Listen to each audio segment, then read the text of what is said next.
first generation of the technological society, we have been acted upon by forces of such power that few, if any, of us can understand.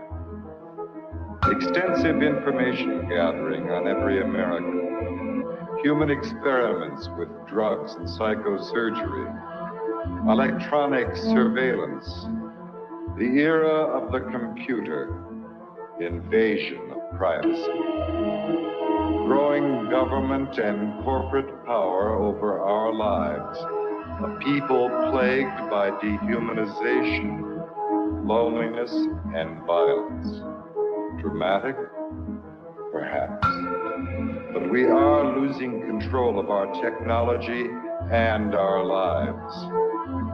Not so long ago, people in a similar situation did not awaken to the forces around them.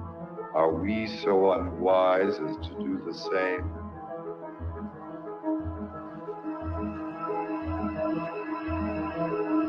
Behavior control. And then you change it up every Alien. Paranoia. Enemy list. Wiretap. Databanks. Dossiers. Medical records. Social security number.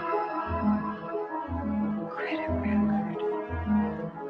National security. With another agent, Pat Webb. Pat was an explosives agent. So we kind of opened the door just a bit to the cabin. And as we opened the door, we were both pretty much overcome as we looked across the cabin at the shelves that were built on the other side of the door. We could see coffee cans and bottles and jars, and they all had labels on them, and they were very meticulously done. You could see that some were labeled with the name of certain chemicals. One of the things we saw was a hooded sweatshirt, that was hanging up there. And the cabin smelled as if you might start to think, if you really think about this. This is a person who lived in this cabin. They had a cutaway spot on the floor to go to the bathroom in if he needed to. Internet. The creation of a collective consciousness and the merging of the human mind with the internet is the basis of the aspiration of the transhumanists, known as the singularity. Their dream of creating a global brain came nearer when Tim Berners-Lee, a British computer scientist and former employee of the European Organization for Nuclear Research, CERN, invented the World Wide Web. Berners-Lee's breakthrough was to marry hypertext to the internet. The underlying concept of hypertext originated in previous projects from the 1960s, such as the Hypertext Editing System, HES, at Brown University, Ted Nelson's Project Xanadu, and Douglas Engelbart's Online System, NLS. Both Nelson and Engelbart were in turn inspired by Vannevar Bush's microfilm-based Memex, which was described in the 1945 essay As We May Think. Berners-Lee founded the World Wide Web Consortium, W3C, after he left CERN in 1994. It was founded at the MIT's Laboratory for Computer Science, MIT LCS, with support from the Defense Advanced Research Projects Agency, DARPA, which had pioneered the Internet. The transhumanists' idea of mind uploading is reminiscent of that expressed by Allen Ginsberg following his LSD experiments at Stanford with Gregory Bateson. While under the influence of LSD, the doctors hooked him up to an EEG machine, and following the suggestion of his friend and lover William S. Burroughs, connected a stroboscope blinking in synchronization with his alpha rhythms. Describing his experience, Ginsberg recounted, "There was no distinction between inner and outer. Suddenly, I got this uncanny sense that I was really no different than all of this mechanical machinery around me. I began thinking that if I let this go on, something awful would happen. I would be absorbed into the electrical network grid of the entire nation. Then I began feeling a slight crackling along the hemispheres of my skull. I felt my soul being sucked out through the light into the wall socket and going out. Point 1.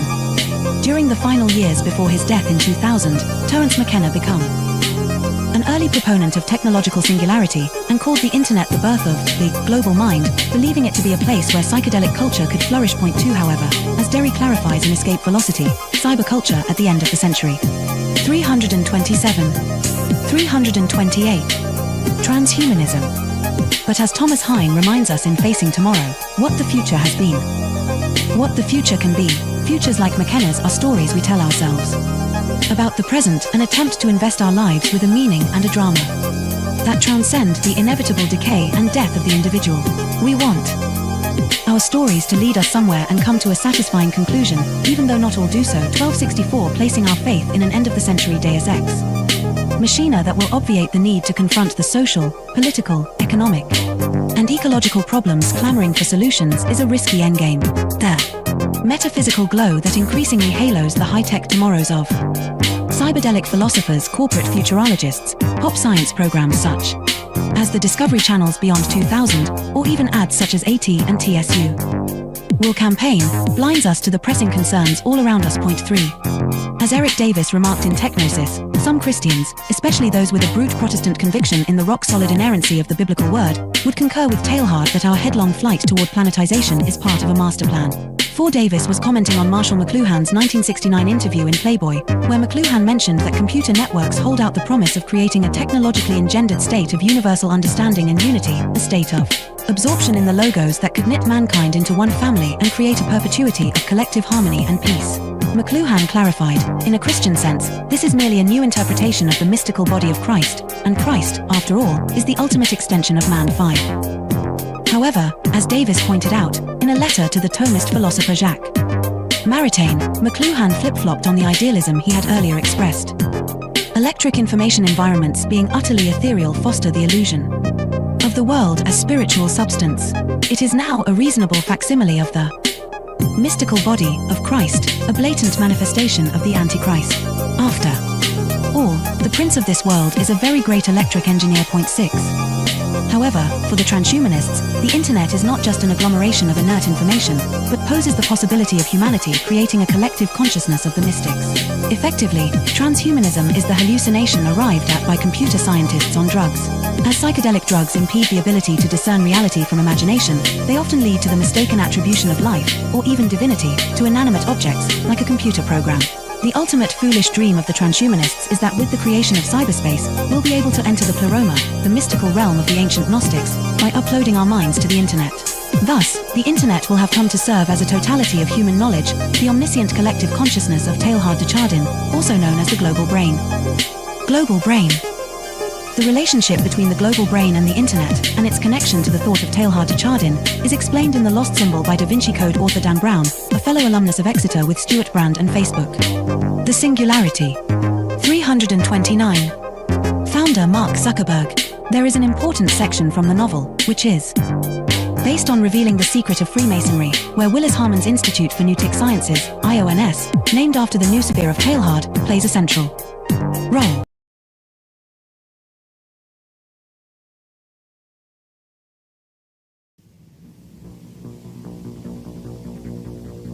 The Technological System by Jacques Ellul.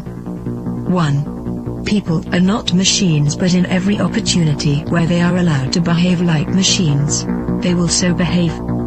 2. 25 years ago, I arrived at the notion of the technological society, but now, that stage is past. 3. The industrial society. This term is very widespread, but I find it inadequate. 4. Present-day society is still industrial, but that is not its essence. 5. At one time, technology and machine industry were connected, but for more than half a century now, a gap has widened between them. Industrialism developed a centralized, hierarchical system, with a linear growth, a division of labor, and a separation between the means and the ends. Mechanization created additional jobs and made human work more draining. It operated by means of steady reproduction, developing masses of men and integrating them in the industrialization. 6. Modern technology, however, contradicts each of those different points. If allowed to act, it leads to decentralization and flexibility. It does away with the hierarchy and the division of labor. It particularly has to bridge the gap between implementation and management. It presupposes a polyvalent and nonlinear growth. It reintegrates the ends into the means. It cuts down on labor and thus on the costs of labor. The value factor is no longer human work but scientific invention and technological innovation. Consequently, we can no longer apply Marx's analysis, which states that the economic totality is based on the surplus value produced by the salaried labor of the worker. 7. The industrial system is a closed, repetitive world, with a linear revolution. The technological system is inevitably open, non-repetitive, with a polyvalent evolution. It can proceed only by the universal development of mankind, and that development is absolutely necessary for the development of the technological system. We are thus confronted with an ensemble that is totally different from any that has ever existed before. 8. Technology, conceived in terms of its automation, its chemical transformation of the world, its economy of energy, its cybernation, its data processing, its biological intervention, and its indefinite output of nuclear energy, has little to do with the old industrial mechanization. 9. Technology is power, made up of instruments of power, hence producing phenomena and structures of power, that is of domination. 10. Touraine, in contrast to Bell, hesitates about a qualifying term. Thus, he speaks of a programmed society. In this case, I am far more in agreement.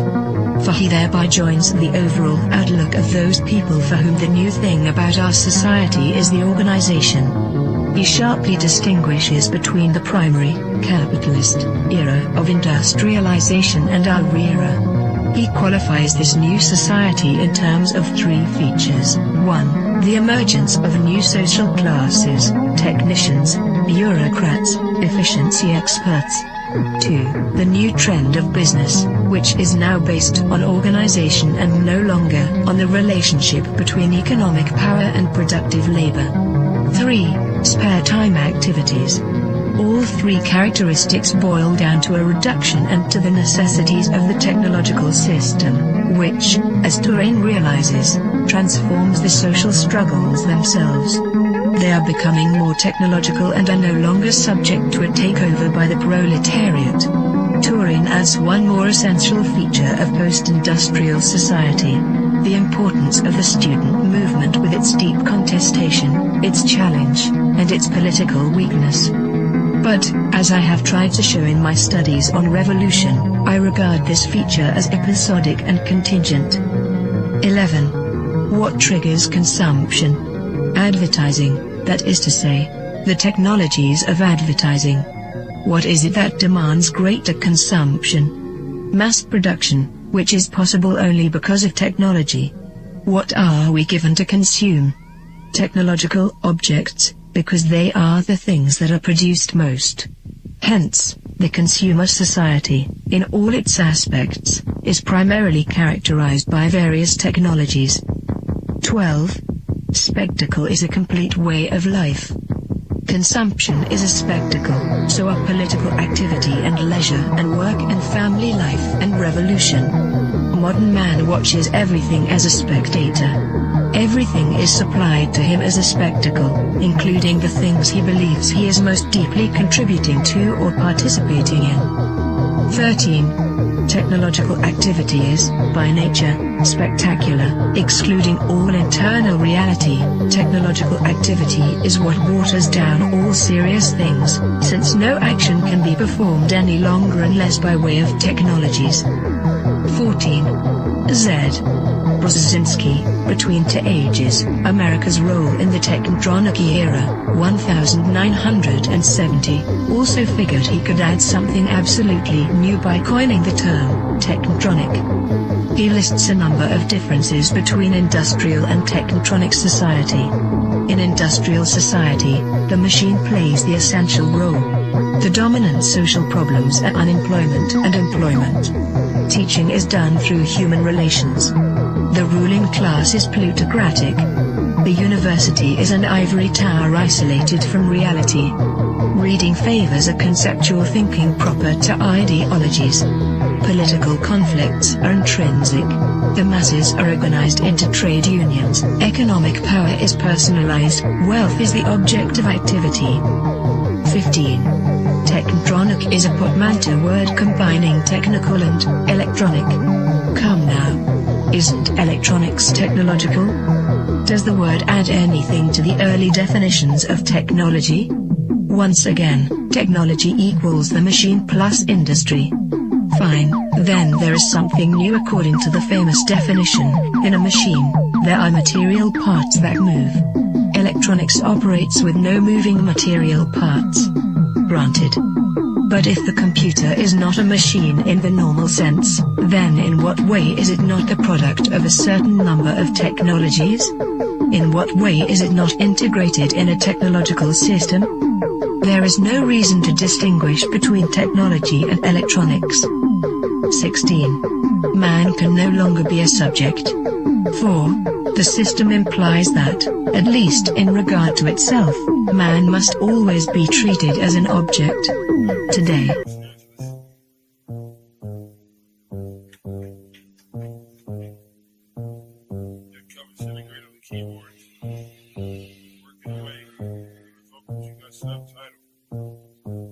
I gotta go to work so I can work it out.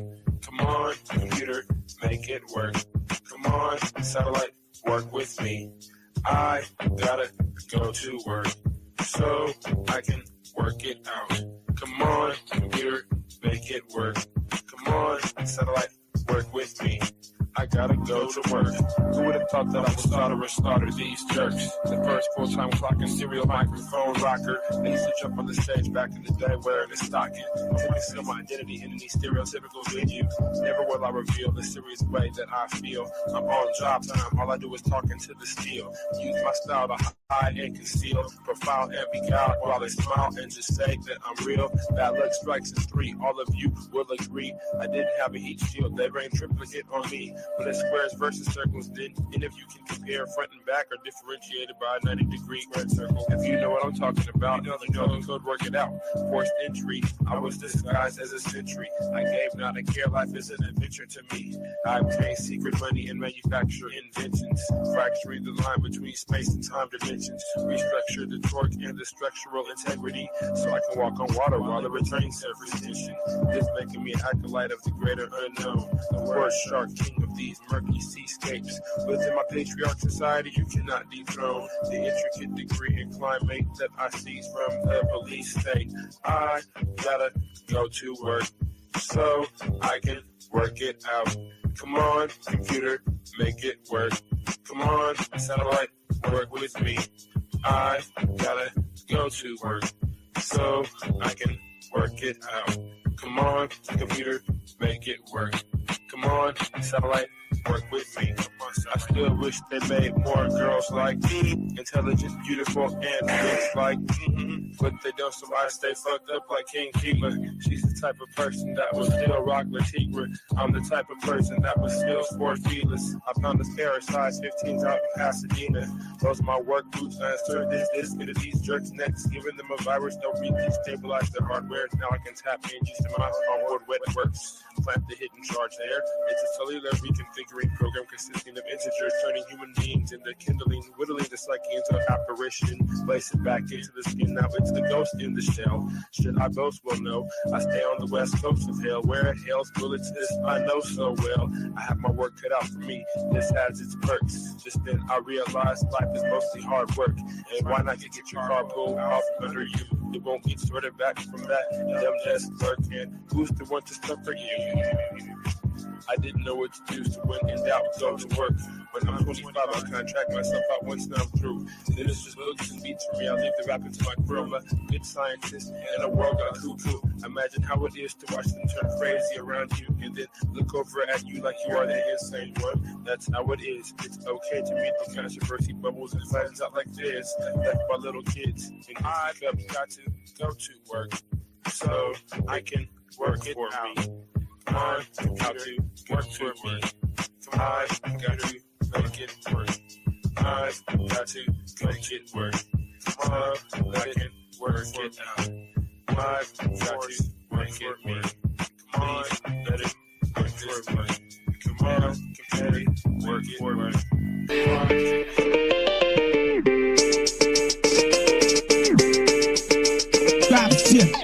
Demonic sentences through cavalcades of reminiscence. The dark soul mentions crevices of insight, appendages of tripwire reverence.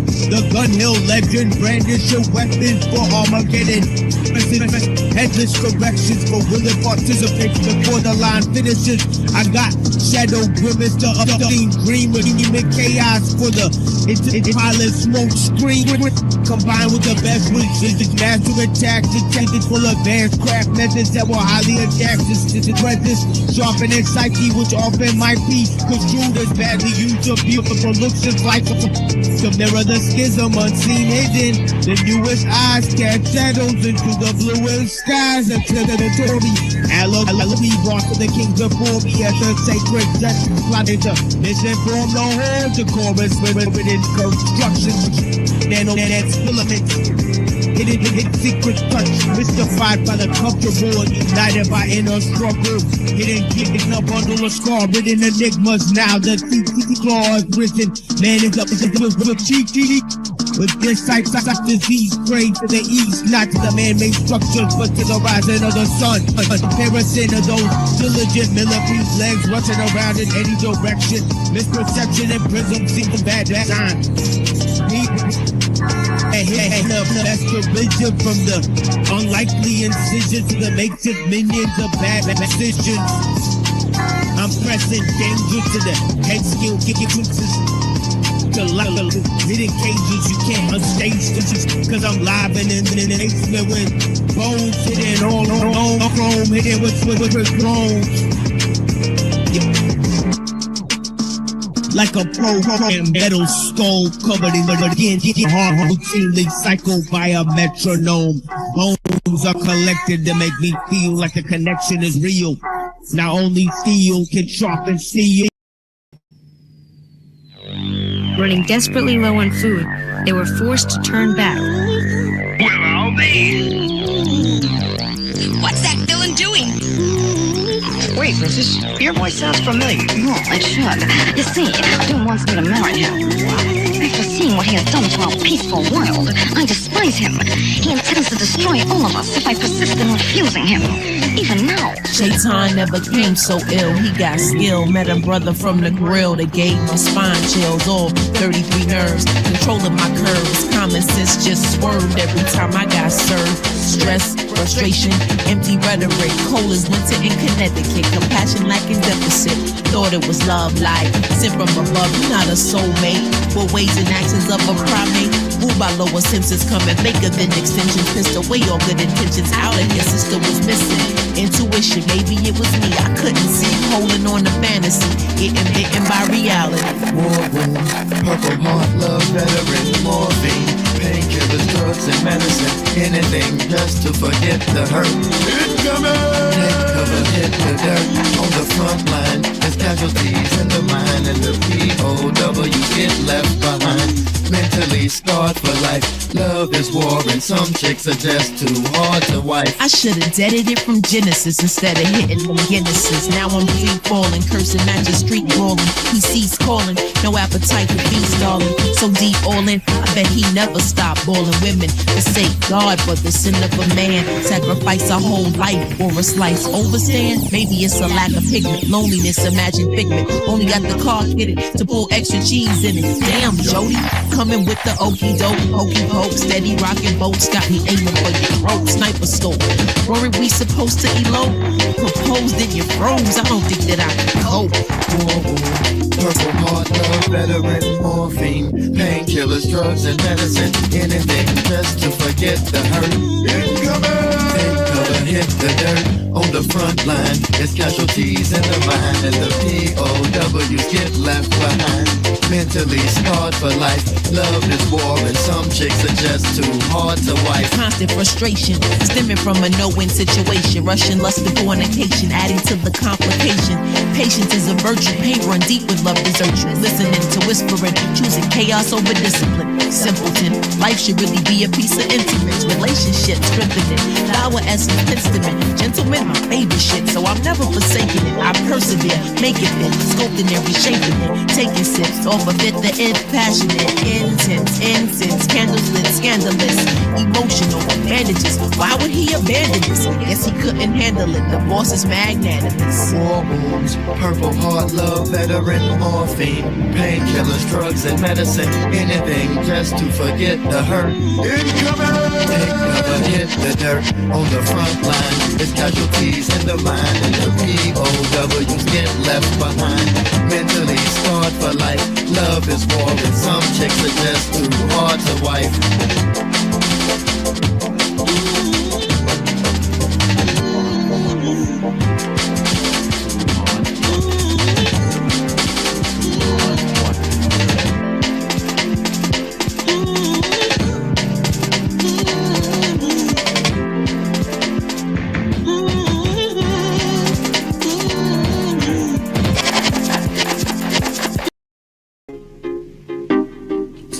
Turn it up even more. Turn the music up too. Wet it up a little bit for me. Yes. Yes. Like that. I love you. Listen. The girl I love don't wear panties much, and when my song come on, both her hands be up, and behind closed doors I be laying it down. Them other niggas spit game cause they playing around. Said it before and I'm saying it now. To remind the sidewinders to straighten it out. You just another face in the crowd. I'm like the rain in the clouds. I come down and leave your little shine blocked out. I make the pretty mommies rock out. And many make the beat drop now. Hey y'all, feel the bass strong. Feel my presence even when I don't stay long. When the time is right, I'ma say more. I turn it up, it's no turning it down. And now I wanna see you working it out.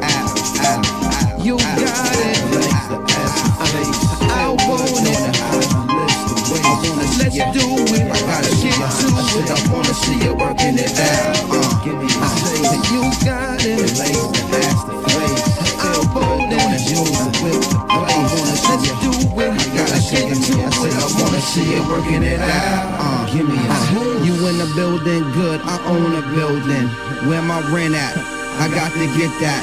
You gotta find you a new spot to live at. This property private, it's no stoop to sit at. Landlord owning a house, where you been at? Running from the east to west, front the bid at. Big Minnesota on the track. Got niggas out in the club like you hear that? You're damn right, we that nice. Turn this on and the party won't act right. They move it on the left. Flacco, Brooklyn, Slim, the most depth. It's one cap with all the freshest names. It's one mic, moving everything. You heard it was hot, you ain't hearing things. I wanna see you working it out. You got it, legs to ass to face. I'm rolling, eyes and lips to face.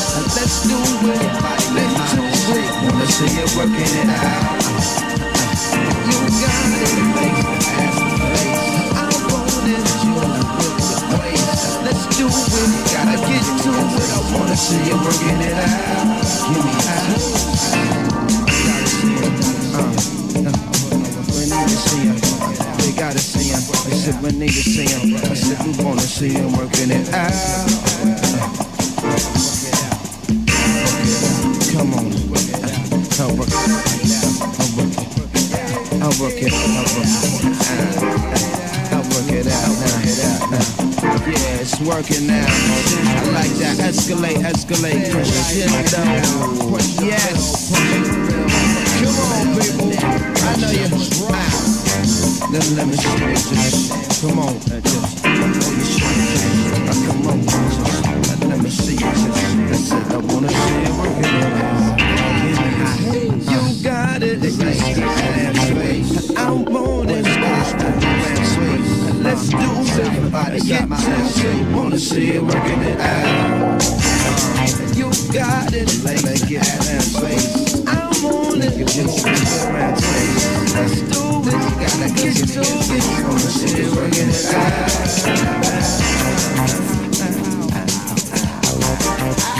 Don't hurt me, man. Somebody open the window. It's hot over here. Fire. I broke the moon.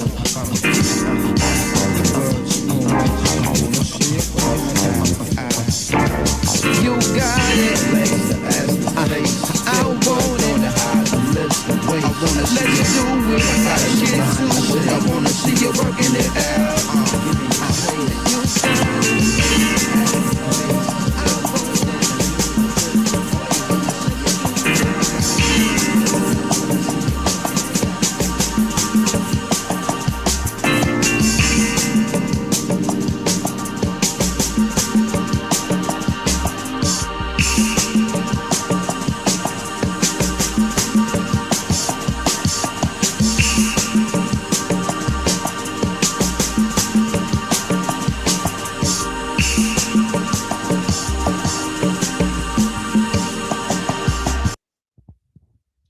Welcome to The Machine Lies, where we talk about the lies of the machine on the machine that lies.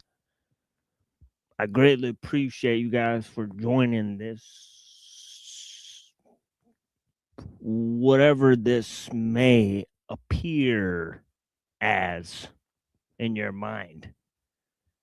Right, whether you may perceive of it as entertainment,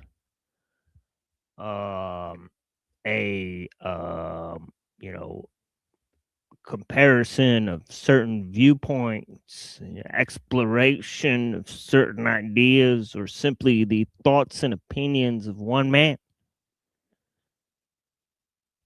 However you would like to designate the experience, we have some things to say about this experience and other sorts of experiences that may be very similar. Right? Of course, we're engaging in communication via technological means, and that's exactly what I would like to discuss with you about how human communication has been filtered through various techniques, various forms of symbolic architecture, and various forms of mechanistic conditioning that have all resulted in the invasion of the symbolic by the technical. So this is the primary topic, and as you may readily perceive, this topic goes to the very heart of what we're all engaged in here. Right? Because obviously most of the images we perceive, most of the symbolic architecture is mediated through technical means, and of course the global transformation of the symbolic, right, through this idea of the abstract and universal, namely the concurrence of logic and math to explain the capacity of the human mind to lay down that symbolic architecture, right? And then basically resulting in a loss of meaning, a loss of the sacred. Okay, and in terms of the loss of the sacred, right, we have to talk about how, there's this idea of the desacralization of nature, right? And in terms of loss of meaning, we talk about the desacralization of human knowledge. Now, what do we mean by desacralization, right?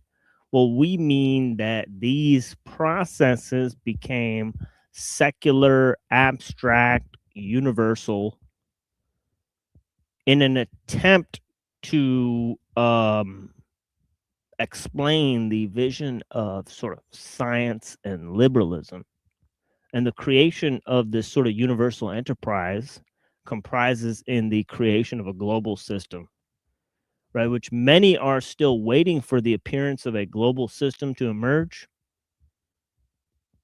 And of course, we are not waiting for such a thing, right? We think that such a thing has already arrived on the world stage, right? In the form of the technological system. And of course, there's various ways in which we think, and by we, I mean the royal we, but there are other thinkers and scholars that have all made these types of arguments about the world technological system, how it's been put in place, okay, and what are the issues with it, how such a overarching system cannot be reformed, that no one's really running such a system, right? Because it's a sort of complex dynamic system, right? And so on and so forth. So there's many different ideas that go along with this notion that we're living in a global system that A, cannot be reformed, and B, the large scale changes within that system cannot be predicted or guided. And C, there is neither politics, culture, religion, philosophical ideologies. All of these things have sort of been replaced by the various means of technical and mechanistic expression. Now, the technical is a broader range that includes the mechanical, but the mechanical has came to sort of dominate the technical, right? And since the technical did not comprise of the main expression in terms of human symbols, right? The mechanistic has made the technical the main expression and vice versa. The technical has allowed the mechanistic forms to spread. By technique, it's kind of like Ellul. When we're talking about the French philosopher Jacques Ellul, he's sort of talking about forms of human organization. And this is kind of what technics means, right? For Mumford, for Ellul, right? There's Louis Mumford, there's Jacques Ellul, right? Different thinkers that explored the problem of technology in the modern age and how it's transforming the citizen of the state into a different type of relation with the state. It's transforming the state itself, and the technological aspect of how human psychology and politics are transformed, right? Makes pretty much technology the objective factor of power in the world, right? But it also it also translates to various forms of ideological expression that are sort of imposed on man, right? And by this we mean this idea of techno-liberalism, in which there isn't a sort of premier ideology or religion or philosophy, right, that's created by the techno-industrial system, but it's sort of a global system that imposes universalism. And in this mode, and I appreciate the people pouring into the show. I greatly appreciate your time and your correspondence on various topics, right? I'm talking about the transformance. Transformance. It's like if you transformed and it was like a performance, transformance. Right? Yeah, we're coining new words out here, right? The transforming, right, of the of technique or forms of human organization into mechanistic means, and the complexification of these mechanistic means that causes language, culture, politics, and economics to be pretty much transformed in the process. And it is the number one thing that explains the political and economic systems of today, right? Not capitalism and communism or Christianity or any of the other issues that exist, right? Because see, by and large, the Christians of today don't have much in common with the Christians of the 7th century, right? A Christian of today has more in common with the atheist of today than they do with a Christian in the 7th century AD.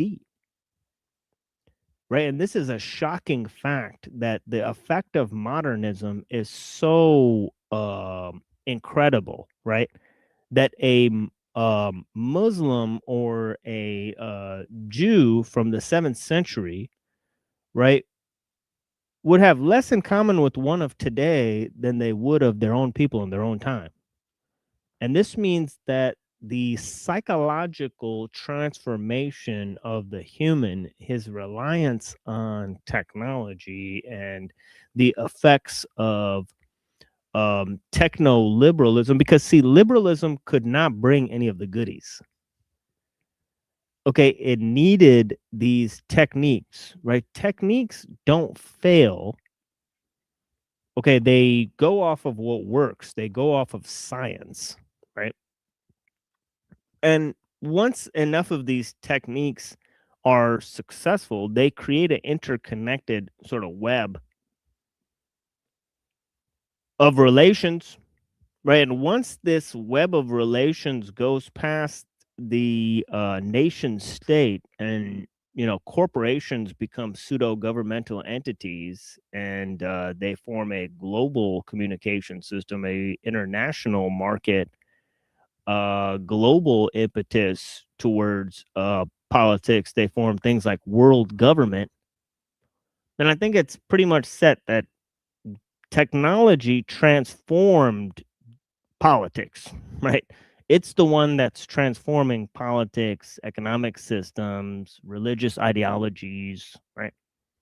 So any of these ideas that we think would have been driving society, right? There's people that they want to fight a culture war, they want to save the earth, right? And they want to save religion, right? And all this stuff.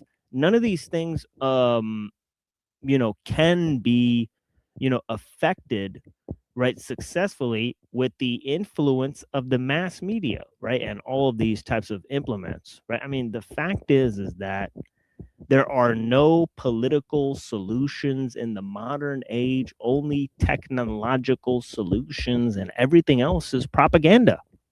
That is a direct quote from Jacques Ellul, right? So we are actually, and here's another direct quote from Jacques Ellul: everything technique touches, it transforms into a machine, and technique is what integrates the machine into human society, and technique creates its own means.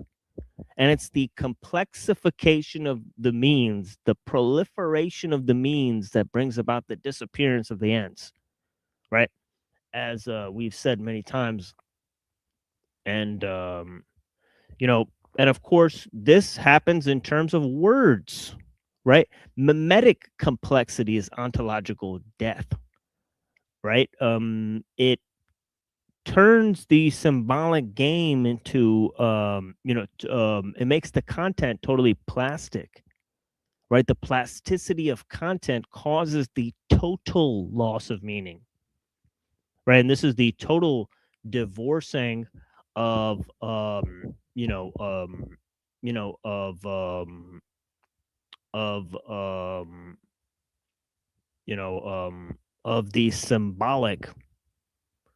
Okay, from a means of human expression, right? See, if symbols are mediated by culture, then they can express traditional frameworks. But if symbols are mediated by techniques, then they will more or less express a universal framework in which they were derived, right? So means of communication really matter, right? They really convert symbols. And this conversion of symbols is, you can't put the genie back in the bottle, right?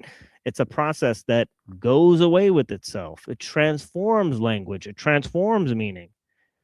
And it imposes that meaning on the individual, right? Now the individual is faced with two dual level of pressure, right, in the modern context, right? And this is the as we explained, right, this idea of complexification and massification actually works upon the human, because the human itself is an object of techniques, but also becomes depersonalized in the process of being exploited by techniques. So I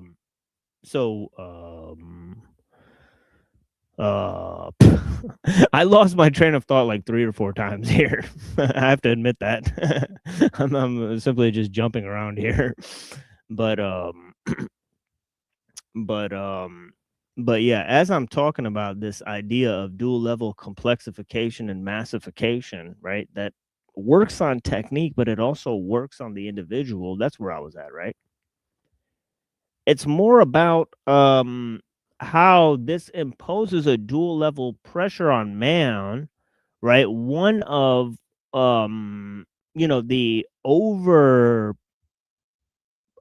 complexity, right? As I said, complexity breeds assimilation the same way that simplicity breeds creativity, right? Simplicity is obviously one of the virtues, the cardinal virtues of the Tao, right? And of course, it's thrown to the wayside by this constant complexification of techniques, right?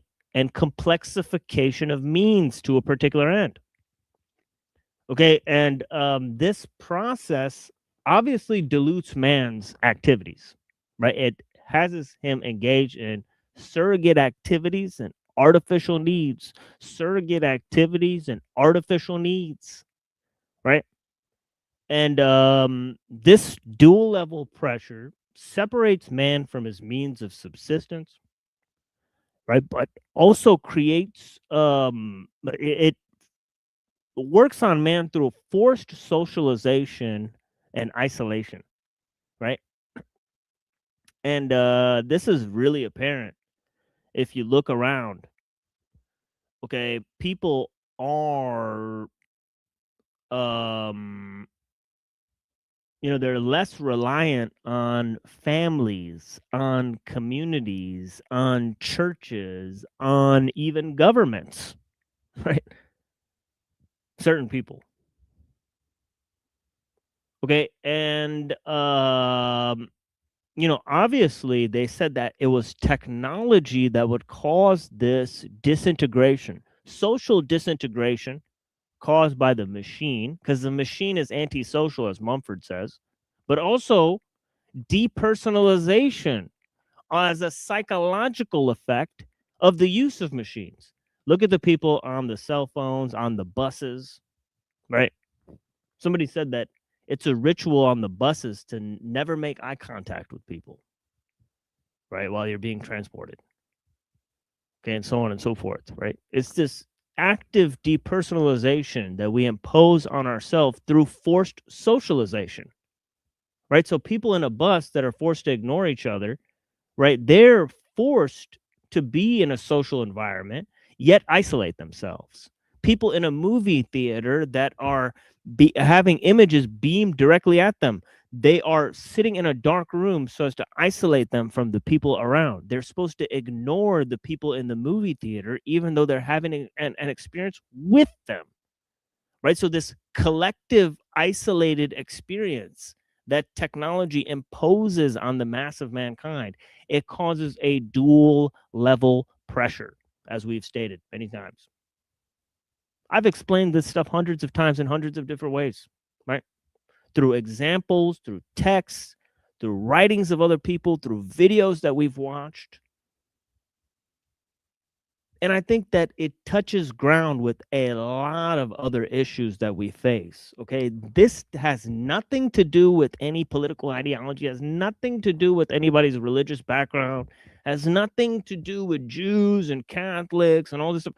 You know, what I'm saying is a reality that everybody faces, no matter who you are. This reality is imposed on you. Right. And that is the problem, right, with this leveler, this great equalizer, right, of the world technological system. It is imposing this on most of us, right? And as I said, right, you know, this complexification and massification causes, on the one end, right, forced socialization that leads to assimilation on a massive scale through integration with means that have to be employed on a massive scale, right? You have to employ means of large-scale technologies in order to integrate yourself into the social milieu. This is a major factor of today's society, the forced socialization. The second is the isolation, right? We are atomized. We're on our own. We're the beginning and end of our family tree. We are the middleman of history, so on and so forth. Right? I give this speech from Fight Club, right, or something. But yeah, I mean,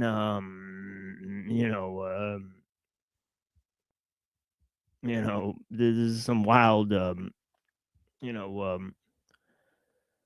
yeah, we're sort of faced with this dual pressure, and of course, this reflects the call of liberalism itself, right? Liberalism wanted to have a schizophrenic battle in man's mind between individualism and collectivism, right? And it created the sort of herd man, right? Herd animal man, right? And this person was sort of very much poised to be part of the technical milieu, even to exploit techniques against other men in order to improve his own life. Okay, this person is very much poised for the technical world, right? Somebody who's numb and alone and connected and corrosive. I mean, the thing is that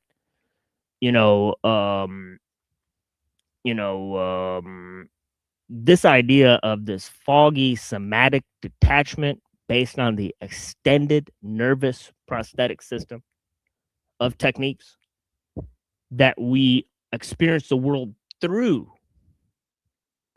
Okay, that causes, as I said, social disintegration, and 2, depersonalization due to the use of machines and to the implementation of various techniques, including psychotechnics that are employed by the mass media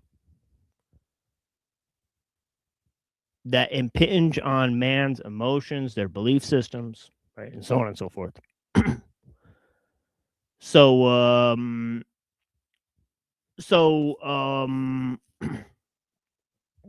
So obviously I highlighted the depersonalization, the forced integration, forced assimilation of man. The man being made an object of techniques is part of this depersonalization. Techniques that work on man. Okay, and of course, how does the system operate? Well, the system operates of stripping man of anything that would give him a mark of, sort of resistance, right, against things like religion and family, right,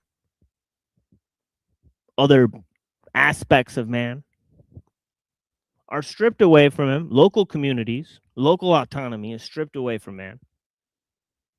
And man is meant to belong to a global system. Okay, now I want to touch on this dual level pressure that's exerted on man really quickly. Nobody's joining, huh? Fucking jokesters. I appreciate you guys, though, for watching. But yeah, so much participation on other shows, it's ridiculous. Right? But yeah, I'm not worried about it. But yeah, I mean, in terms of this idea of separation from nature, loss of traditions, separation from nature, loss of traditions, right? These are two of the main things that are caused by the world technological system, right? That I think if you understood what we're losing, see, most people don't even understand what's at stake. They haven't familiarized themselves with the traditions that are being lost and swept up in the monoculture. They have no idea what comprises the destruction of wild nature and natural systems, right? That we don't even know what we're losing, what we're destroying in terms of culture and nature, right? We have no idea what we're integrating into a world technological system. But because obviously culture is used for entertainment and nature is used as a standing reserve, as a resource for the world technological system. Right? All forms of culture and art are integrated into the monoculture via the entertainment industries. Right? And this creation of a monoculture through the world technological system comprises in the total disruption of man's cultural tendencies, of man's traditional frameworks, of man's artistic and symbolic and integration of culture and religion into the social framework through artistic techniques. These things are disappearing because they're handled by technicians. And those technicians do not hold traditional values, right? So we need the rise of techno shamans that can basically,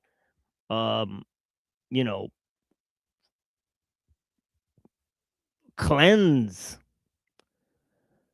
right, our relationship to technology via spiritual means, right? So that we interact with the technology only for the purposes of, improving our spiritual relations to our family or the earth, or, how people used to use technology. It was integrated into a social and cultural and religious framework in a local system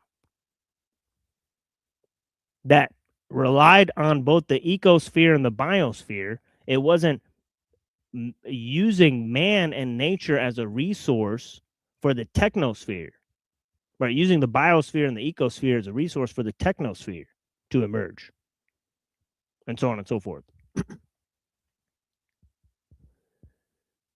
So the loss of traditions is huge, right? Man and his sort of social relations used to be completely based on religious and cultural forms of expression. These are what integrated local communities or groups.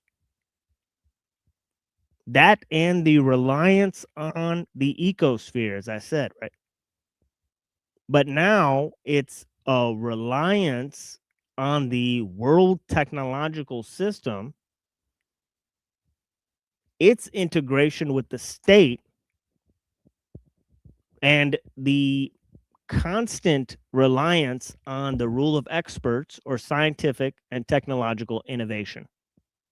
Right? This is what's driving the social and cultural milieu, and it's formulating a monoculture that is totally responsible for invading the world of the symbolic architecture of man and replacing it with the technical, by replacing it with technical means. And of course, as I talked about, this idea of massification, complexification, or it sort of corresponds to a dual level pressure on man of both assimilation into the technical milieu, right? And this assimilation comes at the cost of culture and religion, right? And this assimilation, right, that we're talking about is also met with a sort of depersonalization of man. So with the imposing of individualism and collectivism through the technical mode, we see that man is more atomized on the one end, but more massified on the other end, right? He's treated as a mass man, right? His integration into society is through a mass, through a process of massification and integration into the social means as a sort of everyman, as an abstract entity, as nothing more than a number or a figure or a statistic or a data set, right? And so on and so forth. Yeah, blessings, Dom. I appreciate you, man. What's up? I was listening a little bit, mostly about how technology's used to, or have now been used to separate people from each other. What I was hearing a lot of. And yeah, I would agree. Even for me, yeah, personally.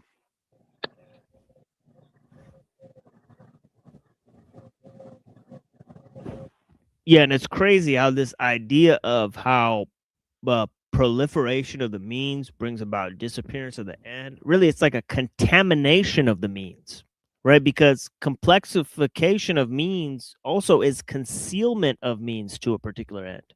Because once they're, filtered by the rule of experts, the normal average person does not have access to them. Secondly, the over specialization of knowledge means that nobody can master more than 2 or 3 particular arts, right? So you have no capacity for people to actually integrate those means on a personal level or on a local level, right? Because over specialization makes mutual discussion impossible. Yes, because specialization forces many hours of the day to be focused on one particular thing, or maybe 2 or 3 particular things, like you said. So our attention is focused on our output. And I don't remember which philosopher, I think it might have been ellul or maybe Mumford, who was talking about how basically the future is just going to be full of technicians and engineers who maintain the technological states in exchange for the comforts that it provides. But the same time giving all their life and value over to it. Which philosopher said that? It's one of those guys.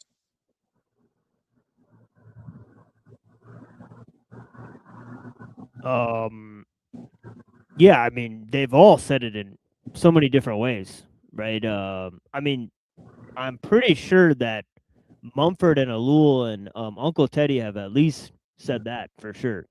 You know, and you know, even Skrbina, right? Is well, Skrbina is a little bit more different because his idea includes a certain metaphysical ideas and concepts, right? Certain philosophical notions, but even he is sort of basically very gung ho about this depersonalization of man, right? And of course, it's bittersweet because humanism that created this technological system had such a broad vision of what man could accomplish, right? So it's kind of like ironic, right? Because techno-humanism that eclipsed humanism, right, sort of made it impossible for humanity to come out on top of this thing, right? Because the technological system is what integrates man, as I've said. Now, this idea, in terms of, and I know you will appreciate this idea a lot, is this other thing that they say about over specialization, that it causes the compartmentalization of knowledge. And in ancient times, this compartmentalization of knowledge was not really seen, right? Because religion and science and politics, right? And all of these things were sort of combined. And of course, they were combined not in terms of monotechnics, but in terms of a local tribe or area or group, of people. And of course, they were sort of, expressed in these sort of small groups. Now, of course, the old people in these villages, right, they were the universities, right, and so on and so forth, right? They would have the stories that told the myths and of course, they would tell people how to live their lives, what places to go and what not to go, what type of people to talk to, and so on and so forth, right? Whereas, whereas now, it's the universities are the caretakers of knowledge, and as was pointed out by, I think it was like Alan Watts or something, he was saying that the schools, right, if they really wanted knowledge, they would collect books, but they don't. What they really collect is numbers of people's performances. They're not looking for knowledge, they're looking to grade people's performance in gaining knowledge. So they're not worried about learning, right? And in the same way, a dictionary is circular because it uses words to define words, right, and so on and so forth. So this idea of compartmentalization of knowledge really doesn't make sense, right? And of course, foolish is the man who sends his son to school to learn what the teacher thinks. As was pointed out, right? But yeah. Yeah, you mentioned about ancient times and how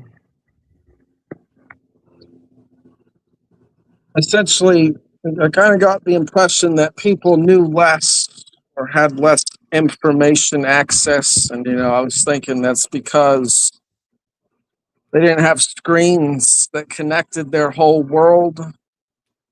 So now we can sit back and gain all these perspectives from all around the world. But meanwhile, those ancients, they're just limited to their single perspective and as far as their body can take them or whatever other transportation. So, like those ancient philosophers, like from Greece and Anatolia, that's just all the knowledge they had access to. They didn't know anything about China or South Africa or Central Africa or the Americas, but we do. But I think that what they had was lived value versus us today. We just, like me, just sit at home and get all my information through a screen. And then you also mentioned the teachers of those days and how they were the universities, they were localized essentially from people who knew the lore of their land they lived in. And, you know, other things as well, languages or maybe math or natural sciences. But now we go to school, which is specialized, where people essentially learn more and more to know less and less about the actual world they live in.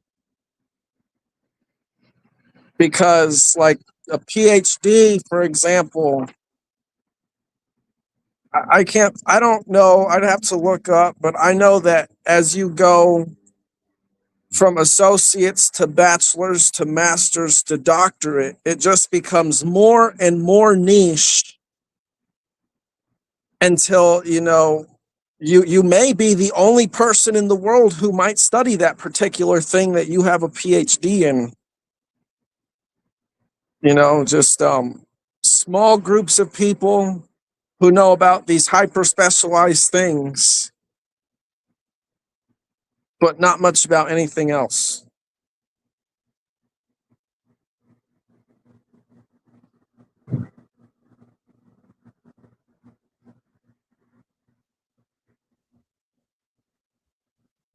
Yeah, and that's affecting, you know, all sorts of ideas. Like, for example, right, even the idea of the state, right, being ruled by you know, heavenly power, and the emperor being the sort of reflection of this heavenly power, right? Well, there you see that religion and politics are sort of interlinked, to where the culture or arts, right, would still have to be integrated through this sort of symbolic architecture. Whereas in the modern world, right, once a country sort of industrializes and brings in sort of products and ways of doing things from all sorts of different cultures and modes, then you know, you can't have you know, the economic system and the politics be totally controlled by some sort of religious mode. Art is basically transformed because it's based on mass production, right? And people's tastes are transformed and corrupted because of this mass production, this homogenized culture, right? I mean, an experience where you buy the same products, I mean, at the gas station in New York that you do in California. You know, and there is no culture there. There's just Mickey Mouse and McDonald's, right? That's what you end up with, right? As a replacement. Yeah, yeah. It's pretty much what we have. And Walmart. But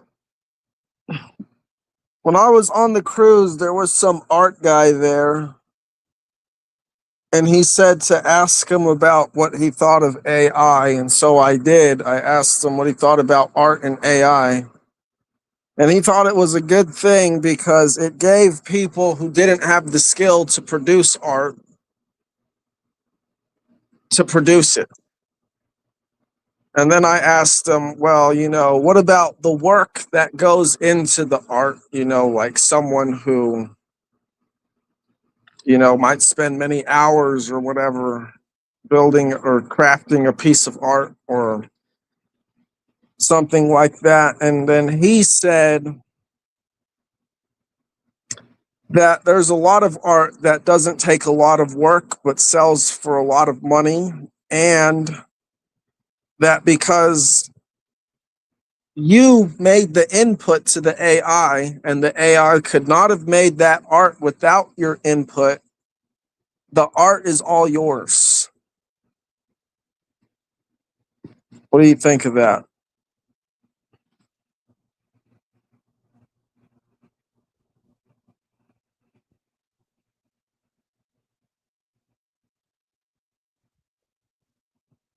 Uh, definitely. You know, uh,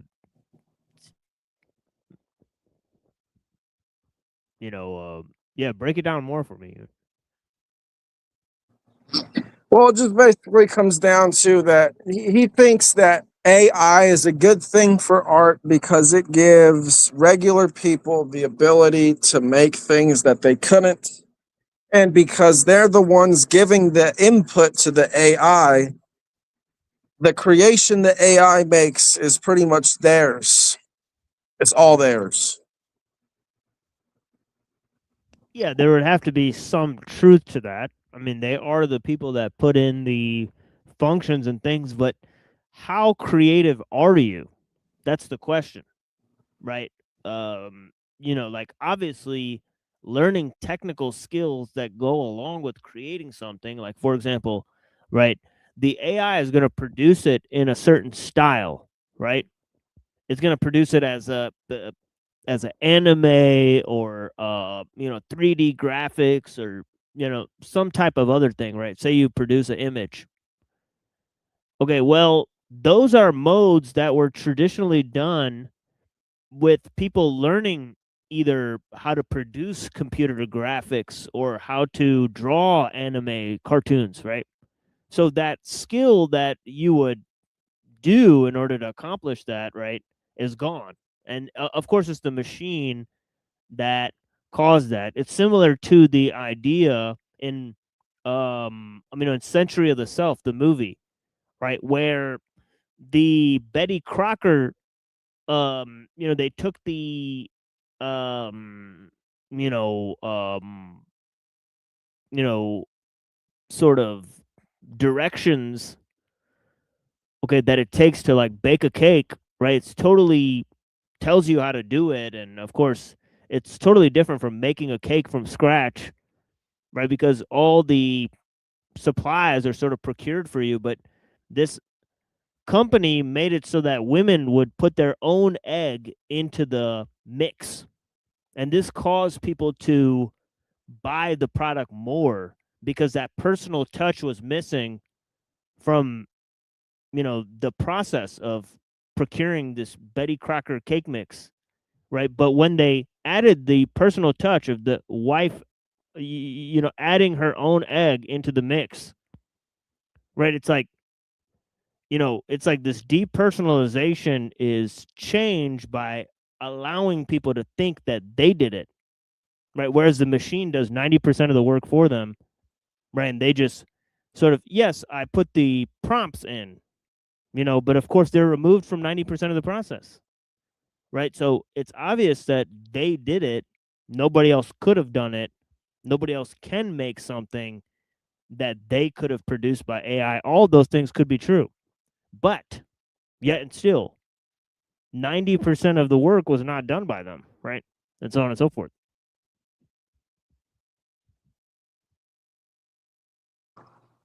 Yeah. Well, it seems some people think it's a good thing, and that guy was he had some degree in art. I don't know exactly what, but he works for some art company, sells some pieces for millions of dollars. So that's his opinion on AI art. But at some point, it could get to what you say, where it's not just the AI doing 90% of the work for one person, but doing 90% of the art total. Yeah, see, like, there's this thing, like, where I saw a commercial where, like, you know how, like, sometimes you think of a beat or a song in your head? Maybe it doesn't happen to most people. I listen to a lot of music, and sometimes I'll think of a song on the fly. And even if I'm, like, hanging out with my buddies or something, and we'll, like, make up a song or something, sometimes it'll be pretty funny. And it's like I'm, like, a comedian or something. I, like, made up a song on the spot. And sometimes it'll be pretty good, right? And of course, we've recorded music and stuff, and sometimes you'll think of a beat, or sometimes I've thought of a beat in my head that I thought would be a really cool melody or a beat, but I hadn't the ability to compose it, right? So maybe if I would go and do that, but the fact is that, all of the melodies that people ended up with, right, through trying to learn how to compose melodies through these various techniques, right, they cause their mind to formulate in a certain way. I think, like, learning a musical instrument, it unlocks different parts of your brain, and so on and so forth, to where it's not exactly technical, right? Like, playing a musical instrument um is not exactly all technical, right? So, and that goes along with this idea of skill. Skill is not purely technical, right? There's all sorts of personal elements to learning a particular skill and to using an instrument or a tool, right, that still moves um as an extension of your own movement, right? So obviously, how certain tones sound, right? How certain tones relate to each other, and that sort of greater aspect of sort of music theory, right? Like, I heard a electronic album by somebody who was classically trained, right, composer, and I have to admit their electronic music was far superior to what I've heard composed, right, on a regular basis by a lot of people, and it's like they had complexity, they had sort of tones and things they could match because of their expertise, right? Um, I just think, like, and obviously the AI music all sounds the same. It has a crappy, shitty AI sound to it, right? Or the AI art looks a certain way. It doesn't look like human art. And then that starts to change how human beings compose art, right? Our images that we make start to look like AI images. The songs that we make start to sound like AI songs. It's the corruption of taste that I was referring to earlier. Yeah. Yeah, like some of my thumbnails I made with Gemini. And I noticed that they kind of just all look the same after a while. And I stopped doing that. And this is a lot of the AI art, exactly what you just said, has this there's even a watermark on it, but it doesn't need the watermark. It like has something to it that just has this look to it. You know what it is it'll look very clean. Like, there's typically not a lot of grit to AI art. It's kind of just like a brighter version of reality. And yeah, it's really, to me, the biggest giveaway. It just looks brighter.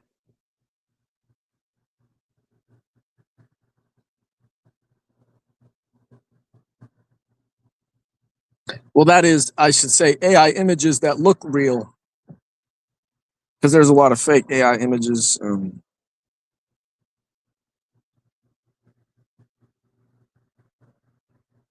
Yeah. But another thing is you were talking about the musician and their expertise, and I definitely think that specialization is a good thing to an extent, and it's the nuance and diversity of individuals that make the world better, because otherwise we just get like what you said, McDonald's and Disneyland or Mickey Mouse everywhere.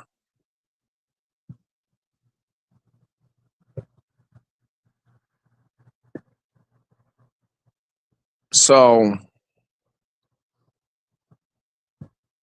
exactly what type of diversity there should be in jobs. Well, I was watching someone, I don't remember who, but they said something like you would never get the complexity of the pyramids of Giza or any other megalithic structure by working with guys who are making like $20 an hour, 8 hours a day for 5 days a week. Because, you know, they don't care. They don't care about making it that great because it's not really in their benefit that much. You know, like the people who built the pyramids or the ziggurats were typically people who had expertise in measurements and reading and writing and coordinating people. And so they had a lot to be proud of for building the structures because they were going to actually be using them, as well as the people who were building them. You know, now regardless of whatever purpose that might have been for, because I think it was for more nefarious purposes personally. They still had far more value in the things they were working on than we do now, even compared to 100 years ago, before like factory work took over and you had people who knew how to build a car start to finish.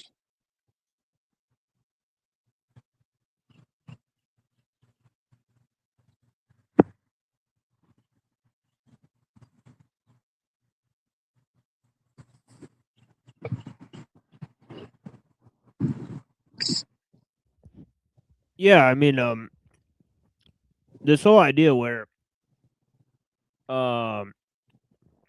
you have a division of labor, right? And obviously in a village there is a sort of division of labor. So I mean, that is pretty interesting. But I mean, ultimately, you know, and in terms of the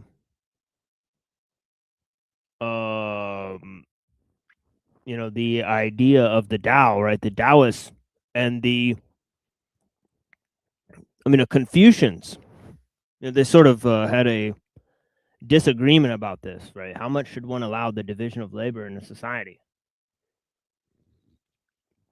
I mean, it's an interesting, you know, issue because, you know, you have a society, obviously integration of means on a large scale, right, causes total enslavement to techniques, right? But on the other end, a lack of reliance on a division of labor means that everybody has to do everything for themselves. So, so yeah, I mean, there's obviously some level, and this goes back to the question of technology. Obviously, technology is not bad, right? Man is technological, and so on and so forth, right? You know, so we shouldn't get so twisted up as to say that, you know, technology is totally bad, right? Animals create technology, so on and so forth. That's a good point and a question that I think probably, I'm sure you've addressed it, but I don't remember the last time I've heard it, or if I have. what exactly should be the purpose of technology and what makes it good or bad? Well, Because, I think I spent. Yeah, go ahead. well, to me, it just comes down to um, basically making it for the layman or the Luddite, as they typically call them, because that's the person who's going to be actually using the technology. You know, like the way I see it is like families raise their kids and then they encourage them to do good in school so that they could get good jobs at like a tech company like Google or something, or Facebook or whatever. And then these people then go on to build technology that literally uh, enslaved the people who raised them and the communities who raised them. So this is, to me, is just a clear sign of bad technology. And I think the inverse of that would be like kind of what you were saying earlier, with ancient cultures and having the teachers and universities more localized. I think that the inventors and the technocrats should be more localized and decentralized and work for their community they live in.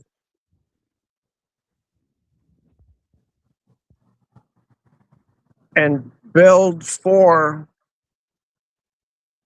the people who are not in the same room as they are, looking at the specs and the after action reports of the tests all day.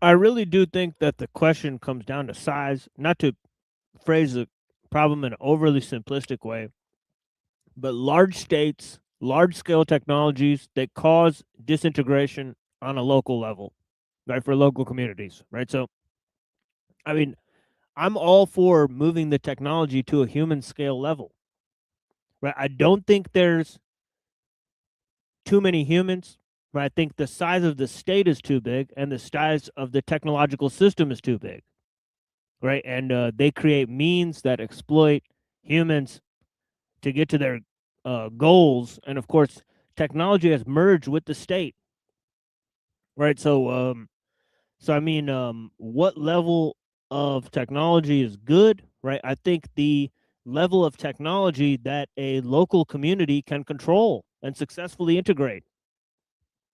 I think that is the scale that I think that we should focus on, and I think that the Tao chapter 80, this is their solution, right? That people have tools and machines and weapons and things that, but nobody uses them, right? They could hear the dogs and the chickens from the neighboring villages, but nobody goes and visits them. You know, each town has its own culture, right? And of course, you have sojourners that may choose to go from village to village or something, but they're super rare, right? Oh, I think that I don't think we can ever achieve that again unless all the technology goes away, because people have well, I mean, they have this idea of hyperconnectivity because of airplanes and ships, that they can just go anywhere within a few hours or days and be back again. So there's going to be a lot more of these types of people roaming around wanting to experience the world than in ancient times. Yeah. Yeah, I mean, the key thing that you said is we won't have it again. So there's a point where we were in that state, right? So, and actually, if we're to believe the scientists, right, and the philosophers, it appears that we were in that state most of our history, right? The strange situation is this technological world civilization. That's the odd man out, right? It seems like that's the thing that's only been here 200 years, doesn't have any explanation, suddenly popped up and probably won't last, right? Yeah. One problem is people, they empower this global civilization. And one guy I think puts it pretty well is Robert Higgs. He's an economist and he's very anti-state. But he, you know, he talks about like the world wars, and he talks about, like, one thing he said is something like he longs for the day, or thinks that the day should come when there's an emergency of some kind and people just automatically go to the government for the solution, their government, and side with their government because that's the nation they're born in. And he also talks about the ratchet effect. I'm not sure if he coined it, but it's just basically that as the government increases its technological means and its legislation and then laws and makes more laws, in the state of an emergency, it never gives up that power. Will never give up that power afterwards. Instead, it only tightens like a ratchet, which can only tighten one way, and then it just starts clicking and going back so that you can twist it again with a good angle. And that's exactly what it does. Just waits for the next crisis to twist the ratchet even harder on their systems of control.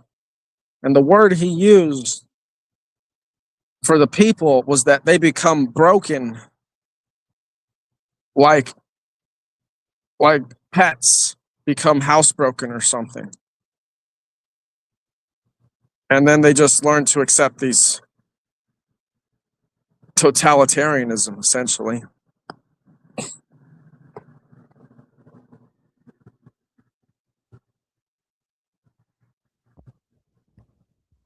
Yeah, it's the old Cobra clutch. Yeah, definitely. And I think it's because, you know, of sort of the values of the technological system, right? It has values of speed, efficiency, control. And as I said, it engages in this depersonalization of man, this disintegration of man on a social level. And so it achieves all of these things in a relatively short amount of time. And obviously, the propaganda system is impossible without technological means. So the propaganda system is an outgrowth of the technological means that the system employs. And we have to take a good hard look at this, right? This is something that political theorists have totally ignored, right? Basically, other than ellul, right? Is that, you know, this system, right? And of course, recently there's been a pressure to go and read Bernays. And what does Bernays basically say? Well, he says there's these clubs and cliques and organizations and nonprofit and these things that are barely legal, right? That join together and then control the entire system. And of course, who has power in a democratic system when everybody shares the power? Oh yeah, the people that educate for means of power, the people that educate you and tell you how the system is run. The educators have the power, right? And so on and so forth. You know, and of course, who educates more than the pre-propaganda, sub-propaganda systems of the, you know, the greatest tool of integration, right? Which is the mass media. And yeah, so and of course, people that are jumping like donkeys and monkeys, right? Because what was the show the other day on the Powder Dusty? Oh, Andrew Wilson walked past me and maybe farted or something. And yeah, let's make an entire show about that, because we're, or any of these other, loser clown shows. They literally talk about the larger content creators. They react to internet celebrities. They're literally reacting to internet celebrities so they could clout chase, get money, and so on and so forth. I mean, if that's what you want to do with your time, I understand that they're getting monetary compensation for talking about these internet figures. I understand that, but for the people that are watching, what are you getting out of it? Right? It's pretty strange, right? Set of interactions, right? That goes along with fake debates, fake reaction videos, fake comedy shows, fake manufactured drama where you're the butt of the joke, right? And so on and so forth. So obviously we'll try to avoid that for tonight here. A problem is people, if you're doing live streams like they are, you basically are only going to get as many views as your next video, right? Like they constantly have to make new content. And it doesn't seem that many people are making videos or anything like that that are meant to be rewatched. It's always just day-to-day stuff. The news, basically. Yeah, news about shit that definitely will not matter in 2 weeks from now, let alone 2 months from now. And so, wow. I mean, if that's the type of information you're filling your brain with, you're literally creating data for the system. Oh, look, the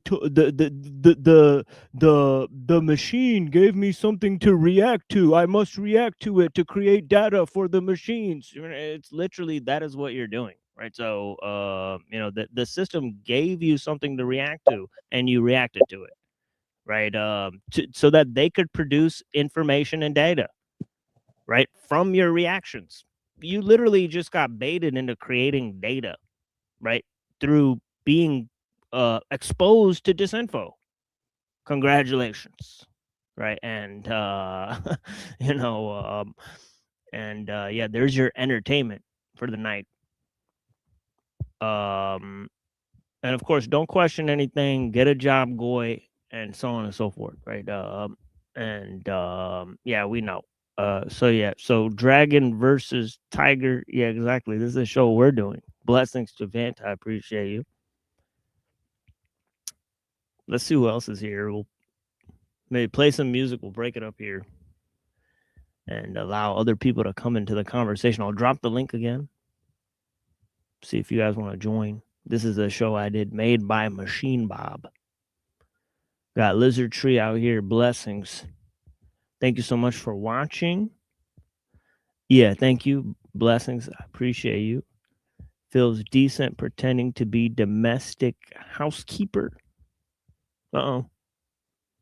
Well, I'm glad you're enjoying yourself. Yeah, we got Wet Wednesday. I just made that up today. So I don't know what that means, but Denise says it's not raining. Blessings, Denise. I appreciate you. Colorado. Yeah, exactly. Blessings, madam. Thank you so much for joining. Sean, thank you for watching. Blessings to our homies overseas. Roy Yu, Honorable Battle Vomit. Thanks for coming through, man. I appreciate you. Dr. E. Blessings, brethren. Greatly appreciate you. Browns boy still fighting with you. Tell me. God damn. Let it go, brother. Let it go. TML. Yeah, blessings, brother. I appreciate you. Machine men with machine hearts. What's that? That guy, It's El Perro, or no, I'm kidding. It's Charlie that's Chaplin. the Tin Man. Yeah. The Tin Man. He Yeah. wants the heart. Yeah. All these other channels is like studying different short buses I found. Yeah, man. Technoc Rat. Exactly. Techronicians. I don't know. I heard that in like an Asian accent.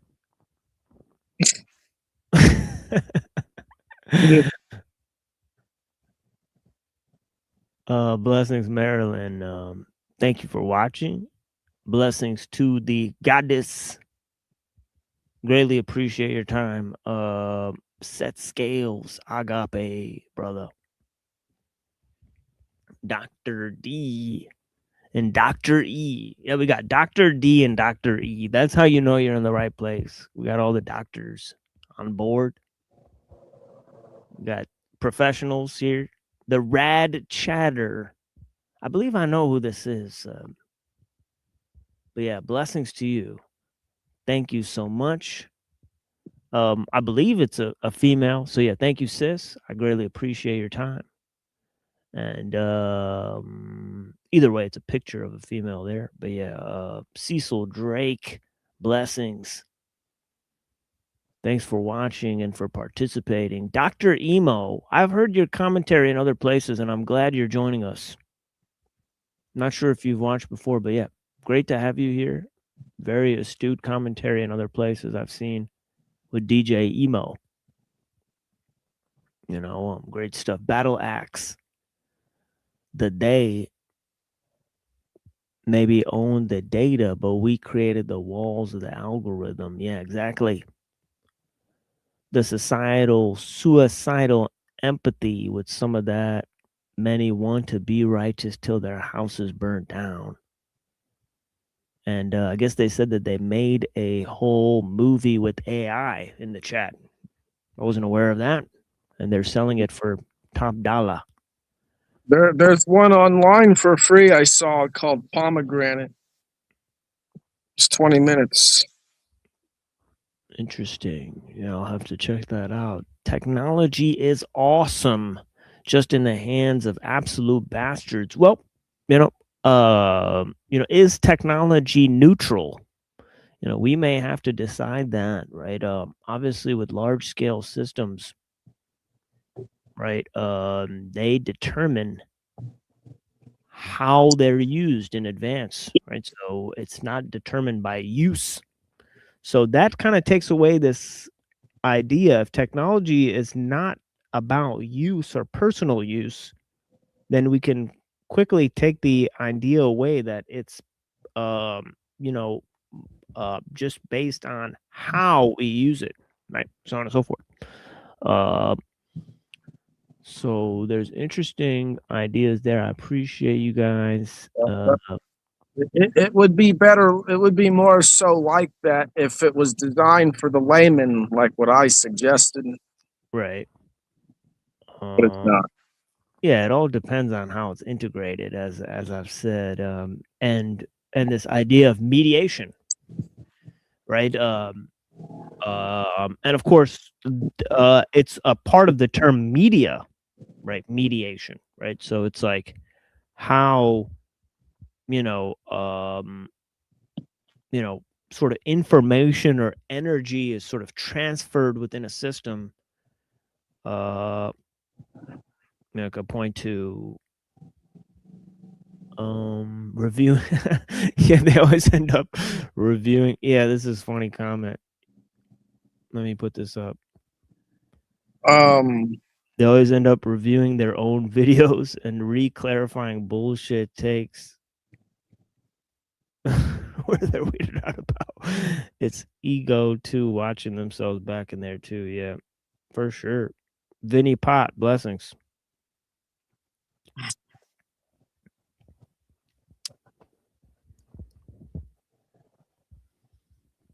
All right, I think we'll go to a break. I'll drop the link for you guys if anybody wants to come in unless Dom has something to say. Blessings. I was gonna say something about skrbina, but I forgot what it was. Yeah, Skrbina, the OG based man 9000 is as hostile hyperborean called him. But yeah, Skurbs. I call them Skurbs. But yeah. Maybe I'll remember after the break. I don't know. Yeah, I got this song by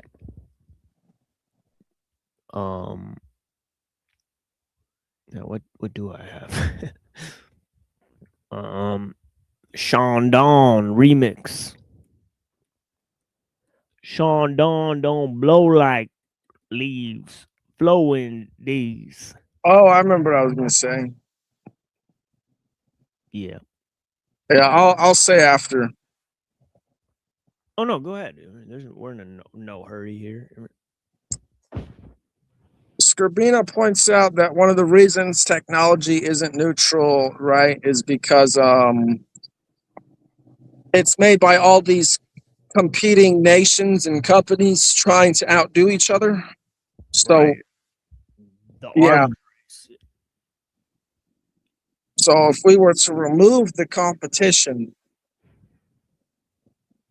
which I know is a big task, but you know that would ideally make technology more neutral, right? I would think.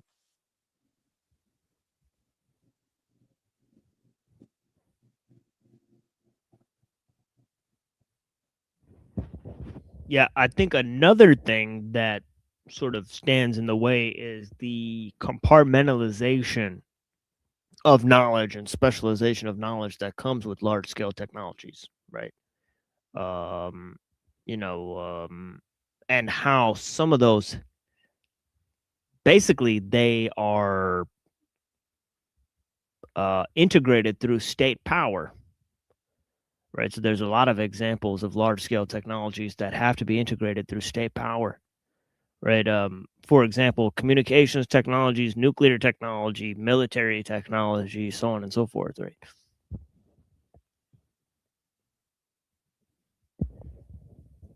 Yeah. This is why I say I'm pretty sure you and him would both agree that it needs to be decentralized. The people need to know how to use it. Needs to be redundant and durable and repairable, and not fragile and dependent on the centralized authorities who are the only people who know how to use it. Yeah, and this is it. You know, this is how you change the relations of power, right? With stuff that me and Dom are talking about here, right? Is we actually try to reintegrate technological means in a way that accentuates human expression, human choice, right? And so on and so forth, right? So this is part of the huge project that we're working on that I hope that other people will join us in discussions and you know, about the various areas. And of course, I've you know, we you know, I have talked for at least an hour. Dom has joined me for another hour of that. So yeah, we're already 2 hours into the show, surprisingly enough. And so we will be taking a little break here and opening up some texts, right, that correspond with the things that I'm referring to, right? We won't really venture too far off of the ideas that I've brought forward in this longish introduction. So, you know, if you guys are interested in exploring different thinkers throughout history and how they've related to these ideas and themes, please join us. If not, you know, honestly, you know, go fuck yourself, right? You know, do whatever you like, you know, and so on and so forth. But yeah, you know, I would say love to all. yeah, exactly. But I guess you said that in with different words. Exactly. Yeah. So yeah. So let's see who comes out here. I appreciate you guys, and yeah, Sean Dawn, Push Lock remix, mixed And yeah, obviously I try to make more futuristic sounds here and update things that sound more futuristic.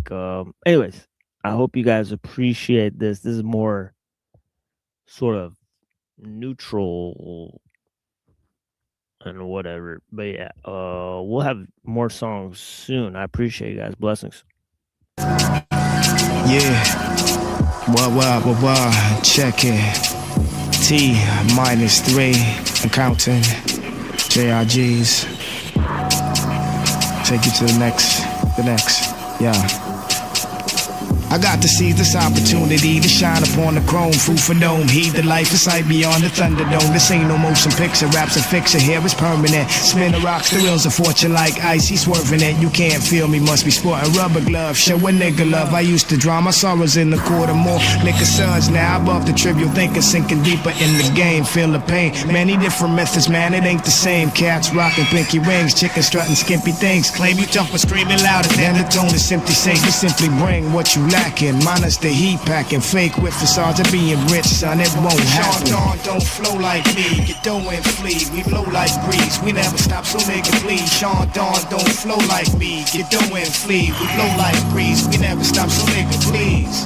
We never stop, we give you what you want, what you need. So baby please, come flow with me, yeah. We never stop, we give you what you want, what you need. So baby please, come flow with me. Mother of pearl, it be that gleam that we searching for. You never felt before, it's metaphor, raw literature, spiritual entourage like a cobra. Bent over like an invalid, baby take a journey on this pilgrimage. You feel this kid is yellow like curry mutton, baby something in your physical. Just for frontin', that's the ritual rhythms. I run up and raw dog for yes yours. These texts falls like acid rain, it's massive pain. My target range, the whole wide world is under my scope. Mics and I low, please rappers broke, no joke. Rap deliverance, you square like a pig, can't deal with jigs. Any actions took is punitive. Soon to give the planet a dose, put the sleep comatose. Roll with toast if you're timid, stick you for the ice if you're frigid. Who is it? Got you running out your gators and your lizards. Plus your girls going down south for visits. Say what? Sean Dawn don't flow like me, get dough and flee. We blow like breeze, we never stop, so nigga please. Sean Dawn don't flow like me, get dough and flee. We blow like breeze, we never stop, so nigga please. We never stop, we give you what you want, what you need. So baby please, come flow with me.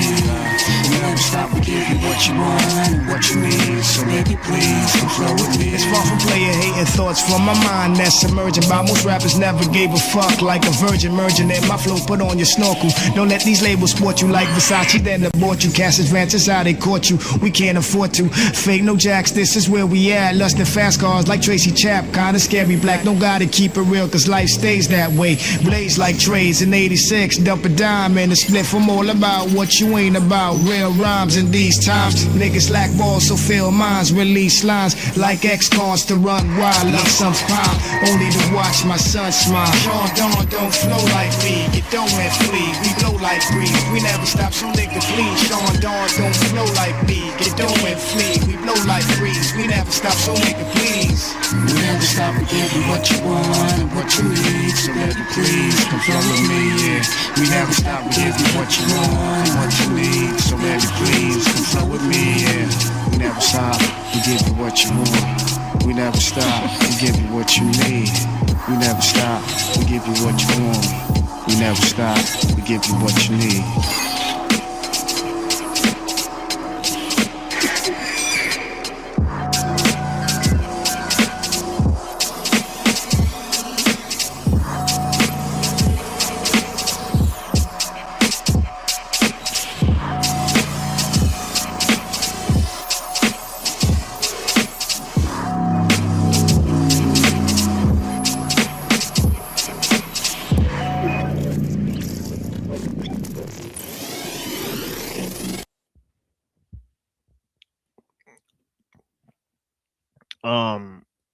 Oh, I was about to say.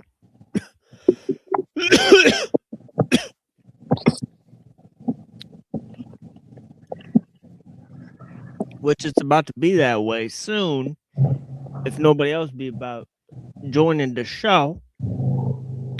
About to do the rest of the show solo dolo. And no fucks given honestly, I've been doing this for a long time. The lack of participation and interest, it's all y'all's fault. It's got nothing to do with me. So, joke's on you. You missed it. All right. The ship has sailed. You had an opportunity to get on my thought train before it leaves. And it's about to be gone, daddy, gone. So, embrace your doom. And yeah, I mean,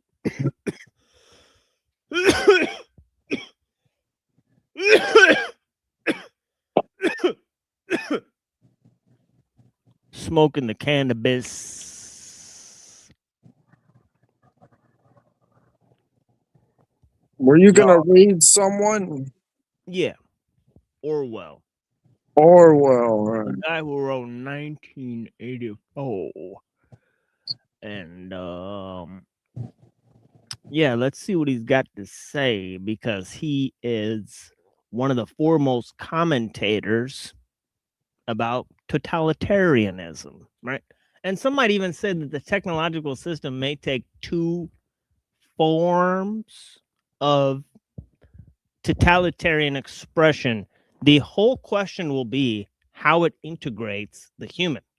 Now, for Orwell, the way it'll integrate the human will be through behavioral conditioning, right? Through totalitarian control, the citizens will be made spies, right? There will be a top dog. Right now, for Huxley, right, there doesn't really need to be a top dog, right? And obviously, Huxley read Ellul. Oops. Right. So what did he think? He thought, well, the system can just trick man into embracing his slavery by putting a smiley face on that slavery and causing him to be integrated through making him actually enjoy his own slavery. A concept that's from Jean-Jacques Rousseau, the French philosopher. Right. So Ellul was probably very interested in this.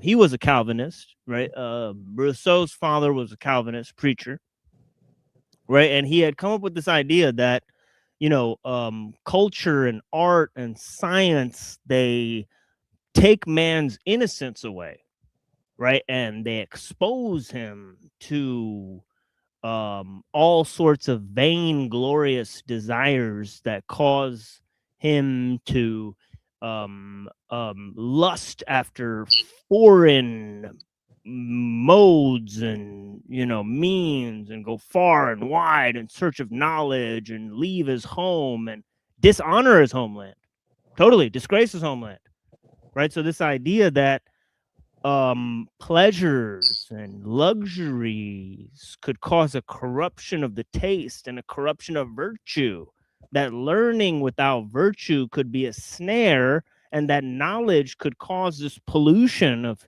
human desire, and that it could totally,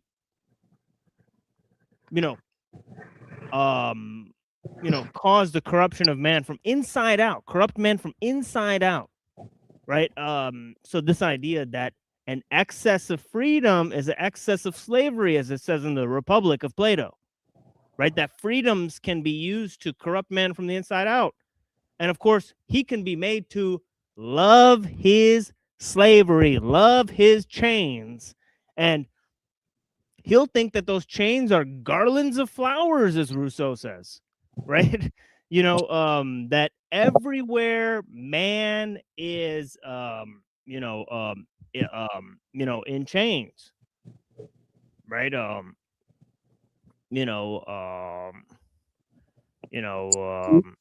Yeah, I would say also that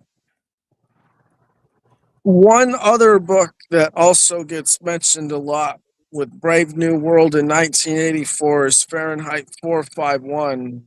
I'm not sure exactly how the authoritarian system is run in that one, but the people are basically very ignorant and very focused on sports, and they also have like these gangs of children or teenagers roaming the streets who are very violent and act out towards people who are not part of their group.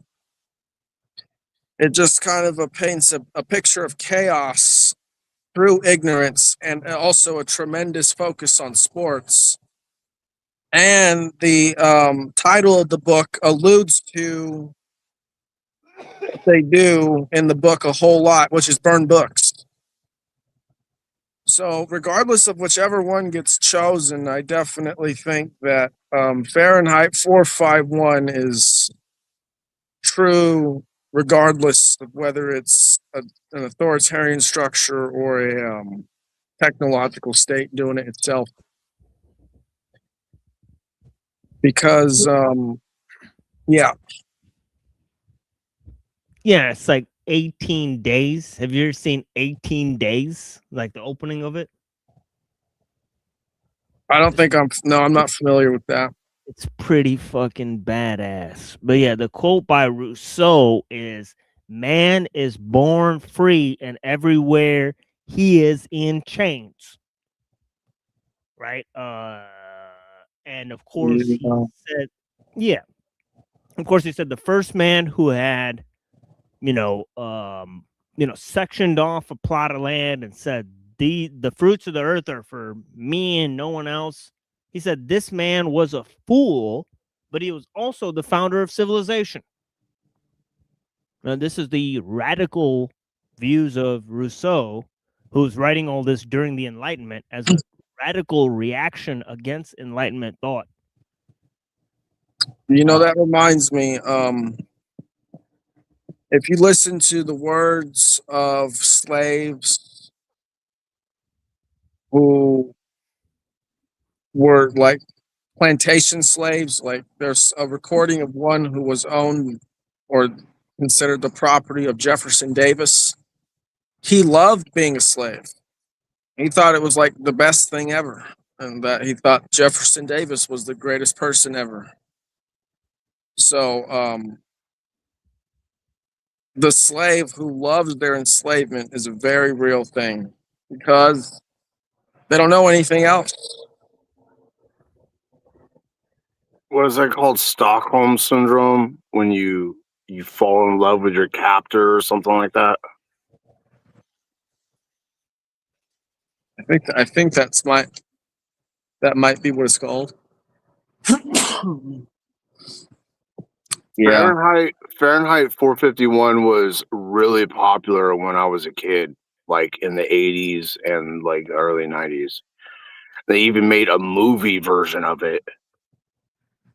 Oh, I should watch that.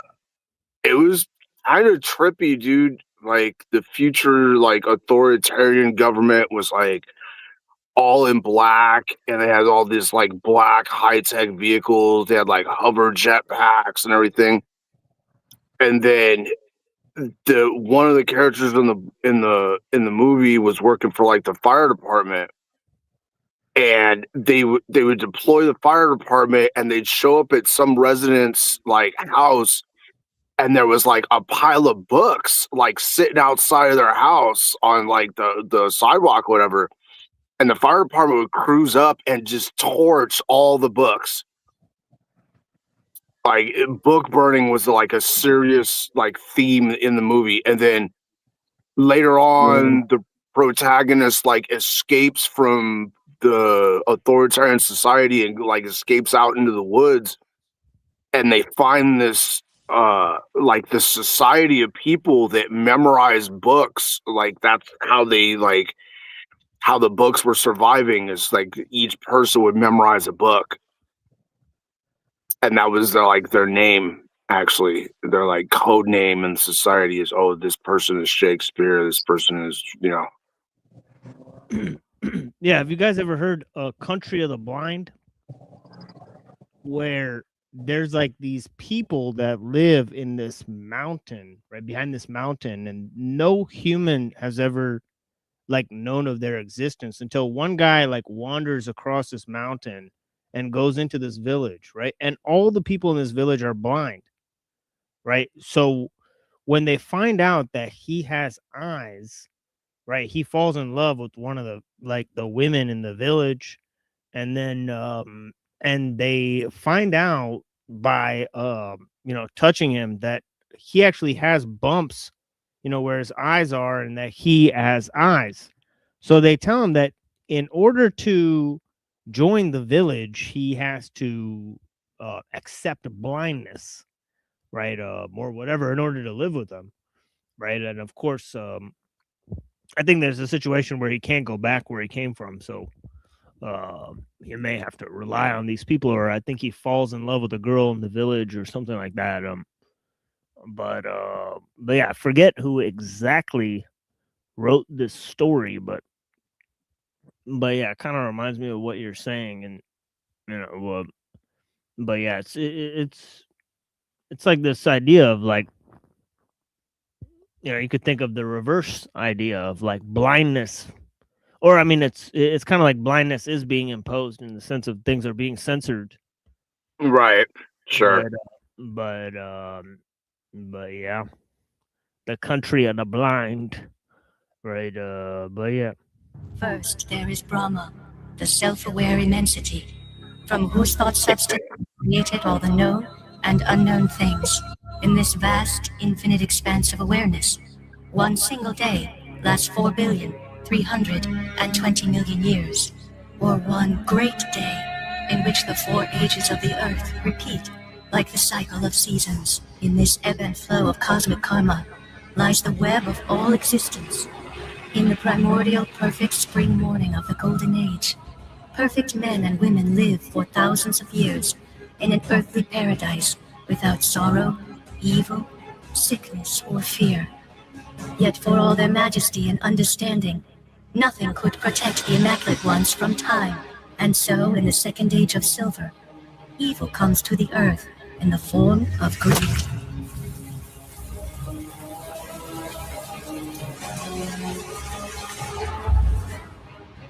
Glorious paragons like Rama come to contend with the encroaching powers of darkness and ignorance. War is born, and with the war came the super warriors, a new race of ultimate men and women sent to stem civilization's decline at the end of the second age. Perfectly constructed, they almost resemble the immaculate ones of the preceding age. But the great autumn afternoon of the third age began, and these super warriors became prey to a new misery: disease, imperfection, decay. Prophecy says this third age of ours ends soon, in its turn on an epic battlefield, upon the crack of the ages, and we of the great autumn afternoon depart. The terrible fourth age of winter night begins, the black age of iron. Wealth is law here. Dollars and cents, the new gods. Here, survival is the new disciple.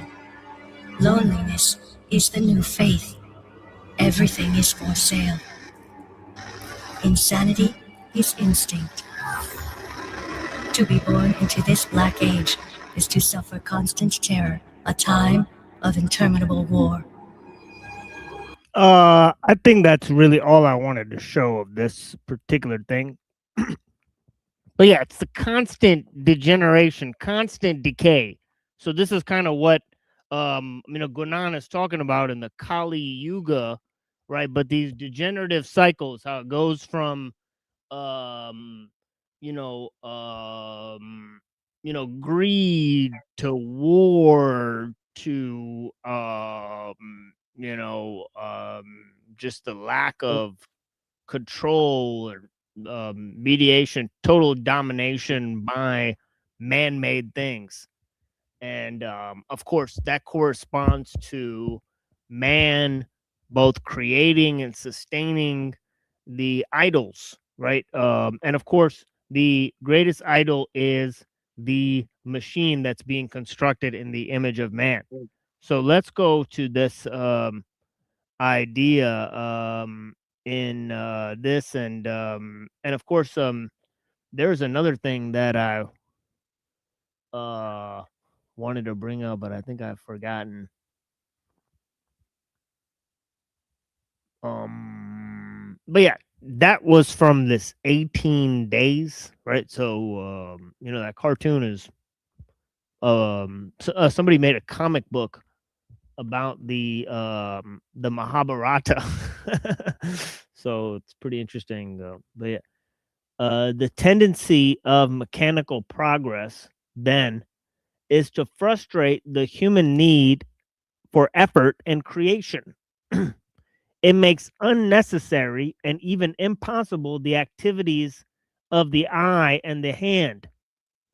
Okay, so that is something I was talking about, right? This divorcing of human activity from the activities of the thought. The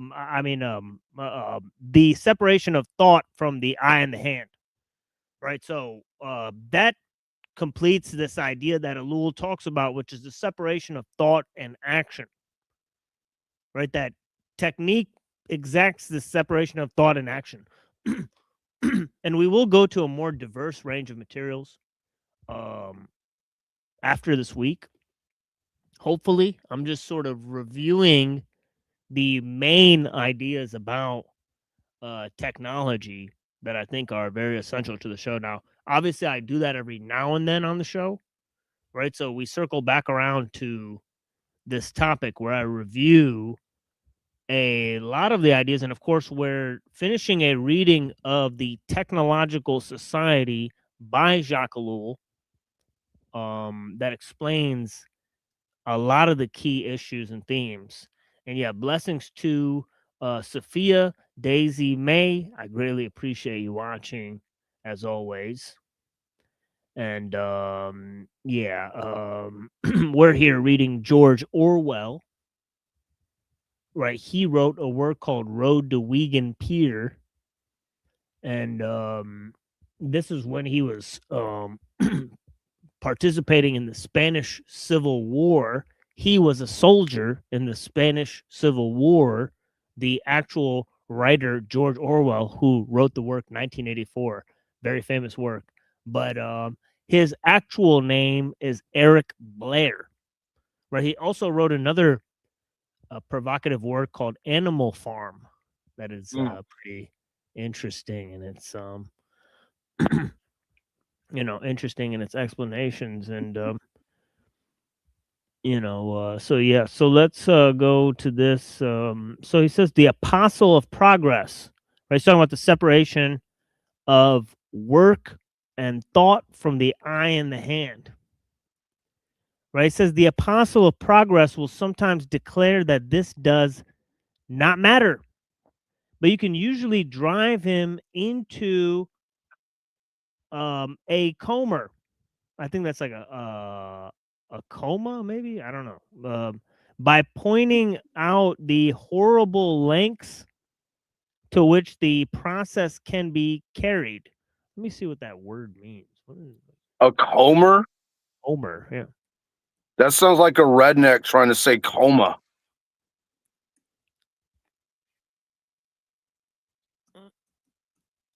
Define. Comer in English means a person who arrives or someone with a bright, successful future. Okay. All comers.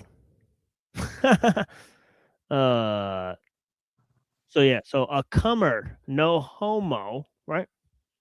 I suppose, right? But yeah, so yeah, interesting. Oh, saying it wrong.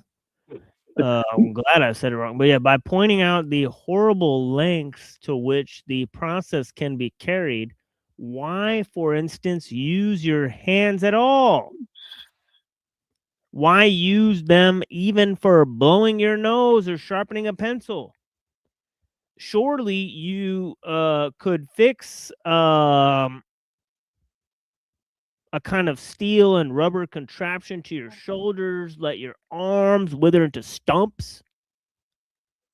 of skin and bone. And so with every organ and every faculty, there is really no reason why a human being should do more than eat, drink, sleep, breathe, procreate. Everything else could be done for him by machinery. And as I talked about earlier, that this is literally what some of the communists, right, transhumanist guys actually propose. Right, they say that we are in a position to have all the work be done by machinery, and all we have to do is be totally 100% supported by the system to not do anything but walk around, live in the pod, eat, sleep, drink, and fuck and shit, and that's all we will be able to do. And they think that this is liberating man. You know, that all of his activities will be procured by machines. His very livelihood will be procured by machines. And they think that this is the, oh yeah, this is the future, man. You know? And you can't even explain to these people that literally they think that science and technology are going to liberate humanity, and they're putting themselves in a grotesque form of slavery, right? And obviously, the man will give birth to its master, right? Just like it showed in that cartoon we watched, right? That man is creating the methods of his own enslavement. Okay, and yeah, so and this system is sort of yeah, it's the slave giving birth to the master. There's really no reason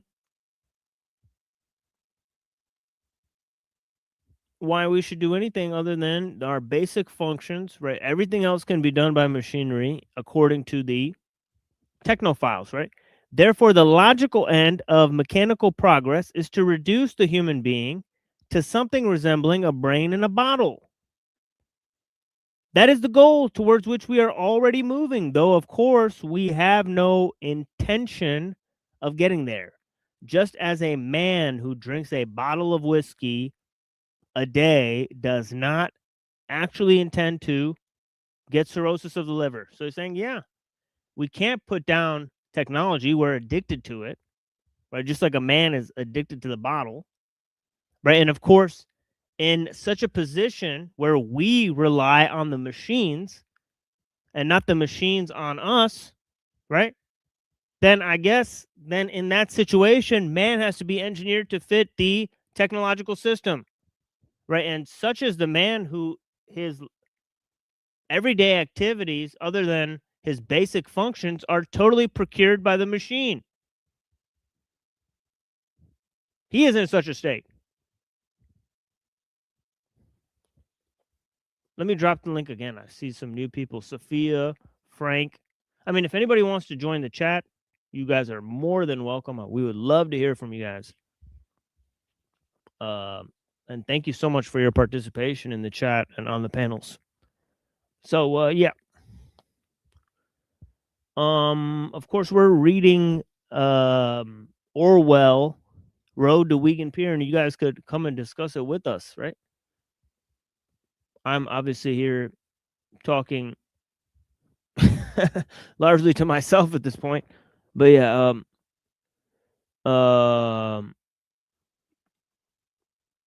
yeah, so that is the goal towards which we are moving, though of course we have no intention of getting there. Just as a man who drinks a bottle of whiskey a day does not actually intend to get cirrhosis of the liver, the implied objective of progress is not exactly perhaps the brain in the bottle, but at any rate some frightful subhuman depth of softness and helplessness.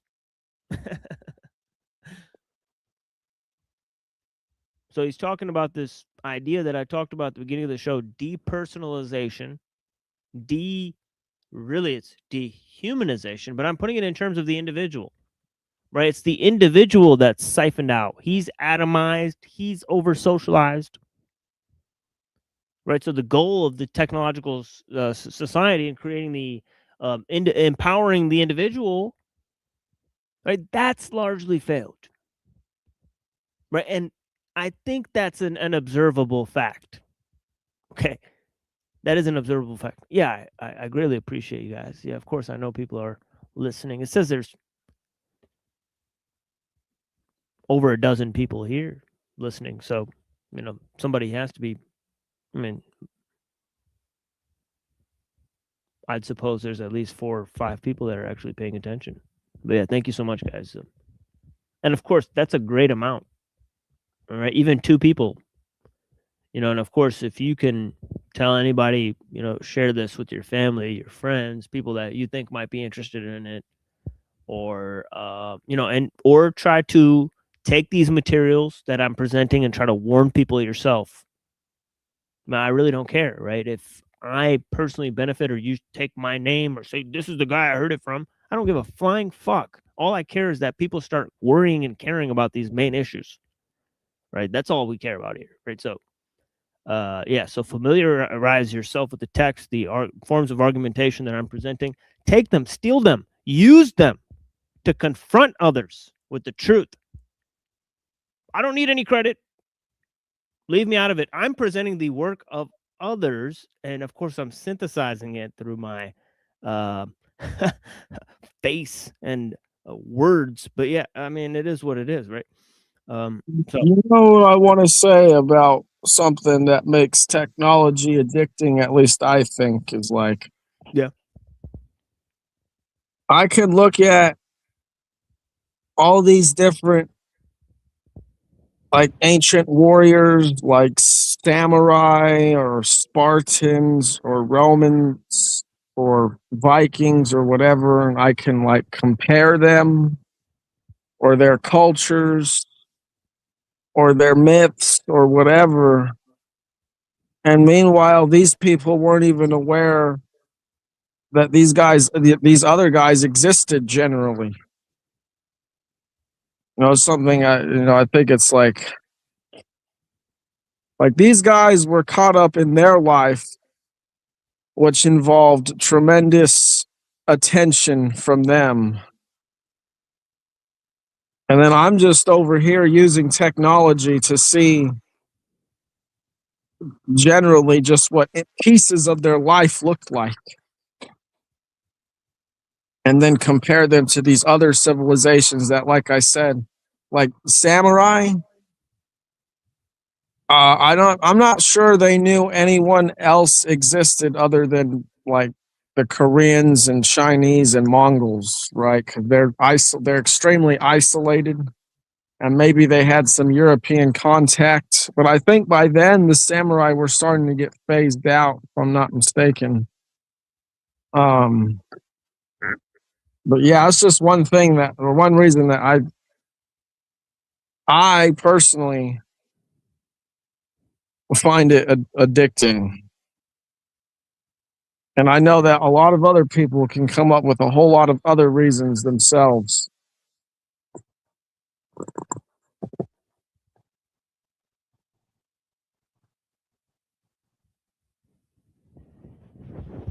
Yeah, I mean, it's like, human civilization is kind of like no better than, thing that's kind of addicted to technology and improving technological means. And of course, as Dom pointed out earlier, this is how the state tightens its clamp over us, and so on and so forth. So it's very important to realize these sort of factoids.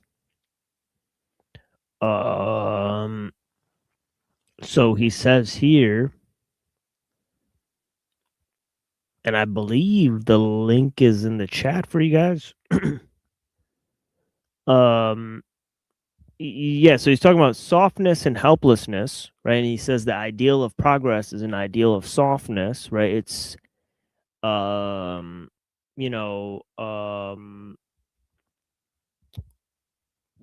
causing the machine to become extremely sophisticated, causing man to lose his sophistication, right? And so on and so forth. So it says, and the unfortunate thing is that at the present, the word progress and the word socialism are linked inseparably in almost everyone's mind. This is the 1800s, right? The kind of person who hates machinery also takes it for granted to hate socialism. The socialist is always in favor of mechanization. Remember the quote by ellul of Stalin, that the only condition necessary for socialism is industrialization. There's this helicopter that's flown over my house for the second time. Oh my God. Yeah. Hopefully they're not colored black and whatnot. But yeah, There's always all kinds of helicopters and stuff flying around here. Because I live right near a military base. yeah, I think we have some of that too, because I think on like one of the episodes of the Machine Lies, I opened it up because there was like just right like I don't know, like it was like it was like at the end of my block there was just a floating black helicopter that just going like in circles. And yeah, quite a sight to behold. And yeah, of course, this thing was just floating outside my house, pretty much going in circles. And so we went outside and looked at it, and very weird sight to behold. But yeah, so yeah, true stories, weird shit that happens. But yeah, anyways, let's go on. Definitely some fucking X-Files shit. But yeah, so this connection between socialism and industrialization. And of course, if we go back to the I forget exactly which he says here, Skrbina, that this is chapter 12. Right? So it says here, he says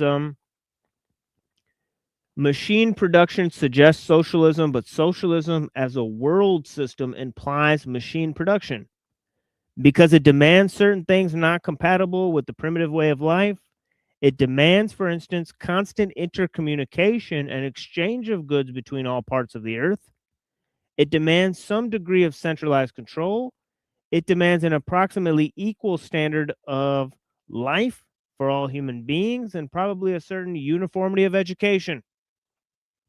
So there you have, in and by definition, a socialist system, right? That's literally and purely defined only by this tendency towards mechanization.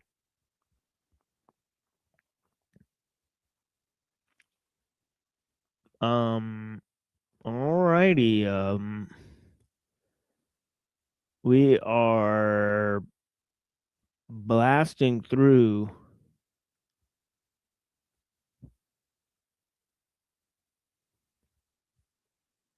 and he says, quite recently, for instance, a prominent ILPer confessed to me. I don't know what ILP is. Confessed to me with a sort of wistful shame. I believe that might be some sort of socialist organization of the time, as though it were something faintly improper that he was, quote unquote, fond of horses. Horses, you see, belong to the vanished agricultural past. Right. These people don't like that, right? That and all the sentiment, he says, for the past carries with it a vague smell of heresy for them, right?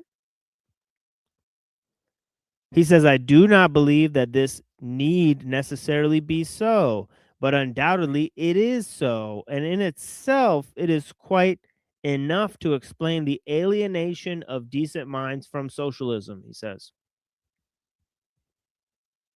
So he says, yeah, socialists, they don't like horses because they're related to agriculture. They want machines to take over everything, including agriculture. They want to dehumanize man. They want to take over the activities of man and,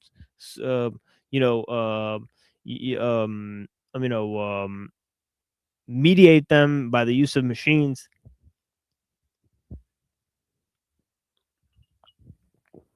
What's wrong with you? Anyways.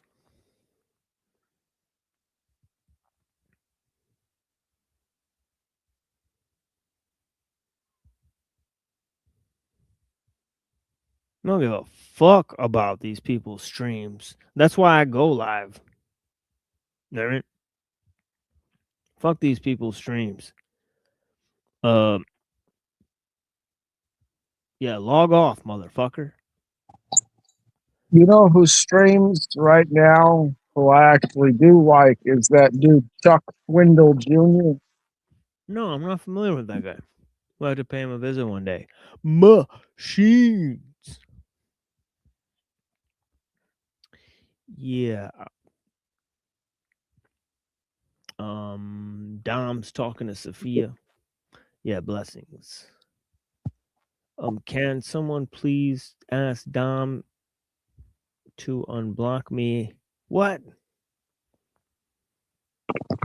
Yeah, I don't have her blocked. Oh, I see all her messages. Oh, okay. The data centers that power AI are horrifically devastating to our farmlands and wildlife. Yeah, fuck those things.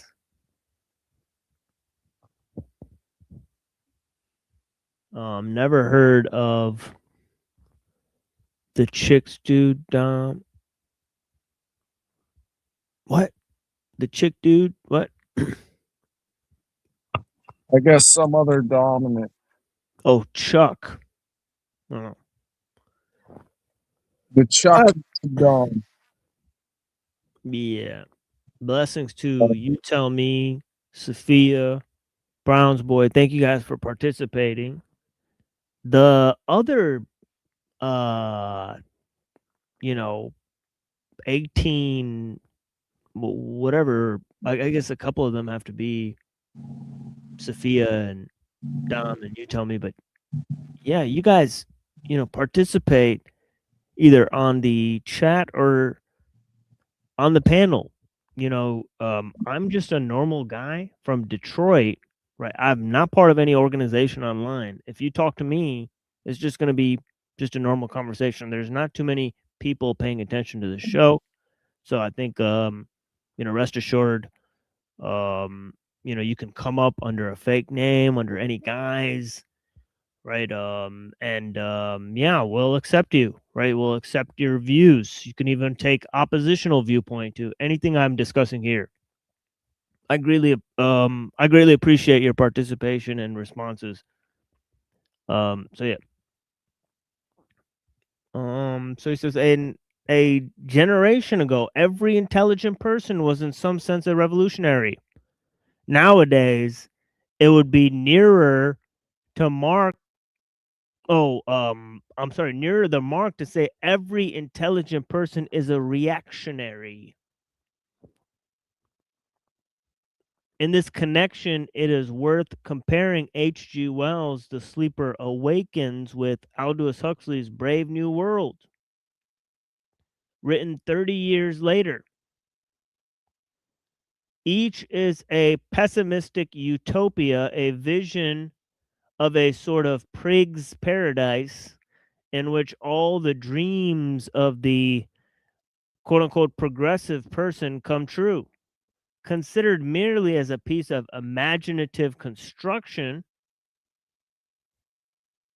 The Sleeper Awakes is, I think, much superior, but it suffers from vast contradictions. So there he is critiquing the work of Aldous Huxley. And of course, Aldous Huxley wrote a famous letter to to Orwell saying that his version of dystopia is probably much nearer to what's actually going to happen, right? So he doubled down on on his critiques, right? I wouldn't be bragging about such a thing. Although I guess I could see why they would, but yeah. Yeah. Yeah, about getting the system of technological slavery correct, right? It's not a huge W either way, right? One thing that I ask myself, how much have these guys contributed to making a better technological system of control just by writing these books? Because the ruling class is learning from them just as much as we are. Oh yeah. Well, that is kind of what ellul says, is that any critique of the system will just be absorbed into it.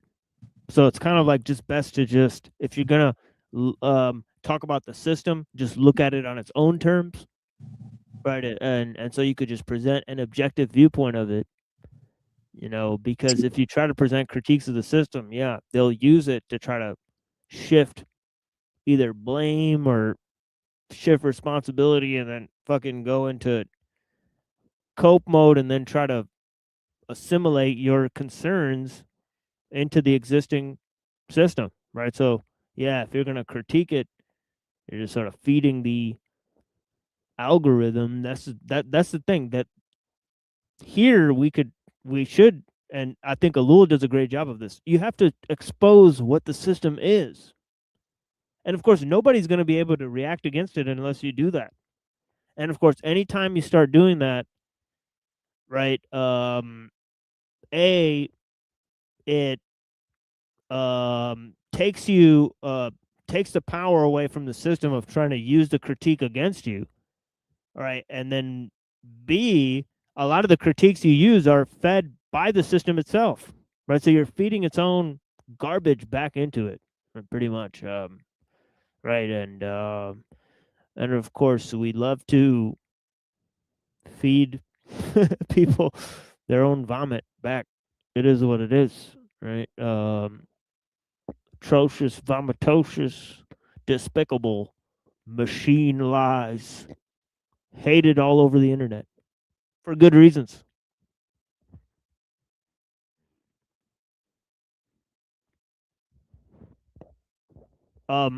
Maybe I'll take a little break here. What do you guys think?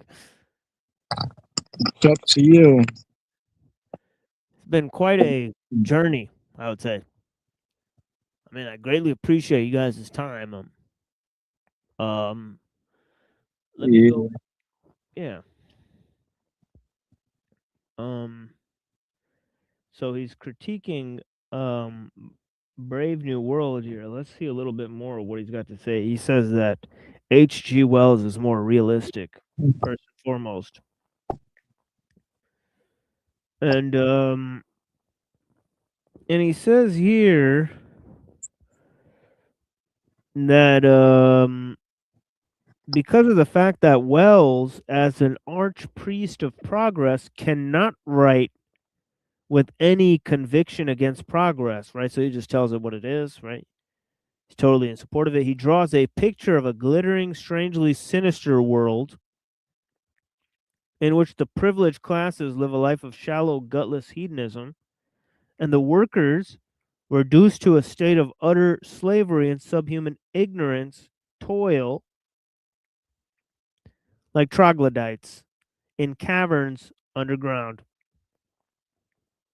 As soon as one examines the idea, it is further developed in a splendid short story in Stories of Space and Time. One sees its inconsistency, for in the immensely mechanized world that Wells is imagining, why should the workers have to work harder than at present? Obviously, the tendency of the machine is to eliminate work, he says, not to increase it. In the machine world, the workers might be enslaved, ill-treated, and even underfed, but they certainly would not be condemned to ceaseless manual toil, because in that case, what would be the function of the machine? You can have machines doing all the work or human beings doing all the work, but you can't have both, he says. Those armies of underground workers with their blue uniforms and their debased half-human language are only put in to make your flesh creep. Wells wants to suggest that quote unquote progress might take a wrong turning. But the only evil he cares to imagine is inequality. One class grabbing all the wealth and power and oppressing the other, apparently out of pure spite. Giving it quite a small twist, he suggests, he seems to suggest overthrow the privileged class, change over from world capitalism to socialism, right? Because he's a Fabian socialist, right?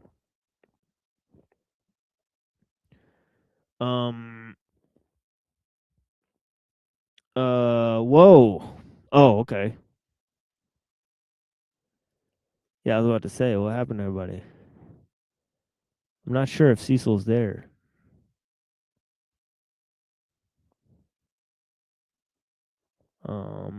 All I see is blackness. Darkness. Darkness. Okay, I hope that's not like sort of smashed car there. Hopefully we're not witnessing like a car accident here. But yeah, I appreciate Cecil. Hopefully he's well. Okay, here's Dom again. Blessings. I'm pretty sure that was the background he had before he joined. Oh, okay. He's never had a background before, so that's kind of interesting. But well, I mean, I don't know. I assume it's a real place. I don't know if it's a background like yours. yeah. Okay, let me just finish this thing here. He says the machine civilization is to continue, but its products are to be shared out equally. The thoughts he dares not face is that the machine itself may be the enemy.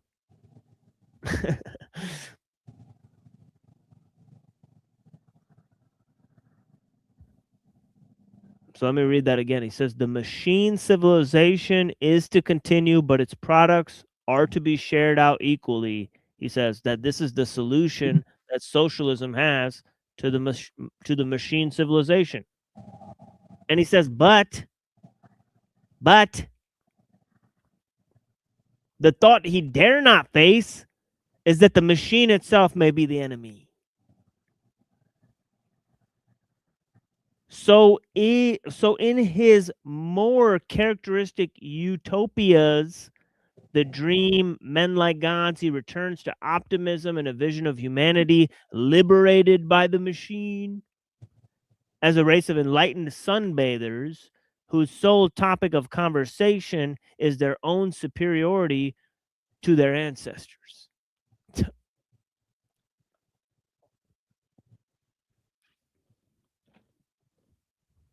Alrighty.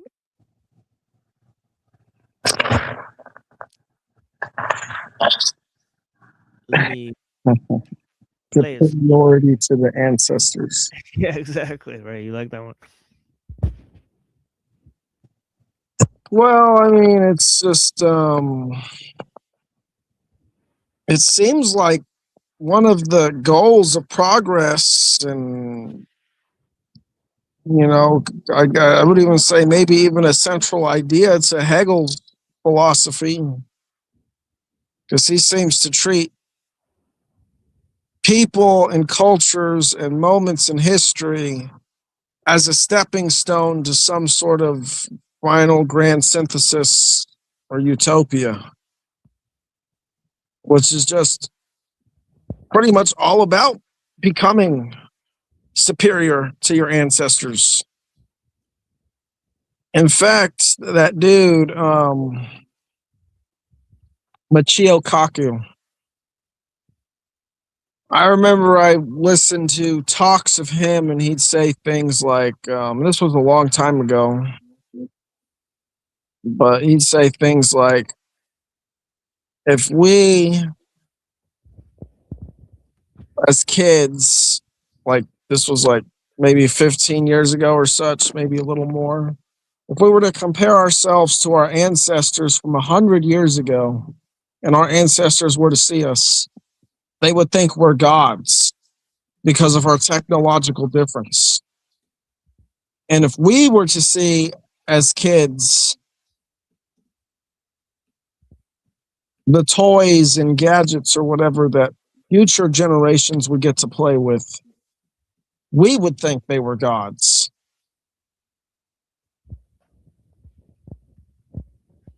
And it all comes down to just what the scientists and engineers provided for the kids to play with that determines if they're gods or not. You know, things outside of their control. Yeah, by the way, I'm reading this from Skrbina's anthology. It's called Confronting Technology. So I'm not sure if this is in the new edition of the anthology, but Skrbina has an edited version of a bunch of different stuff he's put together, right? That explain a lot of this stuff. And of course, this reading is contained within that anthology. So if you look, I believe that's available on Amazon. And of course, the work that it's being taken from is called Road to Wigan Pier by George Orwell, a.k.a. Eric Blair. Yes, the same author as 1984. And yeah, I think it's available in most places. Blessings, Reddington. What's up, man? Yo. What's been popping? Not much. What's up? It's been an interesting stream, very quiet. I mean, I've just been reading Orwell explaining a bunch of stuff about depersonalization, the effects of technique on human civilization. It's really just been 3 hours of that with one song in between. So nice. Yeah, Dom's been talking. So yeah, Cecil joined. He said like two things. He's here, but not here, as always. So he's just blackness, darkness. Not sure if he's. Last time he did. The darkness. The darkness. So yeah, so we'll see. If I see him pop up back there, I'll get up in that. But yeah, I appreciate Cecil joining. Here's a song by Capadonna.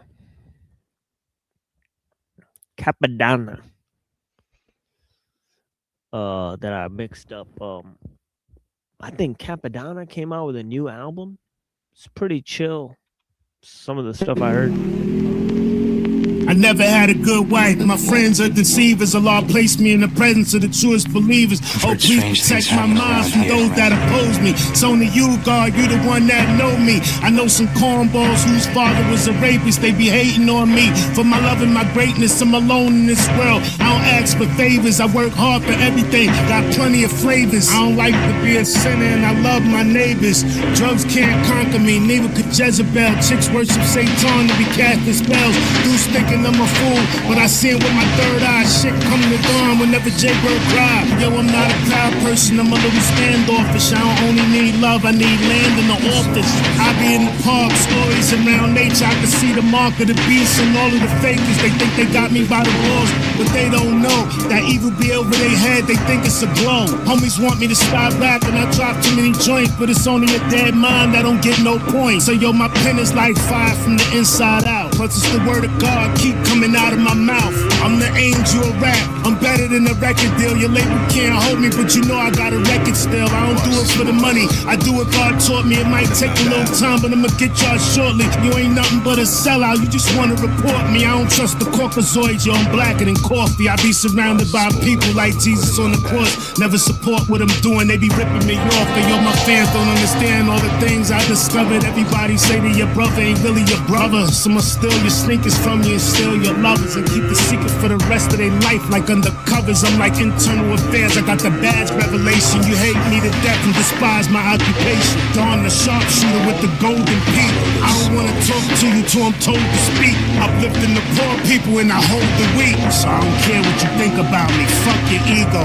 I'm Father MC with the mic, you just my e-ho. Gods bring sight to your vision, you can't see though. Your character is bullshit, your energy fuckery. Idiots and sodomites, can none of y'all fuck with me. I'm on the balcony, chilling in the telly.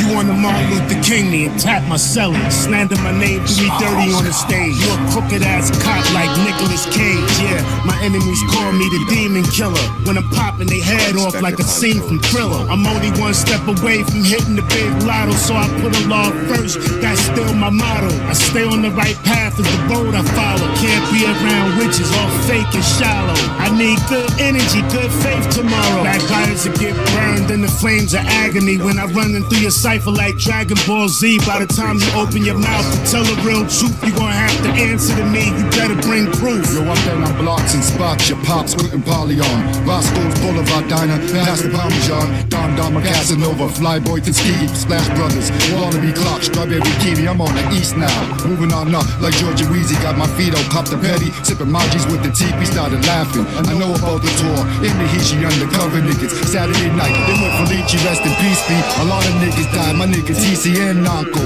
Man, I'm back in Grove, I'm talking 93 and Clock U. He'll be trash the party, niggas bumping woo. Yo, who that? That nigga's a bitch. His man's a sucker too. Swarmed on him, smack the niggas up, put the paws on him. Pitbull, bunch of Rottweilers, put my dogs on him. Checkmate, kidnap his queen, put my pawns on him. Shit's official, right and exact. That nigga dog on it, dog on it, bring the shit back. They got the guard on it, universal sun and the moon. Flag got the star on it, the shit here, glaciers of ice. Nisha law on it, fly kicks, poppy wardrobe, Dick Dawn on it.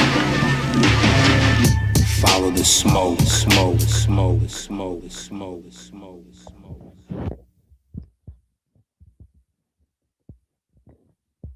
Yeah. It do the dang. And I do that dang. I be do this.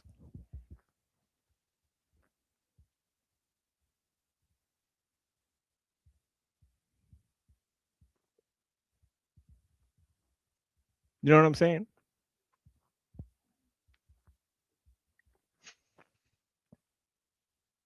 Paranoid chilling. Some hot shit.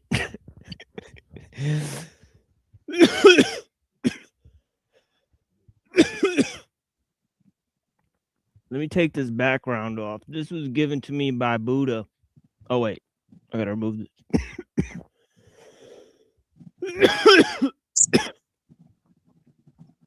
Before he left, stormed out. We had a bad disagreement. I'm telling y'all, it was bad. But hey, hopefully he stops being a wimp. But yeah, I appreciate the guy. I appreciate his intelligence, his taste in art, and so on and so forth. But yeah.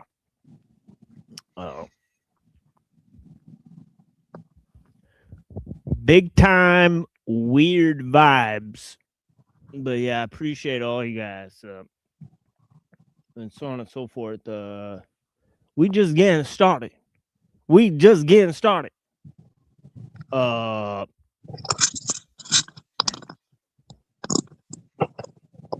And you know, we do. Oh wait. Oh no, wait. I can't remove that from the studio. That's Cecil. I'll say Avian has definitely read more than I have. Yeah, big time strangeness. I don't. Yeah, I haven't read like he has. It's free. Yeah, that's one thing he would always highlight.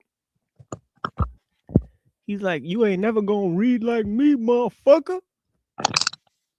And yeah, he might be right. I mean, you know, some hardcore readings. Big blunts of leaves. Yeah, exactly. And yeah, avian's written more than Dantu. Yeah, it's on some craziness. Sad A lot of mom. Goodreads. He's written a lot of Goodreads reviews. I appreciate the dude. So, anyways, let's go on. Obviously, no negative hard feelings. We respect the contributions of everyone that has, contributed. There's, I'm rewatching the show. There's lots of times where even, Dummy and others, they performed very well on the panel. We had discussions about deep topics. Imagine that. I actually had, I couldn't remember because I'm like, these guys are simply useless, right? So I forgot all the good times I had with them. So I was like, wow, we actually had some good discussions. I actually forced them to talk about some real issues at one point. Yeah, it was like pulling teeth. Yeah, people you wouldn't believe, but I got them all to have a good discussion. I can It's because you're the host and you're just we brought it out of them. It was like you care about learning is what it is. Yeah, or it was like exorcism, where we brought it out of them. Using them mod god powers. Well, not at first. Not at first. Yeah, actually. not at first, but surprisingly, eventually. for most of those better interactions, we never used that. I guess they felt that we were on equal terms henceforth, and that's why they opened up to us. But then when I started to employ, because then they started to step in and really throw their weight around, I had to cut them loose because I'm like, well, now that you think that you're equal to me, but you're not an equal in talking about these motherfucking terms that I'm talking about, you just have to cut you out of this fucking shit, fucker. Right, so yeah. Let's move on. I greatly appreciate you guys. And Brave New World belongs to a later time and to a generation which has seen through the swindle of progress. The swindle. I like how he says that. The swindle of progress. Right? Yeah, that's cool. I don't know if that was me or you. Yeah, blessings. Yeah. I mean, my confidence.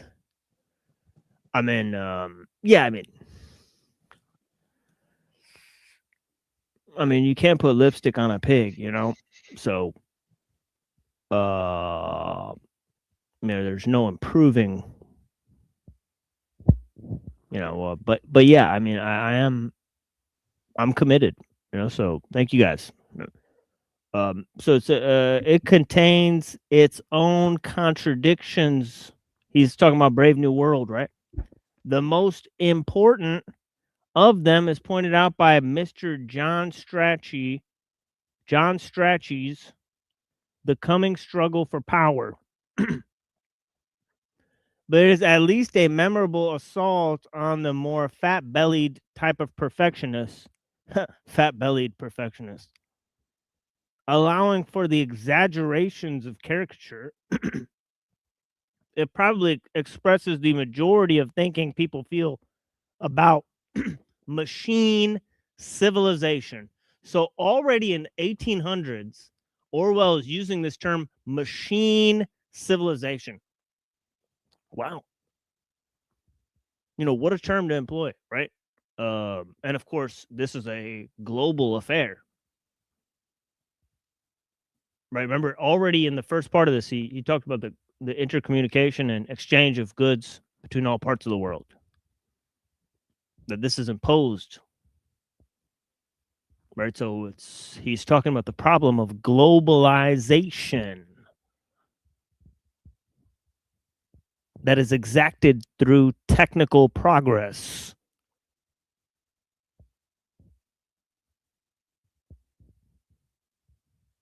You know? That's one of the main issues we talk about on the show. If you weren't familiar with that, because that is one of the effects of quote unquote progress that everyone just accepts without questioning it, right? Conformity in our world is nothing more than conformity to the world technological system, right? So, yeah, the sensitive person's hostility to the machine is in one sense unrealistic because of the obvious fact that the machine has come to stay, he says. Has come to stay. Right. But you know what?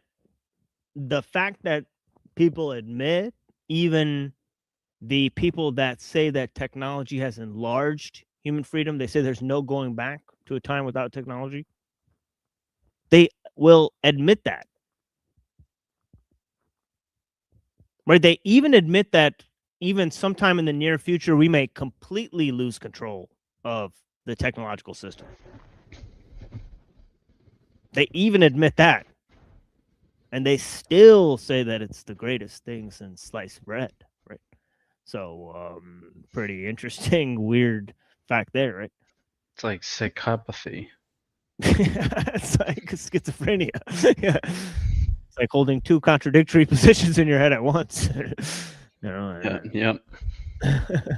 You know, and just going about the world saying, well, perfectly rational person. Yeah. You know, and yeah. So yeah. So yeah, the machine has got to be. He says, but as an attitude of mind, there is a great deal to be said for it. The machine has got to be accepted, but it is probably better to accept it rather than one accepts a rather as one accepts a drug. Right? So he's saying it's better to accept it as one accepts a drug, right? And he uses this analogy a lot to define our reliance on technology, right? That is grudgingly and suspiciously. Like a drug, the machine is useful, dangerous, and habit forming.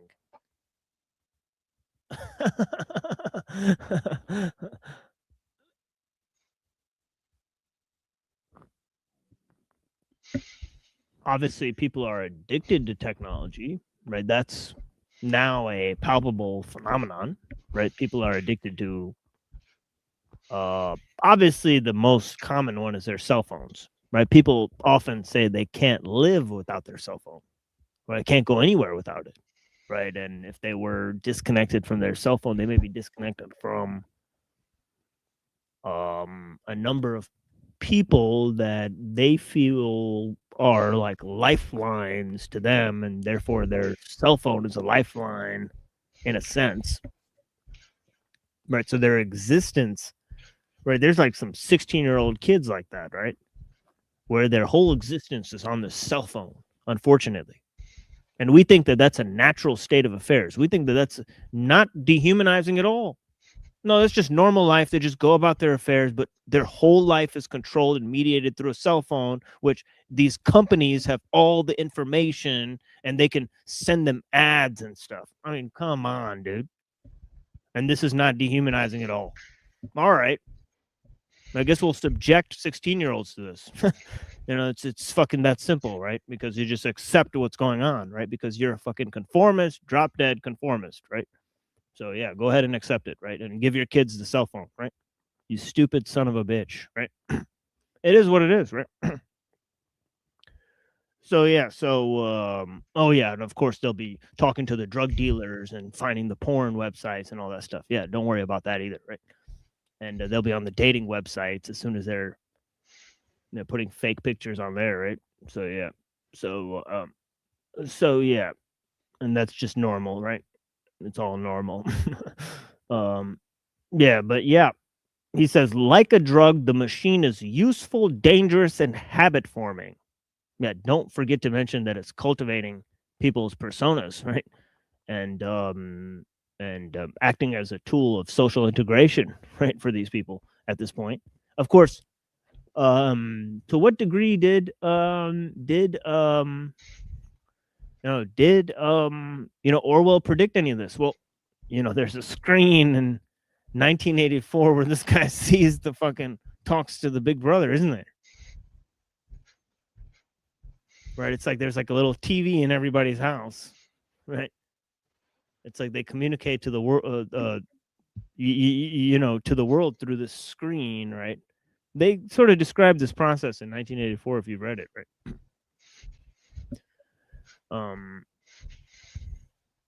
I read it a long time ago, so I'm not really. But yeah, same. I kind of forget. Yeah, but he describes Winston and the screen, and and how this thing is placed inside everybody's home, and so yeah, the oftener one surrenders to it, the tighter its grip becomes. Whoa, that's what Don was saying earlier, right? Tighter its grip becomes. Right, you have only to look about you at this moment to realize with what sinister speed the machine is getting us into its power. To begin with, there's a frightful debauchery of taste. Oh my God. And this is what I mentioned earlier, the debauchery and the corruption of taste, the corruption of man's taste, right? Right? People are putting spells on me, right? Let me turn my camera off, right? And so on and so forth, right? I heard somebody say this on a podcast, show earlier. They said, all you people putting spells on me, stop it. I know you're doing it. But they try to pretend like they're this magician or whatever. They're going to send counter spells. I'll show you. Sorry.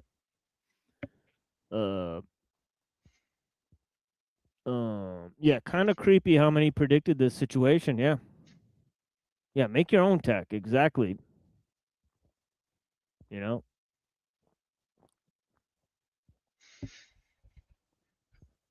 Own yourself or be self-owned.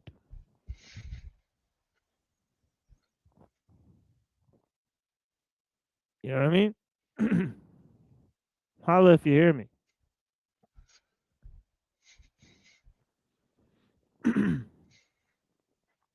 Okay. And I'm getting fucking. Ooh, I'm hungry as fuck. Yeah, I'm hungry as fuck, guys. I just got hit with like a massive just feeling of hunger here. Guess it was the hunger spells. The hunger spells, yeah. So let's see. Yeah, the debauchery of taste, folks, that has already been affected by a century of mechanization. A century of mechanization. Oh yeah, they've been dealing with this for 100 years already, right? This is almost too obvious and too generally too generally admitted to need pointing out. But as a single instance, take taste in its narrowest sense, the taste for decent food. In the highly mechanized countries, thanks to tinned food, cold storage, synthetic flowering matters, etc., the palate is almost a dead organ, as you can see by looking at any greengrocer's shop. That the majority of English people mean by an apple is a lump of highly colored cotton wool from America or Australia. They will devour these things apparently with pleasure.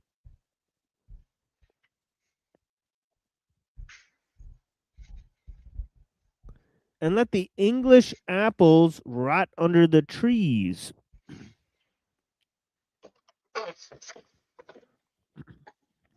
Oh shit. I dropped my book. So let me find out what page I was at. Sorry. Row. Oh, here. Okay, it is the shiny, standardized, machine-made look of the American apple that appeals to them. The superior taste of the English apple is something they simply do not notice. Or look at factory-made foil-wrapped cheese and blended butter at any grocer's. Look at the hideous rows of tins, which usurp more and more space in any food shop, even a dairy. Look at the 6-penny Swiss roll or the 2-penny ice cream. Look at the filthy chemical byproduct that people will pour down their throats under the name of beer. Mm-hmm. You know, they found out that they were lacing the inside of beer cans with BPA. Can you believe that? Not just beer cans, pretty much any can. Yeah, any can, yeah. Especially soda cans, beer cans, etc. I saw a video, the guy tested it, where he put the soda can into like a solution that dissolved the metal, but it left the plastic. Son of a bitch. They got metal chips and cereal and fucking plastic and soda cans, folks. It is what it is. They even tell you it's fortified with iron. Right. An essential mineral for your health and wellness. So yeah, so yeah, so wherever you look, you will see some slick machine-made article triumphing over the old-fashioned article. He says, and of course he's talking about food that still tastes of something other than sawdust. And what applies to food applies to furniture, houses, clothes, books, amusement, and everything else that makes up our environment. These are now millions of people, and they are increasing every year, to whom the blaring of the radio is not only a more acceptable but more normal background to their thoughts than the lowing of cattle and the song of birds. The mechanization of the world could never proceed very far, while taste, even the taste buds of the tongue, remain uncorrupted. Because in that case, most of the products of the machine would be simply unwanted. In a healthy world, there would be no demand for tinned foods, aspirins, gramophones, gas pipe chairs, machine guns, daily newspapers, telephones, motor cars. And on the other hand, there would be a constant demand for the things the machine cannot produce.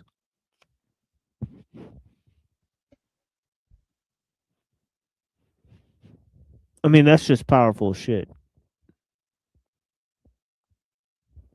Obviously, he can explain things better because he's like just very articulate at writing. Right? So when he picks up a pen and explains these problems, and just like how Henry David Thoreau was able to explain, these guys are just excellent writers.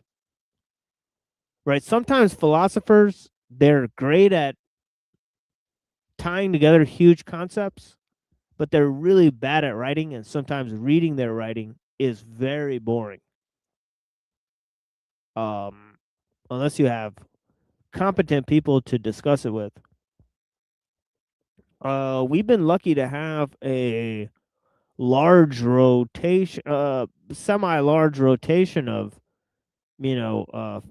fellows that are willing to comment on material, although that sort of list is dwindling, and so on and so forth. But yeah.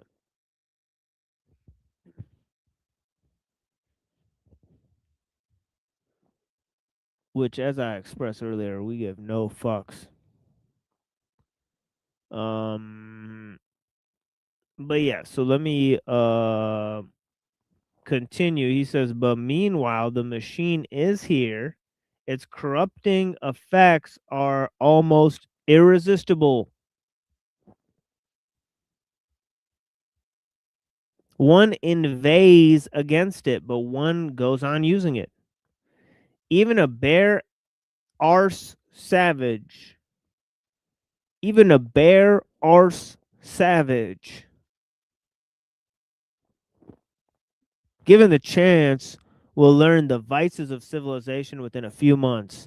Mechanization leads to the decay of taste. The decay of taste leads to the demand for machine-made articles, and hence to more mechanization. And so a vicious circle is established.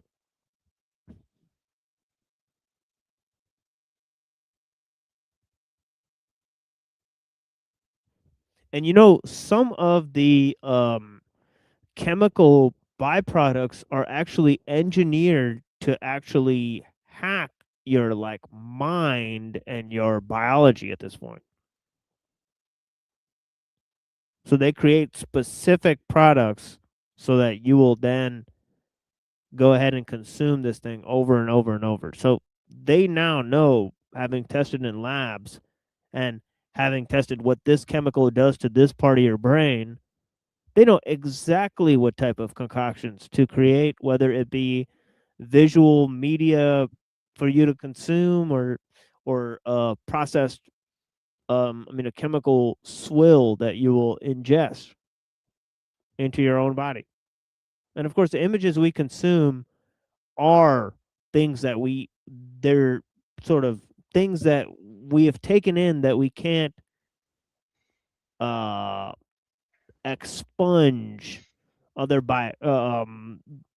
than by filtering processes, right? Where we have to use certain filtration process to take out this or that chemical, like benzene or something that's taken out by sulforaphane that's found in like vegetable products, right? Or something like that, right? That you have to introduce into your body organic processes that will then undo the chemical processes, and you have to take mushrooms or something that'll soak up these, sort of metal contaminants that you've ingested into your body, right? And so on and so forth. This is like nothing gets these things out. Right, so it's like we're being altered from the inside out, right? Similar to the visual images that we consume. You can't unsee these advertisements, right? That's trapped in your visual space. It's contaminating your dreams. You can't unsee this shit. You can't unhear some shit. There's only so much space for shit during a day before you get overloaded.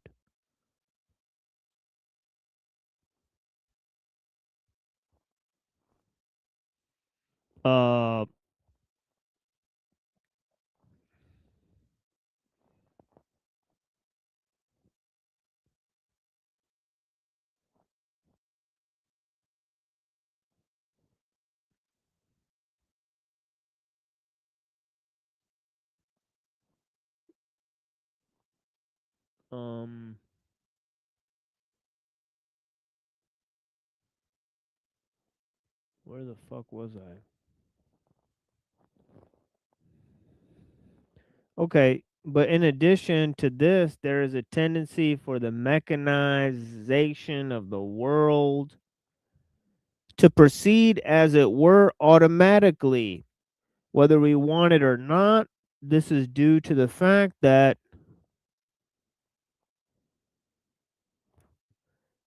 in modern Western man, the faculty of mechanical invention has been fed and stimulated till it has reached almost a status of an instinct.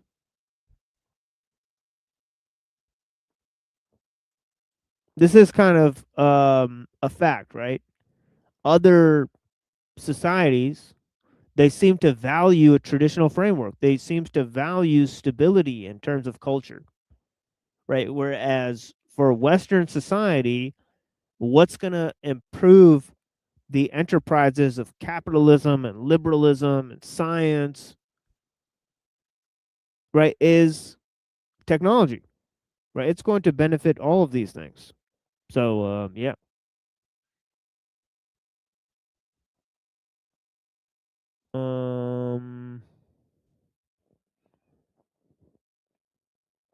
So yeah, so that's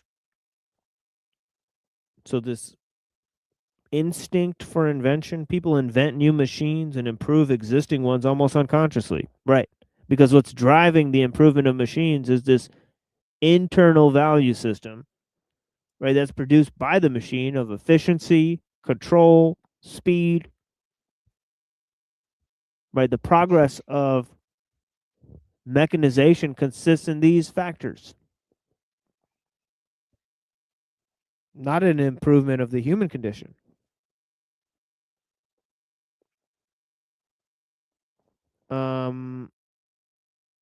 Rather as a somnambulist will go on working in his sleep. In the past, when it was taken for granted that life on this planet is harsh or at any rate laborious, it seemed the natural fate to go on using the clumsy implements of your forefathers, he says. And only a few eccentric persons, centuries apart, propose innovations. Hence, throughout enormous ages, such things as the ox cart, the plow, the sickle remained radically unchanged. It is on record that screws have been in use since remote antiquity.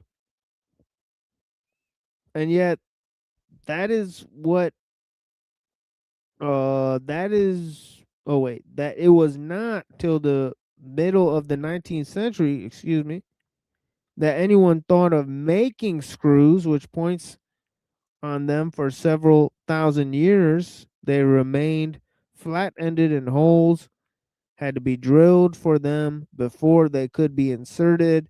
In our own epoch, such a thing would be unthinkable.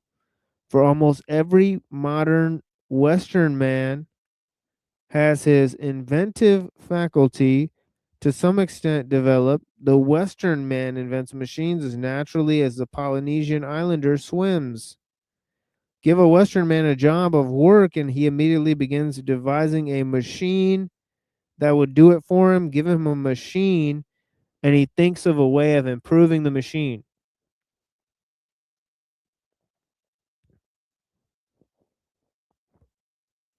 So this idea, to, anachronistically read back into man's history the narrow view of just his technological progress,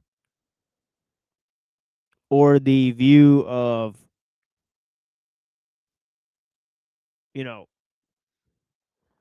the sort of people of today,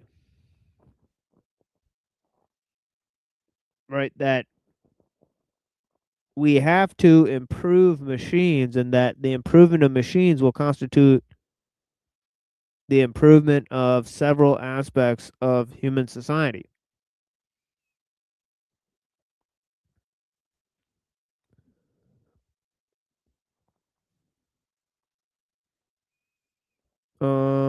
I understand this tendency well enough for, in an ineffectual sort of way, I have that type of mind myself. I have not either the patience or the mechanical skill to devise any machine that would work, but I am perpetually seeing, as it were, the ghosts of possible machines that might save me the trouble of using my brain or muscles.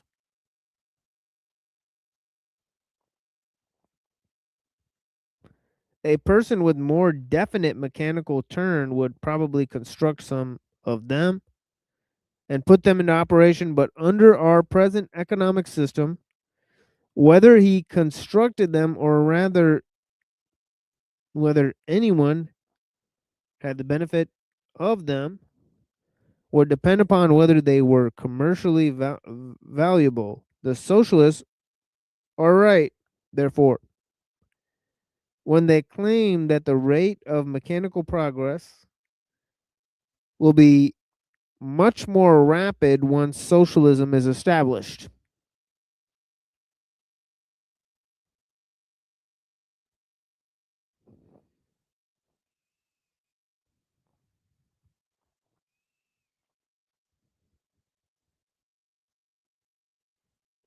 Given a mechanical civilization, the process of invention and improvement will always continue, and the tendency of capitalism is to slow it down.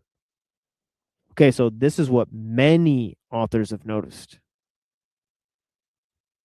Okay, there's an inverse relationship between capitalism and technological progress.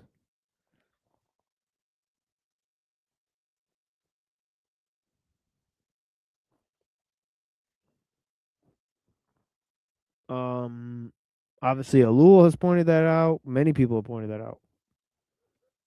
Things like automation signal the disappearance of capitalism. Large-scale technologies are increasingly centralized.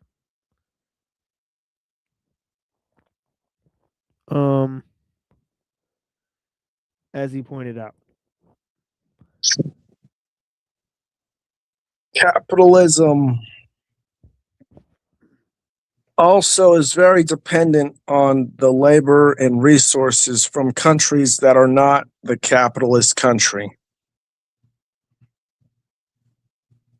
Just like civilization is dependent on resources from nature, but then forgets about where the resources came from or how to create any sort of self-sustaining loop with these resources. It's just take.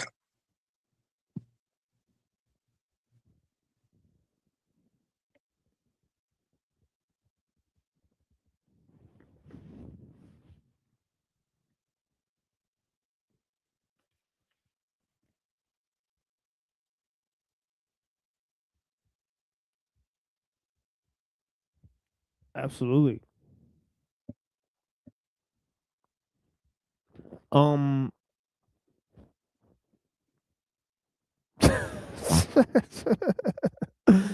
Good Lord, man.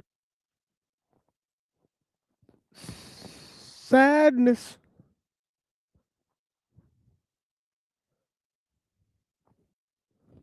Emotional damage. All right.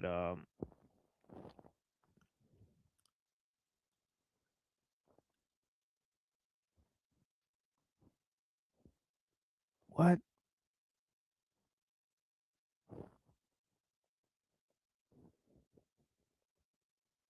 You know what? Let me drop the link again.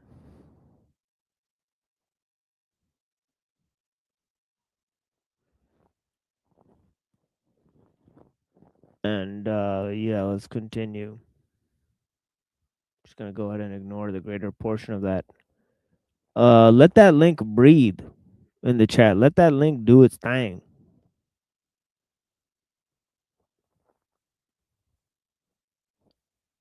You know, let it complete its rounds. You know, don't be spamming too much. Let that link breathe. Let that link have its own.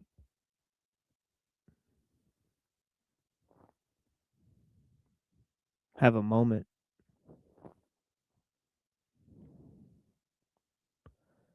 Given a mechanical civilization, the process of invention and improvement will always continue. But the tendency of capitalism is to slow it down. But under capital, you know, it says that in the Zeitgeist movie. You guys know that famous movie? It's like a communist guy. Well, it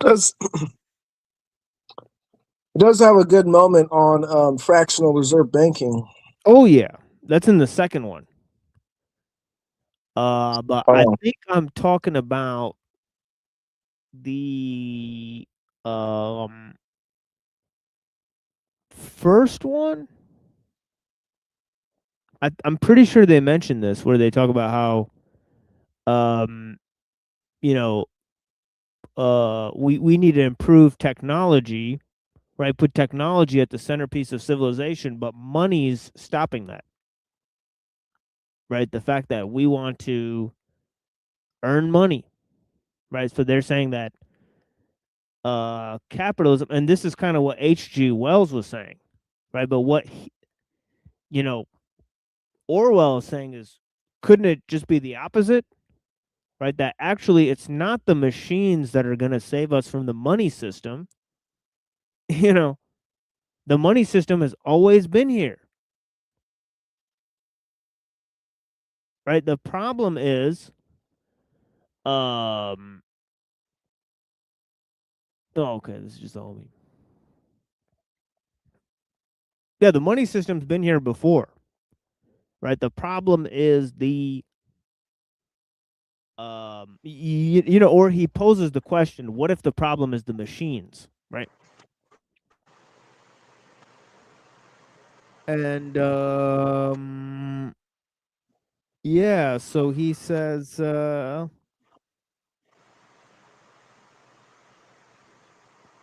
are we? Some indeed which threaten to reduce profits are suppressed almost as ruthlessly as flexible glass, mentioned by Petronius. Established socialism, remove the profit principle, and the inventor will have a free hand. The mechanization of the world, already rapid enough, would be, or at any rate would be, enormously accelerated. Enormously accelerated. And this prospect is a slightly sinister one because it is obvious even now that the process of mechanization is out of control, he says. And I'll stop reading for a while after this and play some music and maybe get a snack or something. I'm critically low on What song you got going on? Another one. Yeah, I think maybe we can. I think maybe I could play a few songs here so that we can. I'm not exactly sure which one I have. I think I have one by.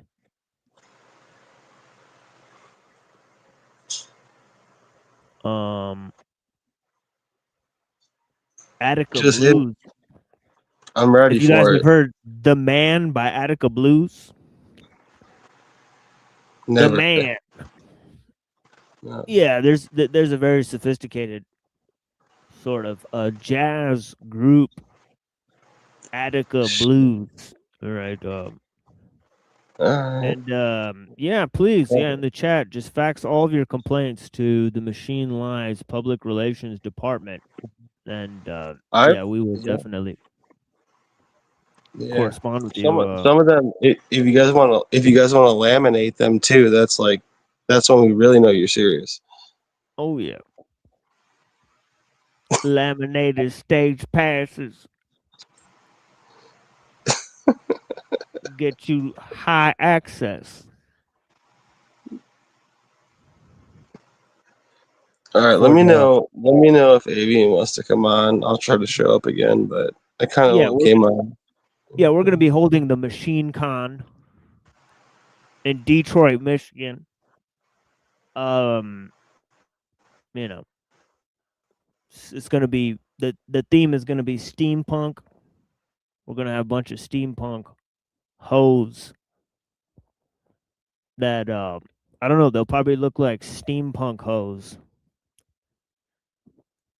And yeah. Probably like some DMT or something. I don't know. That I think that would be like Machine Con. What do you guys think? We can fund this thing. If you can dream it, you can do it. It's America, baby.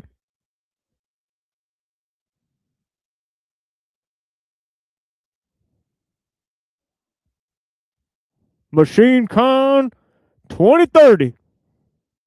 We got 4 years to fund this thing. Yippee-ki-yay, motherfuckers. Shout out to our friends that yeah, blessings. Yeah, homie. Thanks for joining. And yeah, we'll continue appreciating this thing in a minute. And I mean, my attitude has not changed ever since I started this stream. I still have the same attitude. Whether you think that's an attitude problem or an attitude solution, that's for you to decide. But yeah, I appreciate you guys' correspondence. In the hearts of men. You can crush me, control me, harass me, deny me, enslave me in chains, but you will never hold me. Blind me to find me, to tear me apart. You and I both know. There's someone that we all know. All be burnt by the wounds won't show. Be thankful that I'm taking time to warn you about a path that could be detrimental to your heart, pride, love, and pain. Deep scars that will never heal again. You don't want to play, I assure you. You hurt you under spell. If the plan goes well,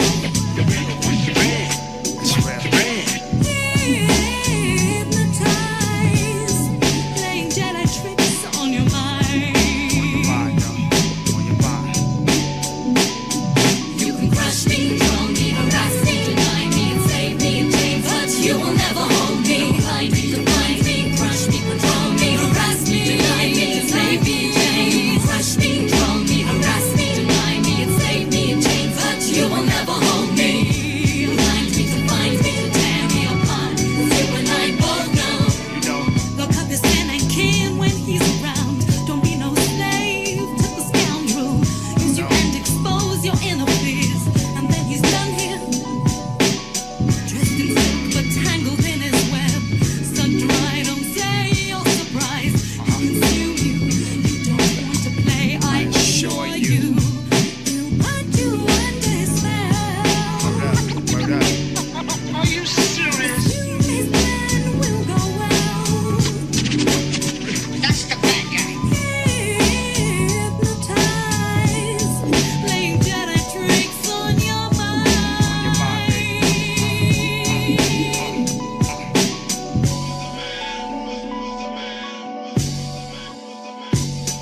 You can crush me, control me, harass me, deny me, enslave me in chains, but you will never hold me. Blind me, define me, crush me, control me, harass me, deny me, enslave me in chains. Crush me, control me, harass me, deny me, enslave me in chains, but you will never hold me. Blind me, define me, to tear me apart, 'cause you and I both know. Bamboos of the hood make what y'all peoples in the hood think. 21st century got the slave master's footprint. All over and over and over. Can't afford to walk the streets nowadays, not sober to the fact that nothing's really changed for us blacks. Listen close like ear button to what I'm saying on these tracks. It's like we laying on our backs but still perceived as bad guys. This type of pressure make you lesser, make a man cry. You wanna take flight but always on standby. You ask why, they don't wanna see a black man try to rise above the white regime. You know I'm caught right between a rock and a hard place. Incarcerate my scar face. Up in the crib to find drugs, I watch the narcs race. Only to find in no crime did I partake. My heart aches but the struggle make me strong. From the attic sing the blues in my song. Blow my fuse, now it's on.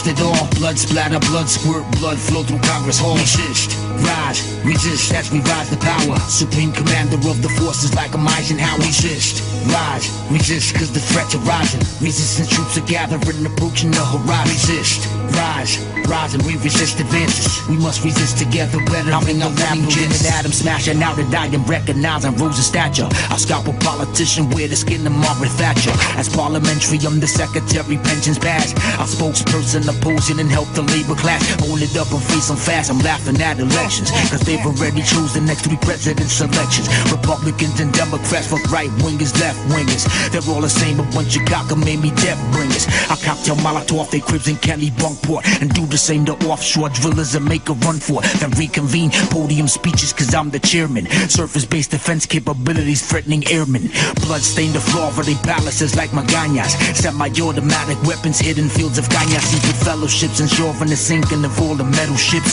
Strategic arm reduction treaty ain't gon' settle shit for militias. Let's take matters into our own hands and stop following the Kardashians and the Lohans. No TMZ, Washington Monument strapped in TNT. I'm bringing all the comatose back to life like an EMT. Spread the knowledge, spread the word. They call me Colonel 33rd with ricochets that hollow our bones like the bones inside a bird. Shots deferred as they bouncing back off my chest plate. Going at it, going forward. I don't respect fate. We make the choices. Watch the outcome as it affects the cause. Paganistic, ritualistic, bloody suit on Santa Claus. I live rebellion as conservatives live their life dole. I'll chop their heads off and eat cereal out they dry skull. Resist, rise and resist it all. Blood splatter, blood squirt, blood flow through Congress Hall. Resist, rise, resist as we rise to power. Supreme commander of the forces like a Eisenhower. Resist, rise, resist cause the threats are rising. Resistance troops are gathering, approaching the horizon. Resist, rise and we resist advances. We must resist together, bettering our winning chances. Cock back, aim, and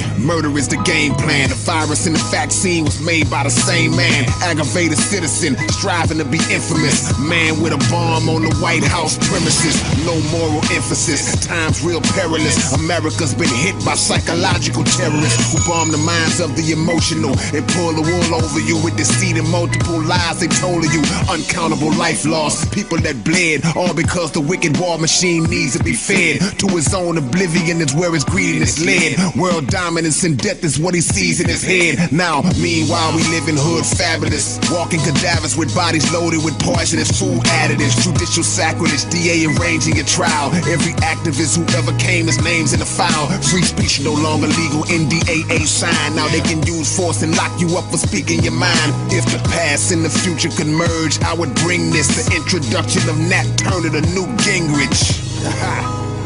Your boy K-Reno. Yeah.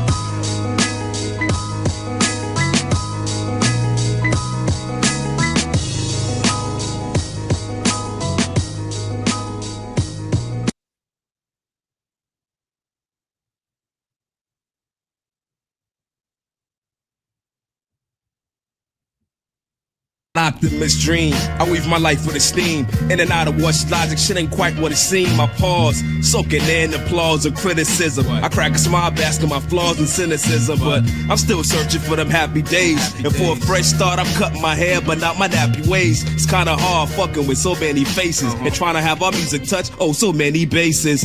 Places embracing us when we not home with open hands and clenched fists. Trust we rocking on, living this moment of truth, being as relevant, divine time, and this beat must be heaven sent. Locked in a room for days so I can write this like Solitude's best friend for now. Though I might just stab him in the back. Open up my door, go and buy a TV so I can watch the war. Maybe not. I think I'd rather chill and smoke and just be with my thoughts and perhaps some hope while on a quest for green. I'm trying to pay the rent, still I'm trying to make $1 out of what makes sense. I'm on a quest for green cause I gotta pay the rent. Still I'm trying to make $1 out of what makes sense. Baby boomer, Asian, hormone raging, kids they all adore. Red, yellow, black, Caucasian, Latin, Asian. What are we fighting for? Fighting for outside. I'm trying to keep my head up to the sky. Up to the sky. It falls all on my head, then I can't cope. That's why. You sound like your country. Who comes first, you or your country?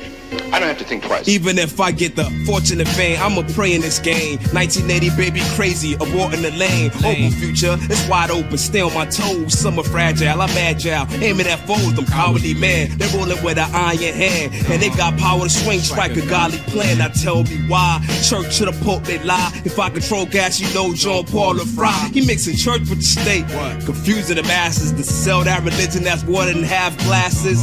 AIDS in Africa, the children are dying. $1 billion budget, conquer Mars, who's flying? Oh shit, better yet, who's spying? Can you see the people time on Earth when he iron? Pluto, Jupiter, in the age of Neptunes, we hop into the beach street league. Give me leg room, I need to maneuver. Back to my roots, speak food for thought, mind obese from the Fruit Loop. Over and over, this life that I sample. Pop goes the world mate, moves now, gamble. Life on the road, I write as a more hope. Translate experiences, mics up a hole. A new world order, same-sex marriage. White man's plight on pause might perish. Honey roasted lies, no grams of carbohydrates. Look slanted eyes, surprise, a shitty mind state. Control the nation with the amber alerts. The elderly are going berserk, the medicine hurts too much. Money exchanges, the hands of pharmaceuticals. The rates going up as fuck, sitting in cubicles. Emotional bombs are ready to launch. They're ripping apart the fabric that make who we are. It tears much too easily, we fornicated Moors. Fuck the deity, it's anal or it's law.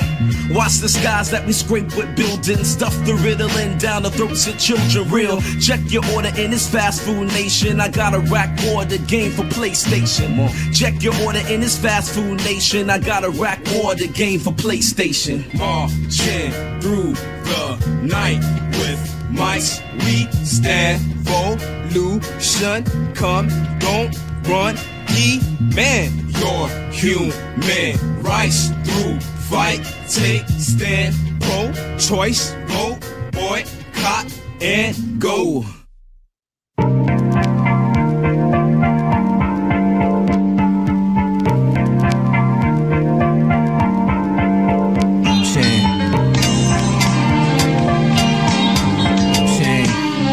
Lurking in the shadows of the United States government.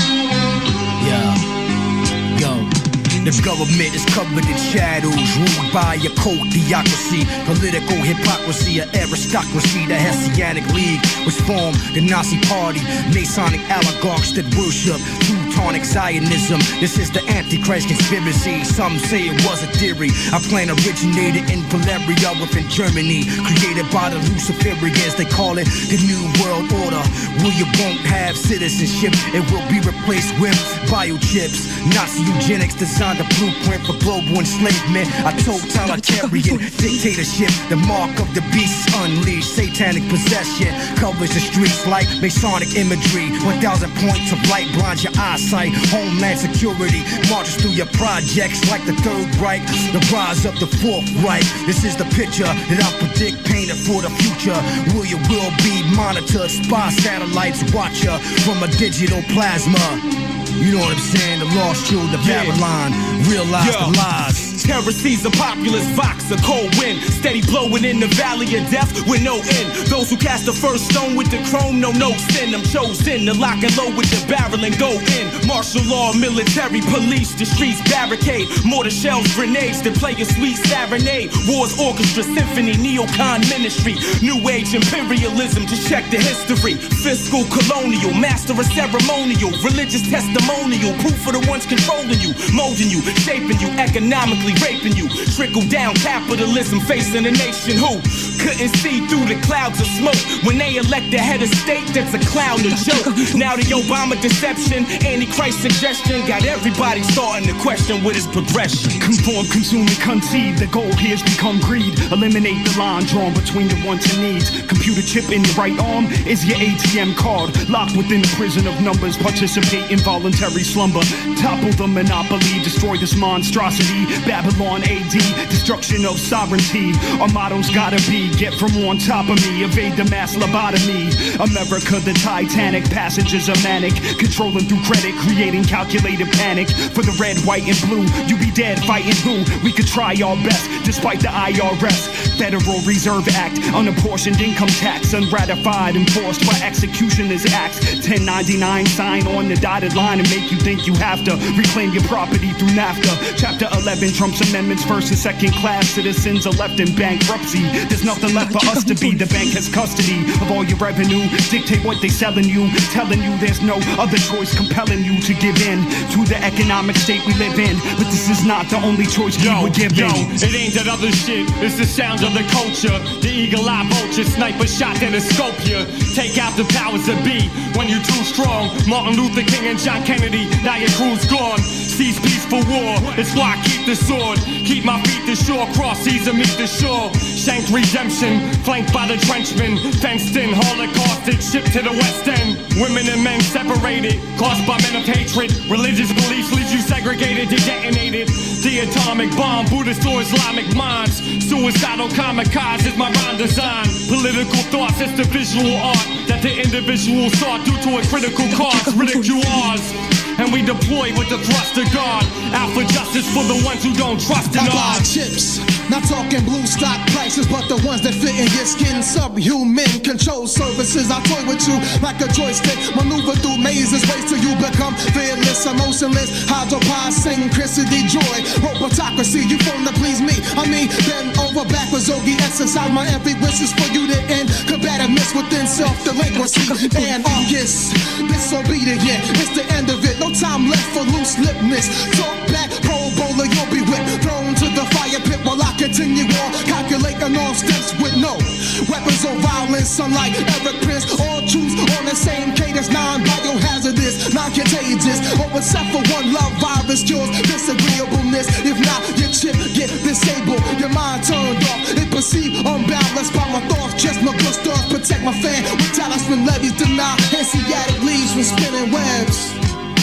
And now in the 21st century, it's time to stand up and realize that we should not allow ourselves to be crammed into this rat maze. We should not submit to dehumanization. I don't know about you, but I'm concerned with what's happening in this world. I'm concerned with the structure. I'm concerned with the systems of control. Those that control my life and those that seek to control it even more. I want freedom. That's what I want, and that's what you should want.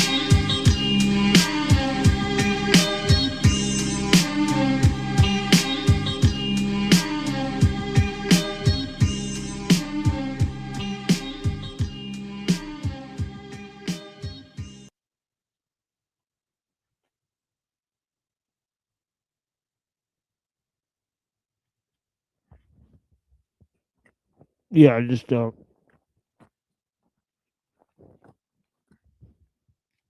to shove a bunch of food here. Shoveling.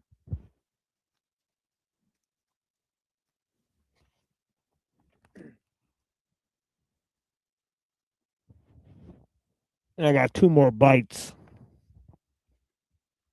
So bear with me here, folks. I'm going to pour some coffee here. And yeah, we're good to go on another couple hours here of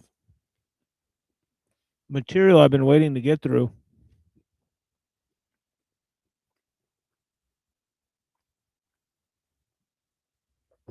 As you see, it takes a bit of time and a bit of care to present some of the ideas.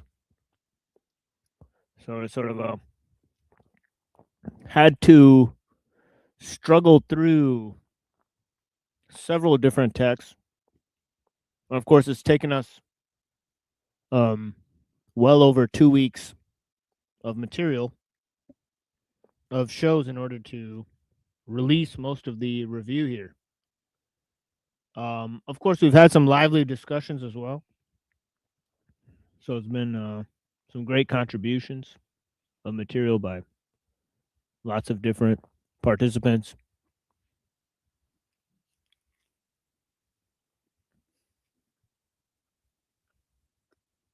And of course, we'll be continuing our, sort of journey here to explain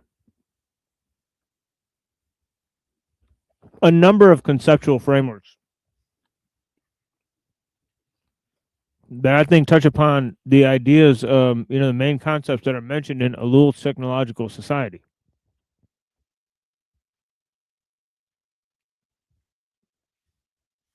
And of course, we've talked upon the main concept of, depersonalization via mediation through various techniques that impinge upon man.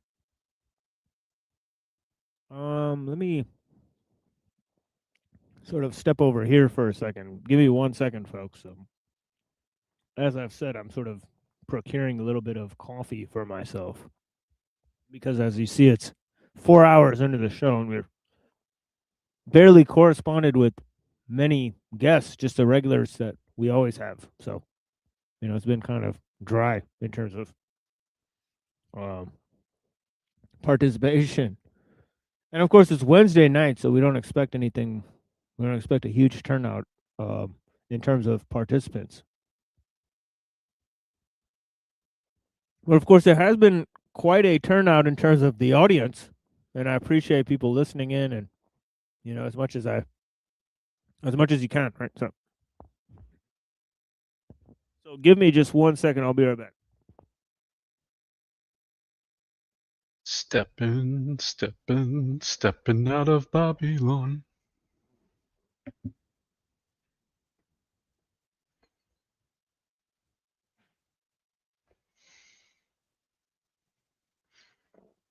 Stepping out of Babylon for that coffee.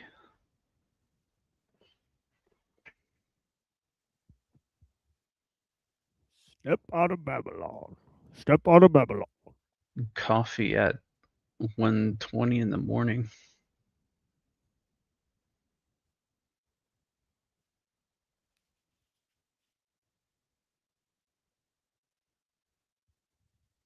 Oh yeah, it's about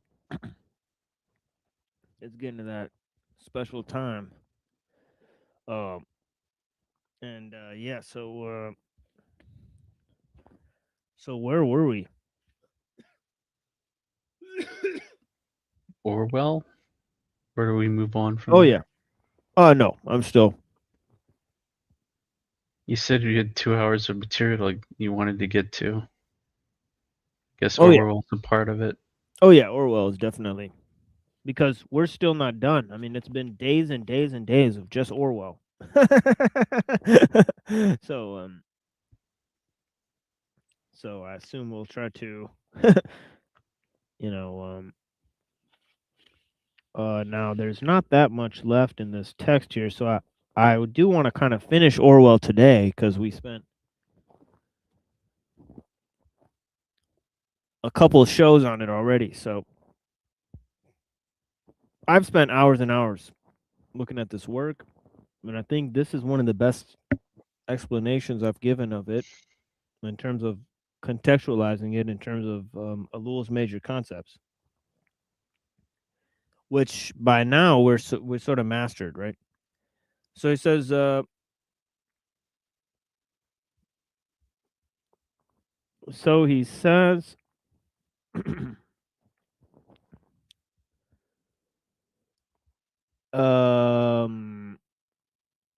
it is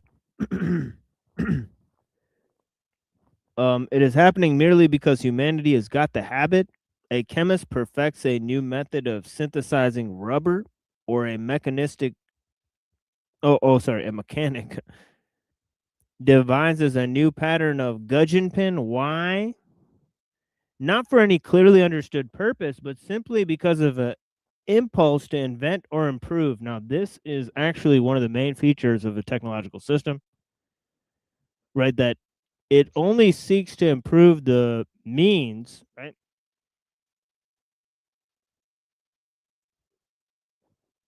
And of course, Ellul points out this this concept too, right? That people aren't inventing things because, well, the invention is, of course, based on previous forms of invention, and then the need for the invention sort of comes by a random impulse of the need that's created within the system, right? Usually, things are invented sometimes now because they are part of some other technological process, right? So they're there to improve upon an already existing machine or the function of some already existing machine, right? A lot of like digital things that we've created in the past several years function this way. As consequences of this sort of digitization, right? Let me turn my audio up. I don't know. I mean, just I don't know why, but yeah, I'm feeling like I'm not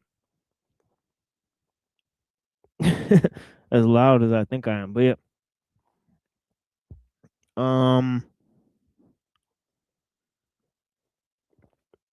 so he says, so this impulse to invent or improve the already existing machines that we have, right? So this idea of efficiency for the sake of efficiency. He says, our attitude towards such things as poison gases ought to be the attitude of the king of Brobdingnag. Is that a real place? Brobdingnag? Didn't you talk about that that name before? Yeah, I've read this before. I'm explaining all Yeah. the. Yeah, I'm explaining. Such all a the- strange word. Oh yeah, he keeps talking about this. It's from Gulliver's Travels. So yeah. So yeah.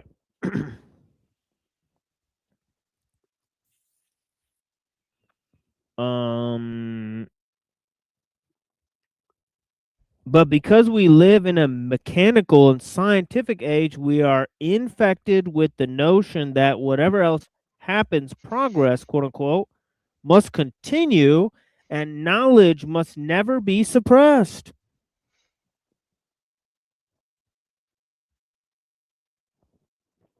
So this idea for that has to do with sort of knowledge for the sake of knowledge, right?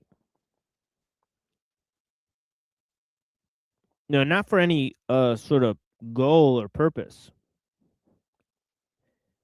And of course, although these inventions are sought out by this process of specialization and compartmentalization, they have to be integrated into the system as a whole.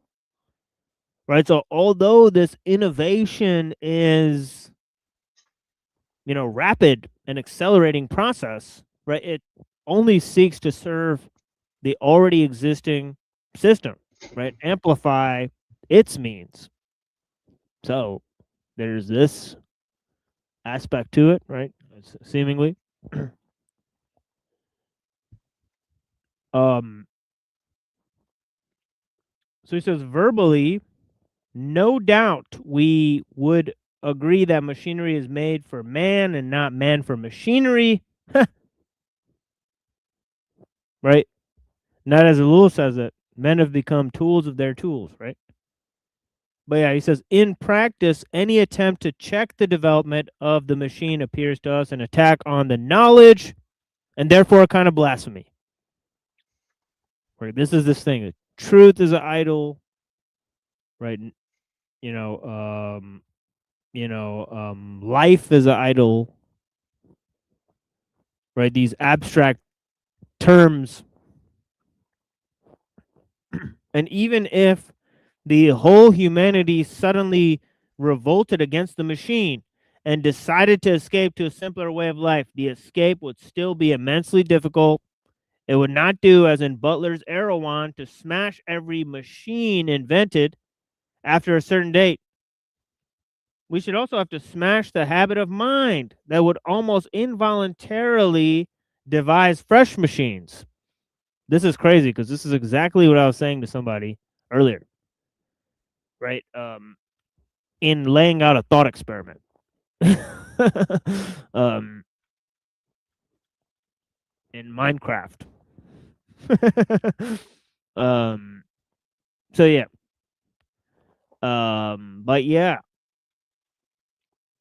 But yeah, this idea that it's not just the machine that is smashed, but the habit of mind that creates them. And this is a much larger process of sort of taking back humanity from sort of this psychological reliance on new forms of inventiveness in order to surpass and to supersede, right, forms of either nature or traditions, right, as we've previously described, that these different layers of capacity, like biotechnics and tool techniques, and our ability to construct symbols gets sort of hijacked, right? As both Mumford and Ellul describe. So, so the ability to restore man is, sort of caught up in these forms, and then obviously the ability to,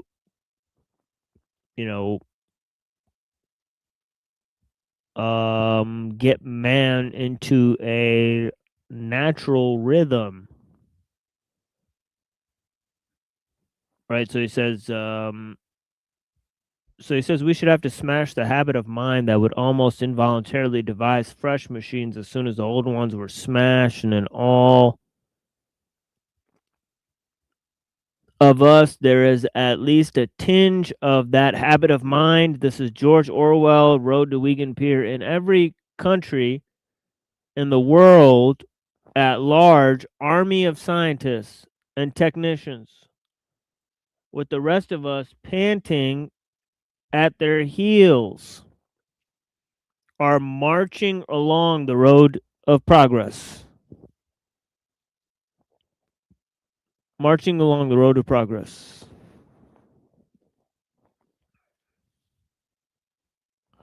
With the blind persistence of a column of ants, comparatively few people want it to happen. Plenty of people actively want it not to happen, yet it is happening. The process of mechanization has itself become a machine, a huge. So he's talking about technical monism here. He says the process of mechanization has itself become a machine.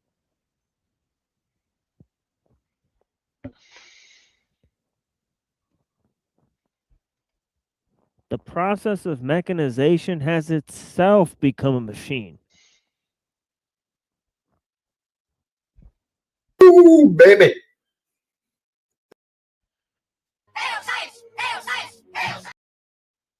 Sheesh.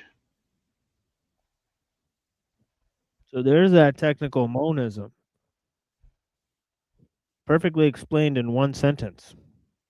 I love when you find those little quips because they're so useful, right? Put that shit on a t-shirt. The process of mechanization has itself become a machine. And then on the back of it, I mean, the front of it says the machine lies, and on the back of it, it says the process of mechanization has itself become a machine. Let's sell that bitch. Yeah, man. I definitely had that shirt. Or more like a black sweatshirt. I don't know what time it is. As long as it's 2XL.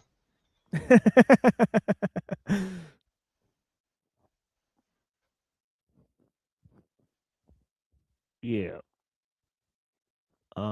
Yeah, the process of mechanization is itself become a machine. Whoa. Mind blown. This is why we read this over and over, because we find gems every time. A huge glittering vehicle whirling us. We are not certain where, but probably towards the paddled Wells world, right? That's H.G. Wells, the Fabian socialist. Wells world of the brain in the bottle. That's right. He was kind of like an early supporter of transhumanist mumbo jumbo, right?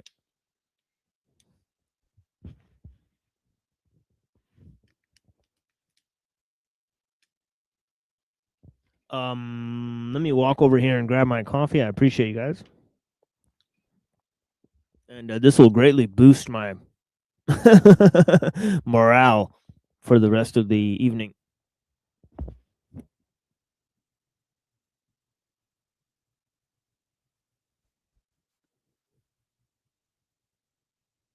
Little did he know, Homestar Runner's gourmet coffee was switched with super mud.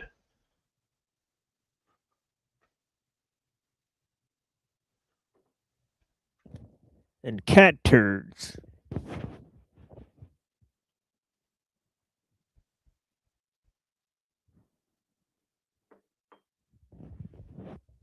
All right.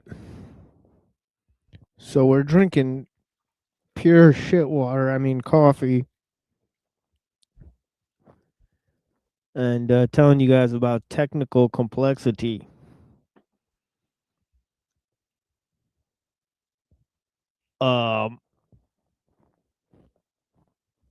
And I appreciate the support. And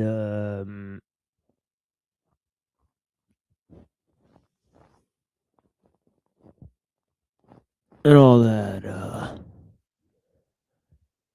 Maybe it comes down to technicizing biosemiotics. Yeah.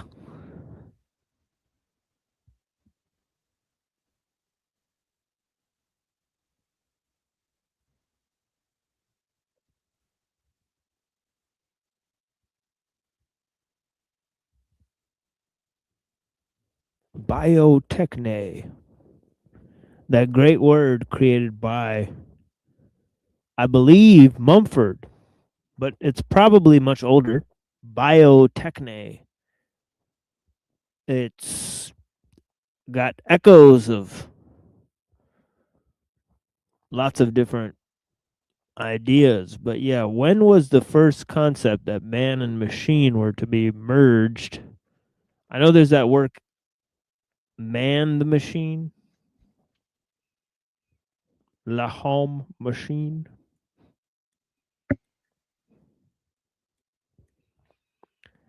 Man a Machine.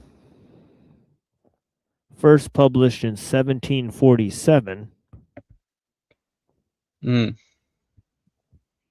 Before the Industrial Revolution. Yeah, so here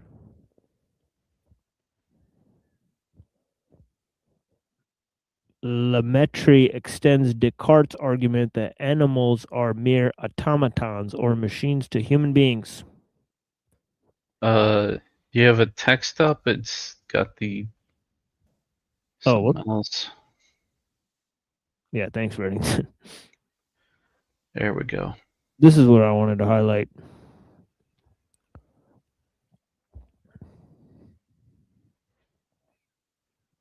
Work of materialist philosophy extends the view of Descartes that animals are automatons to humans. Oof. So this is the kind of thing we talk about.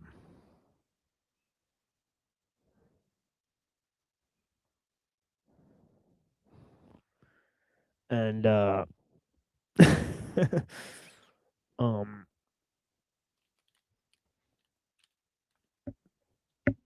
yeah, people are fighting, but I'm sure they know that it takes two to tango and whatnot. So we'll leave them to it.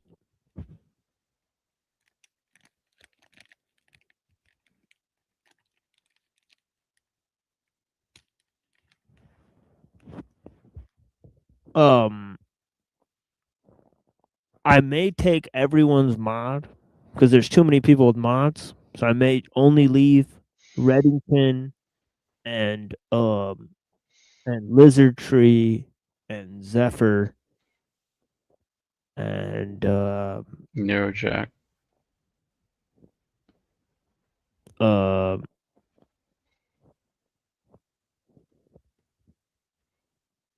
honestly think Neurojack will be fine with that one. I don't think he cares that much. And I'm pretty positive that neither Lizard Tree or Zephyr will ban him. Or you. So I think we'll be fine. There might have been one time I'd be tempted to, but that's a long time ago. I might be tempted to even allow that if you just ban Neurojack for a day. Or You know, Nah, it's all good. because he's technically not the co-host. He can't be here as often, so you know, I'm surprised I'm still awake, to be honest. but he probably will call in 5 hours and 30 minutes into the show wanting to have a conversation. And You know, that 3-hour gap, though, him being on the West Coast. right.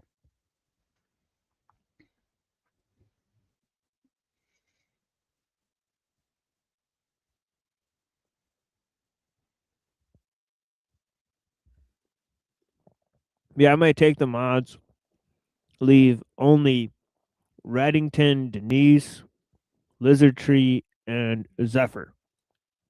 And those will be my 4 mods for the rest of the year. Everybody else will be, I think, encouraged to participate more, since there'll be not that many mods. But I think because the excessive amount of mods, it deters people who don't have a mod from participating. Yeah, it kind of it does have an effect. I would like to think, because Yeah, it like, makes them scared, right, to get banned. yeah, it makes you think like it's like a blue wave, and you're like, oh shit, like I'm like the odd man out or something. Yeah, it makes you think like, oh, any of these guys, if I piss them off, they'll fucking ban me. So It's like, oh, yeah, I'm like chopped liver, basically. yeah, I think honestly, Denise, Lizard Tree, Zephyr, they've been consistently the nicest, even to me. So I think they know how to manage people. They know what's appropriate and all that type of stuff. And so I trust you guys the most, I think, out of anybody else in the chat, pretty much. So,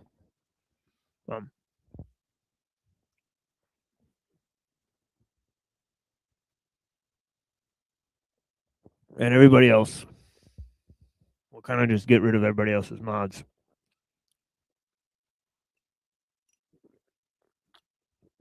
Because I think if you offended like either Zephyr or Lizard Tree or or Denise, then I think you should just get the fuck out of my chat. Right?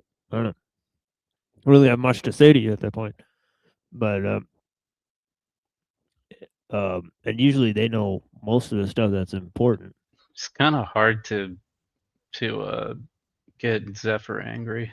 They watch a lot of the shows too. They watch most of my shows. Yeah, it's very hard to get Zephyr angry. It's like almost impossible. That's what I've noticed. Zeph is a great teacher for me. I sometimes get a lot of advice from Zeph.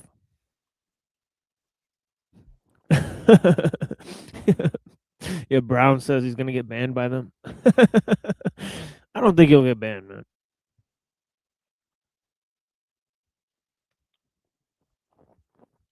I think more people will participate. It'll be like everyone else will participate in the show, so like people that were going to the new channels, they'll kind of participate more. So yeah, exactly. Zeph's doing something, but I'm sure she's on board. I mean, if I asked Zeph, she'd definitely be on board. So,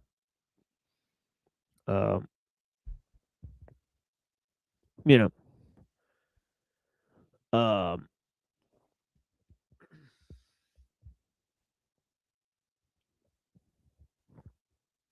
So let's continue a little bit.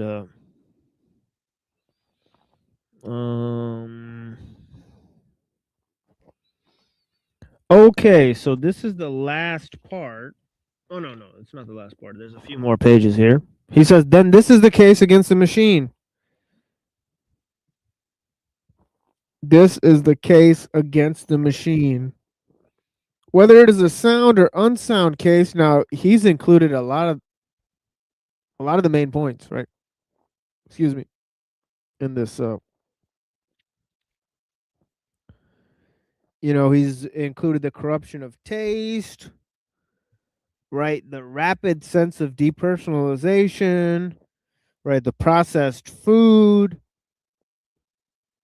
the dehumanization, people being subjected to mechanical processes and mechanical ends,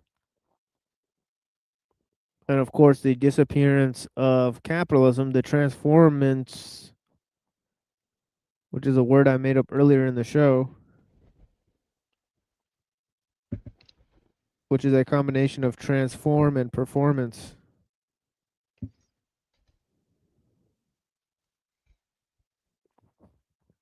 It's kind of like hyper real. It's like the process of becoming hyper real is transformance. Good old fashioned Judaism. All right. So he says the point is that very similar arguments would be echoed by every person who is hostile to machine civilization. And unfortunately, because of that nexus of thought, socialism, progress, machinery, Russia, tractor, hygiene, machinery, progress, which exists in almost everyone's mind, it is usually the same person who is hostile to socialism, the kind of person who hates central heating and gas pipe chairs, is also the kind of person who, when you mention socialism,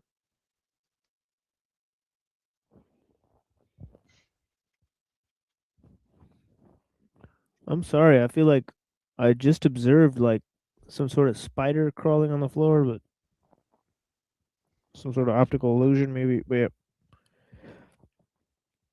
could be losing my mind. But yeah, the kind of person who hates central heating and gas pipe chairs is also the kind of person who, when you mention socialism, murmurs something about the beehive state and moves away with a painted expression.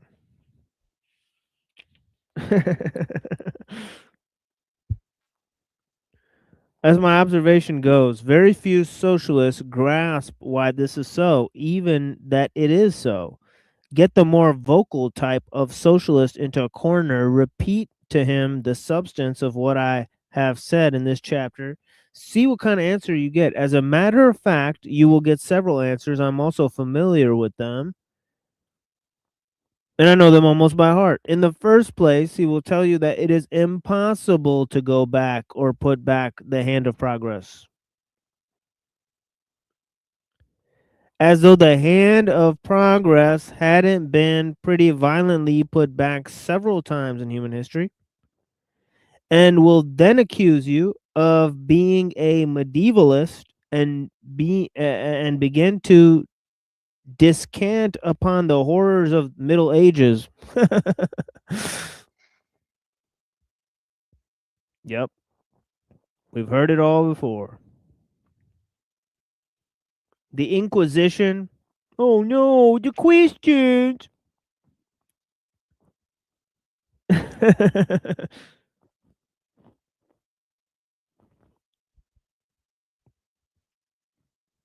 As a matter of fact, most attacks upon Middle Ages in the past, and I know the people who like watch this show, they make like little quips at me about like Muslims and stuff. I don't give a flying fuck. You uneducated halfwits. But this show is not here, to promote or defend Islam. If Islam is true, it doesn't doesn't need me to defend it. All right. Islam is destiny. 1 billion Muslims, you're not going to stop Islam, you dumb son of a bitch, right? Not you, not today, right? You're not capable. And I know a couple people clicked off the show because they're like, oh, blah, blah, blah, blah, blah, blah, motherfucker. Well, this show's pretty much, I mean, I guess it's an extension of me.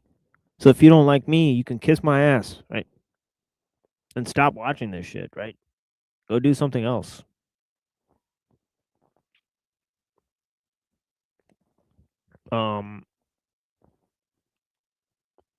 As a matter of fact, most attacks upon the Middle Ages in the past, generally by apologists of modernity, are besides the point, he says. Because their essential trick is to project a modern man with this squeamishness, with his high standards of comfort, into an age when such things were unheard of. But notice that in any case, it is not an answer, for a dislike of the mechanized future does not imply the smallest reverence for any period of the past. D.H. Lawrence, wiser than the medievalists, chose to idealize the Etruscans, about whom we know conveniently little. But there is no need to idealize. Oh, wait. What the fuck? I think I skipped a line. It says, for the dislike of a mechanized future does not imply the smallest reverence for any period of the past. D.H. Lawrence, wiser than any medievalist, chose to idealize the Etruscans, whom we know conveniently little, but there is no need to idealize vanished and romantic people. Sorry, I'm getting delirious here, folks. It is what it is.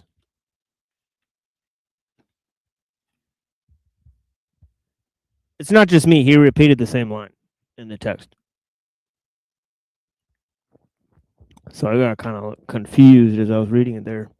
And I'm also seeing visual hallucinations like a spider rushing across the floor. So hang on to your seatbelts, folks. But there is no need to idealize. Okay, I just read that. Goddamn. When one pictures a desirable civilization, one pictures it merely as an objective. There is no need to pretend that it has ever existed in space and time. Press this point home. Explain that you wish to aim at making life simpler and harder instead of softer and more complex.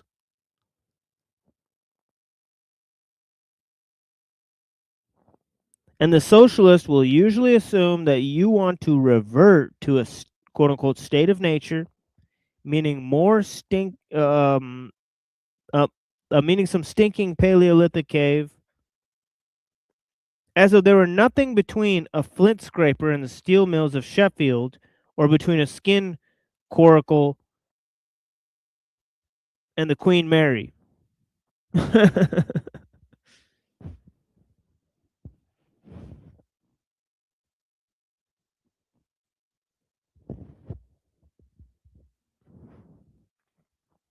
So he's kind of talking about the loss of the sacred there, right? Finally, however, you will get an answer which is rather more to the point and which runs roughly as follows. Yes, what you are saying is all very well in its way. No doubt it would be very noble to harden ourselves, to do without aspirins, central heating, and so forth. But the point is, you see, that nobody seriously wants it. It would mean going back to the agricultural way of life, which means beastly hard work. And isn't it all the same thing as playing at gardening? I don't want hard work. You don't want hard work. Nobody wants it. Who knows what it means, says the technophile. You only talk as you do because you've never done a day's work in your life, etc., etc.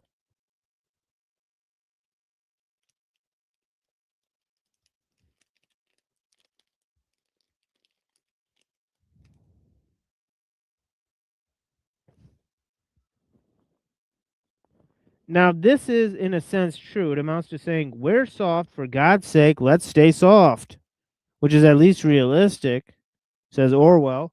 As I have pointed out already, the machine has got us in its grips, and to escape will be immensely difficult. Nevertheless, this answer is really an evasion, because it fails to make dear what we mean when we say that we want this or that. I am a degenerate, modern, semi-intellectual who would die if I did not get up early morning with my cup of tea and my New Statesman every Friday. Clearly, I do not, in a sense, want to return to a simpler, harder, probably agricultural way of life. In the same sense, I don't want to cut down my drinking to pay my debts, to do enough exercise, to be faithful to my wife, etc. But in another, more permanent sense, I do want these things. And perhaps in the same sense, I want a civilization in which progress is not definable as making the world safe for little, fat men.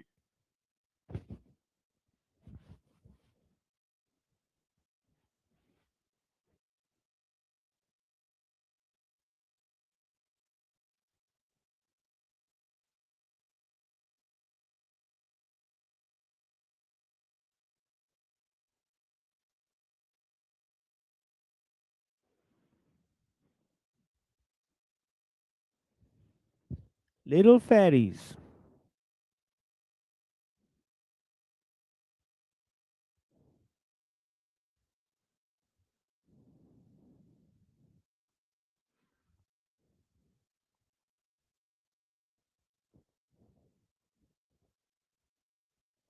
All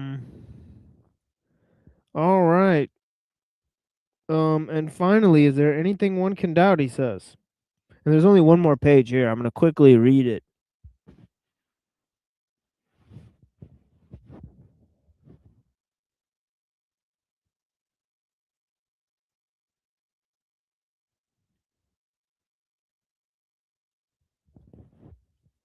And next time we'll move on to a series of other texts that sort of explain the same situation. They break down the same exact situation.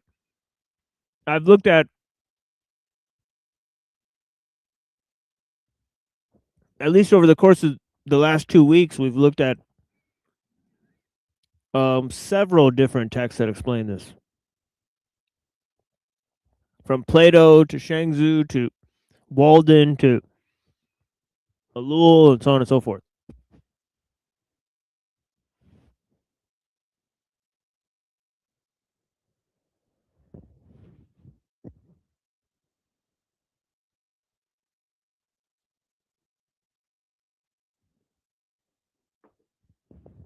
And as I said, we're doing a review of the major issues and themes.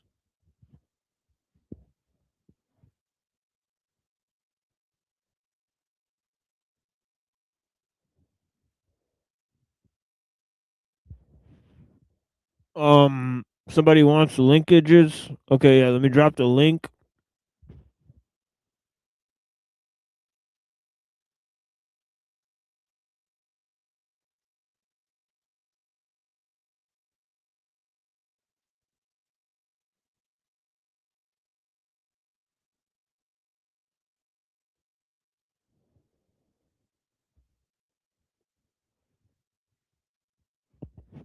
So come through and have a conversation with us about technological progress. And yeah.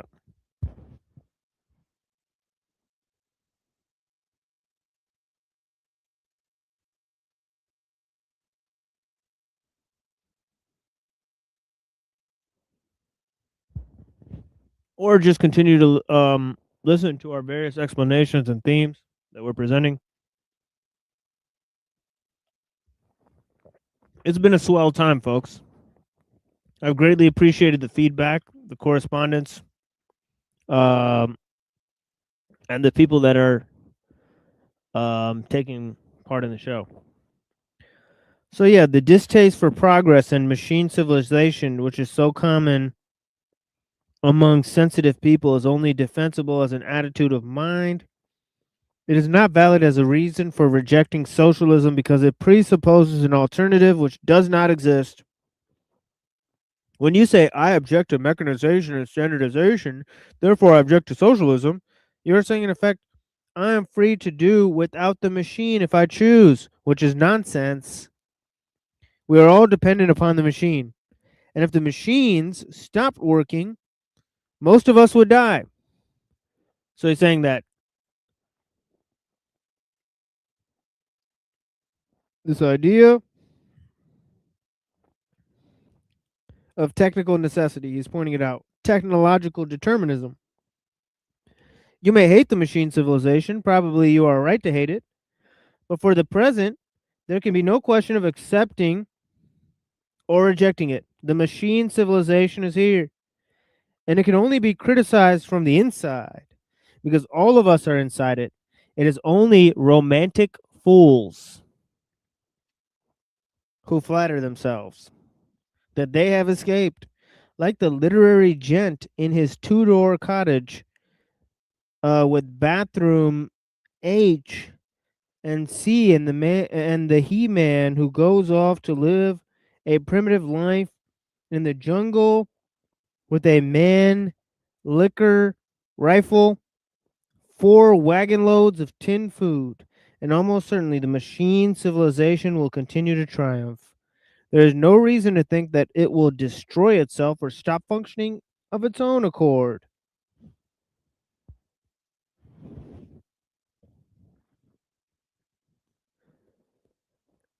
For some time past, it has been fashionable to say that war is presently going to wreck civilization altogether. But though the next full-size war will certainly be horrible enough to make all previous ones seem a joke, and I think he was right about that, but it is immensely unlikely that it will put a stop to mechanical progress, and he was right about that. It is true that a very vulnerable country like England and perhaps the whole Western Europe could be reduced to chaos by a few thousand well-placed bombs. No war is at ever present thinkable that could wipe out industrialization in all countries simultaneously. We may take it that the return to a simpler, free, less mechanized way of life, however desirable it may be, is not going to happen. This is not fatalism. It is merely acceptance of the facts. It is meaningless to oppose socialism on the ground that you object to the beehive state, for the beehive state is here. The choice is not as yet between a human and an inhuman world. It is simply between socialism and fascism, which at its very best is socialism, with virtues left out. The job of the thinking person, therefore, is not to reject socialism, but to make up his mind to humanize it. And of course, this is his idea. Like, he's saying that this huge thing is that we should oppose technology, not socialism, because technology is socialism. But so in the final analysis, he says socialism is not the problem. We can reform socialism, we can reform political ideologies, but we can't reform the technological system.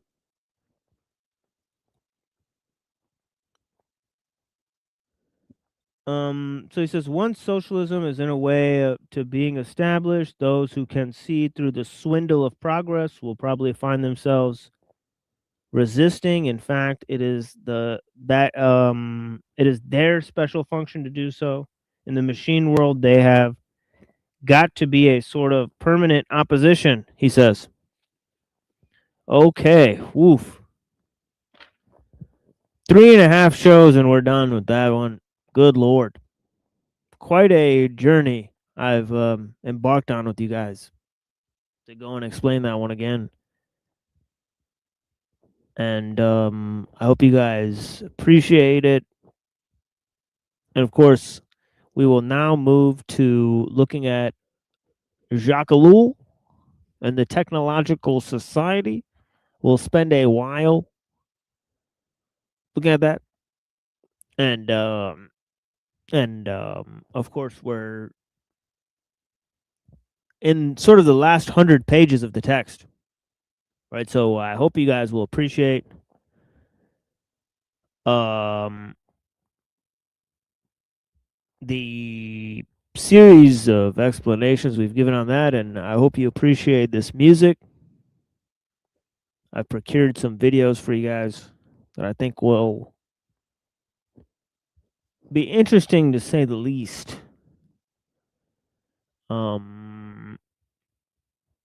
Of course, we've had somewhat of a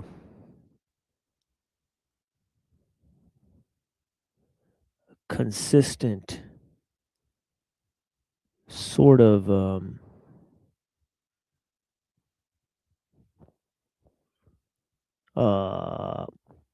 Actually, no, you know what? I don't want to say that. You know what? Let me just not say anything.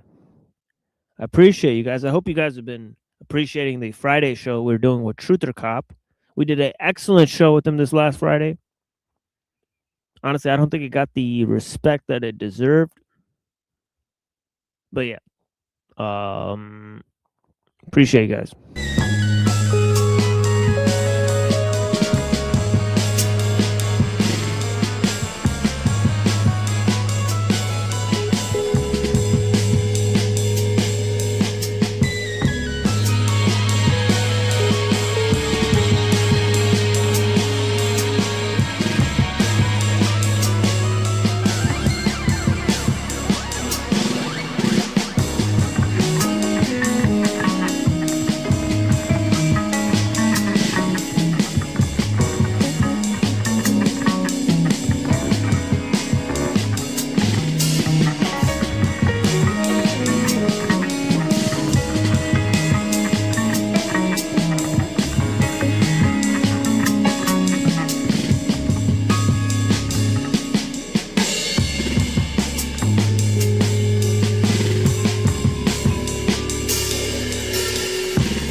Um.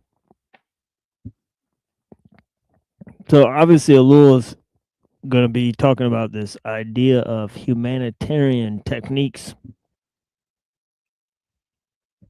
and obviously, this is very much associated with the critique that we were reading of Orwell.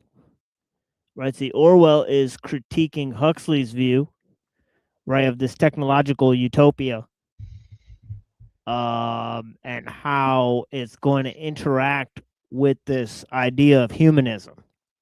And of course, as I've suspected, right, one of the great promoters of Ellul's work was Huxley, so maybe then he then took this idea of how the technical system was going to employ this form of sort of technical humanism and use it to quote unquote humanize technique, right, as it were. So he goes on to say,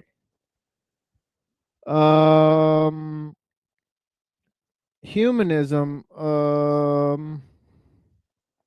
so he talks about humanism, a certain conception of man, right? It develops, right? He says it's an astonishing conception of man, right? That involves contempt for man's inner life at the advantage of his sociological life. So he says the first attempt is to look at man purely as a sociological being and to neglect his sort of inner affairs. So he says you sort of cancel out the individual and you look at man in terms of the society as a whole. Okay, so he says that's sort of the first step of humanism.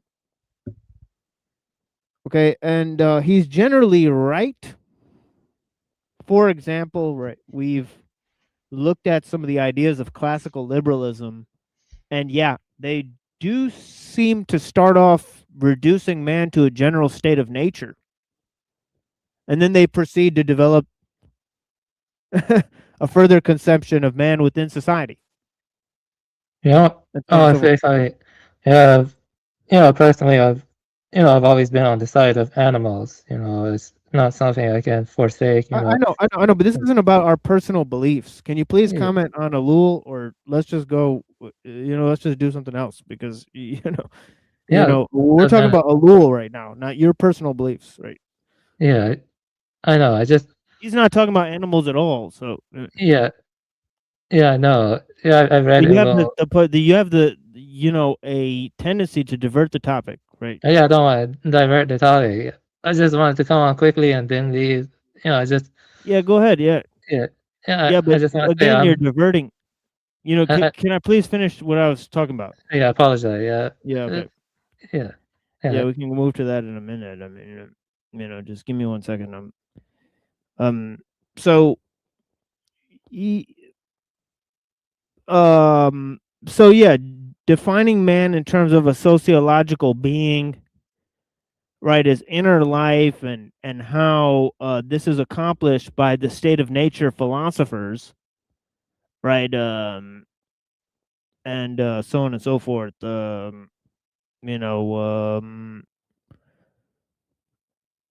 Yeah, so he says, I'm just going to quickly read this, then we'll allow the guests to have the floor, and then we'll move forward. So he says, unconscious materialists who are always prating of their spirituality. He says the position is admissible for conscious materialists, but I cannot admit it for the unconscious materialists who are always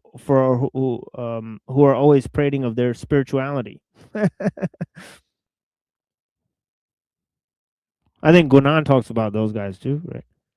The argument that moral development will follow material development can only be characterized as a hypocrisy. You know what? Actually, it's funny, because that is simply the point that I think that you know, Orwell made in a very strong way. You know what? Let me actually go back to the text that I was just reading, because there's a striking parallel here. And I think I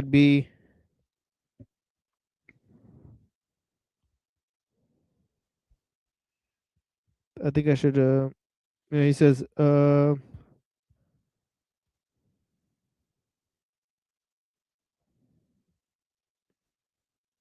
yeah, he says here, I am a degenerate, modern, semi-intellectual man who would die if I did not get my early morning cup of tea and my New Statesman every Friday. Clearly, I do not, in a sense, want to return to a simpler, harder, probably agricultural way of life.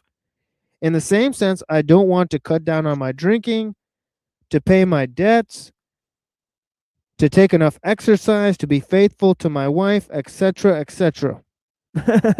So he's connecting moral degeneracy and a lack of ability to change that state, right, with the addiction to technology, addiction to the machine. Anyways, you know, let's take a break there, and we'll move back to ellul. And I don't want to take up, you know, people's time. So yeah, go ahead, my to the guest here. Yeah. Blessings. Yeah. Oh, I want to make something clear. You know, I'm not gonna come on here anymore. I don't have any. I don't want to, like, you know, jeopardize you or sabotage you. Okay, but I am not a Fed. I am not a Jew. I am not a homosexual. I am not a spy. Okay, I took notes on people because of the philosophies. You know, I was, you know, recording philosophies so I can improve my own philosophy, which I wrote a book on. You know, like, I have many similar interests. You know, in Jacques Ellul, I read Ellul, and I could be quizzed on ellul, and I could probably pass it. You know, I wrote my own book. You know, and I don't appreciate. You know, some people. I don't want to say their name on here because I don't want to slur, but they're going around and they're saying that I am a Fed keeping tabs on people. You know, I'm not doing that, and so, you know, no, it's not. You know, you have to read. You know, oh, he's in my blood. You have to read this motherfucking book. You know, but you've been here for years, and you're stalking me now, okay? And you haven't even fucking read ellul. You know, you fucking faggot and stuff. You know, you know, stop talking about me. Stop going around slandering me. What the hell are you doing?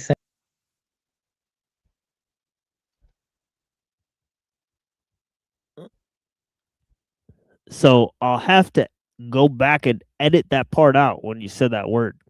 So please mind the TOS restrictions on the channel. I don't appreciate that. It's not a good way to show that you're not a Fed. Just letting you know. Right? You come on one last time, and all of a sudden, well-known restrictions that, you know, you've been on many times. Right now, you're not able to follow. So pretty surprising stuff. Strange behavior for sure. Yeah. Wait, the F word is banned? No, I said the F word. You understand what I said to you The just other now? F slur. Oh, damn. You understand what I said to you just now? Go ahead and finish your statement so we can move on to ellul. You're having an emotional breakdown. Go ahead and finish your emotional breakdown, your emotional reaction. Go ahead. Yeah, thank you. Yeah, so damn it, I shouldn't have said that. But anyway, I'm not a Fed, a Jew. Go fuck yourself, dude. I don't care what you say, actually. But yeah, you're having an emotional breakdown. Please go ahead. Oh, yeah, but I'm not none of those. You know, I'm not perfect. I've made mistakes, you know, but I try to be total in what I do and stuff. Try to be total. Like, you know, I'm reading the books, and, you know, I have to, like, refine my vision and stuff. Yeah, I'm actually kind of done with my vision, but I'm just polishing the prose. You know, I don't like going around slandering people, like, you know, calling them Fed or trying to sabotage what they do. You were just doing that. Yeah, that was unintentionally, you know. Okay, yeah, right. Yeah, I don't mean to do the thing I was just doing. Yeah, man, I've heard that from you for months. Yeah, for months, but I made some mistakes here and there. Yeah, you made some mistakes. Yeah. All right, dude, are you done so we could go back to ellul? Because that's the point of this show, not your fucking emotional breakdown. Yeah, just, Can you help people not let them to slander me on your chat? That's all. You know, that's Who like, I gives only a came fuck, on here man? because of Just that. move on. No, people can say whatever they want. Okay. All All right. right. And slander me and spread false accusations. Like, Don't leave a bad taste in their mouth and leave good relations with people. People go on slandering me online too. I don't go around telling everybody to stop. Just deal with your own issues. all right. Yeah. Yeah. Yeah. Should I be moderated though? Like Anything that I could help you with personally? Just like moderate people who are like, you know, saying my real name. No, I won't. I saying my won't do real it. name. No, I won't do it. No, I won't do it. So what's your next move? Yeah, there's nothing I can do then. All right. Yeah. There's nothing you can do. Yeah. Yeah. Yeah, they'll just forget about you. Just leave them alone. They'll pretty much forget about you. That's how it works. That's what I would like. Yeah. Yeah, then just leave them alone. Yeah, that's right. Yeah. All right.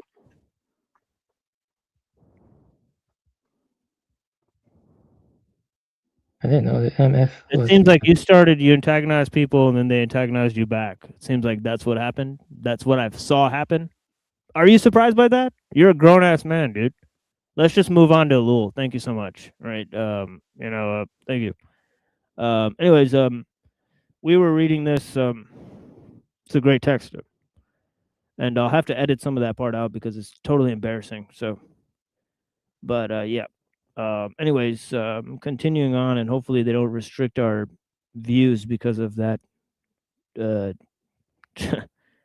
Just totally, people don't realize that this is a show, right? That I try to make it engaging for people, and we had, 20 people watching this entire time, and as soon as this dude came up and opened his mouth, there's like, it moved to like 9 people, and then 10 people, and and he's opening his mouth trying to break TOS, then it lowers our reach and stuff. And this is the point of this whole entire exercise. It's I've said the MF before. Fuck you. Shut up. Oh, I didn't know it was against TOS. I didn't. You. All right. You did know. No, Fuck I didn't know. You because I did have know. said it Fuck before on you. your You stream. did know. You did fucking know. You I did know. did not You know. stupid son of a bitch. You did fucking know it. Stop No, I fucking didn't. lying. I'm not. You did I'm not know, lying. you I'm stupid telling- son of a bitch. You did fucking know that. No, I Shut didn't the know fuck it. up. Yeah. All right. Let's let him calm down because he's incapable of relaxing his mind. The People don't even know like what the internet is anymore. people don't know what they've been doing for months. What we've been talking about for months. What the rules are for months. They pretend they don't know. This is exactly what it is. Every single time they came on, they broke some sort of TOS restriction for the past months that we've known them. Saying again and again that the Jays should be wiped out, or this should happen, or this is. People are fucking retarded, dude. And they kept claiming that the FBI came to my house because I said the Jews should be wiped out on Reddit. And then they're talking about they're coming onto the show to say the same fucking thing on my channel. Right? Literally. Who just left the show? Cecil. Oh yeah. Cecil's Mossad radar was going off. Yes. And here's a interesting moment in time.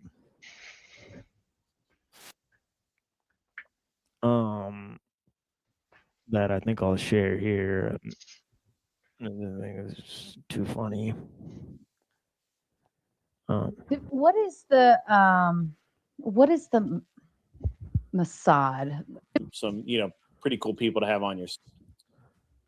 I think the Mossad are some pretty cool people to have on your side. What is the Mossad? That's got to be one of the best moments on the internet. Come on, people. That's got to be one of the greatest moments on the internet that has happened live, and I'm so glad to have caught it live. a deal breaker for me. Not really a deal. So they ask him, what's the deal with the Israeli and Palestinian conflict? And he goes, either way, it's not really a deal breaker for me. Sheesh. So he just straight up says like, I don't.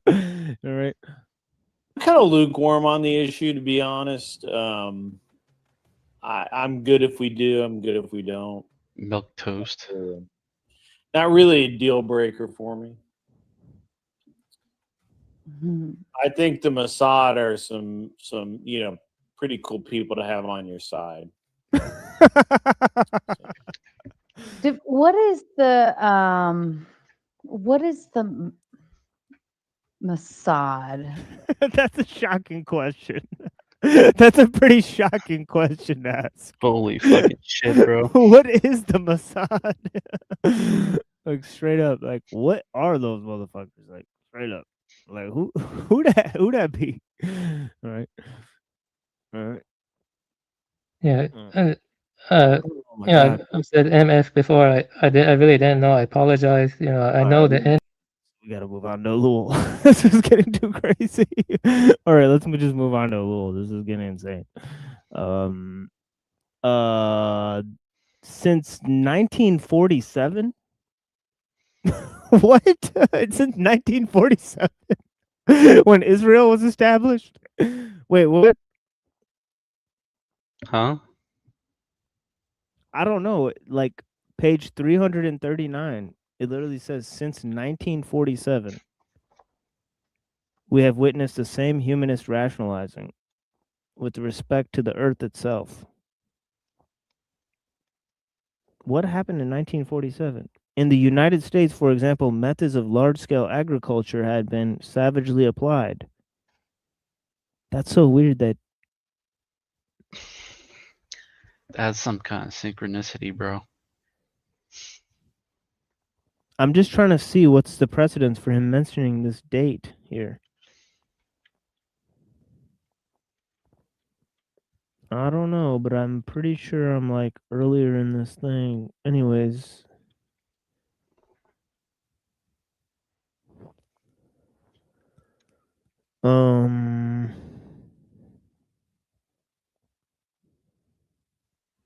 Technique reveals its essential efficiency in discerning that man has a sentimental and moral life, which can have great influence on his material behavior. And in proposing to do something about such factors on the basis of its own ends, these factors are for technique human and subjective. But if means can be found to act upon them, to rationalize them, and to bring them into line, they need not be a technical drawback. Of course, man as such does not count. When the technical problem is well in hand, the professional humanists look at the situation and dub it quote-unquote humanist. This procedure suits the literati. I think that's like the intellectual elites. Yeah. The moralists and philosophers who are concerned about the human situation.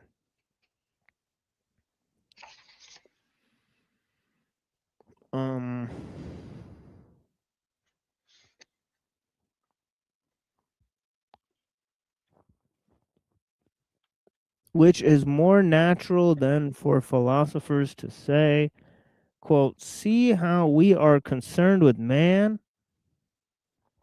and for their literary admirers to echo, quote, at last a humanism which is not confined to playing with ideas, but which penetrates the facts. Unfortunately, it is a historical fact that this shouting of humanism always comes after the technicians have intervened. For a true humanism, it ought to have occurred before. There is nothing more than the traditional psychological maneuver called rationalizing. And then he says, since 1947.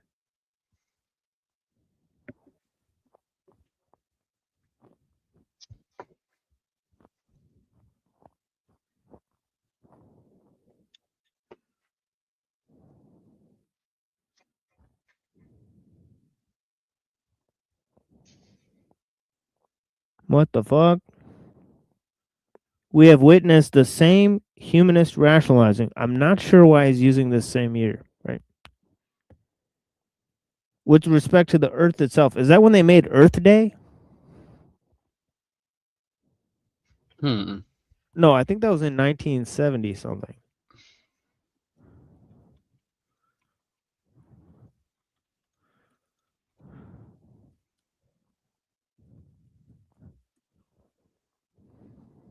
Yeah. That's 1970. 1970.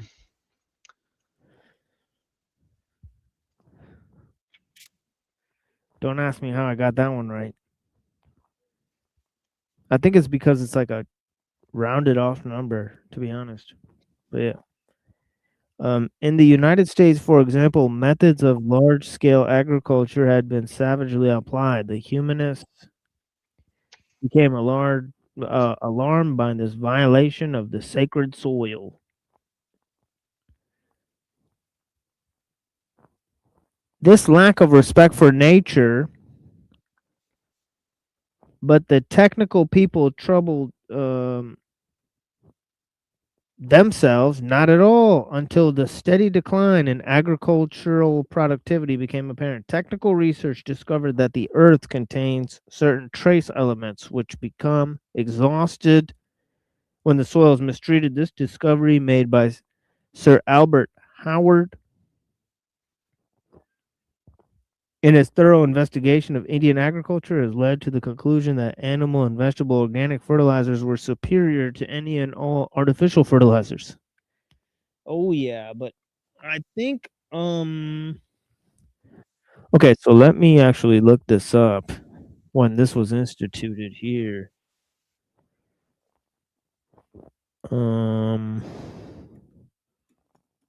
Because I was telling people about this in the Discord earlier.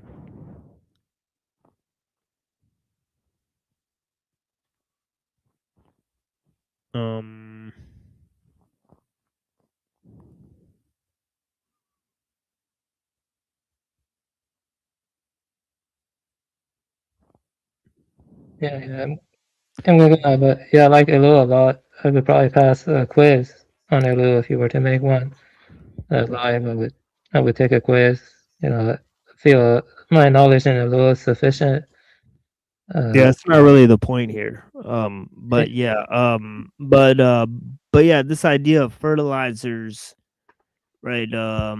Where he's saying that you know, natural fertilizers are better than artificial ones, and I'm not sure how much this method had began to be instituted. Actually, you know what? Let me actually see the history. During the 19th century, the demands for nitrates increased. Process. Motherfucker.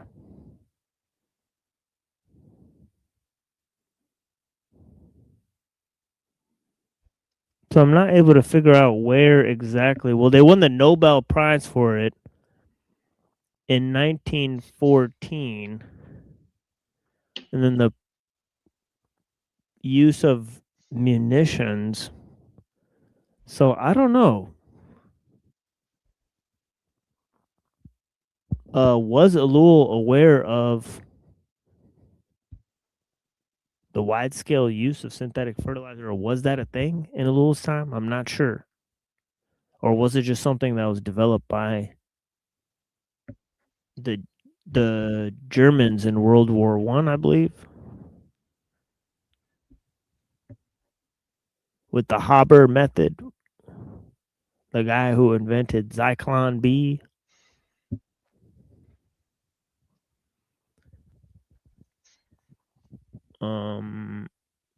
Okay, so we've talked about on the show before the use of synthetic nitrogen to produce fertilizer, and of course it's a process where they introduce petroleum to ammonium nitrate. And honestly, they do a lot of things with petroleum. Like, for example, I think petroleum was used to create aspartame.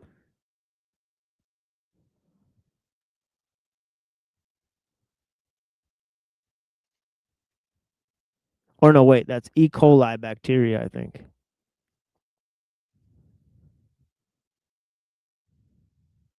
Or no, wait, was it both? Oh no, here, let me look this up. I'm getting my things mixed up.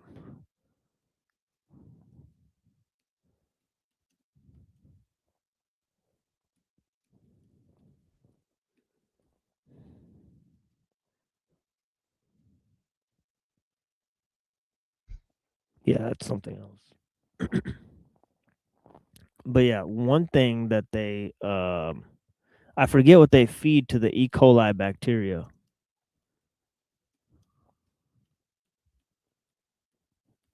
To get aspartame.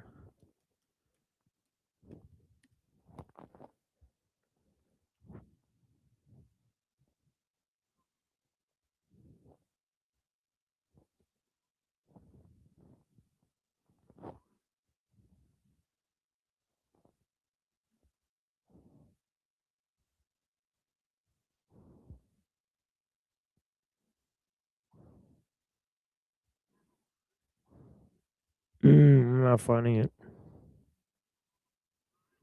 But yeah, incidentally, E. coli bacteria is created from pigs. They recently found this out.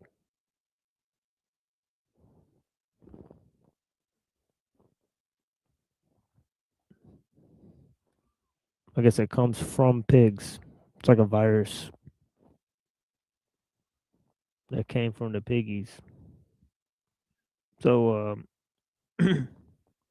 anyways, in the United States, for example, methods of large-scale agriculture had been savagely applied. And of course, today they're finding out there's other methods, obviously, because the synthetic fertilizer poisons the water, and the sort of reliance on pesticides poisons the the animal life in the area. In Silent Spring, she talks about all sorts of, they need sort of bats, ladybugs, spiders. These things get wiped out, right? The native plant species get wiped out, right? But what grows is like weeds, invasive species.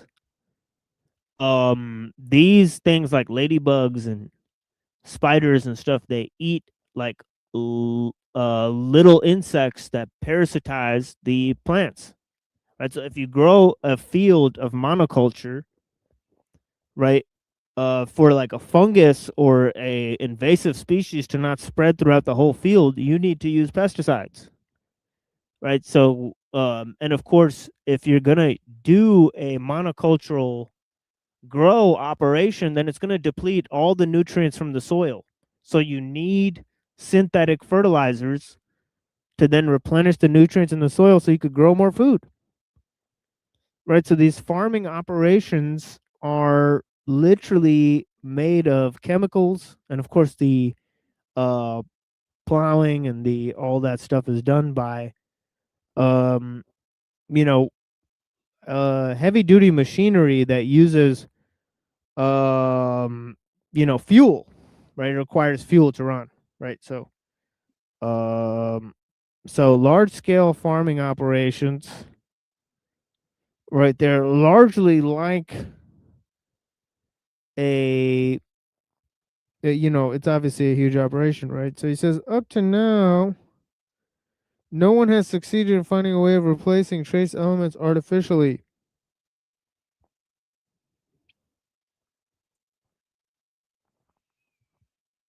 The technicians have recommended more care in the use of fertilizers and moderation in the utilization of machinery.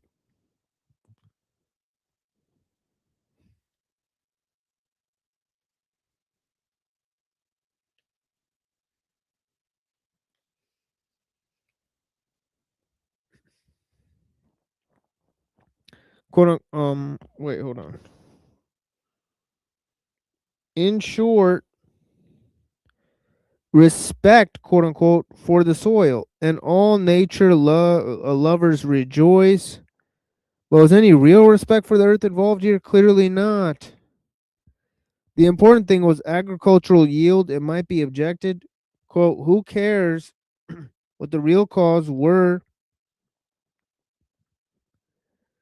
if the result is respect for man or for nature? If technical excess brings us to wisdom, let us by all means develop techniques. If man must be effectively protected by a technique that understands him, we may at least rest assured that he will be better protected than he ever was by all philosophies.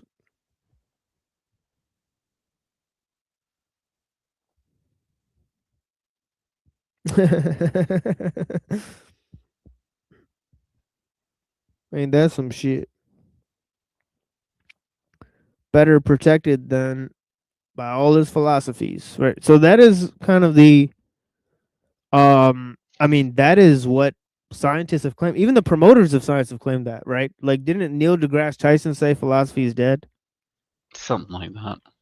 You know, he like went around, took this grandiose stance. He's not a scientist, he's a science promoter.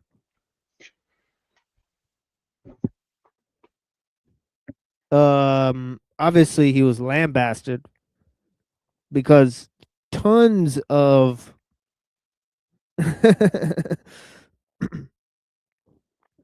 I mean, obviously there's a false dialectic between science and philosophy there. Yep. You know, he doesn't understand that for its epistemic foundations, basically science does a lot of philosophizing. And they admit this. And so on and so forth. And then secondly, most of the quote unquote scientific truths were actually discovered by philosophers, right? Who proclaim them as, you know, explanations of the universe far in advance of any scientific, you know, advancements, right? That then quote unquote verified their findings. We know that science cannot prove any of the things they found out.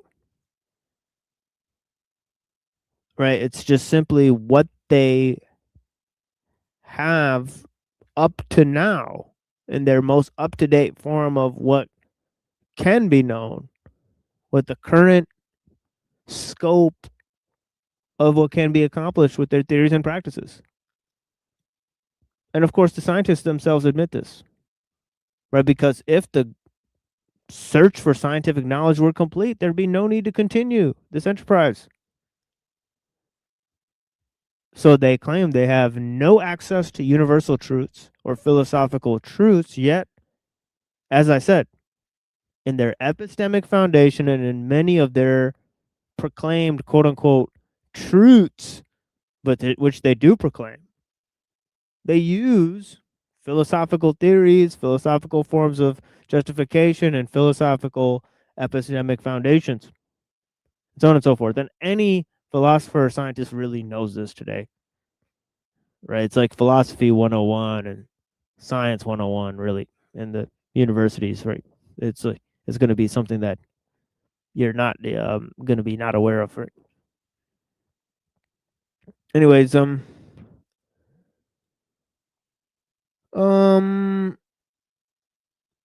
but yeah, this is what they claim, right? They claim that they've put an end to philosophy, right? And Ellul thinks it's some grandiose claim too. He says this is hocus pocus. He calls it hocus pocus, straight up. He says this is hocus pocus. Page 340 of the Technological Society. It says this is hocus pocus.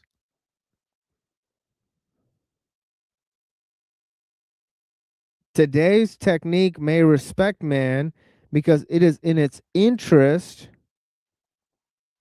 and part of its normal course of development to do so, but we have no certainty that this will be so in the future. We could have a measure of certainty only if technique by necessity and for deep and lasting reasons subordinated its power and principle to the interests of man. Otherwise, a complete reversal is always possible. Tomorrow might be in technique's interest to exploit man, brutally to mutilate and suppress him. We have, as for now, no guarantee whatsoever that this is not the road it will take. On the contrary, we see all around us at least as many signs of increasing contempt for man as of respect for him.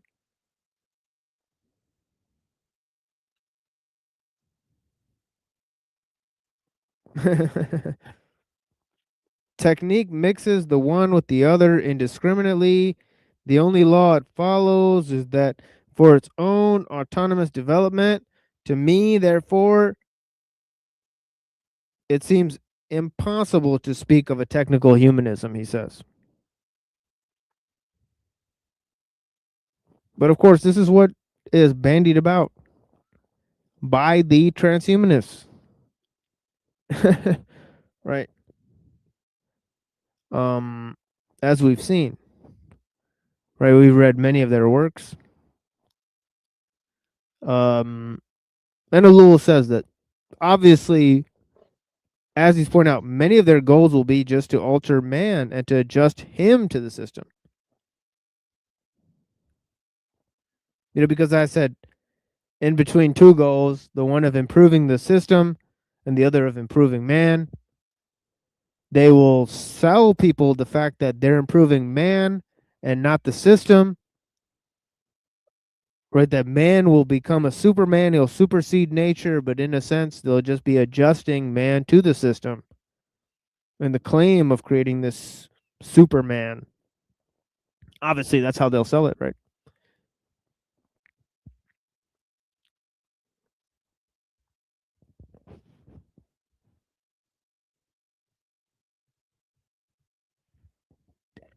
And there's already a lot of proof of that, right? I mean, look at what the guy Kurzweil said, right, recently with the interview me and Truther Cop were watching. Right, he said your intelligence will double a quadrillion fold. But of course, we can't live without the phone. Yeah, what a hoot that interview was. Yeah, so it's like this exchange. It's like you give away your ability to live without the technology, but you integrate it into yourself, and finally, you get superhuman abilities. So it's kind of this trade-off, right? It's like there's no going back. You're kind of stuck where you are. You have to rely on it. Either way, you might as well combine yourself with it to improve your abilities. It's like how they're selling, it's essentially exactly how they were selling it in that interview.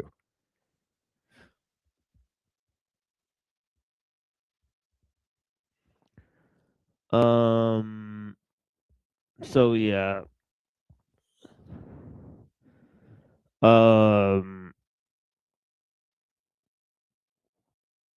Yeah, I mean, he will. Yeah, I mean, like I said, for the people having emotional issues, I mean, if you just leave people to their thing, they will stop, and they'll eventually stop. But now that you've triggered them, they may continue for a little while. This is just how it works. We've all dealt with this with each other, so obviously it's nothing new, right? I don't know why. Obviously, I just do my show, and then obviously I have tons of conversations about the material off the show. But for some reason, people want to have these conflicts, and sometimes they become fixated on me. And yeah, it takes them days and days and days to be, and sometimes weeks and weeks and months and months and months to become not fixated with me anymore. But some of these people, they lock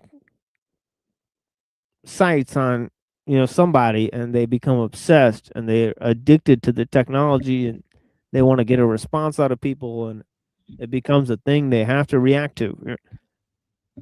And it fuels this constant pattern. Obviously, we're having manufactured conflicts to avoid dealing with the conflicts in our own lives. I mean, that is really literally what's happening there.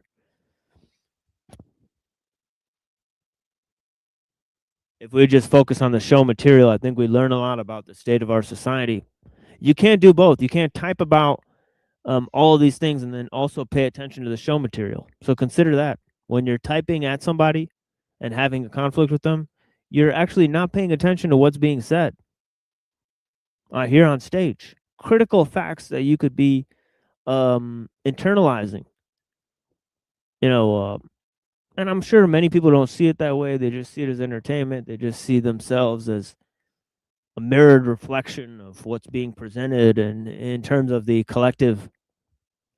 And they want to blend in and, oh yeah, I'm just an avatar. I'm just a face and name on a screen. And, nothing I say matters anyways. So I'll just say whatever I want. Isn't that most people's attitude?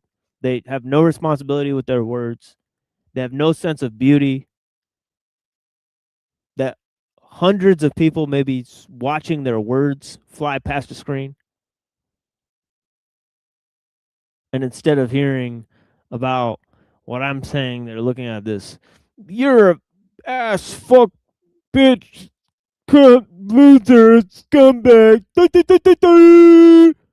F word, N word,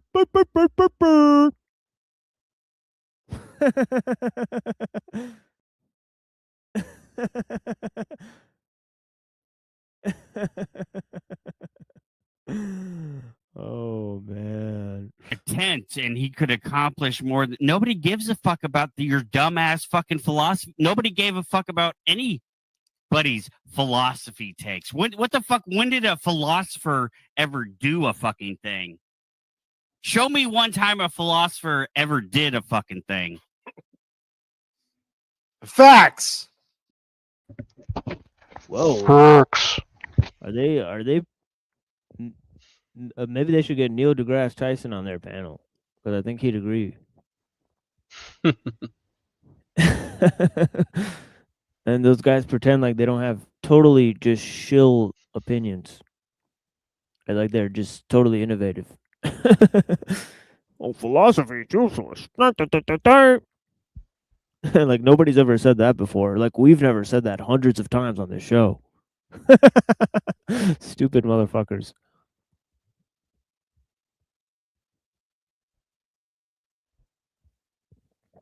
We do the damn thing. Do this. Oh, it's about time for Neurojack to show up. It's about time for Neuro's input. Yeah, I appreciate you guys. Thank you guys.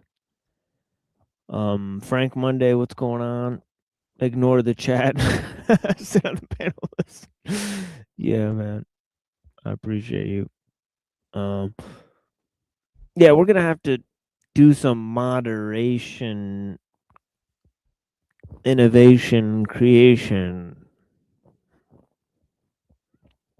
in terms of we'll only have a few mods in here going forward because the chat is flooded with mods. We need another mod apocalypse. This time it will be very severe. I predict almost everybody will lose their mods except for 2 or 3 people that maintain a level of kindness that I found congenial to my standards of kindness and cordialness. And the rest of you, man, you really ought to integrate some level of beauty or some level of just grace into your everyday interactions, because you guys seem rather young, dumb, and full of cum, as they say, right? Sheesh. Jizzy words and opinions that seem to reflect wankerisms of various kinds when you project your ineffectual nature onto the screen through pride and insolence, mixture of those two. Let's not be complacent with our own emotional distress. Let's try to level up here, right? We're all in this together. We're in the same boat. Okay? I truly mean that for you guys. I've tried to provide you guys with platforms. I've given you guys the ability to speak your minds. I've given you the ability to say what you want within reason. Express yourself. Some people have been prideful and arrogant, but I appreciate their contributions when it's in relation to the material that we've covered. And of course, time will tell how much of it reflects the true nature of the material here. Because we will have to filter out a lot of nonsense, as we said. And what we'll be left with is the true meat and bones. So Kuna Matata.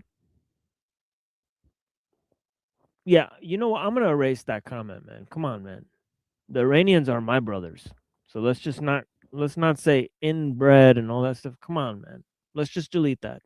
Delete that, man. Let's not hate Iranians just because of one dude. Come on, man. Like, what is going on here? I love Jews. I love Iranians. I don't hate anybody, man. Let's just be honest here. This is despicable behavior. Yeah. Come on, man. Let's just keep it tight. Let's keep it ship shape around here. Have racist comments in the chat so that people can come and report the channel. This is stupidity, right?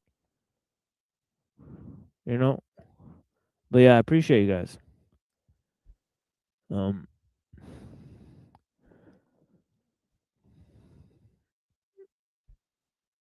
right, hold on. Yeah, I'm getting rid of that one. See, look, there we go. There we go, man. I erased one comment for you about Iranians. I respect your people. How about that? So let's just be nice to each other from now on. And let's just call spade a spade, as they say, right? Remember when you guys were both fighting and against me and telling me that I'm a bad guy? Come on, man. You guys are some real characters. Satramon. That just happened. Am I hallucinating here? Or, God damn, you guys sure have a lot of problems with a lot of people, and they sure change and switch around. Let's just be honest. But yeah, man. Yeah,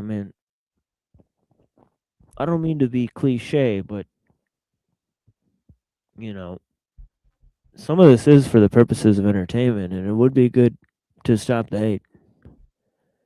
Okay, so now we're going off about... Oh my God. I'm going to delete that one too, man. What did I just fucking say, man? You know what? What did I just fucking say?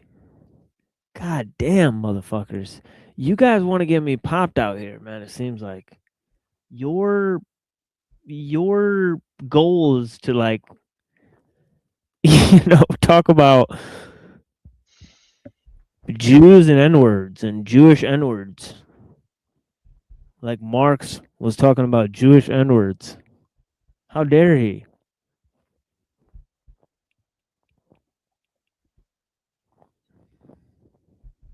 How fucking dare he?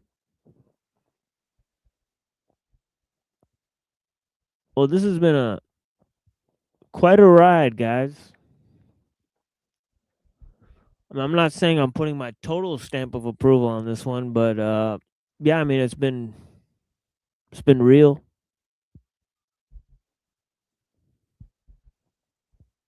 This is why we can't have nice things. Exactly. You know what I mean? This...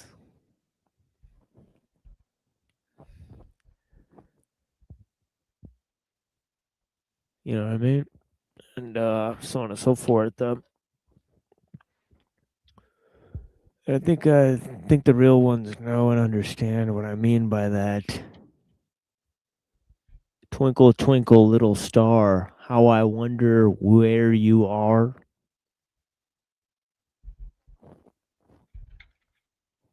You know what I mean? And yeah, it be like that sometime. And mainly just rambling at this point. So don't know if anybody noticed, but yeah, I mean, I greatly appreciate you guys. I think there's been a good amount of engagement here today, and I think we'll basically do a musical outro, musical outro, and that will suffice to move us into the next phase of this experience.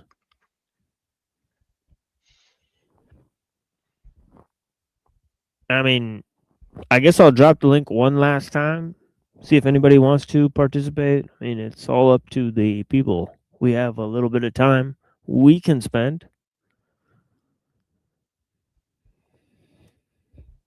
I've talked about Ellul, Orwell, literally for 5 hours.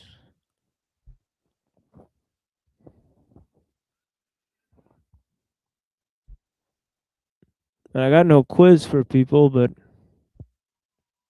you know, obviously we're all in this together, and we all need to reflect on Ellul.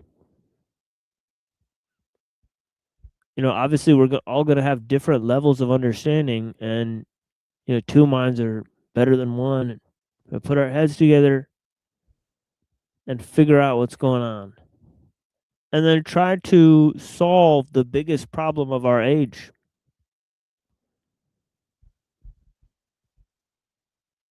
Which is not politics, not religion. Dare I say it's not even, quote unquote, science and liberalism. Those things are just stepping stones to a greater issue, a greater problem.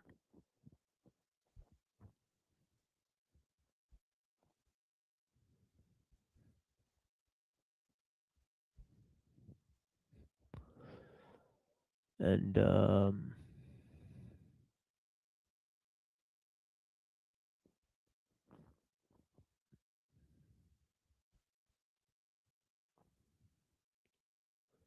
one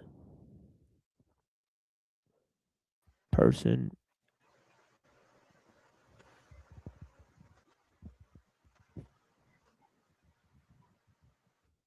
greetings. Greetings.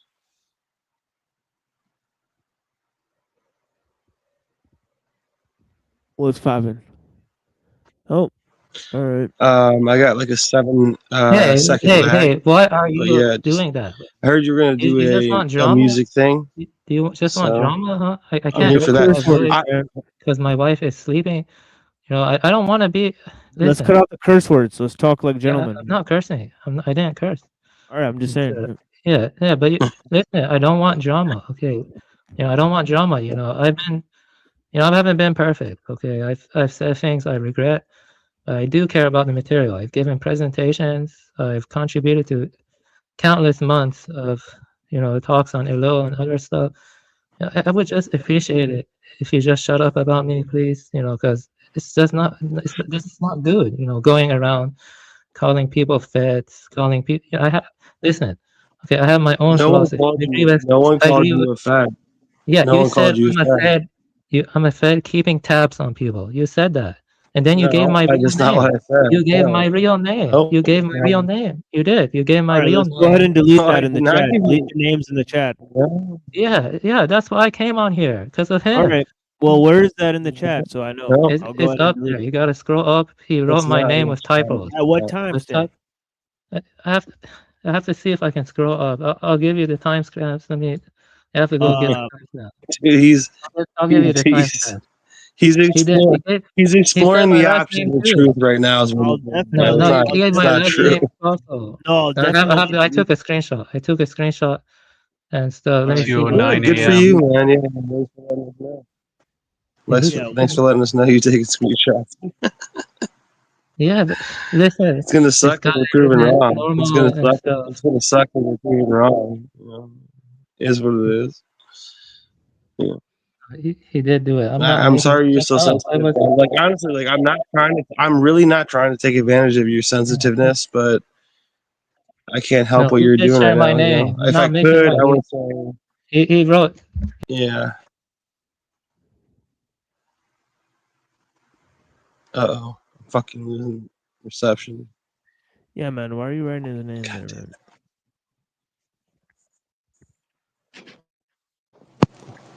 He shared my name. He wrote separate. Look, okay, so this is an example of a guy on the internet All right. that doesn't like he wants to be taken seriously in some ways, but not seriously in other ways. None of That my are, own you know, philosophy. and like so he's worried about his image Yeah. first and foremost.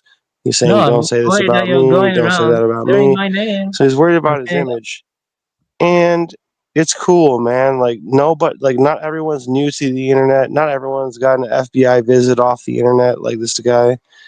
Like Yeah, it's it is what it is.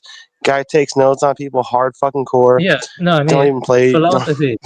Don't even try to pretend like you haven't. Stop it. And No, cool. listen, you were sharing my name. You said you weren't coming on here again. You said you weren't coming on for 1 or 2 years. You're gonna make 400K as a metal fabricator, stuff like that.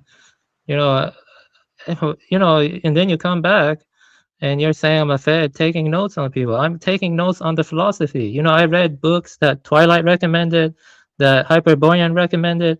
I read books that TML recommended. You haven't read anything. And so all you're doing is coming on here and slandering me. And you even shared my name with a typo. Who the fuck are you to be saying that I'm the one who is the fed? You know, I have a philosophy and stuff. Nobody I have a said you were a philosophy I'm fan. working out and Nobody stuff. I said you wrote a were a book. fan.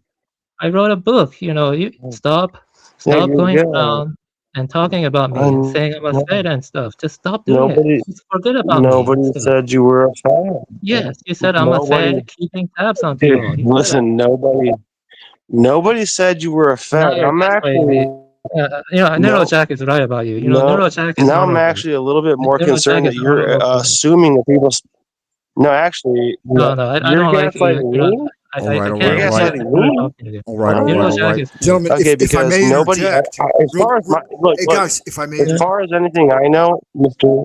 if I may interject really quick, You I just even wanted, came out here saying Amen Buddha's handler. What's your point?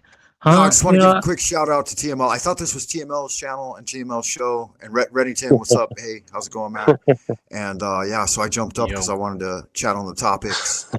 And there's a bit of a love fest between Buddha and his handler. A little bit cray-cray. Yeah, let me see if I got it. Yeah, I think I took a picture of it. Let me find it. You know, just do it. I see Very it. good. So blessings, TML. He was also threatening to All get right, in so no contact one with ever said this. No one like I've never said anyone is a fed on this entire fucking on this. Well, I will say the one person I ever said was a fed was Based Oracle. I was pretty fucking sure that guy was a fed, but that was like a year and a half ago. This he's overreaching, which actually makes me more suspicious of him, to be honest with you. You know, just saying. I never said that shit. He's making I read up. a book. He's jumping to conclusions. He's jumping to conclusions. He's an Aristotelian I agree idiot. with Neurojack, not you. Speculative idiot. From the ideas box, Speculate guys. all you want. Lizard I Tree read has a a good book. idea. I read a She book says that that Reddington recommended. Okay, guys could do a I can rap even show battle. you my physical copy right now. I can go get the physical copy and stuff. You know, I'm not making shit up. I'm really listen. I'm the only one of the only people here who actually reads books people recommend. You know, I even Oh, you're so much better, dude. You're so much better. Oh my I'm god, better like than you. You know, Neurojack is yeah, right about you. can't, You're worthless. You're worthless trash. yeah, You know, you can't you're into worthless it. You trash. can't You love into it. stalking people. You You can't love into gossiping it. about Certain them. things. Yeah, You need to be told exactly You gotta what to settle think. down. Yeah. Or you're gonna Yeah, You're gonna wake up the old lady. Yeah, I don't want to wake up my wife. I don't want to yell. But I'm gonna say this.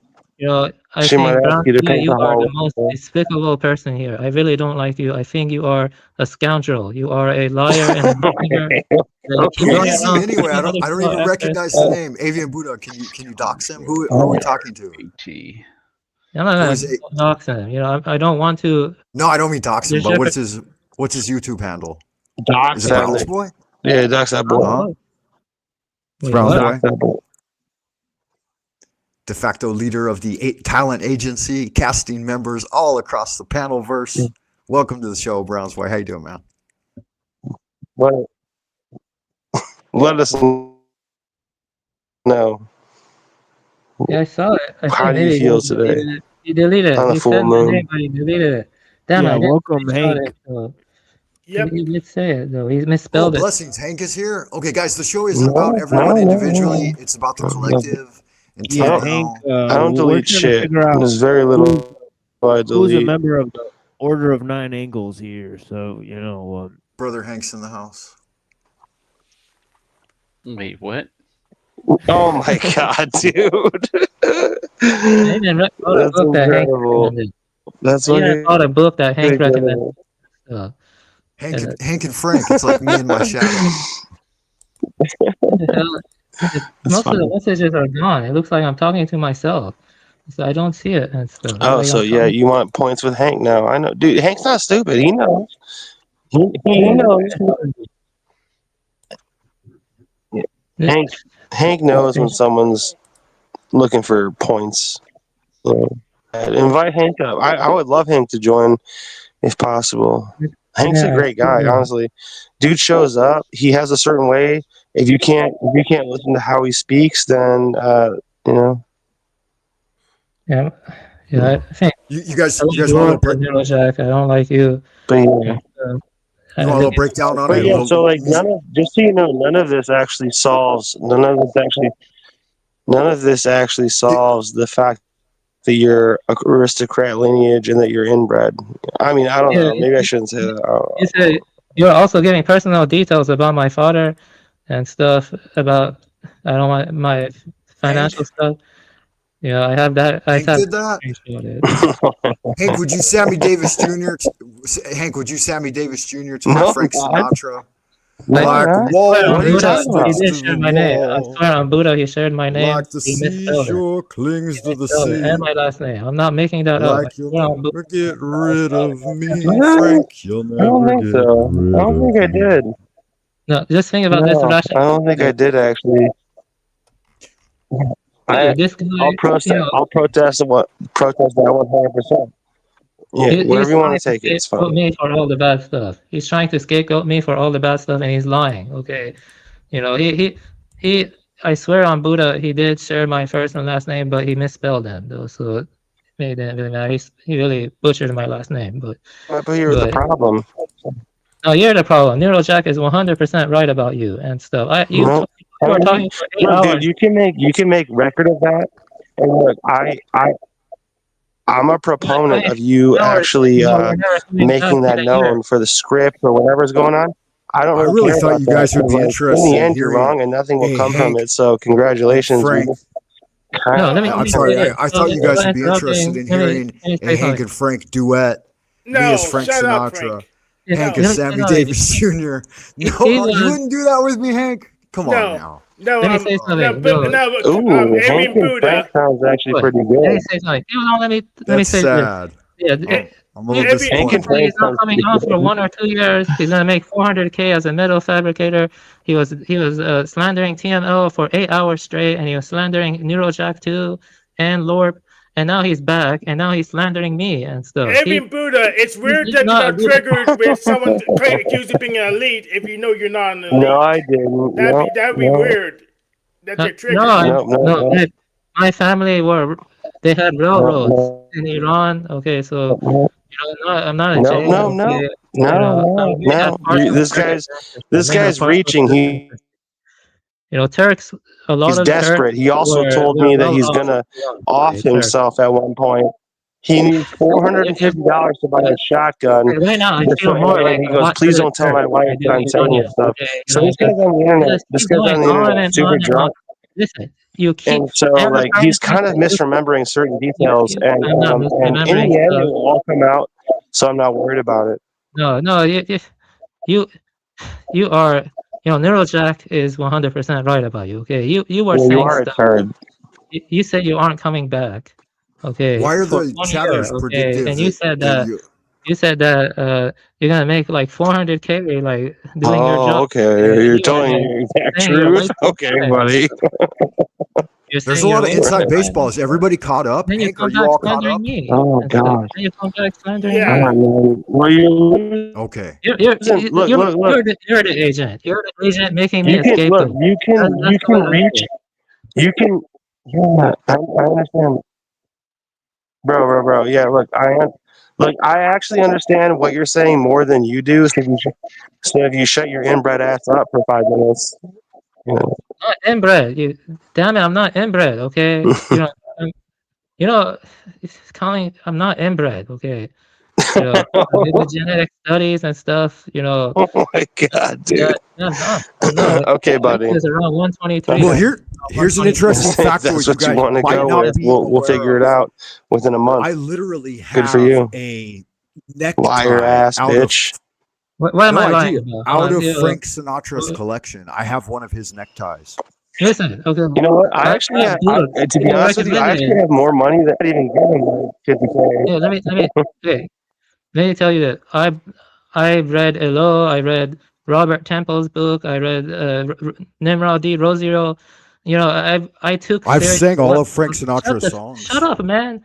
Just shut up. Let me talk. Okay. All of them. All of them. Okay. Let me talk. I did it my way. You're not funny. Okay.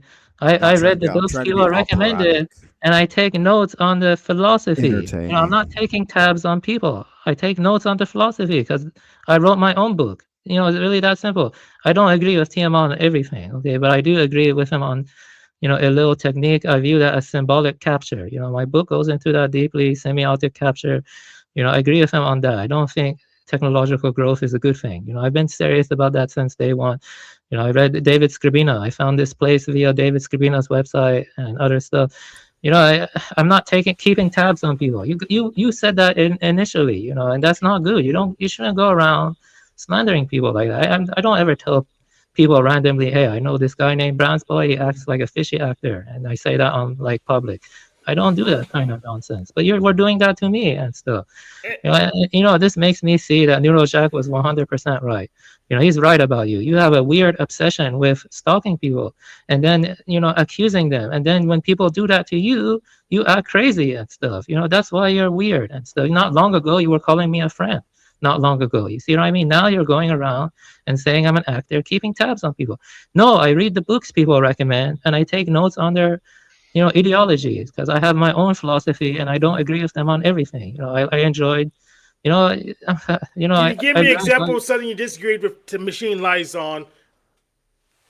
Yeah, I don't think scaling back is feasible. I think only total collapse can do it. And the Joseph Tainter talks about that and his idea of diminishing returns. You can look up Joseph Tainter. As the system gets more complex, it becomes more difficult to manage and scale back in a controlled manner. So, Skrbina also. So that's one area of attention I have and stuff. So yeah. Well, it turns out I never presented that as the only solution. So he's a modern boy. That's a bit of a straw man, but yeah, sorry, man. Exactly. Yeah, maybe Skrbina. I don't agree with Skrbina. Okay, actually. Thanks. TML is a bit more flexible. Yeah, that is accurate. Yes, he's more flexible in his approach. Yes, he's much more flexible. That is correct. Yeah, but I wasn't. That's just your opinion. Yeah, it's my opinion. I have my opinion, my own philosophy. Just your opinion, I asked him about his opinion, Brown's Boy, but yeah, I mean, I have no problem with people disagreeing with TML. I don't have a problem with them. If people want to disagree with me, they're free to do so. There's nothing wrong with that. I have my own vision. That intersects with many aspects of this channel, but areas of divergence too. There's nothing wrong with it. There are people of many different philosophical backgrounds here. One person I really like on the channel is Hyperborean. Okay, I like Hyperborean, even though I don't agree with his vision, I find it enriching and stuff. I engaged with. Shut up. You know, you don't engage people deeply. You don't go into their vision deeply or the philosophy or read material. Oh, dude, All I'm you do waiting is for you to go all you deep. do is I'm you waiting just for you go to go deep. around. Buddha, All that's you the do is only just person you like. I thought you liked me. Yeah, I don't think yeah, no, Hyperborean What the would hell, Buddha? approve. Just to let Yeah, people know, I double don't know if standards all Hyper. over the place with this guy. I Yeah, don't I know don't thought what you know if liked to tell you. Reddington too. I You don't read like one book TML? by Nimrod D. Rosiero. I do like his vision. It's just I What don't about agree Dr. with D? Dr. Yeah, but D real head. quick. Yeah, but real quick. Yeah, I don't think that Hyperborean would want to like take like a special patronage of this show material. I think me and Hyperborean, You're we doing talk good, a lot Avian. on. You're doing great. Yeah, we talk a lot on different issues, and yeah, obviously he is one of the people that comes on the show. Thank But you. Thank you for yeah, your but I don't judgment. think. Yeah, but that's my own. I think. I don't think that Hyperborean is necessarily connected to the show any more than anybody else here, right? I think the only True person facts. pretty much definitely connected to the show right now is Reddington, because he's kind of like, the I've never been so aware that other species other than humans have a choice of being better than humans. I never knew that until I met Avian Buddha. This guy's got some really good, interesting things if you listen to him for quite a while. But if you listen to him in the backstage, he talks about a lot of wild shit that it doesn't really, to me, it doesn't really add up. But Yeah, that's okay. I'll say it right here. I'm racist and I am anti-Semitic. Okay, yeah, I am. Okay, there you go. Okay, there you go. He's honest. He's honest to a I'm fault. not You know hiding what I mean? Yeah, that's not yeah, good. yeah. So what? Don't tell me what to believe. I approach things with intellectual honesty. I also bought TML's book. I need to read it soon. I plan to read his book, even though Well, TML. it's not the standard Hey, parlance guys, in today's society. let me finish talking about I've TML's given. book. Okay? I don't think you ever finish. Yeah. Have you ever given 20 grand to anybody? Just asking. I've never known you to finish. Yeah, I bought TML's book. I plan to read it soon, even though TML and me are not on good terms. Okay, I still plan to read the book because these topics interest me. Okay, my book intersects with a lot of the topics. Okay, but we do fundamentally differ in many areas, like evolution. Okay, I believe in evolution. Okay, I accept evolution. He doesn't. That's fine. Okay, I'm not gonna enforce my beliefs on anyone. No, it's Yeah, okay, here's the but thing. no one wants you to here's have the- those beliefs either, though. That's the problem. Yeah, real quick, Browns. I don't know if you can hear me all too well, but the thing is that You have the total Fed beliefs. Yeah, I think he's not. That's the How am problem. I a Fed? That's Why why would a can't hit the Fed be machine going around lies. talking about ecological stuff? Why would a Fed go around talking He about probably can't hear ecological? you either, Hank. I'm not a Fed. Why wouldn't? Stop calling me a Fed. Stop calling me a Fed. What's wrong with you? You're the one who said it 6 times in the chat about me. I'm just joking with you, and you're freaking out. I was having fun. Stop it. I You was stop having it and I'll fun. stop it too. It's that simple. Stop talking about me and I'll stop talking about you. Okay, is that good? All right. Change your name, please. Your Well, name is maybe ridiculous. once I call your family, maybe once I call your dad or your mom, probably your mom. This is I'll probably call ridiculous. your mom. This is ridiculous. I'm gonna call your mom on you. I'm gonna let your mom know what her son's doing Yeah, it is online. ridiculous. Okay. If you want to keep it up, I'll call your mom. You guys shouldn't turn TML show into a fiasco, man. Hank, what's happening with you? What's going on? What brings you to the show today? Don't worry about me. I am deeply worried about you, sir. Hank, listen, Hank knows if I had a problem with him, I might call his mom too. That's what I'm saying. He knows. This is known. People know this. Don't act like a fucking fool online. And your mom doesn't need to know that you're LARPing online. Same, you know what I mean? You're not talking to me because my mom's been dead and buried for like a decade now. No, 5 years. I'm not talking to you, Frank. He'll call your mommy instead.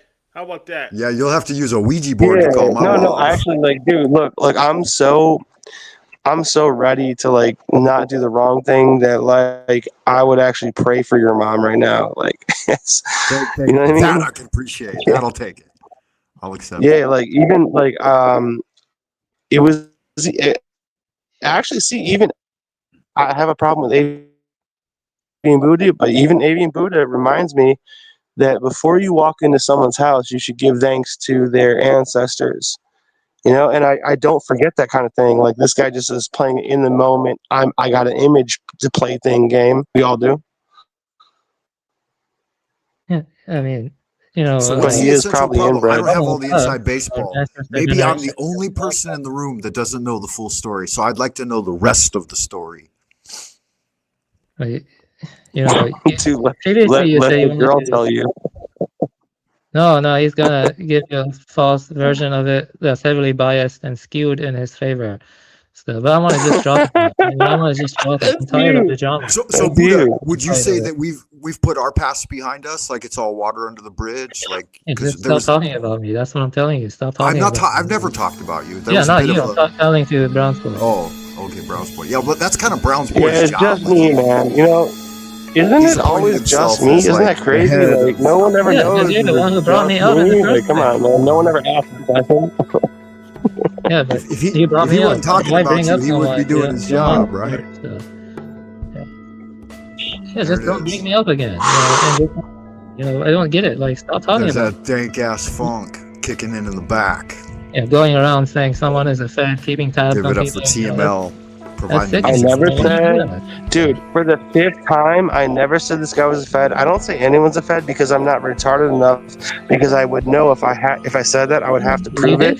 So You're I lying. say other You're- things. Do you mean just like so your well-fed? dumbass Like is he's a fat? type of way. Like he eats too You much? genius What do you mean IQ he's guy. fed? This guy claims he's a genius IQ guy and then makes up shit I never said. That's what Yeah, makes you me did. uneasy, to be honest with you. To be honest with you. You were saying that. You know, you were. You know, you just keep denying everything I'm saying. Never said it. Never once said you were a Fed. Never once said you were a Fed, buddy boy. Never Yeah, once, meanwhile, dude. Never back at once the thought farm, it. That's how I know I never Daisy's once feeding the said it. You fucking tard. You fucking tard. Whoever you're Yeah, let me listening give to it- is a let me give liar. it- Let me just help you out at this point. Let me get No, let some- me help you out at this point since you're already banjo. wrong. Whoever told you that is an actual liar. Have fun with that. Whatever adventure you have to backtrack on now, Mr. Blues Clues, go have fun. Have fun. Them old Duke boys. Backtrack your shit. Yeah, here you go. Firing at the haystacks. Here you go. This is an example Yeah, of here what I go. You're saying stuff like this endlessly. You know, I took some screenshots. Not endlessly. No, dude, I haven't talked to you in 2 months, dude. What the fuck are you talking about? You didn't talk about me in 2 months. Who are and then you? brought me up. Okay, the more You brought important me up. question now. No, Coltrane listen, actually, no. Deputy Like Roscoe rationally, Coltrane. rationally and intuitively, the most important question now is, who have you been talking to? Because the information you're presenting is false as fuck, you dumb shit. You inbred bitch. Just a good old boy. Yeah, Neurojack is Never right about mean you. no You harm. keep denying all this stuff. That's all you ever okay, saw. okay. In trouble with Yeah, the law. Neurojack's Okay, right. buddy. Have fun with Neurojack, buddy. Yeah, right at Neurojack. You know what I mean? That's all I got to say. Have fun and have fun in your I guess, you know, whatever you got going on, whatever you want to consider truth in life because of your beliefs, which lead to cynicism. I actually learned recently cynicism. And that's Cynicism actually includes the harm of others is okay. No, it doesn't. That's what I Cynicism learned. is I not actually, I sadism. don't. Yes, it You does. say Yes, cynicism it is does. sadism. And you No, can see. You're running Yeah, from the let's other, go to all the the other dictionary. false shit that you said, Let's go to and the you're trying to argue dictionary. with me now. This is what you do. You do this to everybody, dude. This is dude. I told TML that you have been targeting people and getting in fights with them. I told him 2 months before you followed me. I said, this guy's running out of people to fight with, watch him fight with me, and here you are making shit up, listening to idiots. That's your fault, Not bro. making stuff I up. can't My help issue you. is only with you, okay? I don't have an issue with anyone else here. It's just with you, okay? Yeah, some of this Yeah. has been he said, she said, hearsay from another brother. Yeah, from here, another I'll just brother's leave so that these guys can really get on to the truth here, you know what I mean? It's weird. This is very weird. You know, the way you behave and the way you keep denying everything you said, you know, I can't help but agree with Neurojack entirely now. And the He way seems you to carry ignored himself that as time nothing was but a wrong, too. gentleman and a sophisticate.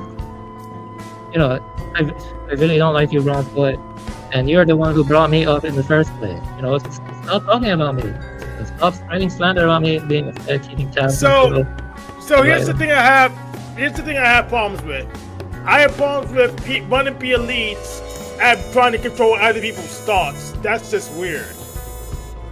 I just find that weird. If I remember when Talcott does it, if I remember you does it, I think everyone's welcome to their own opinions until their search policy didn't need to back it up.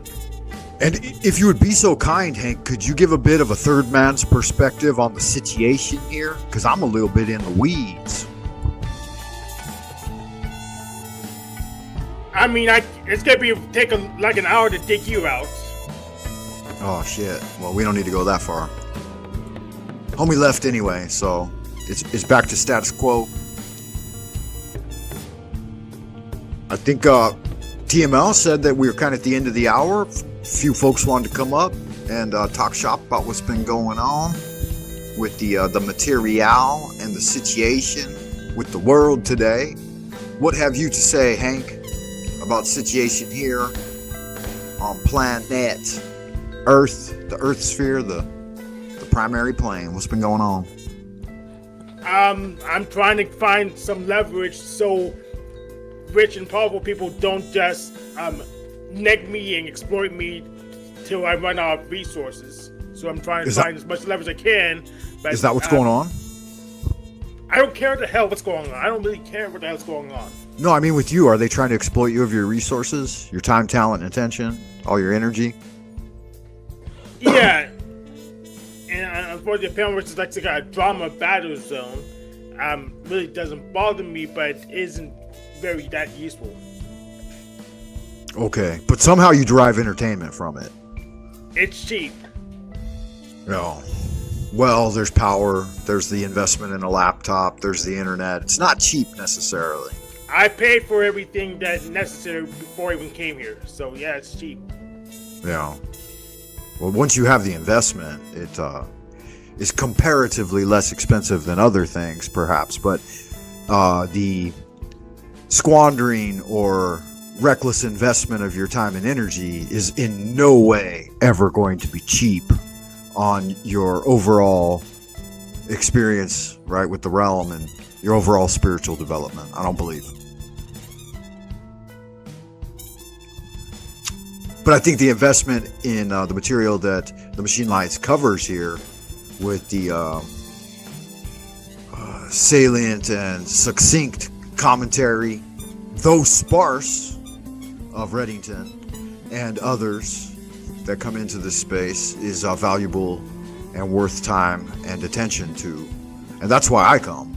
TML had mentioned earlier about people maybe getting involved and distracted in the chitter chatter box and missing some of the overarching point of the greater body of material presented here in the show.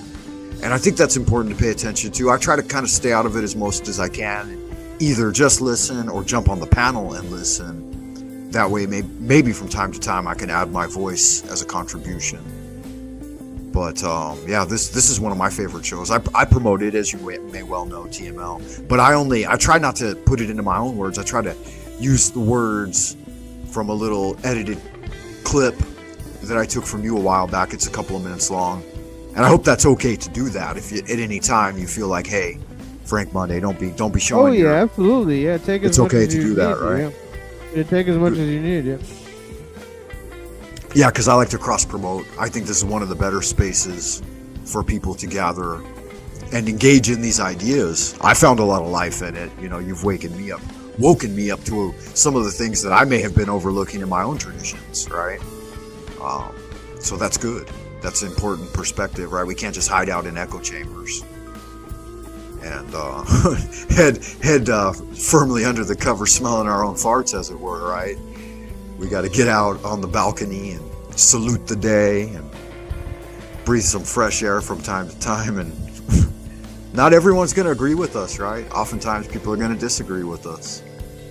And that's important to figure out why. Maybe we're misaligned. Maybe there's not perfect alignment in what others are presenting all the time. But we're all familiar with the analogy of the archer shooting for the bullseye. If he misses, he doesn't run over and adjust the target.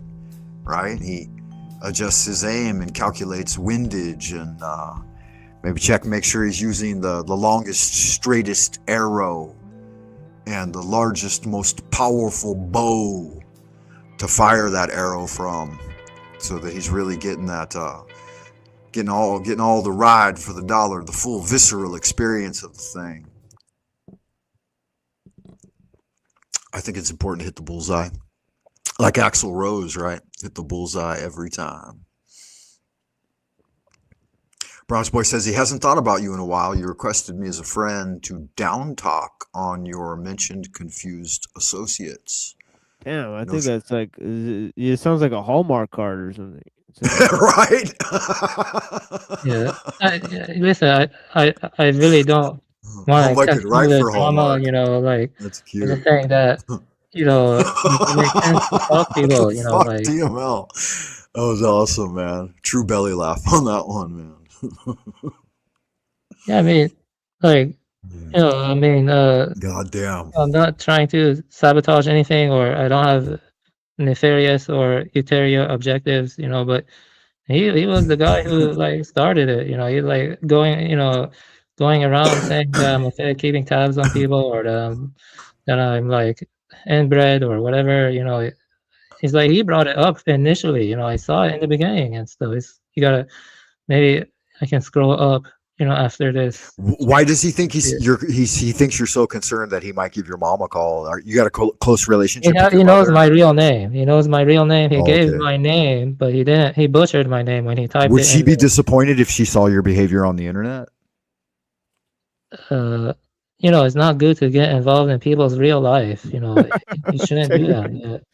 Yeah, like, you know, it's not good. Yeah, it probably would be a bit disappointed. Yeah, But that's not a go on that one. Yeah, it's No, I'm probably not saying call his advisable. mom. Fuck no, that's crazy. he was saying call my dad. He was saying to call my dad. Yeah, that's probably not best. People's, you know, dads may be involved in some type of mobster activity. I'm not saying that, you know, Avian's family is involved in the mob, but, you know, I'm just giving an example of possible repercussions and so on and so forth. But I appreciate you guys. Obviously, we don't want to, you know, take it to the IRL, take it to the streets, as they say. You know, but yeah, you know, I can only give advice. Obviously, people have attempted to draw me out of the internet space, and you know, are they informants? Who knows? Yeah, there but does seem to be some sus and subversive behavior sometimes. It's interesting too. Like certain things will make an individual lose some of the like yeah, cognitive critical function. People can report what you're doing online to get you thrown in a mental hospital. That's happened before. So Yeah, or get you fired from your job. Yeah, get you fired from your job. That's happened before. So there's tons of people collecting information on people to then try to make an example out of them for the type of behavior they engage in online. And of course, that's why it's advisable that people, you know, be very careful with who they engage with, and obviously trying to mitigate the, you know, obviously if you're having a negative interaction, it's your choice to be there. So you have to remember that you can sign out, you can turn the thing off, you know, you can log off, as it were. So this is essential to realize, right, that you do not have to engage. And furthermore, you can, you know, take screenshots, take appropriate actions, you know, and so on and so forth. And of course, there's, as I've said many times, there's lots of you know, cult groups, right? There's lots of you know, foreign espionage, right? There's you know, Australians and Canadians and, you know, British Chinese. people. Yeah, you know, all types of people that you'll run into where it's like, you know, you walk down the street, you're not going to see a bunch of British people and you know, Asian people and fucking, Or you know, Canadians. Those Canadians yeah. are super sus, man. I don't know what's up with them. Tons of Canadians. It's like, you know, we're like surrounded by Canadians, so it's pretty weird. We're literally surrounded here in Michigan, and you know, I mean, it's just And Hollywood too. Hollywood's been infiltrated by Canadians for a long time. Yeah. SNL was almost entirely Canadians at one point, which I always found very suspicious. It's like, why are all these Canadians going into acting? It's interesting. I did put a lot of effort into my book, talk about ellul a lot in chapter 3. And, I have good intentions. I don't know how I can prove like how serious I treat the topics. I wrote the book and, chapter 3 goes. Well, let me ask you a question, right? You mentioned that it was the show that sort of introduced you to the book. You said you were going to read it anyways and so on and so forth. But how many times have you read ellul? Once, and then I wrote a summary. Just once. Yeah. So so I would say that definitely this is like kind of like a third type of reading I'm doing of this in a particular in a text ellul, and of course we're discussing it live with the audience, right? So but yeah, as it says in propaganda, right, in the introduction of propaganda, right, and that propaganda in technological society, obviously it's very advisable to read them multiple times to try to understand them, because they are very dense with material. He makes hundreds and hundreds of points that I think are very hard for most people to wrap their mind around, given a just one go at the book. So obviously, so it's a very dense book, and definitely I think it's a lifelong study for sure. So having read it once is a great start, for sure. But I'm in my 50s, and there's material I started in my 20s that I still don't fully comprehend. And when I came here to the show TML, you guys were like so far beyond where I was in integrating and synthesizing that information that I had to just sit here for a year listening to the show before I could even like propose to jump up on panel and start talking with you guys. When I discovered that you were covering a lot of the Chinese esoteric mysticism, then I knew that there might be a place for me. Other than that, I was fucking way out in left field in my researches. So there's a lot on the table already. I actually recommend to people that works that contain sort of what's seen as like sort of logographic necessity.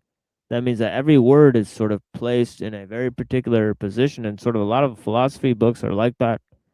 You have to first analyze the structure, right? So read it first, just taking a cursory glance at the material. Then you have to sort of analyze the critical themes and sort of look at the text on its own terms. And then thirdly, you have to read it again for a third time, and then kind of break down what you think are the problems and the contradictions, and maybe what you may try to propose as critical solutions, considering analysis of other works that are in the same vein, and so on and so forth. And then you wait for it to play out in the real world so it can be applicable. No, you didn't do that, because I did. I can show you the book and my highlights right now if you want. You read it 3 times, you're saying now? No, I said I read it once thoroughly. Right, you read it once, but I'm saying what I was saying is reading it 3 times, right? Thoroughly. That's what I was saying, but I was not saying that just for a lure. I was fucking groping on that one. I was saying for any text, for texts that are, of a, like, for example, right, like 2 treatises of government, right? Like I would read that like 2 or 3 times, right? Because or the Republic of Plato, I would read that 2 or 3 times just to understand it, right? Because 2 treatises of government or the Republic of Plato, they're very dense text, right? Where they're like hundreds of new ideas in there. So you would have to sort of figure that out and figure out how they relate to each other, and figure out the philosophical system that it proposes, and then figure out the historical context of those themes, and then figure out how they relate to the critical problems, and when applied to the world, and and of course I agree with you. Everyone has their own approach. I feel like your approach is admirable in many respects. My approach, I read Yeah, it it's deeply. highly academic. Yeah, it's very academic. I read it deeply. I took highlights, and I read other books that are in the same vein, like Frederick George Younger, David Skrbina, and yeah, I'm interested in the semiotic applications for the purposes of my book. But at the same time, I agree that it is good to read dense works multiple times, and there's lots of intertextual stuff.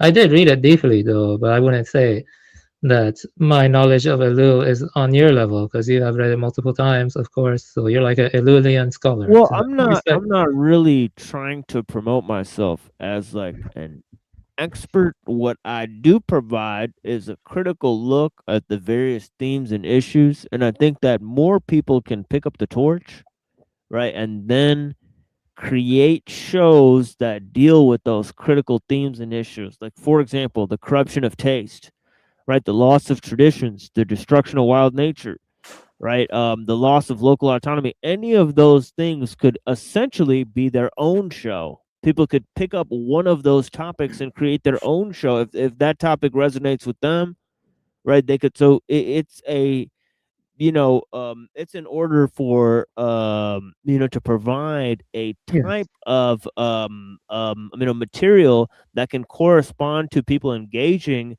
in a public sort of intellectual exercise that discusses the themes and material. So obviously it would be preferable if people do that on Yeah, I their did that. own, that they do that in self-regulated groups, and then they do that for not any monetary benefit, so that it can just continue indefinitely, right? Yeah, And of I did course, that before with the conservation issues, and I was doing that, and I read Ellul. I read some other books too that are intimately tied to the question of technological growth and the issue with conservationism and how species are being driven to extinction, and how there's mass suffering of elephants, whales, dolphins. I've talked about that endlessly on your show too, and we also read Ellul together too. Also, we also read Ellul together. So in some sense, I read Ellul like 1.5 times, because on your show I would open the book, I would ask for the page number, right, and then I would open my own copy of Ellul and read it alongside you. yeah, but I read most of it alone, so Yeah, I know. I get you. Yeah, I get you. don't Yeah, think that's that's great. true. Yeah. I respect you. I respect your intellectual. Yeah, like on this show, I read most of it alone. There's been a different rotation of panelists the entire time. Yeah, So I got you. Yeah, I got you. Intellectual acumen. Yeah. like for example, sometimes when I'm reading Ellul, DK has been my only interlocutor. Yeah, so that's happened as well. Yeah, no problem with that. I don't have any issue with that. I wish success on your show. I don't want to, sabotage it or anything. Just BB's behavior. He's still like constantly, talking bad about me, even though I'm not talking about him right now. He's still, slandering me a lot right now in the chat. I would prefer him to cease that behavior. Hopefully when he's no longer a mod, someone can stop that. But Neurojack has problems with him too. I get along with Neurojack very well now. I just I don't want to make it about drama too much. I focus on semiotic capture and the conservation issues, and I've read a lot of books. At least 30% of birds have vanished in the USA in the past few decades. Do you believe that? Lots of birds are dying in vast numbers. That's a very serious cause of concern. Birds have a rich internal mental life. They have umwelt. They have an umwelt, and they have rich internal mental life, and they're suffering greatly. The birds, the whales and dolphins are suffering deeply from sonar activity, from the maritime noise activity, and the elephants are being poached at an alarming rate. At least 40% of primate species are threatened with extinction also and stuff. So it is a global cataclysm for the earth, and it's not just human beings that suffer. I'm not anthropocentric. Okay, it's not just human beings that suffer. In some ways, I would say that the suffering of animals is worse than human beings. That's my own view and stuff. I care more for the animals than I do for human beings overall. That's fine if you disagree. We don't have to agree on everything. So how would you know that? How would I know what? That a jellyfish, for example, suffers more than a human today that's living in poverty, squalor. Good question. If the magnitude of suffering is very difficult to measure. That is a good point. That's a good point. I think you. Yeah, do jellyfish have nervous system? Yeah, I we're don't talking think about so. jellyfish. You know, that's a good point. You know, jellyfish. I'm mainly thinking about stuff like birds and whales and dolphins, cetaceans and primates, other primate species and stuff like that. You know, I was actually contemplating this earlier today when I was thinking about some roast chicken wings that I was making. And when I was a kid, a turkey attacked me. There was a cock turkey in my grandmother's homestead, and the motherfucker ran at me and kicked me. And when I lay on the ground, I was a little boy. I lay on the ground crying like a baby. All the chickens came over to start like poking at my eyes, and I thought, all these goddamn avian defenders, all these people defending all these animals, they wouldn't defend you for a minute, man. They would eat you alive.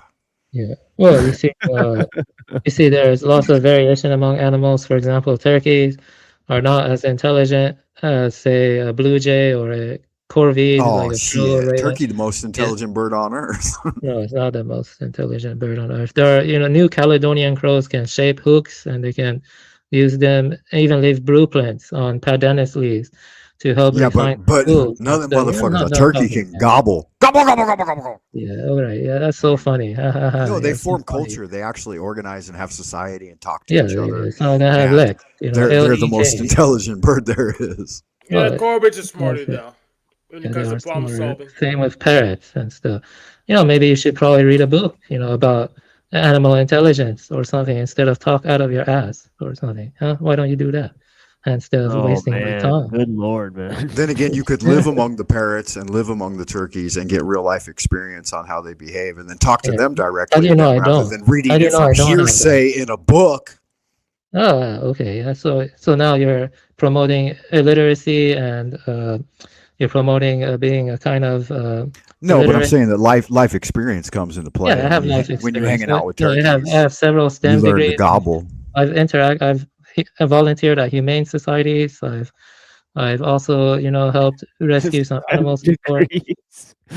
Yes, 3 STEM. Yeah, unfortunately, I used to work with rats, and that was not pleasant. I've talked about that I before thought too. STEM was for elementary schools. It's even in college. But you really don't know an animal till you've worked in a slaughterhouse. Yeah, I did. I worked in a neurobiology lab. It wasn't pleasant and stuff. Rats are actually very intelligent creatures and stuff. Some of them have even a sense of honor, rats. Rats even do self-sacrifice to save another rat sometimes. Did you know that? Rats are Right. mammals and stuff. Yeah, I had to decapitate them and collect their brains. It wasn't pleasant. Very traumatizing stuff. I've talked about that on here too. Why would a I Fed be didn't making recommend the up graphic stories? details. I was just making generalizations. Ultimately, it's the brain. The brain is important. Always avoid going to Yeah, extremes. yeah. Keep talking, Frank Monday. Keep saying a bunch of nonsense.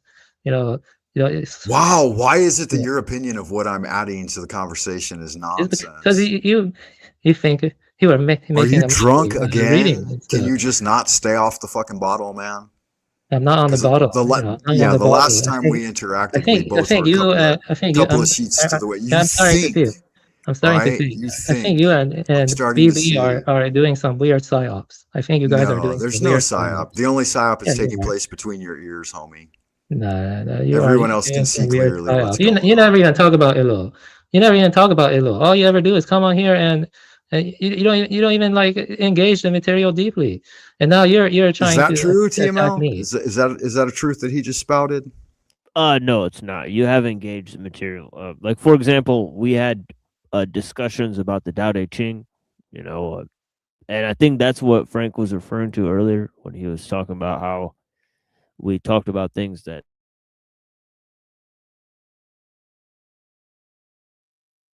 Yeah. I haven't done anything. Yeah, there are only a certain small amount of things like within my wheelhouse, and I've learned from being here that it's of great pleasure to expand my knowledge base. But I would never demean another to say that what their contribution amounts to is nonsense. I don't think that what you're contributing, Buddha, Avian Buddha, or Covian Buddha now, COVID Buddha, amounts to nonsense, or Corvid. What is maybe you can tell me what you mean by that, Corvid Buddha. Not at all. I think that's a bit demeaning, diminishing, and reductive. And only under the influence and the deep influence of stout alcohol would I talk in such a flippant manner to another individual human being, especially here in this space. Yeah, you're doing some weird psyop, you know. Why would you say that? Why would you think that? What is psyoptic about my presentation or who I am as a person? Yeah, because, you know, I was being slandered, all right, by BB, okay, going around saying that I have no connection with BB. You guys were fucking fighting over TML's show, which is supposed to be a show about knowledge, not drama, not internet panel versus gay ass fucking kindergarten drama, but a show about big ideas. And then, so you guys were totally usurping the show with that, and nobody else had any place in the conversation. How was I not right to try to interject on that? How selfish are you to do that? That's what I'm talking about. And to think that, and to treat me in that way. Now, you see that's very melodramatic. See what? Very melodramatic. I will forestall any of the aggressive interaction with you because I know for some reason that's what you're trying to elicit. So maybe you're projecting on me the fact that you're engaged in a psyop. Not me. You're just the one mumbling words into a microphone.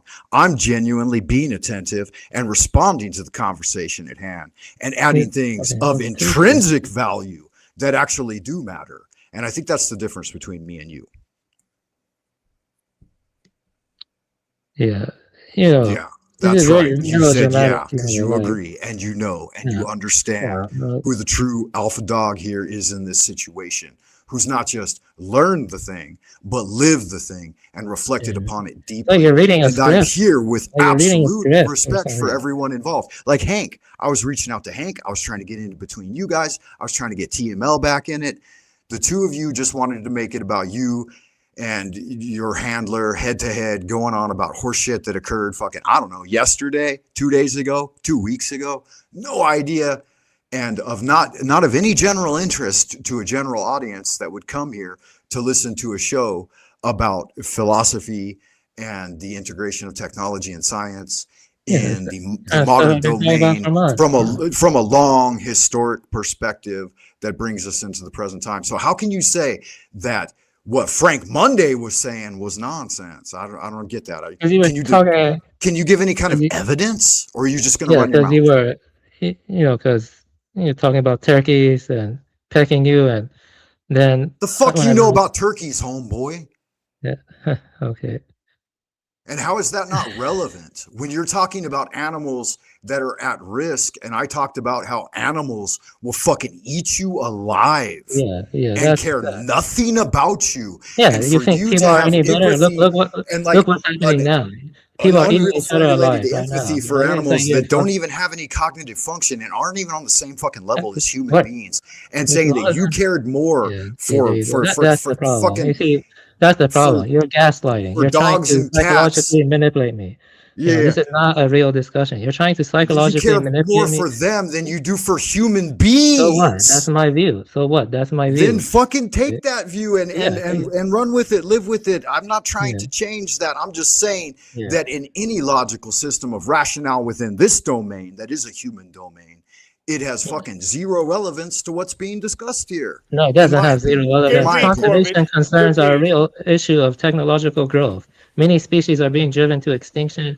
There, you know, and also many species do have. Fuck them. Many more species will be birthed in the future. Shut up, man. You know, more species will come into being as species leave. Species. If the fucking dinosaurs didn't die, we wouldn't be here. The dinosaurs ain't dead. Birds or dinosaurs. You know what the Anthropocene means? You know what Those Anthropocene ain't fucking means? dinosaurs, homie. Megafauna and megaflora have vanished from the earth in great part. And if that were not the case, we would have not risen to prominence. You'd still be getting fucking eaten by giant chickens, plucking at your eyes and ripping off your heads and legs.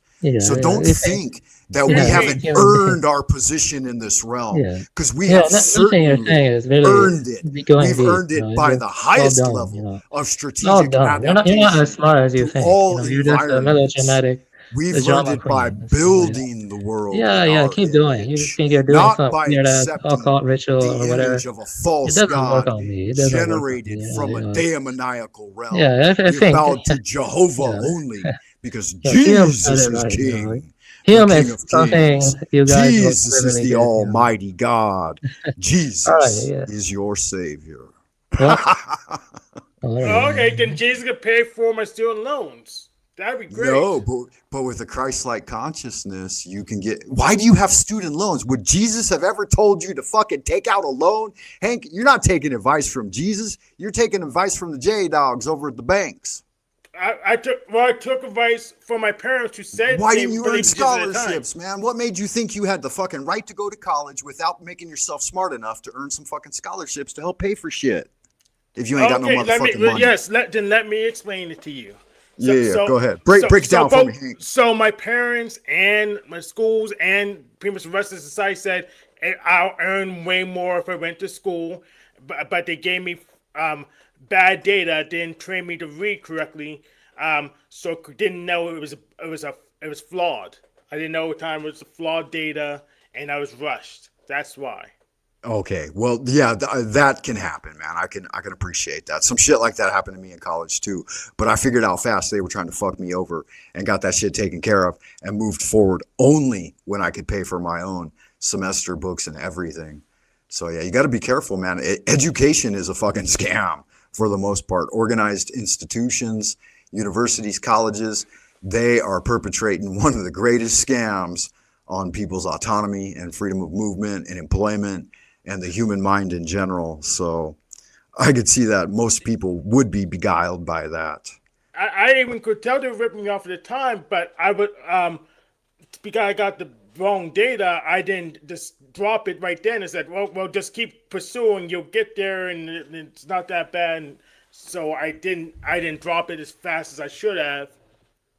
I thought. Yeah, my daughter's, she's in her first year of college right now, and she's already been through that like 3 times, 3 semesters, spring semester, fall semester, and summer sessions.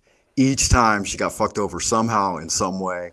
And even with me training her, a 35-year collegiate, I've never left school. From college, I went to grad school, and then I did a doctoral program over here in China, and then I immediately started teaching. So I've been in school my entire life, essentially.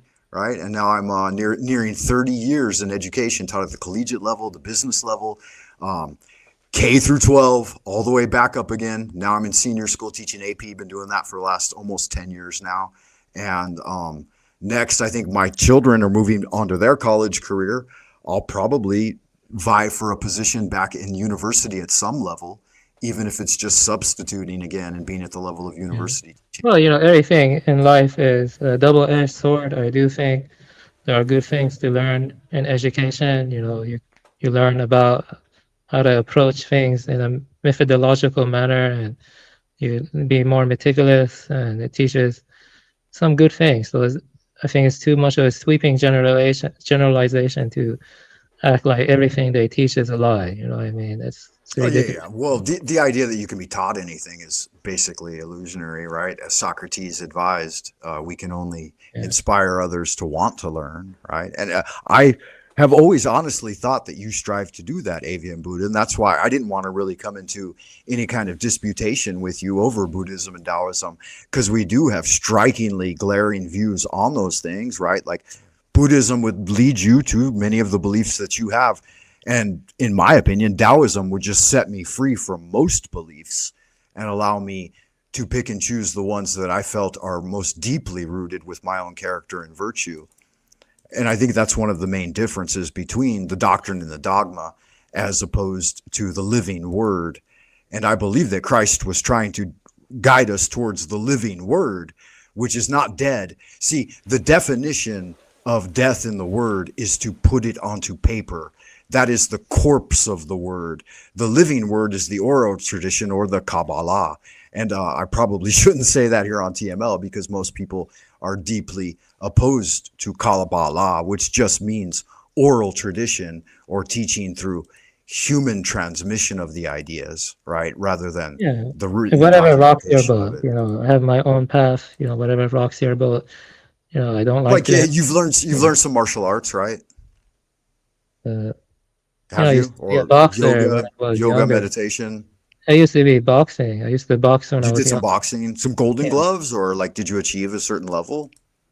Yeah, I had like 1 or 2 matches. 1-1, I lost 1. You know, that's just what Okay, happened. yeah, good magic. Yeah, we did Koshu, me, my brother, and the group that I was associated with, and did ranking and stuff like that. It's neither here nor there. But yeah, TML's back. Welcome back, man. You must have had some technical difficulties. You're back at the helm of your show, and good to see you, beloved.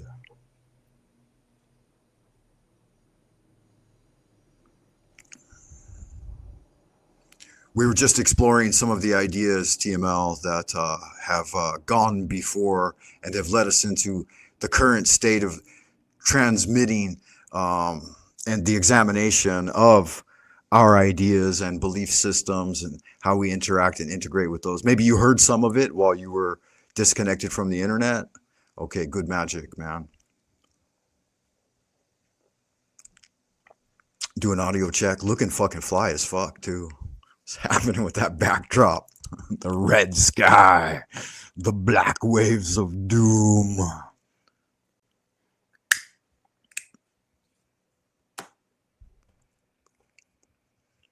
Well, it makes me want to launch into some Slayer, Rain in Blood. Darkness imprisoning me, all that I see, absolute horror. I cannot live, I cannot die. Out of myself, out of my holding cell. That's Metallica.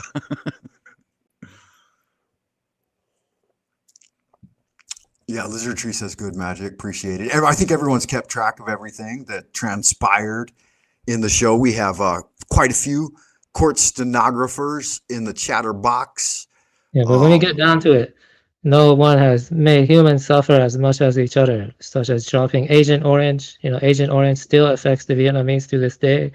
And stuff like, you know, the genocides of the 20th century were pretty brutal, like Yugoslavia and like, you know, Yugoslavia and Cambodia and there are a couple of others, Armenia, stuff like that, Armenia. You know, no one makes people suffer as much as humans themselves. You know, no, I don't see any animal torturing another. Yeah, for, it's a bit of a Captain Obvious, right? Because like, you know, it's yeah, like, because he was talking about it, so I'm hitting him back with Captain Obvious. You know, he's saying animals wouldn't do shit for us, but I'm telling him that most people won't do shit for you either.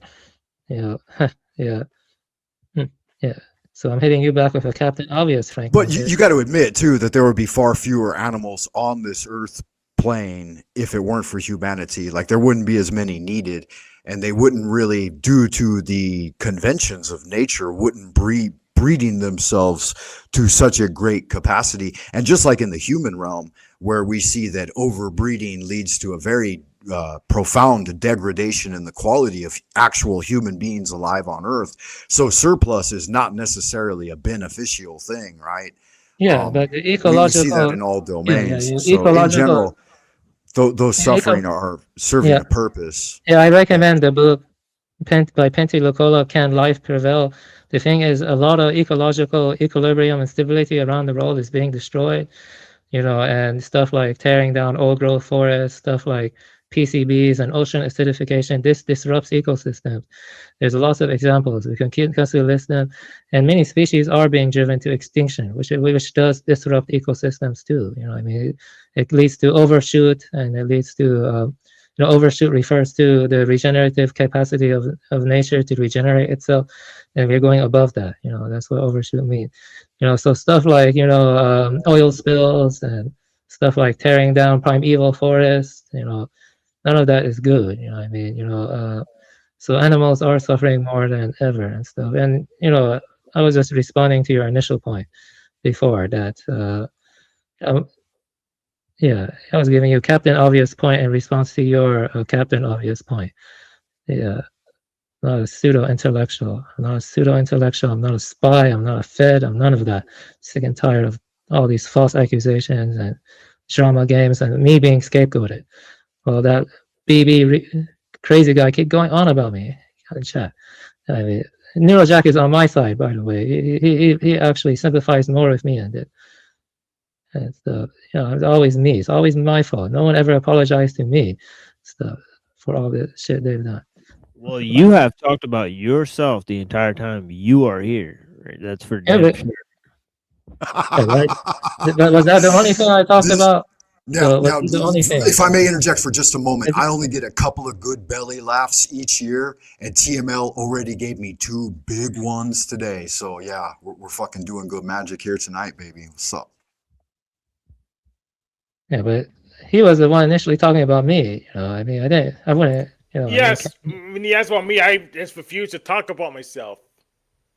Oh no, I wasn't only talking about myself. We talked about a lot of topics relating to the show, Frank, like because conservation you're probably issues, the semiotic most capture, all of that. genuinely Taoist person here, probably in the panel verse, like living the Tao rather than just talking about it. So yeah, I respect that angle from you. You've been showing that since day one. So I wouldn't be surprised by you not chiming in a little bit about yourself, but that's not entirely aligned with the natural path. Sometimes waves got to crash like thunder, right? Sometimes the fucking sky explodes in lightning.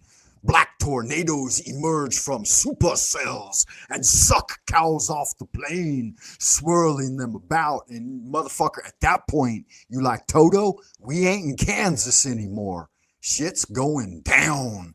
The sky's raining blood, black waves washing up on the shore, and motherfucking spooky looking Rob Zombie coming out your computer screen, talking up real shop and fucking hardcore cutting edge philosophy, making that shit grow and live. That's the living word.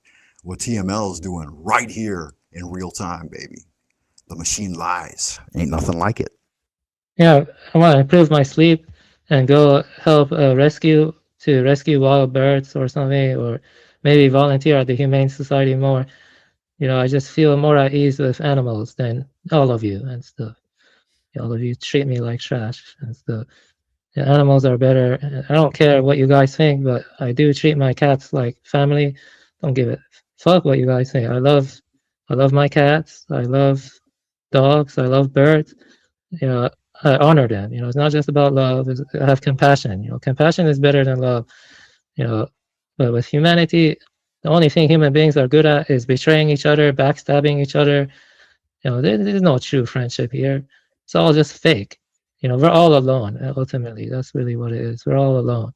And so I'm fine with being alone. You know, I'm fine with being alone. You know, yeah. I care about conservation stuff. I care about it, all the topics. You know, I care. You know, but yeah, you get what you put out.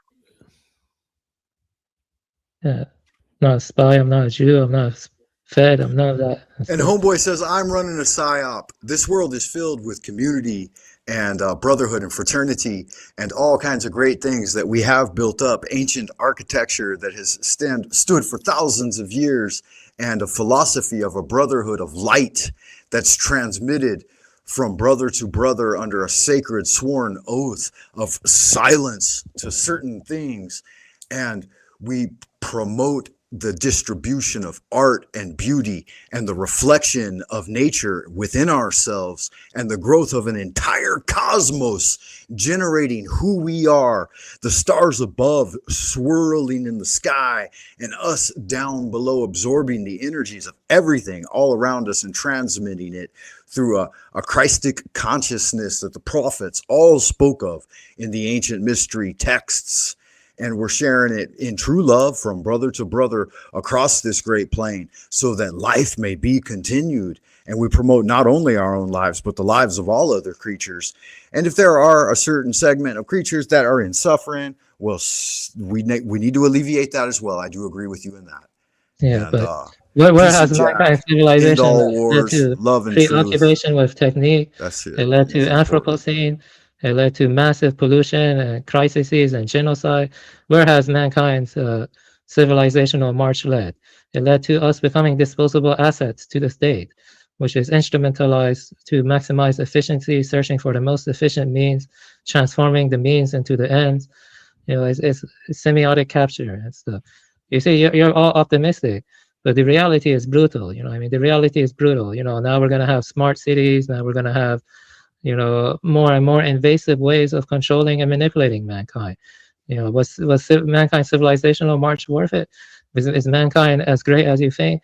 Your neighbors will betray you for a breadcrumb. Most people are not honorable. Most people are not trustworthy.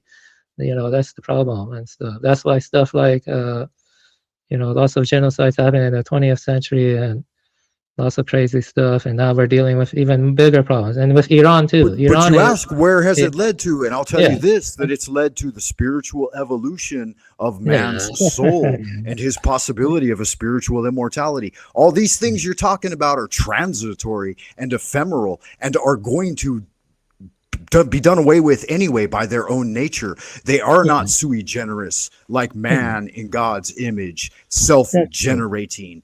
And so if the upshot is that the most important thing, the evolution of man's spiritual soul and nature, is what's happening, from all of this, then it's absolutely worth it. There's going to be some ilth.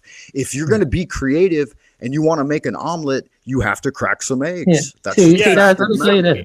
Let me say that. The chaff will fall to the ground and the tare will be separated from the chaff. Okay, that's anthropocentric. If everything's ephemeral, then so is the human species. It's not permanent either. This world doesn't exist for mankind. It exists for all sentient beings. All sentient beings have Buddha nature. But man's soul is, and animals are not ensouled. So even if most people were trustworthy, the one bad apple ruins a bunch. So just from the game theory, if you have bad actors, then it will actually force everyone to have to move into tit for tat just to protect themselves.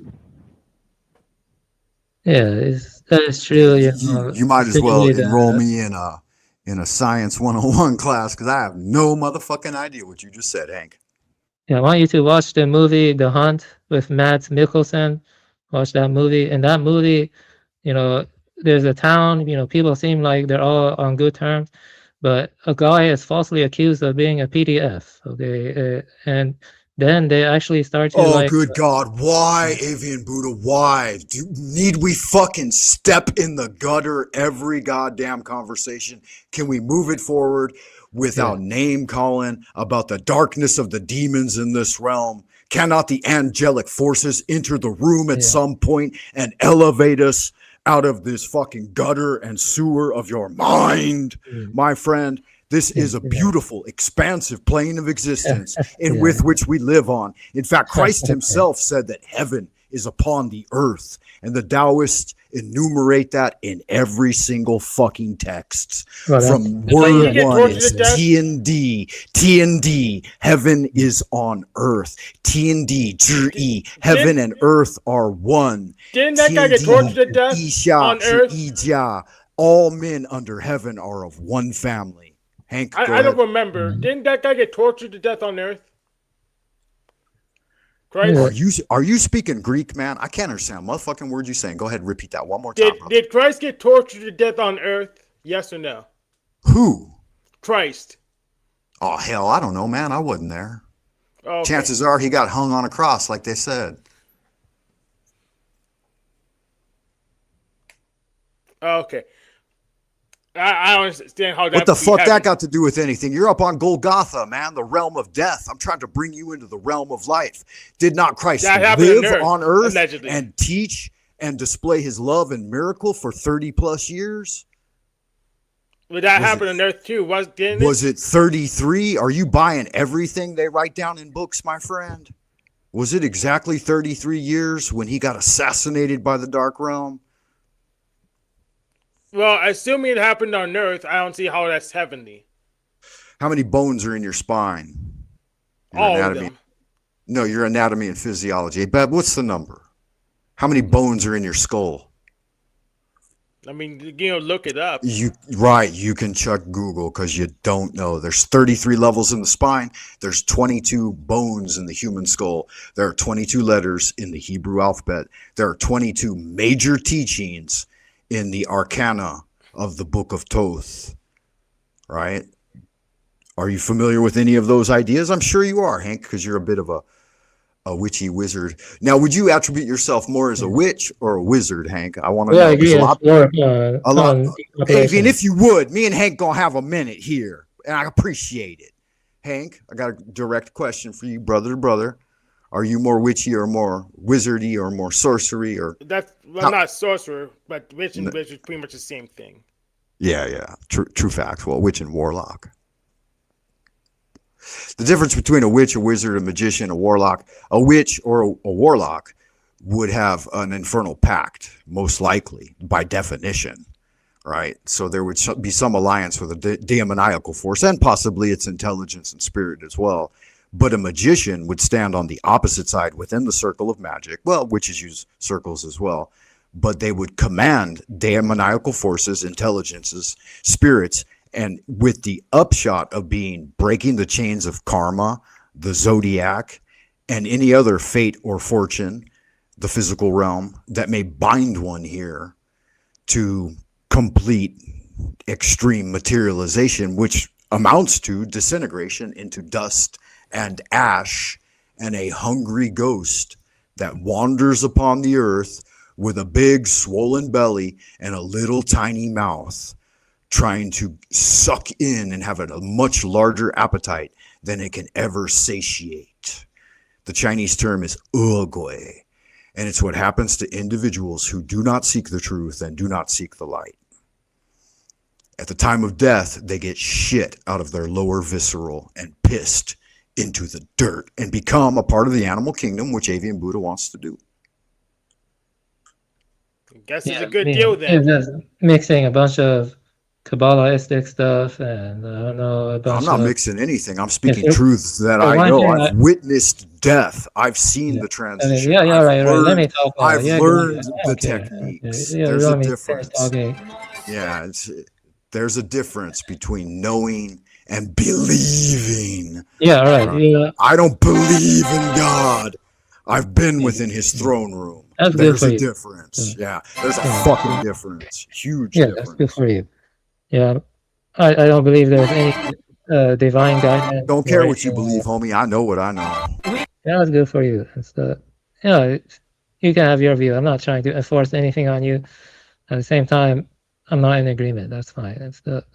So be it. Yeah, but you didn't misrepresent my views, though. That's the thing. I think the capacity for symbolic reference. The big question you always have to ask yourself is your voice contributing to the show in such a way that's going to generate bigger numbers for TML and bring the fire and bring the light of truth or not? And if it's not, if it's just gay ass ghetto sewage about death, destruction, and I'm talking about beta cuck horseshit, and it's not ever at any time. I mean, you said I was running a psyop. You literally, those were the fucking words out of your mouth, right? Whereas I'm presenting nothing but sincerity, genuineness, and authenticity of a real life lived in a real world with spiritual techniques and all of the training and attributes of a mystic. And you're saying that my contribution in some way is just horseshit. Well, even horseshit can make the fucking roses red. So fucking bring it. If that's what your negative, pessimistic, dog-loving ass wants, man, then that's fine with me. Even though I would prefer only in service to the show. The old I'm not gonna say his name. Yeah, I'm not going to repeat his quote either. Forget it. I had a really quippy little thing for that at the end there. Yeah, it's just I'm not anthropocentric. I think you're right, Brown's boy. I think Brown's boy's calling the facts. He's the talent agency. He's placing the actors in the panosphere. Right, me? The panel sphere. Oh, see, this is my issue. Avian wants to clip farm you. That sounds like it. I'm not doing that. You're bringing out some true fire tonight. Me. Bringing out some of the flame. You're scapegoating me over misrepresentation. Some of that old divine spark. Yeah, I wasn't having the any God problem. force down on himself. The fucking lightning of Zeus. Yeah, that's good magic, though. I can appreciate it, Brown's boy, because they can fucking AI imitate it, but it's still the machine lies. It's still the machine lies, right? And ain't nothing going to change about that. See, you know, um, you know, Yeah, they're true I'm facts. And not fucking Brown's I'm boy not a dropping the talent facts. agency or a Fed or anything like that. Okay, and Just first off, dispensing the truth. you know, It's cute though. Whatever. I mean, I don't want to be in any kind of battle with you. That was not my choice. you are I in a thought battle, that I thought that a philosophical discussion between Yeah. the two opposing ideal sets Then would do be it. enough Yeah, to stop expose bringing the up him truth, and why and that you- we wouldn't need to battle over it. That like the truth itself would just become exposed. The truth don't give a fuck about what me and you talk about. All it cares about is generating itself to the forefront. And if it takes a voice through me and it's able to do that, then that's what it'll do. If the voice is within you, which it doesn't seem to be, then the voice would generate through you. That's why it's called the living word. The dead word is the shadow in the book, right? We can read the books and try to find the living truth within it, but only in a manner like TML does here. Read the content, discuss it with the gathering of folks, right? And then contemplate it. And what he gave us like 4 levels. Motherfucker just laid it out, spelled it out, mapped it out. 1, 2, 3, 4, right? In a very forthright academic fashion that anyone could benefit from. So that's something people should clip, right? Not the drama, not the horse shit, not the spicy quips, not the stuff that makes the numbers, but the stuff that actually matters. And that's what I've been saying since day one. Like I heard other people regurgitating TML's information. And once I started to listen to everything for a couple of years now, I started to figure that out. It took time. Some of it had to be pointed out to me. I'm not the fastest. I'm not the brightest bulb on the Christmas you're tree. just talking to yourself. Or the sharpest tool in You the say you want to shed. talk and you don't let me respond and stuff. Please. There's nothing I've required for you to respond to. But yeah, go ahead. What have you got? Yeah. All right. It's fine if we disagree. You know, I'm not gonna really come on anymore. You know, I don't like people like slandering. Oh, me. don't say that, man. That's I'm not such done baby talking. wow, fucking Yeah, I'm not- diaper, dirty diaper. Let in the Buddha playpen. You got a finish. dirty. Let Buddha Okay. finish. Yeah, he doesn't let me finish. This is Hank, I will defer to you only this once. That's all the credit you've earned with me. Won't be a second time, brother. Yeah, I bet even when I leave, BB won't shut up about me. I know that for sure. You know, I know that for sure. I'm not gonna think about him at all when I leave. Okay. Second, you know, I think open-ended symbolic systems, they make human beings temporarily special. So human beings are special in having the symbolic capacity to and contemplative conditions to awaken. You know, because this open-ended symbolic system gives that reference. So it has a paradoxical nature.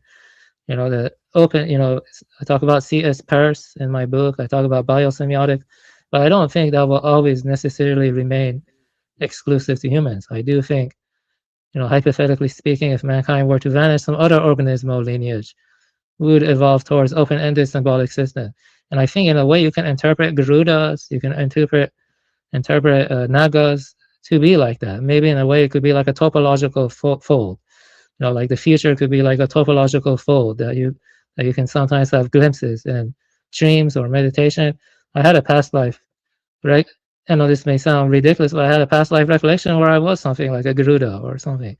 It was kind of weird, but the point I'm making is open-ended symbolic systems make humans special temporarily, but we've used that for domination. We've used it for dominion, you know, and we've destroyed countless ecosystems and continue to do so.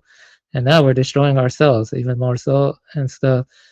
So anthropocentrism is a problem to me and stuff. You know, I'm not anthropocentric, you know. It's fine if you are, you know. I know plenty of people here who are anthropocentric, but I still respect them, you know.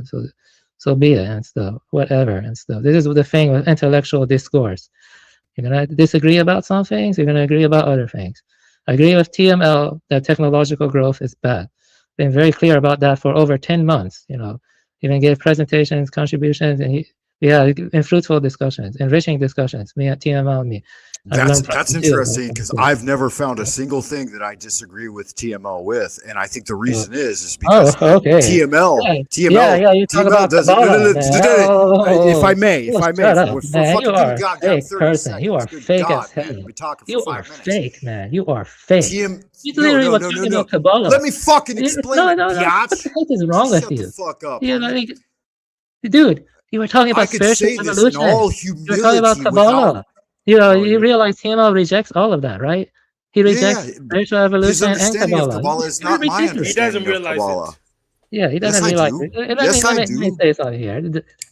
Doctor Strange or something. Yeah, what the hell? Yeah. So here's what I mean by that when I say this. TML does not present a position of antagonism, and therefore for me as a Taoist, there's no way for me to disagree with him because there's nothing that I necessarily agree with either. I know that his profession of his own understanding of the text read is done within the virtue of his character, and he can present it in a manner that is non-intrusive so that I can reflect on the own nature of my character and find where any agreement or disagreement lies within me.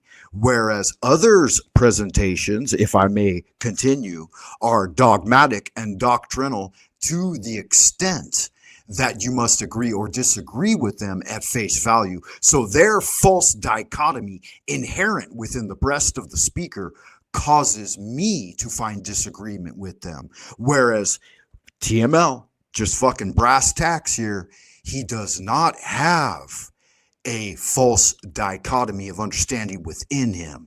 He has a divine spark that radiates, and there's a difference.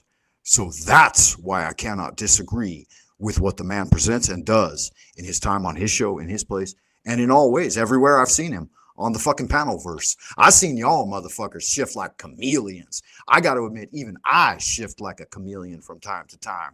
But motherfucking TML, face value, he is what he is, and he presents Tao.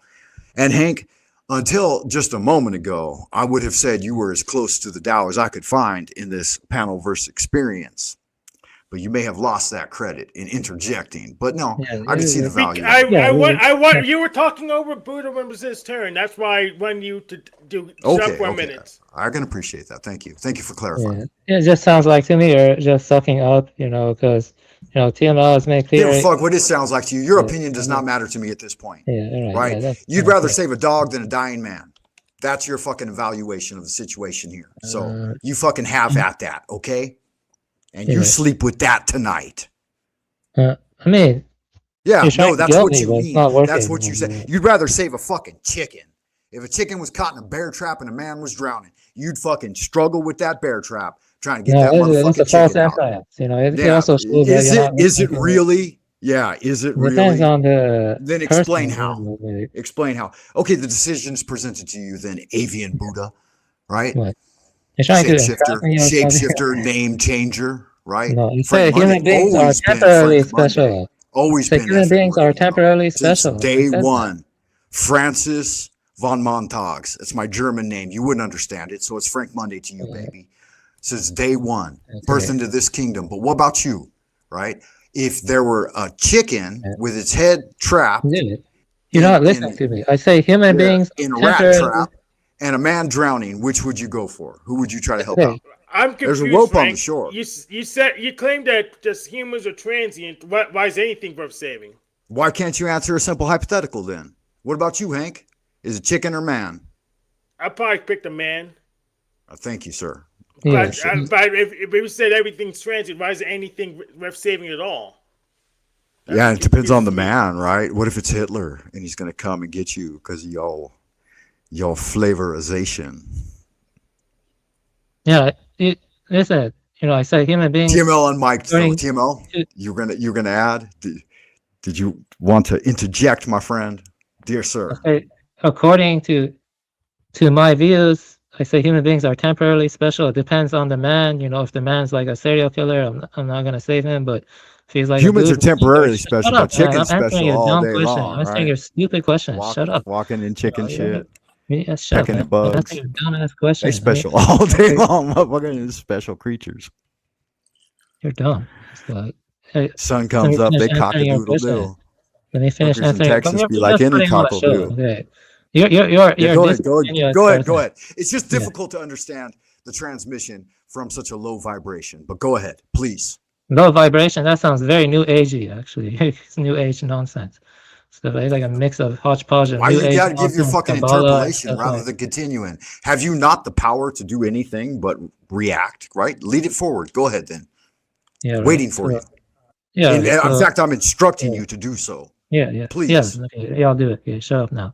So I would say that human beings are temporarily special. You know, if the person isn't a bad guy, like he's not a serial killer or he's not a murderer or anything, I Not would you. save him and stuff. You know, before an animal. But you know, I'm saying human beings are temporarily special because of the symbolic conditions needed for awakening. So yeah, I'm saving the human and stuff. But I think it's temporary. I don't think it will be forever and stuff. Yeah, I could see that. And go. Dr. D asks a good question out in the Chatland box. He says, I wonder what else Frank does with chickens. Yeah, I do have a very special connection with birds. I raised a lot of birds. We had a lot of parrots when I was a young man. We had an African gray named Howard that would answer the door. He'd stand by the door in the little alcove we had on our home in San Diego. And when folks would come over and knock, they'd be like, That's hello, Howard. hello, nobody home, nobody home. And so that was Howard. He was an African gray, beautiful bird, probably the best bird we've ever owned. Yeah, I genuinely fell in love with Howard. You don't understand. His pure mono gray coat with beautiful crimson under his wings. I like such a parrots too, sweet bird. Yeah, it's cool. But I ended up with Ahab. I had Ahab the Arab, a little he was an African double-headed yellow, but one of the miniature ones with red. And the motherfucker would walk down the hall every day. He would open the lock on his cage and he would walk down the hall to my room and knock on the door with his little beak, just like that, right? Knock on the door, bang, bang, bang. He'd say, what you doing? What you doing? What you doing? Over and over and over again. That's all the motherfucker knew how to say. Hello, hello, what you doing? What you doing? And he would walk in circles and he would jump up and sit on my belly and walk in circles and ask me, what you doing? And then we had a cockatoo that was near the kitchen and that bird would answer the telephone. Every time the telephone rang, it said, telephone, telephone, Francis, telephone, because the phone was always for me. And my mom always wonders, she's like, why you get so many phone calls? And I'm like, it's not all the bags of weed under my bed, mama. Motherfucker, I made some money when I was young. I knew what was up. Appreciate that. Go ahead, Avian. Yeah, I mean, there's a good book on African gay parrots and how intelligent they are and self-aware. It's called Alex and Me by Irene Pepperberg. So if you know that I know that an African gray has the highest IQ, then why would you assume that me thinking that the most intelligent bird is the turkey? I query you this, Avian Buddha. Yeah, you see, the reason why, African grays are, the most intelligent is because they can be taught simple symbolic systems. You can actually train animals to learn words and have simple symbolic systems. Simple symbol system means you can teach them 100 words or 50 words. That's been done with chimpanzees.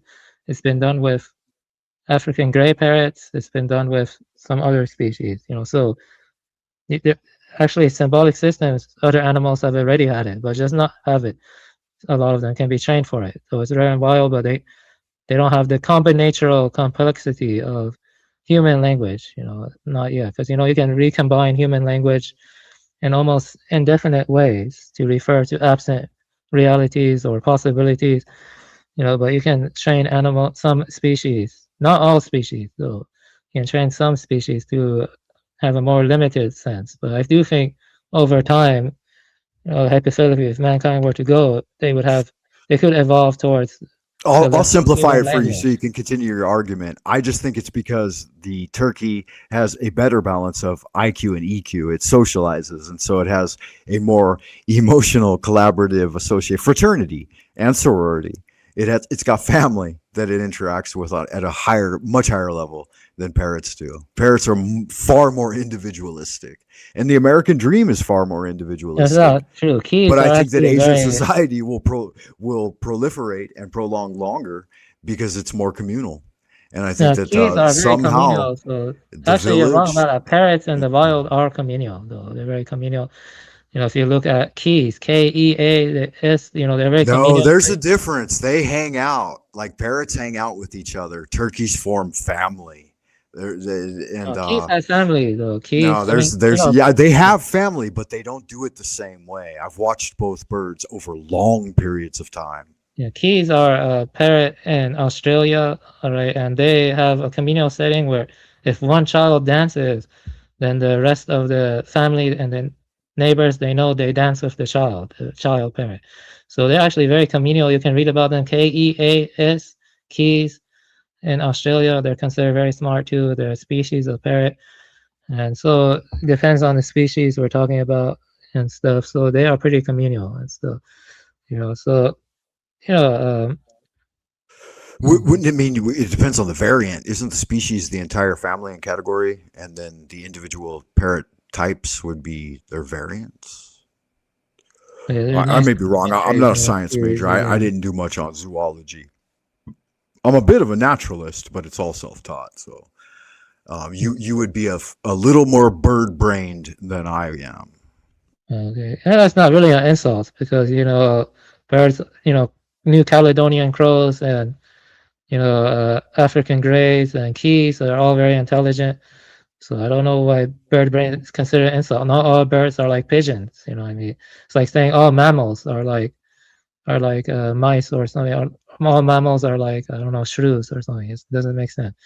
There's a lot of variation in the animal kingdom. I like studying their social organizations, their umwelt, and trying to infer you know what else? According to Ween, there's many colors in the homo rainbow. Don't be afraid to let your colors shine. Yeah.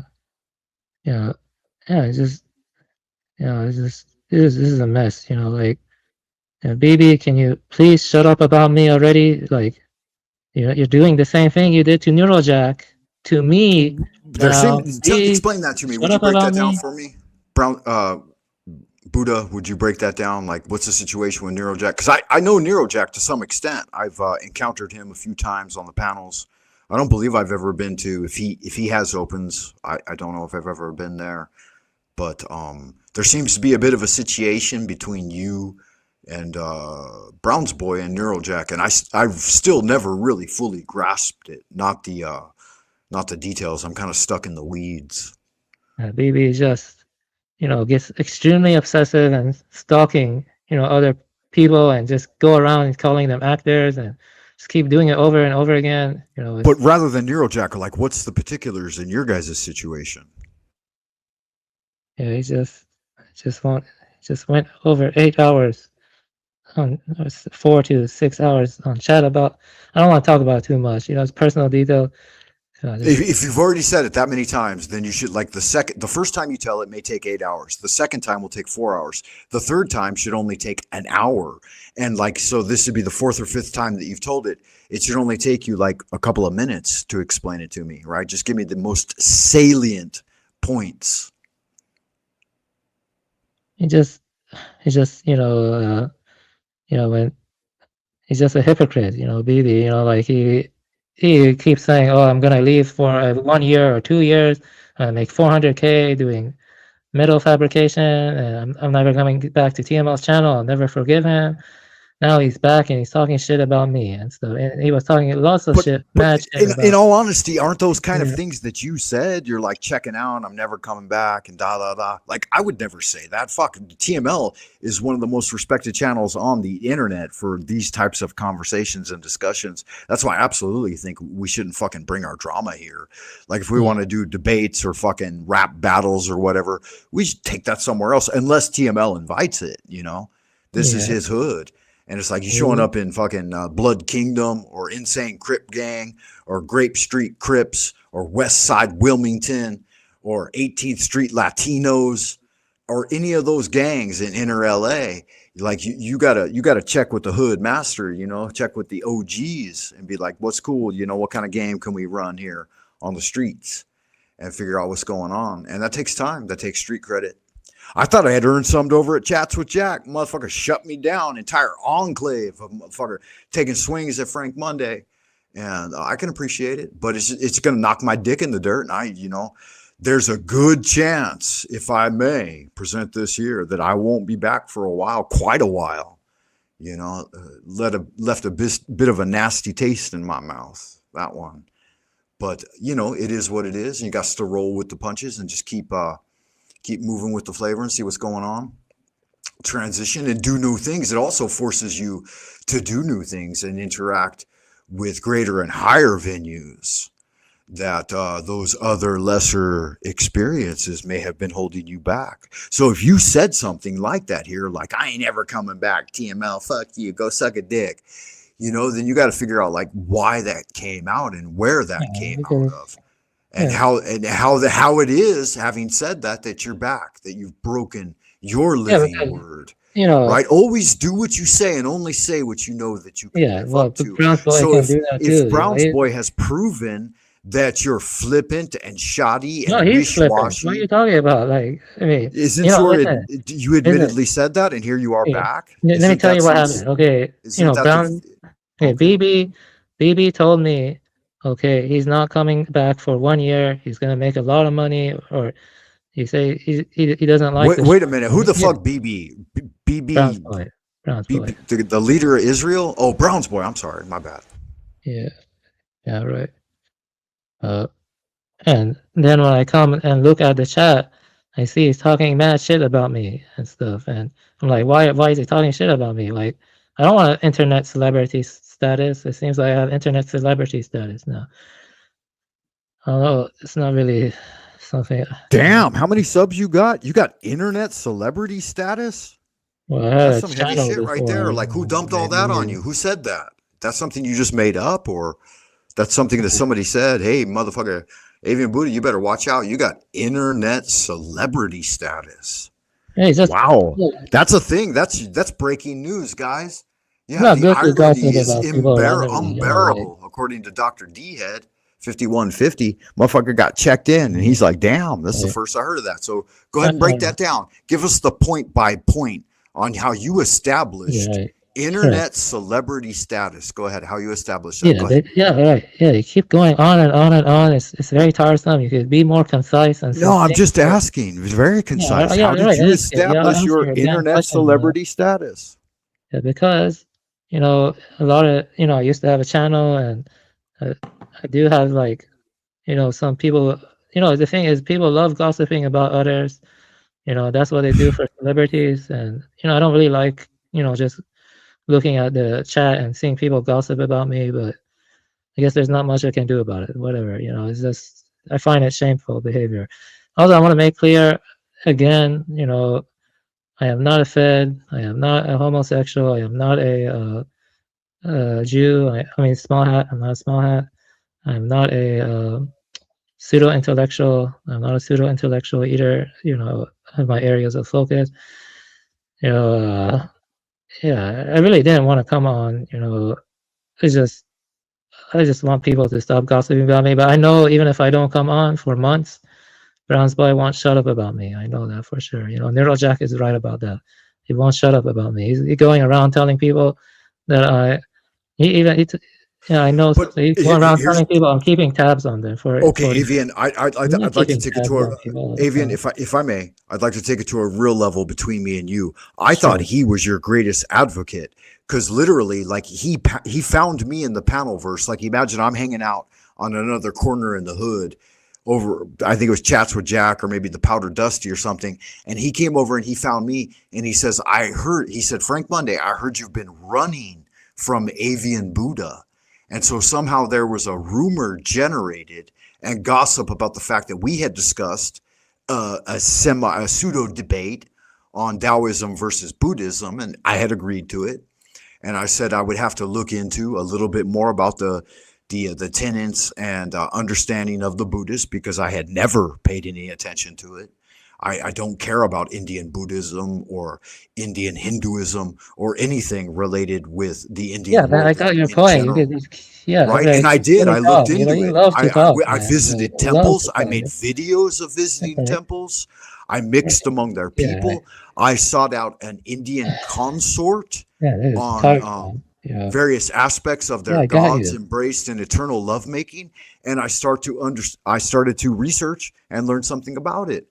But all of that time, I honestly forgot about the fact that I had agreed to interact with you on that level, and I got busy with my career. Okay, all right, okay. I spend 50 to 60 hours a week working at a regular job, and this time on the internet is meant as social time and playtime. It's not meant as fucking load on it. And so I agreed that the best and easiest way for me to present the Tao would be to be with no preparation whatsoever. And so I agreed to an impromptu conversation with you about it, right? And I don't know what the people thought. Like the people are out there. Did not TML hear it? Did not the people hear it? I mean, who do they agree? You have a manner of speaking that. Do they side with the chicken shit? Yeah, all right. Let me respond. Stomping around in the mud, or do they aspire to the cosmos? It's up to them. I mean, all right. It's not my decision. Avian Buddha, it's not your decision. It's not my decision. It's the people's decision. Okay. Right. So can you let go of it? Fuck, it's water under the bridge to me, baby. Yeah, why don't you tell you that? Yeah, all right. Yeah, tell that to Brown's boy too. All right. You know, he's a flip flopper. All right. Okay. Yeah, that shows some serious flip flopping, Brown's boy. You did advocate and present and even front. You came into my hood, like where I was hanging out in the corner I was occupying, and you were fronting for Avian Buddha on his behalf. Like, so that meant to me that like you had great support behind his idea. That, or you were just trying to spread gossip like wildfire. So I would agree with you, Buddha, that if that was Brown's boy's intention, just to spread gossip and elicit confrontation, then that was insidious and disrespectful. So what was your intention, Brown's boy, by doing that? You just wanted to see the fight? Be like, hey, motherfucker, Frank Money, you said you go toe to toe with Avian Buddha, and here you are hanging out, chats with Jack, ain't got nothing to say. So yeah, that's kind of a big deal. I can appreciate that, man. That's kind of some dank internet drama right there. Clip that. You also did give my, first and last name, but butchered. I don't see it anymore, but you did give it. I swear on Buddha. Yeah, it's, it's just, hopefully when there are fewer mods, they could prevent all the gossip about everyone. I'm not gonna go around gossiping about Brown's boy, or even if I make a YouTube channel. What's the general idea though? Somehow there are some key points that we disagree on, right? Like in some way, I think that you think the suffering of the things in general supersedes any of the suffering that may have been created within our relative space, and that's one thing. And then I believe you're also a vegan or vegetarian as well. Is that correct? Yeah, I'm pescatarian, but I'm trying to become lacto-ovo vegetarian. I'm pescatarian. Like when the fish fall down the waterfall, they hit the fucking rocks, and there's just tons of fish lying around and dropping dead. And so, if you wanted to live forever, you could just sit near a waterfall and a river and eat fish that have sacrificed themselves to the rocks, lost the battle. And would there be any harm in that as a pescatarian? Do you think? I'm asking you. Do you think there would be any harm in that? Because literally you could live eternally in that situation, provided the water kept flowing. Like water, would you agree that water and oxygen, like the natural environment, is the source of life? And so that should be preserved. I think we agree on that. I mean, yeah. Dr. D says you are a vegetarian, but you still eat boogers. How would you respond to that? Because that's gold right there. That's comedy gold. What the fuck? This is the third belly laugh I've had in 3 years. So thank you. 2 to DML, 1 to Dr. D. The score right now: Frank Monday 0, Avian Buddha 0, TML 2, Dr. D 1. We got a scoreboard going. And Hank, you -1, motherfucker. I'm gonna come after you at some point. Go ahead. So, I mean, would that offend your? Because I am trying to commiserate you on a direct level. I think that it's important, and I think that we should build bridges and not burn them. And I felt that maybe somewhat of the experience that we had in the last conversation that we had was a bit disputive, right? Or, all right, just pugnacious, just don't like bellicose. slander me on public chats or whatever, please. No, I never do that, and I Yeah, never thank would you. do I that. don't have an issue with you, right? Whatever. No, You do never. what you want. Yeah, Do Brown's what you boy, that's want, kind of his yeah. game. That's what he's doing. He's building a talent agency. Yeah, He's I don't like documenting everyone, and he's casting them in roles within the fantasy within his mind. And so with Brown's boy, like, you just can't get too close to his fantasy because it will consume you. And that's kind of, are you familiar with the elder god Cthulhu? Yeah, I read a lot of Lovecraft. I read like Okay, have 80% you? of Okay. Lovecraft. So Brown's boy is basically like one of the tentacles of Cthulhu. He's like a cult of Cthulhu guy. And he's reaching out and trying to pull you into Cthulhu's grasp so that you'll spread Cthulhu's message. It's malignant, it's dark, it's dire. I jibe at it and satire on it a lot because I'm Piscean, I'm born within. I'm under a lot of aspas of Pisces, which is more than I would like to reveal about my zodiac. But yeah, I've got some alignments in Pisces and Jupiter. And so I'm a very fishy folk. And I grew up on the coast. I grew up swimming Frank, in I have a the question. ocean. You should be very grateful for my ancestors because your people exist because of, Cyrus. So, now you're All that going ancient against history my- is hearsay. They're like the more relevance is like the movement of peoples within the last few hundred years upon the surface. Everything else just turns into fucking dinosaurs in my mind. I mean, who gives a fuck what the ancient Egyptians and the way they put together their pyramids? It's a very interesting conundrum, but it doesn't. Okay, so FM Frank Monday, Freemason, right? Yeah. It's very overt, very obvious. Count up the numbers, do the gematria on the name. And Francis, even von Montague's, it's even a more powerful gematria. But Israel is the aggressor in this conflict. They're kind of causing too much problems. So it is what it is. That is the absolute fact now. They're kind of taking control of America, taking it to a costly war that benefits no one. Gonna kill my countrymen and stuff like but the thing is, are those things that directly concern us and that we can have influence and power over? So we have an area of direct control, like our Sounds like thoughts. whitewashing to me. Okay, let me Sounds just like spell it out for you. whitewashing to me. Threefold threes, right? Okay, we have our area of direct control, our thoughts, words, and actions. So that's our area of direct You say you agree with TMO on everything, right? If I may, it's just going to take Zionist, threes. right? It's three areas So- that I'm just going to yeah. experience. 3 times 3, it's 9. Yeah, I'm trying to reveal fucking Tesla's secret here live on TML's channel. And Avian Buddha just wants to fucking say that everything I contribute is horseshit. Yeah, So I'll just point to one go contradiction. ahead then. Go ahead. Respond. Yeah. You said you agree with TMO on everything, all right? And so do you agree with his anti-Zionism? I want to know. No, yeah, I absolutely agree with. I would be anti-Zionistic. I mean, I don't think there should be any ultimately established world power. Okay, so according to the contents, let's explore it just a little bit, if we may. Define to me what you think the extrapolate or define or elucidate in your mind the parameters, the guidelines, the contents of Zionism. Yeah, the What do you think it is, rather than just a state of generalized Israel, tag? the Union plan. Yeah, I'll do it. Yeah, Israel is an illegitimate state. They're genociding the Palestinians. They also That's engage in the Union Zionism? plan. You're describing the opposite of Zionism. Oh, okay. It's Go not ahead. like local to me. Continue though. Please. Yeah. Just give me your top 3. What defines Zionism? Yeah, basically. Or no, you said anti-Zionism. Is that right? Yeah. No. Tell me what you think Zionism is. You have to start with the thesis before the antithesis to arrive at synthesis. Yeah, you're jumping a step. It's thesis, antithesis, and synthesis. Go ahead. Oh, you're Hegelian now, Just scientific method, my friend. Just basic dialectic.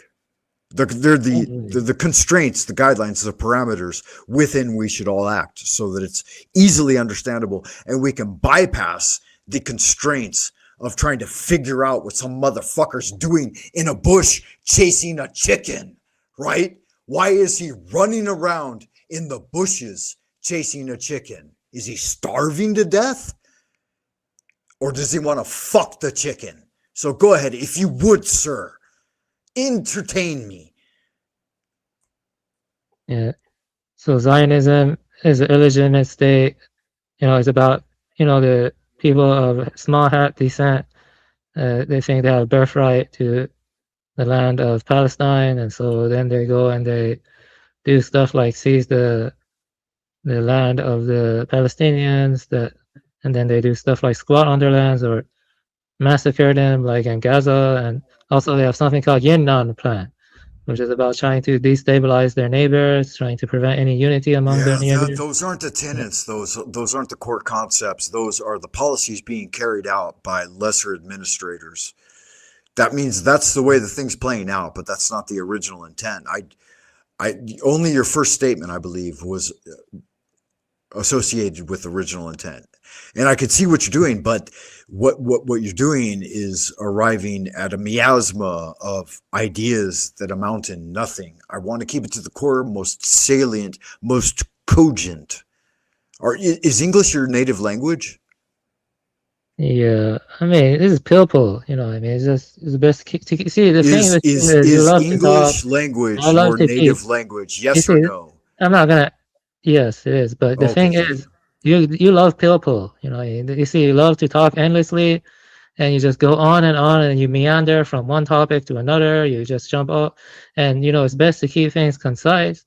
Israel is an illegitimate state. That's what it is. It's a genocidal. And Iran is the right one in this. Iran is the lesser evil. Iran hasn't caused even 1/10 as much damage as Israel. Iran helped protect Christian Syrians. Iran helped protect Armenians. Israel supported ISIS. That is a fact. Israel supported ISIS. Iran fought ISIS. So that tells you everything you need to know. Iran is in the right and stuff like that. And Iranians also have more special ancestry than the small hats. We're more all right. special. So if the gradient from the sewer to the celestial, right, to the higher sphere is what Socrates laid out, the least among us, the fools, talk about people. They are the least among us talk about people. Talk about Israel. The more average talk about events, and the most intelligent talk about the ideas. So you've brought forward very few ideas, but lots of events and lots of people. So you're meandering again like the feet of a chicken in the chicken shit. So I'm asking you, please, for just a moment, pull your head out of the shit and speak to me man to man, mano y mano, on the level of the ideas of the thing. How is it that you're a crypto Zionist? Yeah, I can see through your game. You're pill. You don't like my game. So Eleanor Roosevelt was completely wrong on that. She was completely wrong on that. That's Jesus, Frank, coming in with random comments about random people that we don't understand. Oh my goodness, that's what you were quoting. That's who you were fucking quoting that garbage. That's and you don't even know who it came from. And now you're trying to say that's random garbage. Hank, you don't even know what you're talking about. Hank, it's not just me. It's the entire general audience. You have to establish some context. Please follow proper form. You're going rambling. You don't even know what you're saying. It's just garbage. It's bullshit. It's because you're not educated and you can't keep up. I'm sorry for that. I could keep up. I don't disparage you quote some nonsense out in the Roosevelt that's completely you wrong. That's what philosophers talk about other philosophers all the time. I know my sources. Don't you think I know the highest IQ of the bird kingdom is the African gray? And it's why I finally brought it forward for Avian Buddha to grasp upon. Whereas my definition of the balance between social equality and individual equality among the turkeys was far superior. So Hank, all I'm asking, and I'm sorry to have offended you. You're not offending me. I'm just talking off your ass, and I'm calling you on it. Oh, really? No, I'm talking off my ass now. Okay, so give me some of the context and foundation so that I can understand what you're bringing into a conversation where you haven't said a word in 30 fucking minutes. So, if I may, sir, please elaborate, because you are a short-winded individual.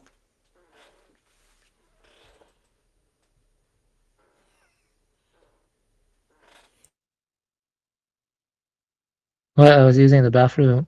Proof in the pudding. So Hank, Avian Buddha, if we may, Hank, please, and I'm sorry, man, please bring forward whatever your idea was, but please, could fuck me? Could you kind of start with like, hey Frank, hey Avian, I thought this idea would interject well. I mean, I see you there in your turtle form. Yeah. Oh, I see something. Don't. Holy fuck! I see something. Did you know that the country Iran has if I may dominate the visual landscape. Yeah, are you a tweaker? You look like a tweaker. Yeah, fuck you, man. You look like a fucking cocksucker. You look like a bird. A bird made of copper, right? Somebody smashed a bunch of pennies together and made a fucking chicken with an axe beak. So go fuck yourself. How about that? You fucking bird worshipping cocksucker. Frank, Hank, I'm not talking to you, so just shut the fuck up for a goddamn minute as I present visual imagery of far higher value than your little cocksucking icon. Hank, if I may, this is you. You are my shadow, my brother. My fucking memento mori. I love you more than just about any other motherfucker in this sphere. And clip that. Go ahead and Brown's boy, clip that. I respect you, man. You sit back almost most of the time and listen diligently and effectively and cogently. But all I was saying just a moment ago was that the interjection between me and this animal person, I didn't understand what you were bringing forward, and I apologize. And I would like to understand. And please tell me what you meant by that. It's like a show, It's when you said great minds discuss ideas, average minds discuss events, small minds discuss people, that's totally false. You could go from Eleanor Roosevelt to go from James H. Hazley. That's false. Philosophers talk about other philosophers most of the time. Okay, and thank you. I appreciate that. And you said it was attributed to Roosevelt's wife, yes. Eleanor Roosevelt. Is that correct? Yeah, it's attributed for quite a few different people, but no matter who you attribute for, it is totally false. Yeah. And I would assert that no, that's not true, because I am actually an MFA. And I studied literature at university, and I am certified. And the original quote is attributed to Socrates, but not in the exact word form that Eleanor Roosevelt presented it, or any of the others. So that's the big thing that I reported on just today, Hank. If you check my posts on my channel, on the Frank Monday channel, I did a post from Giza Death Star. Are you familiar with Dr. J.P. Farrell and Dark Journalist at all? No. No, I believe you are. Are you not?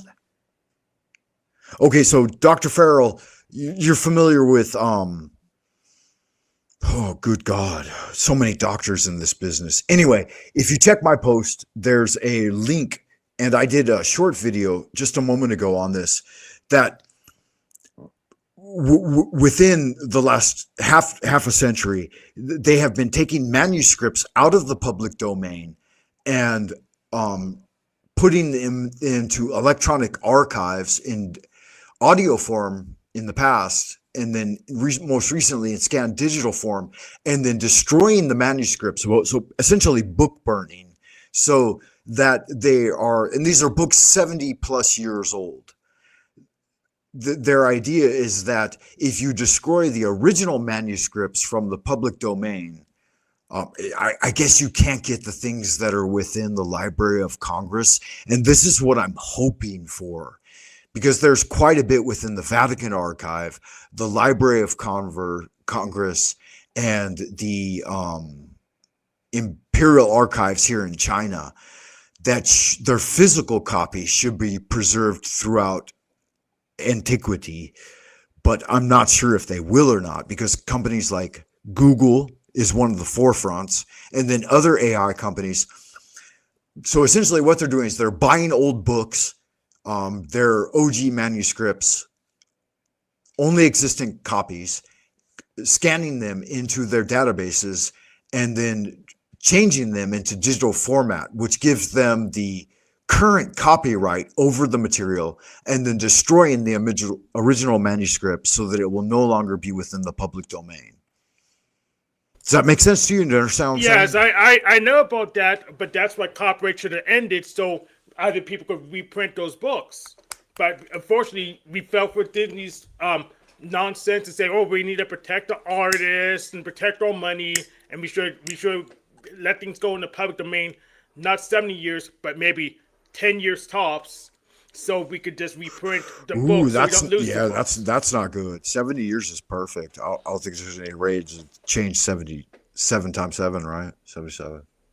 Well, that would solve the problem you're talking about this now. So you don't want to solve the problem. You just want the problem. No. The thing is, it wouldn't, because the only well, here's the next step that I failed to mention, is that he pointed out, and this is Dr. J.P. Farrell, not me, that it's resulting in a tokenization of every material asset on the planet, everything, like down to the calculation of the hair tip of like your eyelashes or whatever. But every physical, tangible thing in this material realm is going to be tokenized against their electronic currency or Bitcoin, so that it's a monetization. So if you want to access memory, your own memory, or historic memory, or cultural memory, or any of these things, it will all be tokenized. So the destruction of all CDs, DVDs, book forms, even like the transmission. And this is where we are right now, where they're trying to override our direct human transmission of storytelling that leads to education or development of a skill set, or sitting with someone and teaching them how to use a pencil. Like, all of this will be tokenized. And so that's essentially Dr. Farrell's, I guess that would be his claim. And the evidence he presents is pretty powerful, right? Like an AI tokenization of every living breath. You take a breath and your Apple Watch calculates your heartbeat and cholesterol production and the inflation level of your lungs and the amount of oxygen you use as opposed to your carbon footprint, right? And this calculates your viability for survival within the system, or the viability for keeping you alive. So what you haven't noticed that is already has been tokenized. You even referenced it when you said, well, you didn't get scholarships for your education. And money already tokenized everything, and you didn't even notice. So that AI thing is irrelevant because it's already been tokenized. That's why they can actually people's lives. So but in all fairness, I mean, how much could I realize when I was a 2-year-old shitting in my diaper? I mean, now that I'm 54, I should know a few things, right? And we're near an age, right? I think TML is like the youngest. No, Avian Buddha, you're probably the youngest. And then I would say TML is the next youngest. And then me and you, Hank, we're like maybe a decade apart. Because I think no, you're more than 2 decades. Are you fucking serious? Yes. Sweet Jesus, man. You have a lot of fucking wisdom. And I saw that coming into this. That's a big deal, bro. I would have calculated your age to be within a decade of me. Yeah, I'm going now. I just want to say some final things before I go. Without any interruption. Go ahead, but that's not based on your physical appearance, Hank. That's based on the amount of your intellectual deduction and inference, man. That's quite a thing. Yeah, big deal. Go ahead, Avian Buddha. All right. First, I want to say this. I do think you are a crypto Zionist. I think Iran is the righteous one in this conflict. The country has been referred to Iran since pre-Islamic times. Persia is just the exonyme, while the endonyme is Iran. It was called Iran since the Sassanid Empire, the Sassanian Empire. Israel is the aggressor and is pulling the world towards a world war with all of its shenanigans and its war crimes. Iran is the righteous one in this conflict. I wanted to say that first. Second, I'm not gonna come on anymore, but I know that B Brown's boy will keep talking shit about me, but hopefully mods can deal with that, but maybe they won't. I have to just put up with it. He said a lot of vicious things about me, like encouraging me to off myself just now and stuff. I'm not making stuff up. This guy is a lunatic. He's a lunatic. He was the one initially talking about me, and he's the one who keeps, escalating it. Neurojack and I both have problems with Brown's boy. And the third thing I want to say is, I am not a liar. Okay, I am not a small hat. I am not a fed. I am not keeping tabs on people. Just learning philosophy, reading the books they suggest. My library is big. Okay, I am not a small hat. I am not pseudo-intellectual. I have areas that I really focus on deeply. Like biology, biosemiotics, Buddhism. All of that. I have my own vision. I'm not a spy or anything. And that's it. I wish the best for everyone, but please, don't, like, I don't know, stir more drama. I would prefer not to, but there's not much I can do about it. Just don't like, gossip about me and say, oh, Avian Buddha is stupid, like randomly out of the blue, and like, I don't know, Saturday, even though I won't be there to see it. Just please don't do it. It's just tiresome. It's like, I'm not like a Jack Talca or like all the other panelists. I'm just a guy that has my own, intellectual interests. I'm just very it's good magic. And here's the only thing, if I may, brother to you, Buddha.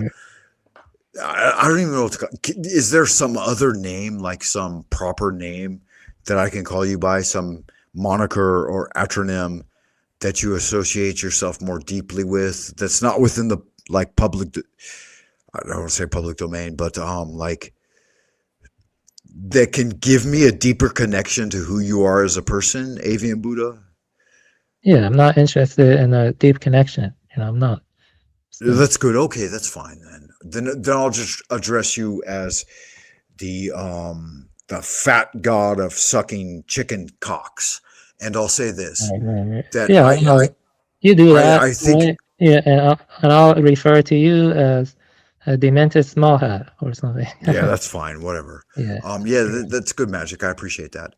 I'll just say to you then that I think I appreciate your level of cultivation and your interest in these things that transpire here, and I absolutely appreciate you as an individual and all of the transmissions that you've brought forward over the years. Fuck, I've been here going on 2-3 years now, and I've been listening to the shows, mostly just TML and Chats with Jack. I spent more time on Chats with Jack than I should have, to be honest with you. And TML's the real deal. There are very few others, to be honest with you, on this so-called panelverse that are really trying to strike at direct truth. And so I don't think that's anything you should ever come in and shit in the nest. I've done it once that I know of, and I'll endeavor to never do it again. TML to you, brother. Master Kong is what I call you on my channel. So that's real fucking shit right there. And I appreciate everyone that comes forward, and especially like Hank, brother Hank, always fucking bringing the fire and always sitting back and ready. And there's some new players in the field, and Dr. D always in the chat. Fuck, Dr. D, when you get Dr. D up on panel, like, he's magic, man. He knows the real things that have happened. Like, he's been there, he's done that. He's cultivated the way. He knows the method, the supreme method of the breath of life. And there it is, beloved. It's the breath of life, man. It's the inspiration of the Holy Spirit. And you suck it in and you spit it out. And that's the definition. You guys all know the fucking Taoist little Taiji symbol, the yin yang. You guys call it the yin yang. In China, we call it the Taiji Tu. It's the grand ultimate mysterious symbol. It's a little S curve with a couple of sperm cells swirling around each other. Oh, good God, damn, in heaven, right? Couple of semen fighting it out, and it expresses the ultimate dichotomy of polarization. And once you understand it, like fuck, you know it, and there it is. There it is. You don't have to talk about it. It's just fucking. It's self-evident, and that's such a thing, right? And certain people have those attributes. Avian Buddha, you have those same self-attributes of Dao De Ching. What do the Americans call it? The Dao De Ching. The Dao De Ching by Lao Tzu, right? No, it's the Dao De Jing by Lao Tzu, right? It's a very different thing. And but yeah, it's the way of virtue and its application encoded in a single book. And I'm saying it's the ultimate book, but it expresses itself through all books. And there's the man himself, the fucking beloved Master Kong, making an appearance, baby. I think we did some good magic here tonight.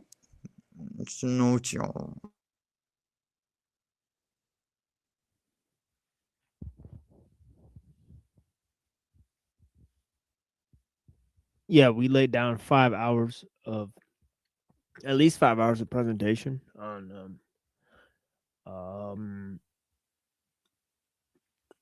different ideas I opened with, right? Talking about depersonalization, talking about those steps that,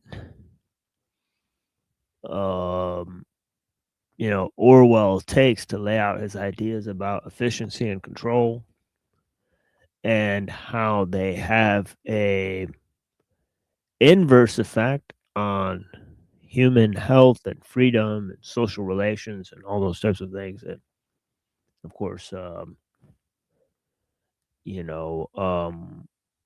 we read a little bit of ellul as well. And of course, in the previous shows, we've, looked at various writings, right, from the Tao Te Ching to Phaedrus to Walden to different texts, and we're going to be continuing to explore a range of texts. We also looked at the definition of a machine by Karl Marx. And of course, previously in our shows, we were reading the Transhumanist Manifesto. And of course, we read the Transhumanist Declaration and the history of transhumanism by the Humanity Plus organization. And of course, we've done several breakdowns of transhumanist thought. And, we've also explored different texts, right? Like Industrial Society and Its Future, the Technological Society, the Shang-Tzu, Reason and History by Hegel, The Antichrist by Friedrich Nietzsche, The Analects of Confucius, among other different texts we've explored.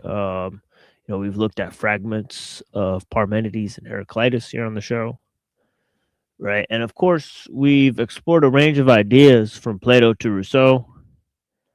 And in terms of philosophy, in terms of history, in terms of theology, theological speculation, we've laid down a number of histories of Jews, Christians, Muslims, and several other groups, right? And of course, we are aware of some pretty complex histories of those various groups. And I've written quite a deal on that particular issue, right, in terms of Christianity, Gnosticism, right, the Kabbalistic texts, right, and explanations of those various ideas.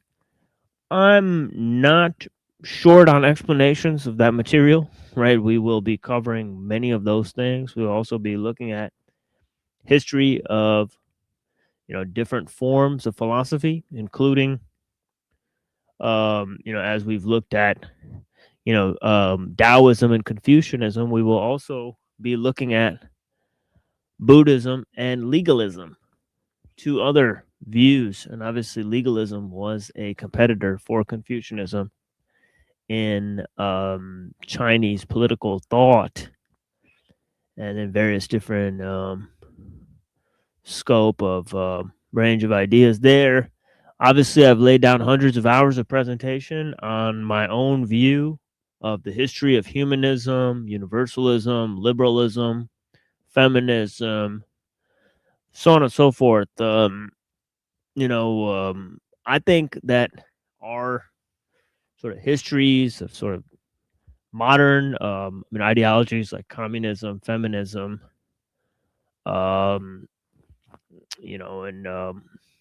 we did evolution and different ideas. I mean, honestly, we take a really nuanced approach in explaining those different concepts. We take the most modern critiques that are available, right? The most cutting edge views.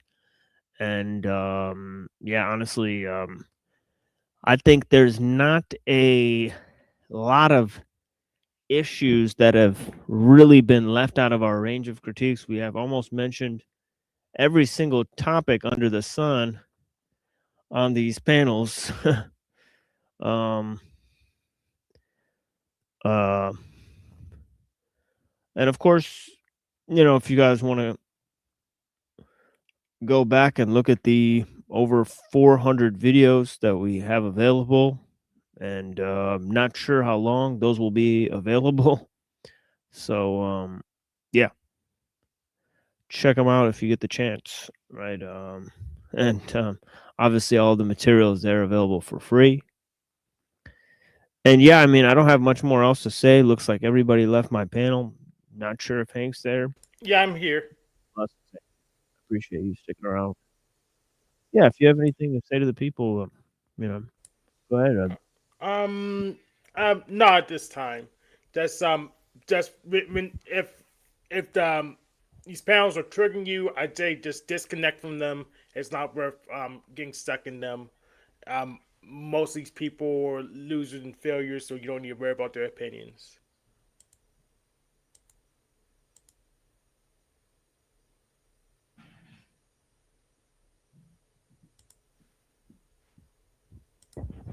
Yeah, it's great advice.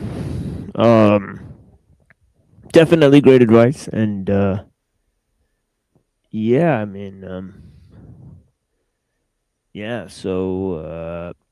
there's no need to, and I think several people have been there, right?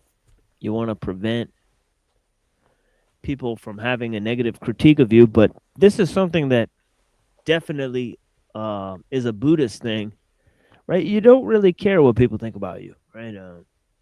So hopefully we can also imbibe that spirit of, just who cares what, people are going to have critiques, right? Me and Hank have sort of, we're sort of professionals at taking criticism from people and, and so on and so forth. Debbie, I appreciate you. So not sure who that is, but that's really all we have here today. Not sure where else to take it from there. I appreciate you guys. And we'll drop this one more time. If anybody's really got some, itch they want to scratch, we are here for you. We'll be on Truth or Comp on Friday night. We'll be on The Machine Lies on Saturday night, and we'll be here for several more hours just showing replays. Okay, so I'm not sure who these people are. Now there is somebody here that seems like they are. Yeah, this person tried to join last time. It's like some sort of little kid, or like some sort of I don't know. It's like, do I want to? Obviously, this will be not. Yeah, I'm sure this will go well, but yeah, we'll see what happens. See what this. Put this up. Yeah, what's up, man? What? What's up? Oh, what's up? Yeah, that's definitely some type of clown shit. Debbie? Oh, so that's Debbie. Turn your voice right. changer off. Yeah, that's not gonna fly around here. We need people with human voices and not alien cartoon shit going down on this thing. And before I go, I'm gonna ask you one question, Timo. Just one question. Do you think I'm a fed, a homosexual, a small hat, a Shit. super intellectual, and What is going on here? I mean, you said that it hurt my feelings. I just want to see if you still believe that stuff. It's fine if you do. I just want I to mean, see. who cares if you are? No, I care. I care about integrity. I have a lot of integrity and dignity. You know, Iranians are very honorable people, and you know, in ancient Zoroastrian Iran, telling a lie was considered very bad and stuff. The Zoroastrians believe that. I don't like lying and stuff. I don't lie. I've never lied about who I I am. can't prove it either way. And if you're fed, you're not my fed. It doesn't make a difference to me. It makes a difference. Yeah, it makes a difference whether someone is a fed or not. What are you talking about? If someone is a fed, that's serious and stuff. I'm not a freaking fed. You know, like that's ridiculous. You know, I'm not a fed. I'm not a small hat. I'm not homosexual. I'm not a spy. I'm not a spy. None of that. I'm none of that. So I'm probably one of the most honest people who have ever come on the panel, even though I have made a lot of mistakes. So I've made a lot of mistakes. That's true. But I'm extremely honest. At least I try to be. And stuff. Everyone says that about me who knows me in real life. Sometimes I can be too blunt, though. But that was my question to you, TML. Do you think I'm any of that still or not? I'm just trying to see. It's just a question. I mean, it is what it is. I mean, anybody could be anybody. Yeah, I mean, if there's not too many other things to say, I think people are trying to disrupt my stream with horrifying. I don't know what that was backstage, honestly. Whatever this Debbie person was, I got a really bad feeling about that, and yeah, odd things are afoot in terms of stream, because this same person tried to call in last time and then they put this comment that says I'm here, and now I'm afraid to pull it up because I'm not sure what that's a picture of. But yeah, Debbie, I'm here. Let's go ahead and ban that person, whoever they were trying to signal to that they're here on the channel. Whoa, my God. But yeah, people calling in to troll and whatnot, and I don't know, I got kind of scared at that, like whatever voice came from that thing. Woo, that gave me the heebie-jeebies. It sounded like motherfucking ET aliens, like a little alien baby and whatnot. But yeah, all right, so Yeah, there are a lot of creepy people out there. I'm not one of them. It is weird, man. It is weird that that happened in conjunction with you coming on. You know, Yeah. right when you came Yeah, on. see, that was pretty weird. Don't, please don't. You know, I have no connection to that person. I don't even know who that person is. You know, it's been transparent to my own detriment. Why would I have connection to that person? Or are you insinuating I have connection with that person? I don't know. Yeah, the thing is that, dude, what are you here to say? If you're not here to talk about like ellul or anything else, like let's just leave because I'm about to end my show. So, you know, I just called it if somebody has questions about the show material, right? So if you don't have any questions about the show material, you've been talking about yourself ad nauseum for like 2 or 3 hours. I just need to, I need to go and end the show. So go ahead and say your closing statement so we can end the show. Thank you so much. Yeah, I guess so.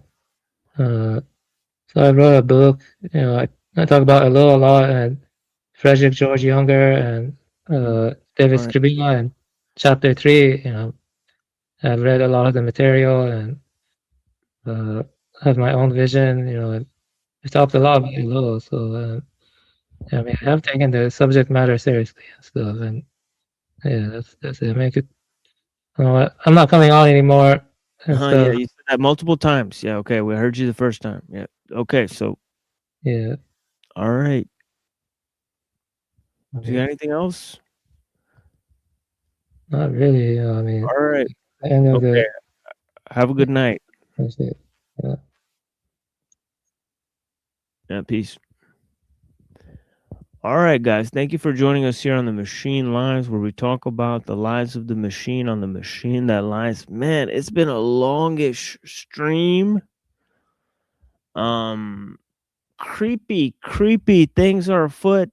Not sure what to make of the situation of the constant chitter chatter, clashes that are obviously not conducive to the show material.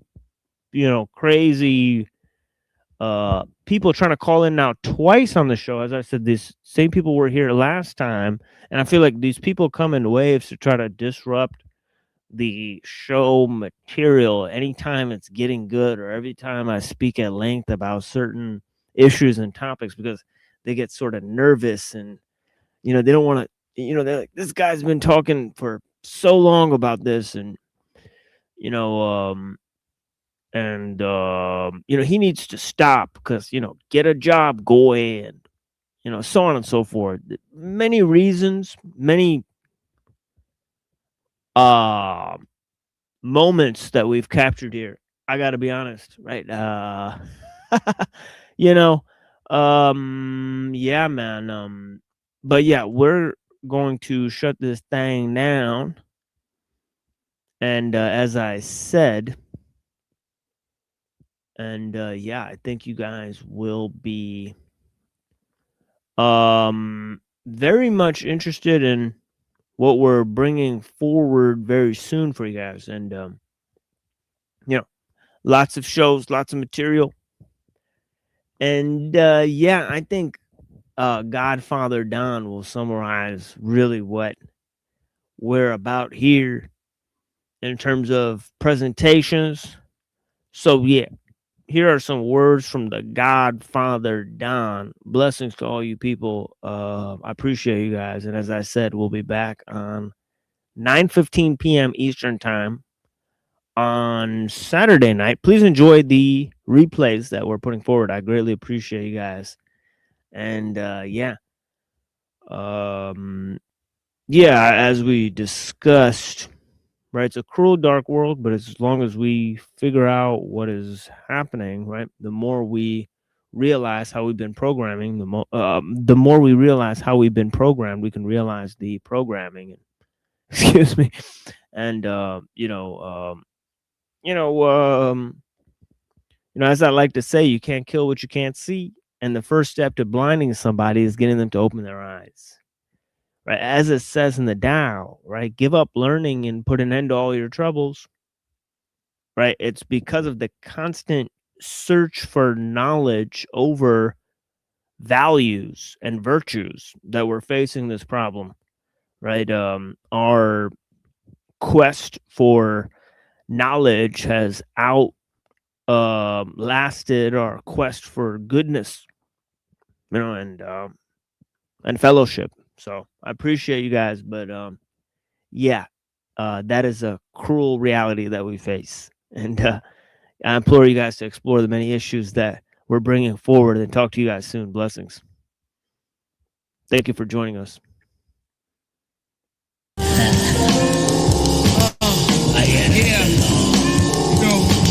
You gotta close out the whole session. A little something. Hark like that to the good old days. Yeah. You know I can't go out like that. 7 degrees. of elevation. The psychokinetic medic, credits to be headed. The shredded bone dust, you've known us. The tone justifies maligned carcasses with donors. A bonus, this specimen's healthy. He must have felt me. In the beginning, he be sinning, so his ending begins with me sending workers from the shadows, spitting disease marrow, at many marrows, releasing sparrows, and cybernetically enhanced advanced electronics to decode and implode. Select phonics, direct tonics, through physical labyrinths, mechanisms encased in cabinets to make atoms split. These technologies have scholars debating, elating thoughts up while their daughters I be sedating. From nubile young vixens to tricks in my Dixons, a bacterial courier to scurry about, flurries addiction. Just stating syllables to kill a few illidules like Willadu. Use strychnine and wine to blind minds like mildew. The Willacoo's are crushed like small plastic cast items. Mere trinkets of idolatry are like sugar babies. I bite them. I'm back again like saccharin packs of slim fast. No men last in DC. I hawk men and then flash. 7 degrees of elevation. Let me elevate your mind. 7 degrees of elevation. Let me elevate that mind. 7 degrees of elevation. Let me elevate your mind. 7 degrees of elevation. Let me elevate you. I dream in color, discovering, hovering celestial bodies, traveling the dark dimension as I empty a blessed by cruciates. Why these half-assed mentalists who never been through this are into this? I advantage many men who shit who begin to piss me off. The stink of hell swarm before dawn negates the usage of the mighty blade of black streak to storm the gates of Hades, where men sleep with babies and babies attack with tongues like species and he, she's, TVs and gays be. Amaze me never, so sever both wrists and let me feast. I release germs that burn the beast like skin singed for hot grease. Last but not least, I drop fleas, ticks, and rodents. My little spies, the eyes of the master who used to scold them. Communicate with liquids from optics of a dead one. The head son who denied the lyrical mic from the dread son. As I grab posture and shaft to mimic life, creating shells without souls that holds a cold still night. I sing the body electric, highly eclectic, who stays erected. One from the legion of the netherworld who's affected. I've dissected man, woman, child, and baby man drills. Rubber gloves discover answers to cancers that man kills. Stand still, child of darkness, and tell the nation the hell they're facing from 7 degrees of elevation. 7 degrees of elevation. Let me elevate your mind. 7 degrees of elevation. Let me elevate that mind. 7 degrees of elevation. Let me elevate your mind. 7 degrees of elevation. Your pain is my pain. Your migraine's a teaser. My eye strains the believer. Inside the brains of the weaker. The element elevatory cataclysm. Middle spittle late faces. Beyond places. Design maces and 9 ages. Your mind lays descended like bellies on sick koala bears. Yo, I prepare. Limbs like solitaire once you're out of here. Without a care, I get suckers behind Fuddruckers restaurant. I test the tauntness before I haunt this. Exorcism and possession requires discretion. That's parental. My middle's instrumental and moving matter to rappers' venues. Secret weapons encased in this six. Pierces your aura. This is Gomorrah. Here is the horror. And the flesh blessed bruised like test tubes and gin clinics. Hymns win cynics within minutes. One sins in it. 7 degrees of elevation. Let me elevate your mind. 7 degrees of elevation. Let me elevate your mind. 7 degrees of elevation. Let me elevate your mind. 7 degrees of elevation. Peace to the mighty legion of the underworld. Organized confusion, Cool Keith and Menelik. And all brothers that deal in the element elevatory status. Keep the pancakes cooking. Yeah. Out.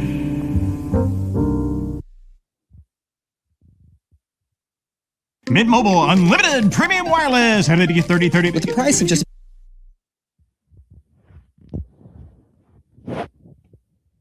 I screen recorded these, so this is a Mint Mobile commercial I recorded in the screen recording.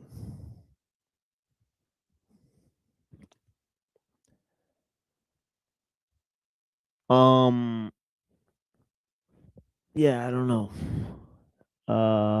Let's see something else.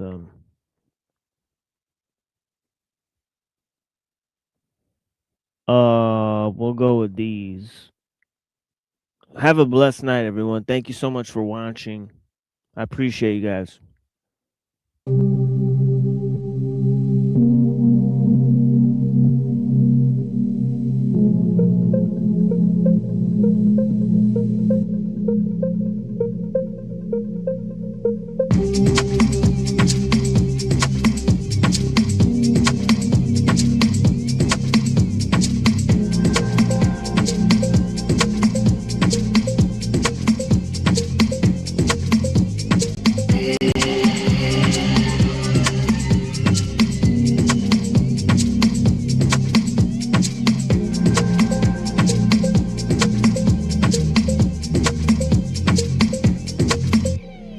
연못에 바위를 던지면 퍼지는 동공원처럼 우리는 주지어 가져가는 우리가 모두고 모두가 우리야. 그런데 우리는 뭐하나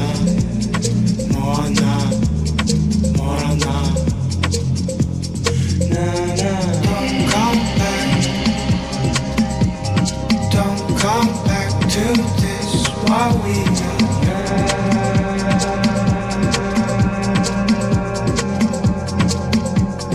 Why don't you come back? Why come back to this while we are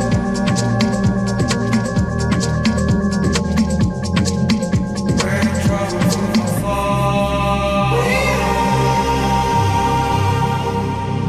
We are.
hear from me. I'm going to give you the benefit of my experience. Yeah. You use it Prospecto, well, BX, you heard? get along. Terror Squad. Terminology. If you don't, ST. you have to answer to me. Yeah. Do you understand, mister? Yo, hey yo, y'all niggas ain't fucking with this. Busting my clips, blow your hands off for touching my chips. Y'all know we got them things tight if we up in the mix. Niggas losing their minds, got bitches cutting their wrists. Hey yo, y'all niggas ain't fucking with this. Busting my clips, blow your hands off for touching my chips. Y'all know we got them things tight if we up in the mix. Niggas losing their minds, got bitches cutting their wrists. Bitches in the hood say that I'm a grimy bastard, but they know I drop hits in a timely fashion. Niggas bring it to my squad, then the 9 is blasted. Won't lead the studio to the rhyme is classic. Sleep with the toast, so if you like keeping your post, you better chill before you sleep with the ghost. I'm deeper than most, so if I say my shoes is thorough, then I ain't trying to tell you that my sneakers is dope. Rap keys you can sneak in the boat, stack G's you can keep in the vote. Let me teach you the ropes, hustle and dope's a joke. All my people and folk stay surrounded by the white like a piece of the yoke. Sleeping you're broke, niggas know that time is money. And on the block, stool pigeon niggas screeching the pole, keeping the flow, but they tryna sink my ship. That's why I marry my clip, me and my heater low. We could just hope drama never comes our way, and we could just smoke. Mobilize the guns all day, my guns all spray. So don't have a bunch of people crowd around your hole like it's Groundhog Day. Cause I'll be happy to bury you, the more guns the merrier. But I'd rather murder the president of America. Mass hysteria, aircraft carriers, area 51 and aerial strikes, burials. Man, that's just a bunch of random shit. Imagine if I really got up on some ransom shit. Could give a fuck if you got a big heater. I'll still put you in a casket like the Crypt Keeper. So tell your man to stop pumping you up before the paramedics come and start pumping you up. Yeah, this is something you can pump when you drunk, on your way to catch a body with a pump in the trunk. Hey yo, y'all niggas ain't fucking with this. Busting my clips, blow your hands off for touching my chips. Y'all know we got them things tight if we up in the mix. Niggas losing their minds, got bitches cutting their wrists. More. Hey yo, y'all niggas ain't fucking with this. Busting my clips, blow your hands off for touching my chips. Y'all know we got them things tight if we up in the mix. Niggas losing their minds, got bitches cutting their wrists. Yeah, what? Prospect, nigga. Yeah. Throw the squad in the building. Yes. Yeah. Yeah, just came.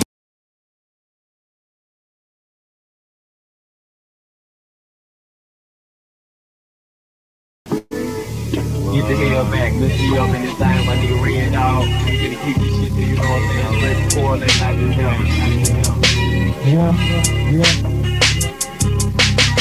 This is poetry of the DIME, DLAYA, I also deep in yeah, they imitate. Come with me, down now my destination where I go, see now. Cause my body specialized in holding close. Eyes open for you haters with this better feel. Niggas probably niggas, fuzzy bitches, man, y'all need to chill and feel the words from a goddamn real one. My mind is filled with stress and boy, I need a goddamn shotgun. How folks and me, we disagree because we cannot see eye to eye, revealing me about that lead I let it be constantly. Love is gone, geek, wrong eyes, red, tone, black. Still back for the jack. Look here up in the 90 brothers, holy music, don't keep my name about your mouth, and it's all good, ho. Blaze one that needs your mind and fuck out with your kind. Miss me with that shit you talking, Mr. Mac ain't got the time. Every time a bucket niggas wanna point the finger in a joke. But look who gon' be hanging by a rope, by the white folk. But everybody wanna point the finger at me.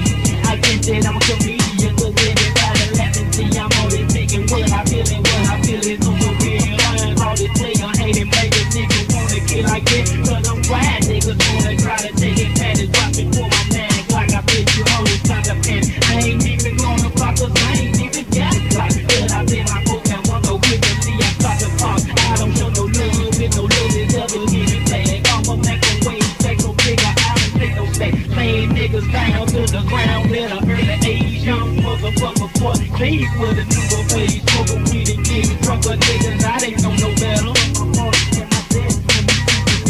Cause niggas just don't know me like they think they do. I'm a living even off the ice that you didn't pull.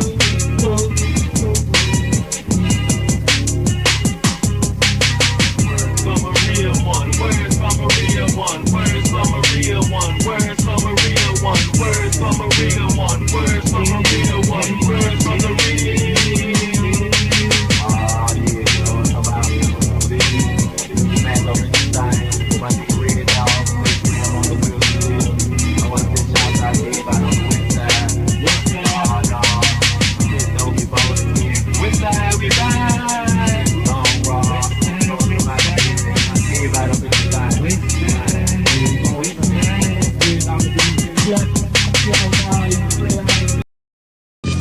Daddy!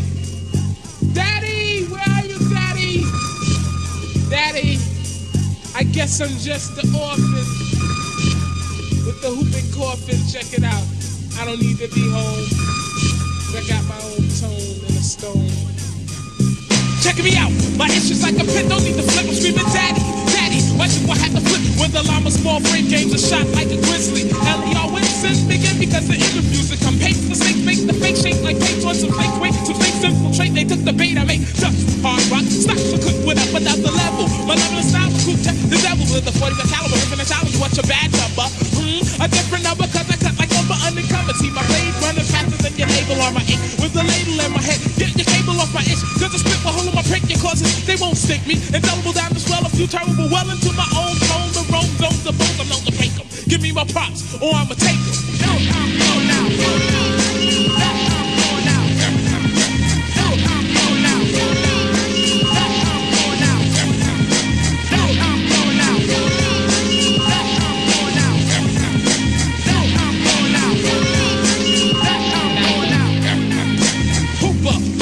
You're not Gary Cooper, it's all Robinson's deck from blows to the head blunt. Hunts and cuts are only once, and once they got it. Soulless rotten, now you wear stocking. Peace is the way to go, but introducts to play, you know, a dream weaver. He's a kid that used to be like Eva, a deceiver will receive about a rap from the preacher. Am I anymore? Turn whore before I can reach to that's bullshit. Stop before I pull it. I gotta be take a full hit. The beat the bit, cause that would be legit. Strip the woolage, and you find the heart and a cutter. But I don't open mouth and don't get better run, brother. This is the test. Bring your number 2, let him the eraser in the place. Time to use your head. Bring your daughter to the sorter in the press. I found a mortar or the cycle, but that's not my style. So a corner like this. I slip wrists some chicks with a Swiss, get the gist. I'm into this like a dentist in the splits. Split.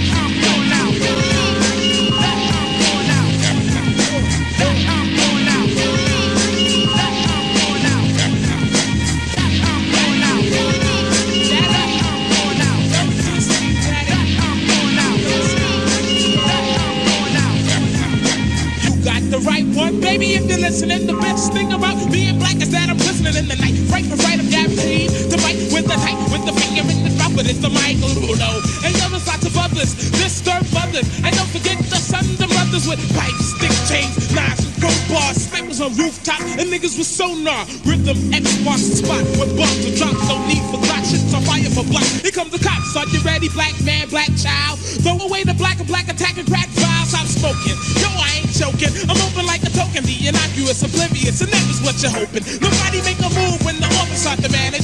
Take, give him hell and tell Bush assess the damage. I ain't paying the human resources delaying. Give out no cheese, so no need for parlaying. Section 8, yo, is what I'm saying. Give me my A to the K and time to start slaying, slaying, slaying, slaying.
Okay, we're here watching YouTube.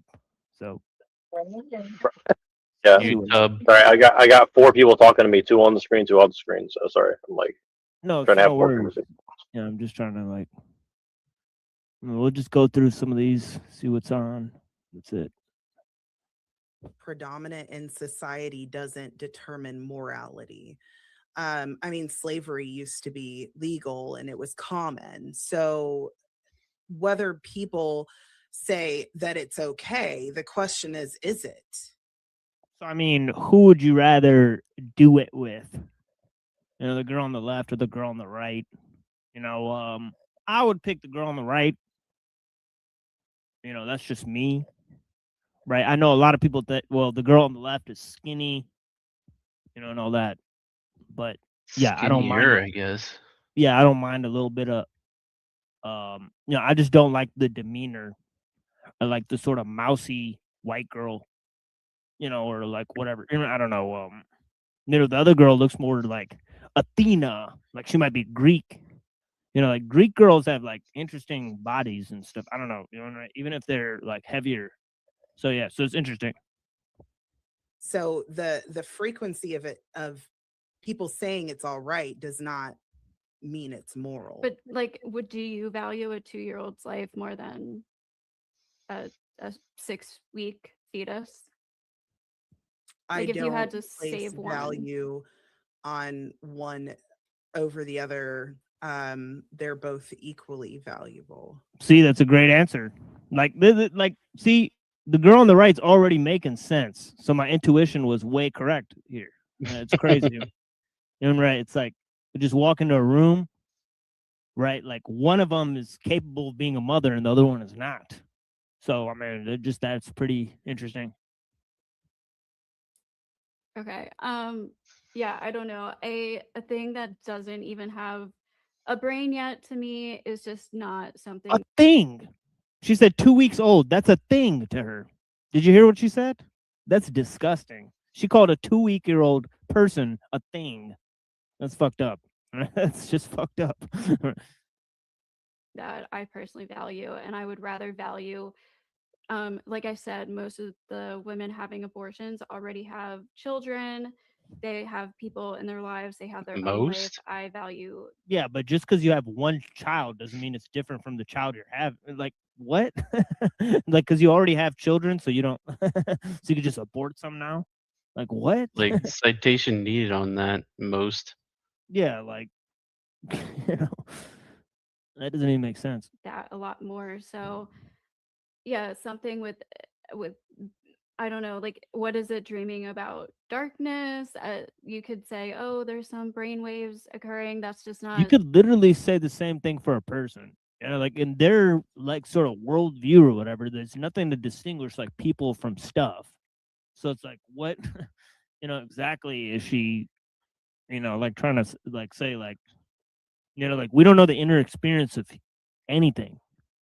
You know, Well, like, it's this is- like, what's the logical conclusion if your worldview is that we're just a bunch of amalgamated mechanisms that happen to evolve together? Then what's the point of life of anybody, much less born or unborn children?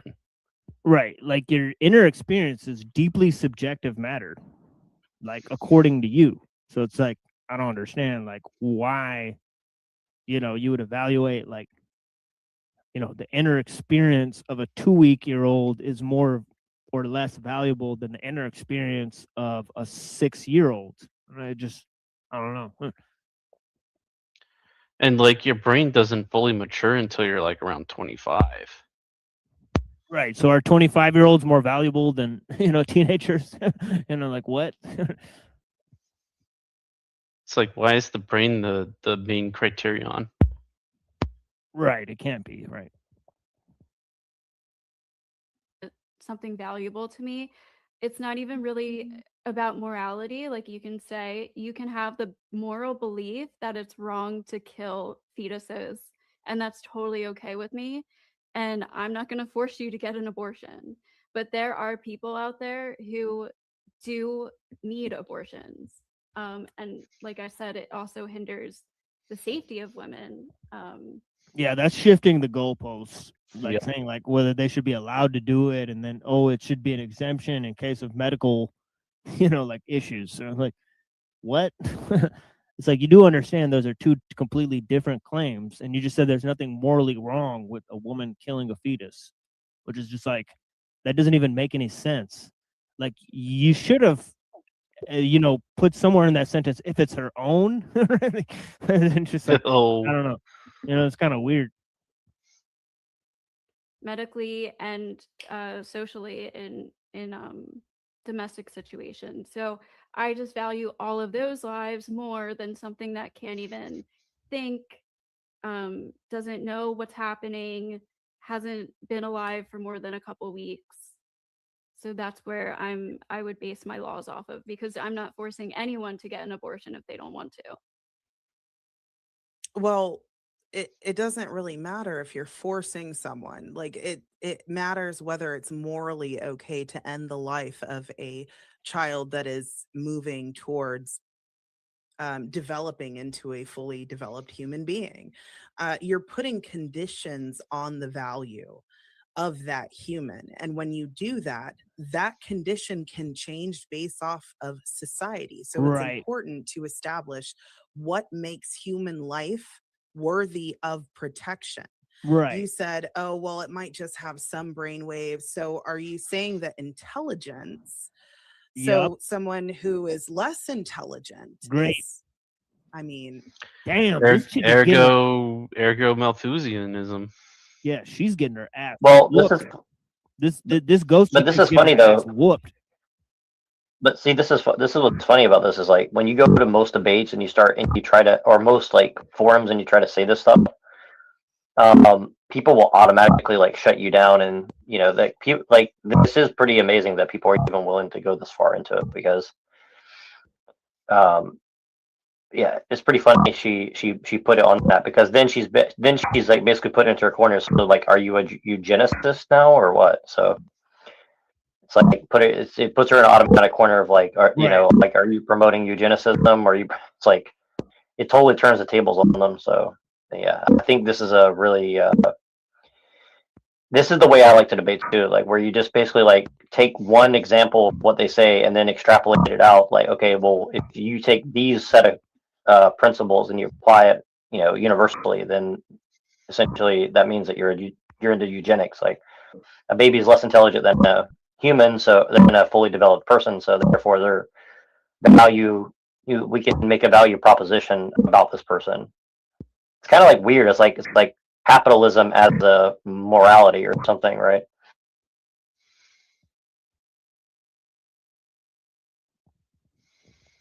Yeah, there's a lot of capitalism or capitalist theory in the way Judith Jarvis Thompson defends abortion.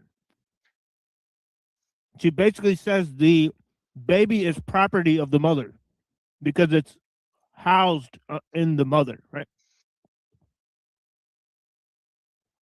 So she compares the body of the mother to an indwelling, like a house, and the baby is being sort of like a tenant, you know, in that house. It's kind of weird.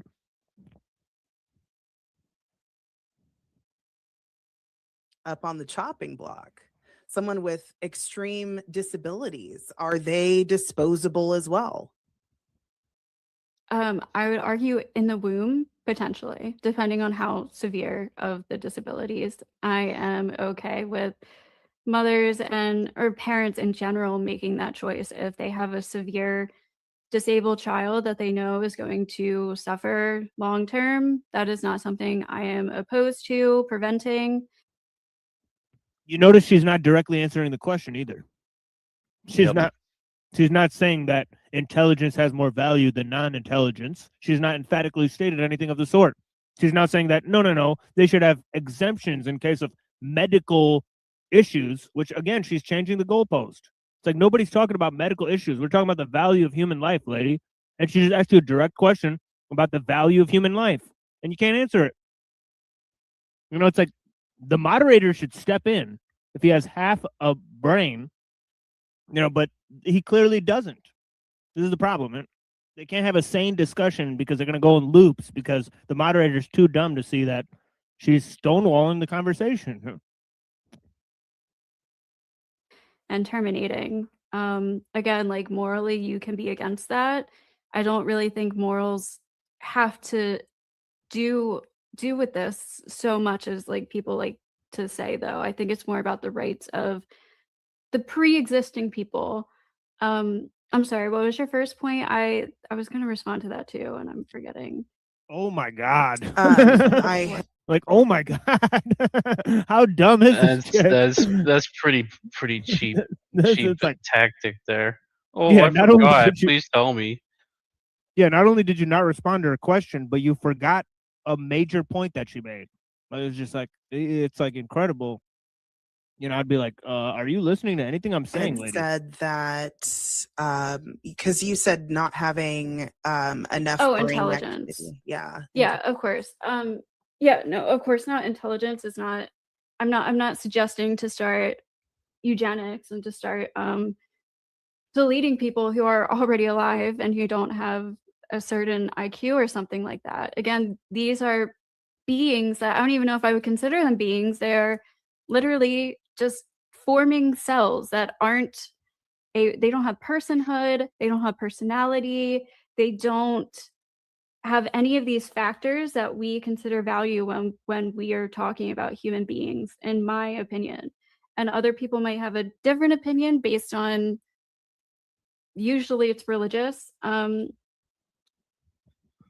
Again, she's asked her if intelligence is the sole basis of value, and she stated that, you know, according to her, the fetus doesn't have any of these things. That's not even the question. No, it's not even the question again.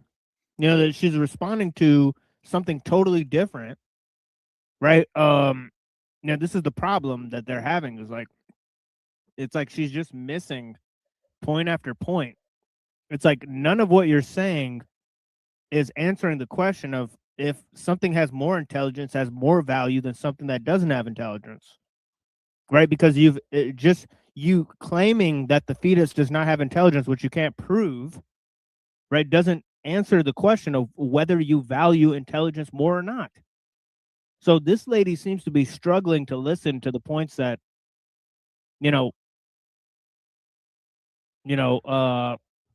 this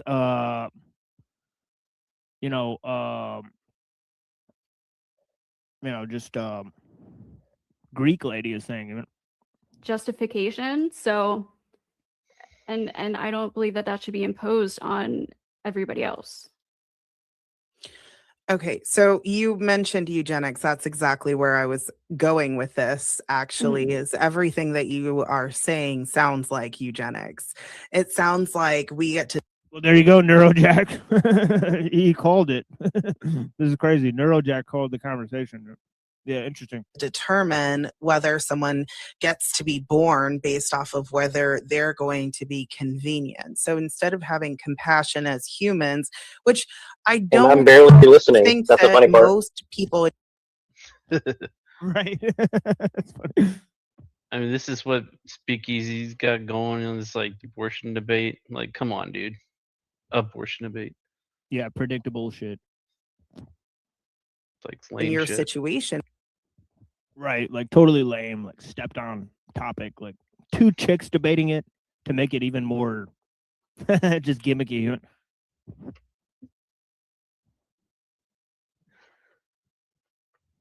And would say that a Bible is a requirement for that. Now, Christians like myself might say yes, but you're on the other stance of things. So you don't think that the Bible should determine any of this.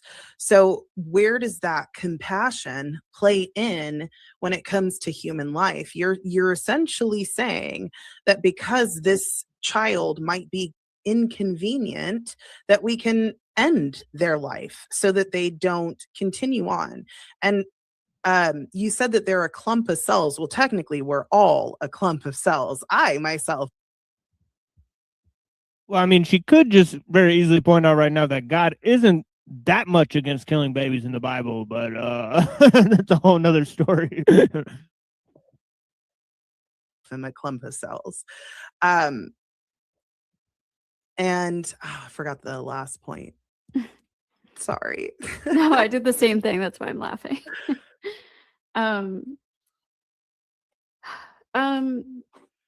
It's not eugenics, because eugenics is the selection of a certain, like, specific quality that we don't want to breed into society anymore. So this isn't like based on this is just based on the mother's individual choice. It's not like the government coming in and saying, oh, this child is this way and this can't be born. If it's before, like, do you know what I mean? That's not So it's personal It's just- eugenics. abortion Like, care. this It's just chick's retarded. reproductive. Again, she's not directly addressing what she, is challenging, right? Rights and choices, the freedom to make them, which we have the option to do. So again, like this, I believe that there's more harm that comes from banning abortion than not. So that's my stance as, I guess, like at the consequentialist or whatever. I see more real life harm from banning abortion than from making it illegal. So you said that more harm comes from ending abortion, but you realize 1/3 of Generation Z has been aborted. I would say that's quite a bit of harm. I know that you don't morally distinguish it as being harmful, but can you at least admit that that's a lot? 1/3 is quite a bit. We have the highest population on the planet that's ever existed at any point in time. So it's going to seem What? alarming, I guess. But no, that it doesn't bother me. I think there's plenty of people still around. So Okay, so you're not bothered by picking and choosing who lives based off of their potential and convenience, because most abortions are elective. yes. Damn. And 90% of them. That was pretty crazy, dude. So this chick is literally Well, I like a feminazi. Yeah, I like this argument. She's basically saying she's basically becoming the reincarnation of Margaret Sanger right on screen. So Pretty much. Yeah, she went totally feminazi there. Them use vacuum aspiration. Were you aware of that? No, that is not true. In recent years, they have been over 2/3 are medication abortions. I just looked this stat up right before. This was in 2023, according to the, I can never say this, the Gut Matcher Abortion Provider Census and Monthly Abortion Provision Study in the U.S.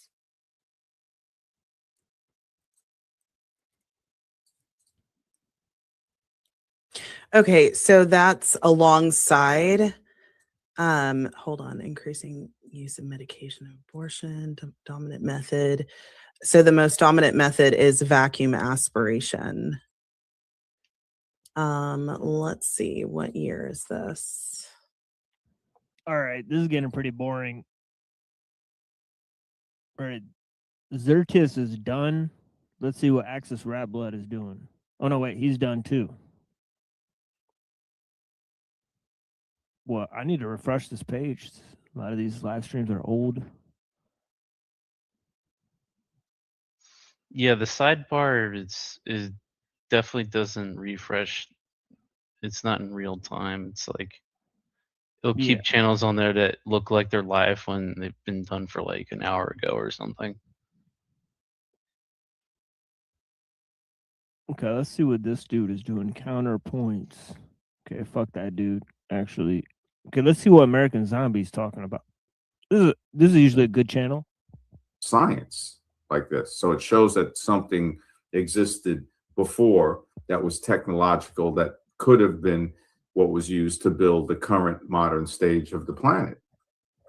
Gaia says false gnosis is more dangerous and zombifying than ignorance. Exactly. There was somebody that had mentioned something like that, because believing in something that's fake, you think it's real. That's why this is that comment is a perfect way to put, like, to kind of relate why evolution, why the religion of evolution is worse than regular religions, like open religions. At least they know that it's a religion, it's a belief. So the fake knowledge to believe in fake knowledge. So it's not really ignorance, like how you're saying, like when some people will say, oh, ignorance is the worst. No, ignorance, you can at least stop ignoring and acknowledge something. Say, you know, I ignored the fact and now I'm acknowledging the fact. But believing in the fake knowledge, the false gnosis, that's a very important thing to look at, to say, if you don't know, that's not as bad. That's not as dangerous as thinking you know, when it's what you think you know is definitely wrong. 100%. Yeah, that's just 100% true. No lies detected as usual. American Zombie, keep on trucking, brother. There's like 2 channels out there that actually make sense, and this is one of them. That's like the main thing I'm concerned about, right? That's why I try to lean towards skepticism. Nah, I like this guy. Yeah, I agree. I think skepticism is better than being overly sure. But I like American Zombie too, because he's one of the only channels that went on, and like in the first 5 minutes I think we both blew each other's minds. So I was like, all right, cool, this is a cool guy. Like he said some shit that I never heard before, and I said some shit he never heard before, and I was like, okay, that's cool. Yeah, we got Brown's boy in there. That's cool. The porch sessions. Let's check this out. Let's see what they're talking about. Our evolution to NetSuite has been oh my god! All right, super long commercial here. Oof. It's like 30 seconds long almost. That's the worst, when they don't let you skip. 15 seconds long. Oracle NetSuite. Okay. Oh god, another one. Oh, it looks like we can skip this one. All right. Hitting people about 400 and some change, a lot of change, that are in these sanctuary cities. That it literally says, oh, fuck, it failed. Oh, god damn it. In all sanctuary cities, there's been 482 fucking lawsuits against the Trump administration that have put blocks on them from doing their job. Not only that is that these sanctuary cities are not good for America, period. I don't care how you look at it. Anytime you allow a foreign invader to come into your city, abreast of anything, and they can't hold them accountable for anything, you give them everything. They come here based off of our fucking, what do you call it, our support system, and you keep allowing this to happen. And then when someone tries to stop the situation, you file lawsuits against it, just like they filed lawsuits against the motherfuckers about the fraud in fucking Minnesota, where he said, fuck it, I'm gonna cut all this shit until you verify this shit is true. You know what? Not only that, Tom, but a lot of these jobs, man, that these immigrants are taking are literally put out there from other immigrants that are here in America that gives them the job. No, what it is That's is a a lot of these jobs, because like they're getting into skilled trades and shit now too. And what they're able to do is they're able to basically do these skills. It's a controlled dialectic, honestly, is what I'm seeing. It's like they let these people in so that they can do other programs that abuse people's rights. So you have people like shooting ladies in the head in the middle of the street and stuff, and everybody's supporting it. It's just a controlled dialectic, it seemed like, honestly. That avatar pic there in the bottom is kind of like, I guess, trigger. Right. They're Trigger worthy. They're trying to for race bait certain people. Yeah, they're trying to race bait people with this. That looks like something Nuero would do. That right, one. Yeah, it does. Yeah. It does. Yeah. And unfortunately, he's not on panel right now. Oh, he's not. Okay. He disappeared. This is a show that I've seen. Where is Sean at? Is he around? He's not in the chat. I haven't seen him yet, so hopefully he joins. Hit him up, Anthony. See if he wants to join. He goes by Grey Wolf, so. Is my mic or audio working, by the way? Yeah, you're good. Loud and clear. Okay, sorry about that. Just wanted to check. I'm sorry. Did somebody say something? I don't think their mic. By the way, this is an open panel where 195 people are watching. So I've been told to go on this show to like promote the channel, but like. I mean, paranoid chillin'. Oasis paranormal. Never mind. Yeah, but it's like, you know, I'm still trying to figure out like what exactly do they want to talk about? All right, so I'm just trying to, because it says here, open lines, paranormal cryptid encounters. Okay, well, maybe Lorp should call in here. All right, and he can promote the machine lives. He could say like, hey, go check out the machine lives or something. I don't know. I don't think I've heard of Might it. as well. There's a really famous triptych artwork of Takayasha with the skeleton. It's a very popular Japanese work you guys have probably seen, but she is the daughter of Taira no Masakado. Oh, Tairo Masakado. Who was that? Who was she's who a is princess, that? Yeah. right? Is that an Asian girl? Hmm? She's a princess, right? I guess They'll she never could be cam considered on. one. Let's just pretend it's an Asian girl because we're on Neurojack, I guess. Or like what region, what part? I'm from down south, but I live in Appalachia right now. Oh, It's probably not an Asian that's girl. kind of cool. I'm All going kinds Where are of you critters. from, Drake? A lot of creepy Southern stuff. California, the capital of the loudest noise and lots of traffic. Oh, yeah. So California, like man. I LA. tell you, we were driving from Sacramento from San Francisco to Sacramento, and it was stop and go traffic out in the middle of the countryside.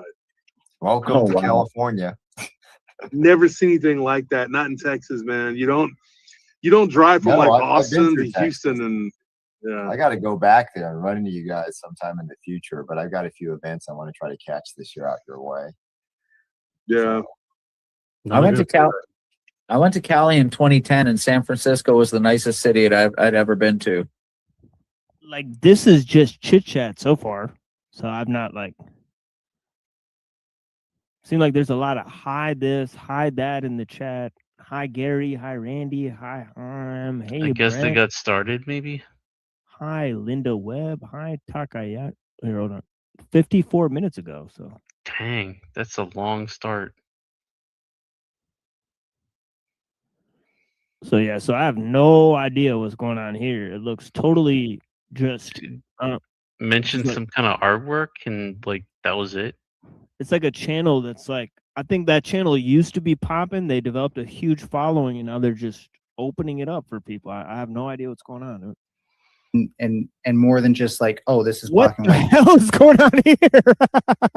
What the fuck? Why is this happening? Can anybody tell me? Like, what? This is bizarre. Why would she call in? Why would she call into the fucking ball? It's like, yo, okay, this is gonna be a bizarre interaction. Like, Thinking. Right. So once they tell you everybody's got to wear a mask to stop the spread, and they're all caught on hot mics and private videos saying we're doing the mask as a show, it's not real, and they don't engage in it. And Fauci and others wrote up a paper at the NIH saying that the majority of the cases during the Spanish flu era, because we've done this before over and over again, it's the same thing, same script, same responses, same deductions after the fact, right? 5, 10, 15, 20 years later, we finally, some of us get a clue on what it always was. Fauci himself, the man in charge, wrote up a paper about the Spanish. this is hilarious. This is gonna be hilarious because I'm pretty sure that the Fox believes in the Fauci ouchie and all that stuff. So this is gonna be really weird. But what's also funny is that Paul's kind of recycling the same talking points for the last 5 years that we've all already know. So it's like, it's not really gonna like change this person's mind for sure. Like, you're gonna have to be way more creative than that to change. But like, someone he's like the kinda Fox's right. mind. Yeah, in defense of him a little bit, he's kind of right because it's like, if you can demonstrate, because I still look at my parents like stupid. Like, I'm like, you are so stupid. You actually took that shit. Right? Like, I still look at people like in my family. Oh and yeah, other for people, sure. like, you guys No, are I get so, you. you guys are dumb enough to take that shit.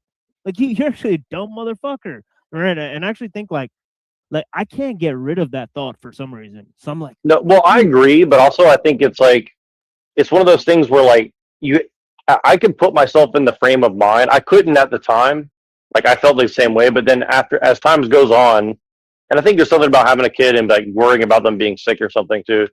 Like, you start to see like, okay, like I kind of understand where people are coming from, but it's also like, yeah, it's still really dumb that people fell for it. But I think the mask thing, you know, like if people believe that there's a sickness and they think, well, the mask might like somewhat prevent it or something, and like, because like here's the thing is like I noticed like you can show people the clips that he's talking about, like where they're on a hot mic admitting like they don't actually believe in this. And I've never once seen somebody say, you know what, that's actually a good point. I've never one time seen somebody say that. So that's kind of what I'm trying to say is like nobody's ever said, you know what, that's a good point. Maybe I should rethink what I'm saying, right? I've never seen that work though. That's all I'm trying to say. Yeah, like I think you just have to hit them on the morality. The psyop, I guess, had magic toward it. People just got psyopted. But was I going to say? I think that's really the masks were pretty much useless. Everybody has a bacterial field around them that extends out. So like the 6 feet thing may have had some merit to it, but the masks themselves, it didn't do anything. Well, it stops you if you're coughing from coughing on other people, and like maybe right. Like I think that might be like the most. But this is not against you or Paul per se. I'm just saying, like in general. But weird, like they could have called those people quarantine. Like you could say, Yeah, oh, no, it doesn't. They test. Sorry, I'm playing DMZ at the same time. They tested a majority of the masks that were being used by people, and it was proven that with the technology that they were using to see the spray, almost all of the spray went in or underneath or around the mask. It actually did not contain anything. So that was myth. That and most people weren't even wearing the mask properly.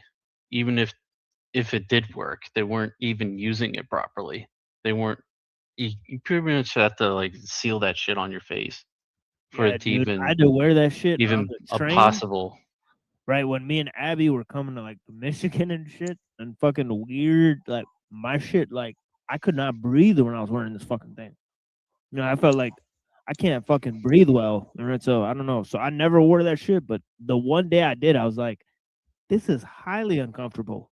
It's hella annoying for people that have glasses because it like your glasses end up just fogging up because your breath is being deflected upward. That's right. Yeah, you can't. It's wear like sunglasses so with it. fucking annoying. Yeah, really dumb. Yeah.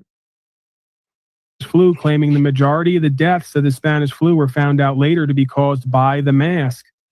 They're the same people who encourage people to wear a mask again this next time around, knowingly, after they wrote up the conclusion that the first time the majority of the deaths through pneumonia were caused by inhaling one's own bacteria over days and weeks and months. So to expect me to believe in more, trust in more people who in black and white wrote that they had an understanding of why this happened the first time and was really bad and proceeded to do things the same way, if not worse, to me indicates that there's foul play there. Right. So I hear what you're saying about that. One of the things about that report is that Fauci was talking about how you can't just make people wear masks all the time, like in a hospital setting, for example. And Spanish flu was a good example of that. But that doesn't also mean you can just suddenly let the cases of something pandemic explode just because you're afraid of what might happen with masks. There's nuance. Not every solution is, again, black and white. And so you have to understand the nuance of these things. I have a question for you. Did you, when this was going on, did it feel like a punishment or something to you maybe?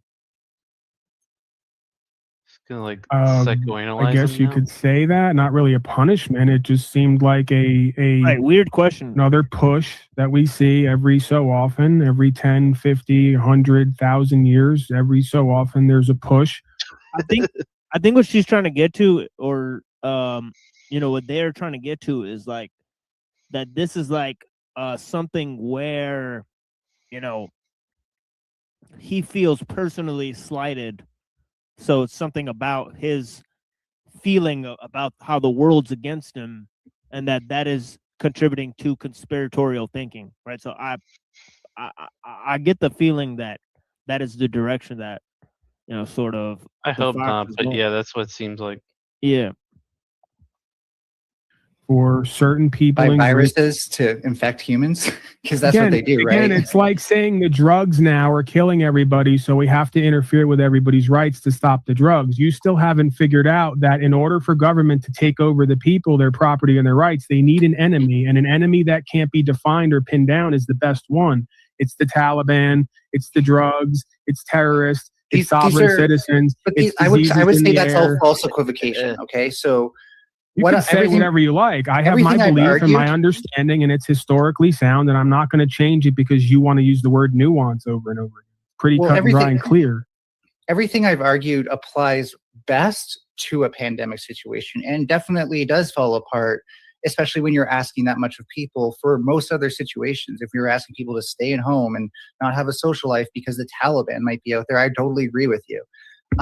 However, there are very specific ways to present. If, let's say, the virus is there, there are very specific ways to spread it. Just really quick, I want to say this: like, virus spreads. By the same token, couldn't you argue that technology is like something that is an actual threat, but it's hard to pin down? So therefore, like, does that mean that we shouldn't address technology? So I mean, that would be another angle to look at it from, right?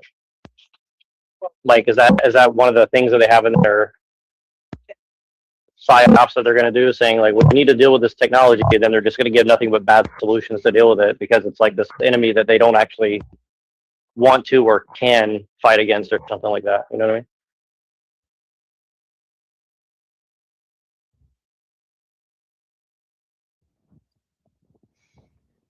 Yeah, it's interesting.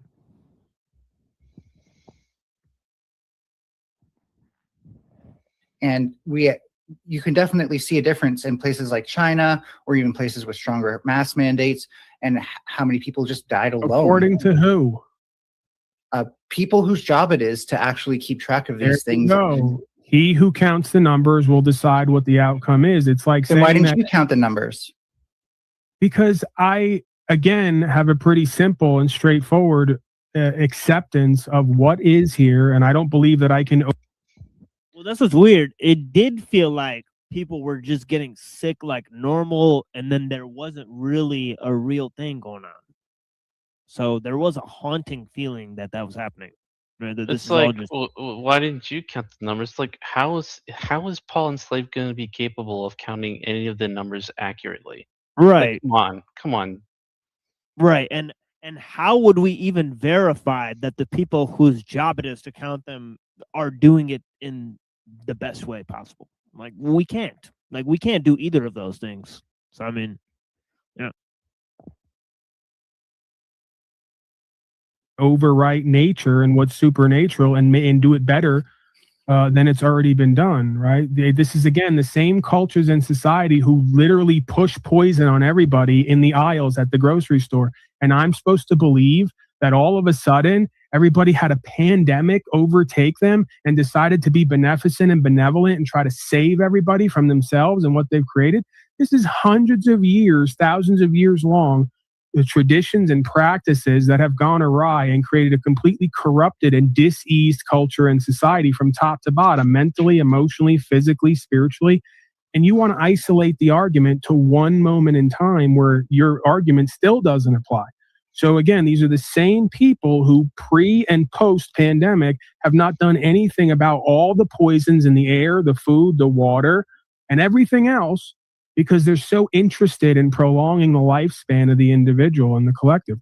I'm not buying it. I think it's extremely naive and foolish. And I think the alternative perspective makes a lot more sense. If you want to take people's rights and property, you say that there's an enemy lurking around every corner and it could be you, and you get the collective to gang up on them and dictate to them. And if not, they get punished. Pretty simple. It's how collectivism has and will always work. And you obviously bought in when it comes to the pandemic. Maybe I that's never buy why in the Fox with any of these asked events. the question, because he did say punish there. Maybe you said it earlier. I see.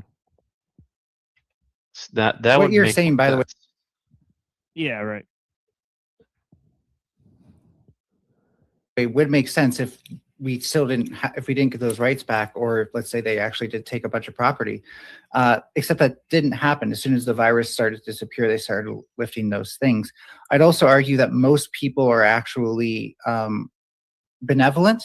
There are some malevolent actors out there, but typically it's hard to be malevolent in any sort of institution that's filled with benevolent people. Not saying it doesn't happen, but you usually have to find loopholes, or you have to accumulate some sort of Sad concentrated chumbone. power, like in the form of capitalism, which we can always get into if you want.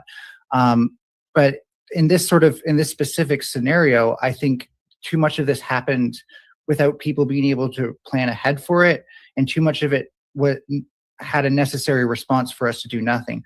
For example, if there's a raccoon, let's say your grandma's sleeping in Yeah, I think they are technically right, because if you look at how the system operates, you won't necessarily see evil people in the system that are doing all these evil things.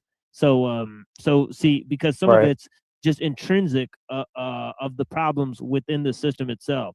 So it's like you're Yeah, not really this- going to this find Fox- like, yeah.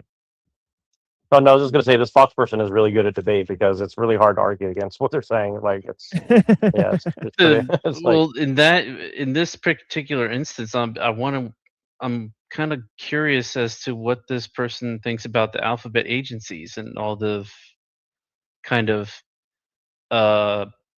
Machiavellian things they've been into, to put it lightly, I guess. Yeah, you would have to like show this Fox like all this bad stuff happened Like, throughout history, and you then they'd only know, believe like half of it. they've I lean towards Paul, you know, because they're poisoned. They've poisoned people. Right. They poisoned San Fran. They've poisoned Right. certain groups. They poisoned blacks. You know, it's like Right. It's like they how much more done all this leeway? crazy shit. The MK Ultra. Like, come on, like, you think that it's all benevolent? well, Get out of here. well, I think. Well, I think it has to be. I think you have to put it like this too. Like you have to say what I would argue against you and Machine. I would say, well, you know, if you want all this technology, all this, like quote unquote free, all this, like you're gonna have to crack a lot of eggs to make the omelet. So it's going to be necessary regardless. So like you can be upset with it, but you can't really imagine it would be any other way either, right? And I think that's kind of like. And I think if you put that to the Fox, they would have to like admit, like, well, yeah, exactly. Like, I think that's how you would catch them up, essentially.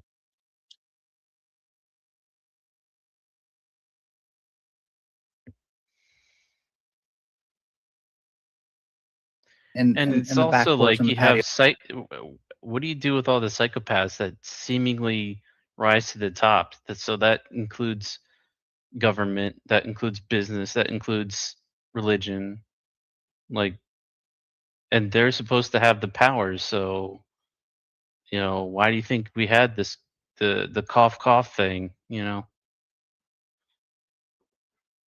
because Paul's right. You know, it's the boogeyman. Like, what better than a virus? Because the virus doesn't have like a religion. It doesn't have an ethos. It doesn't have a pathos. Even it's just a virus. So, you know, it's the perfect scapegoat. Well, the other perfect part of it is that it makes everybody more reliant on the system too, because no one person or one organization can Yeah. fight against it. It has to be Yeah, a like systemic how are you going to argue against a thing, right? virus? So- Yeah. Right. So the there's thing a is, like, raccoon out there. I think that's where they're kind of talking about, because it's really about the system itself rather than some individual power. And without people being able to plan ahead for it, and too much of it had a necessary response for us to do nothing. For example, if there's a raccoon, let's say your grandma's sleeping in the back porch on the patio, and there's a raccoon out there with rabies. That might be natural for that raccoon to want to bite your grandma and give her rabies, but you're probably not going to let that happen if you love your grandma. And so a lot of these people in government also had people that they cared about who, if they did something wrong, that would fuck up the people they care about. Again, the presumption is that one has to be completely in on the fraud or the malevolence that that's taking place, right? I argue that the best enemy of the people is a willing dupe who just goes along. Yeah, that goes more to what me and Red were saying. Right? It's like, you know, it's like people went along with it. You know, that doesn't necessarily mean that they're directly evil, but yes, they are complicit in the evil that's happening. and that's all you really need for great evil things to come about. Right. Along to get along, who won't question because their tenure, their position, their status, and their title will be threatened. This is part of any collectivized endeavor. You don't have to officially say it or put it forth, although many times it is. But usually in a group, there is a consensus. And when that consensus is known, it's adhered to because every individual consciously.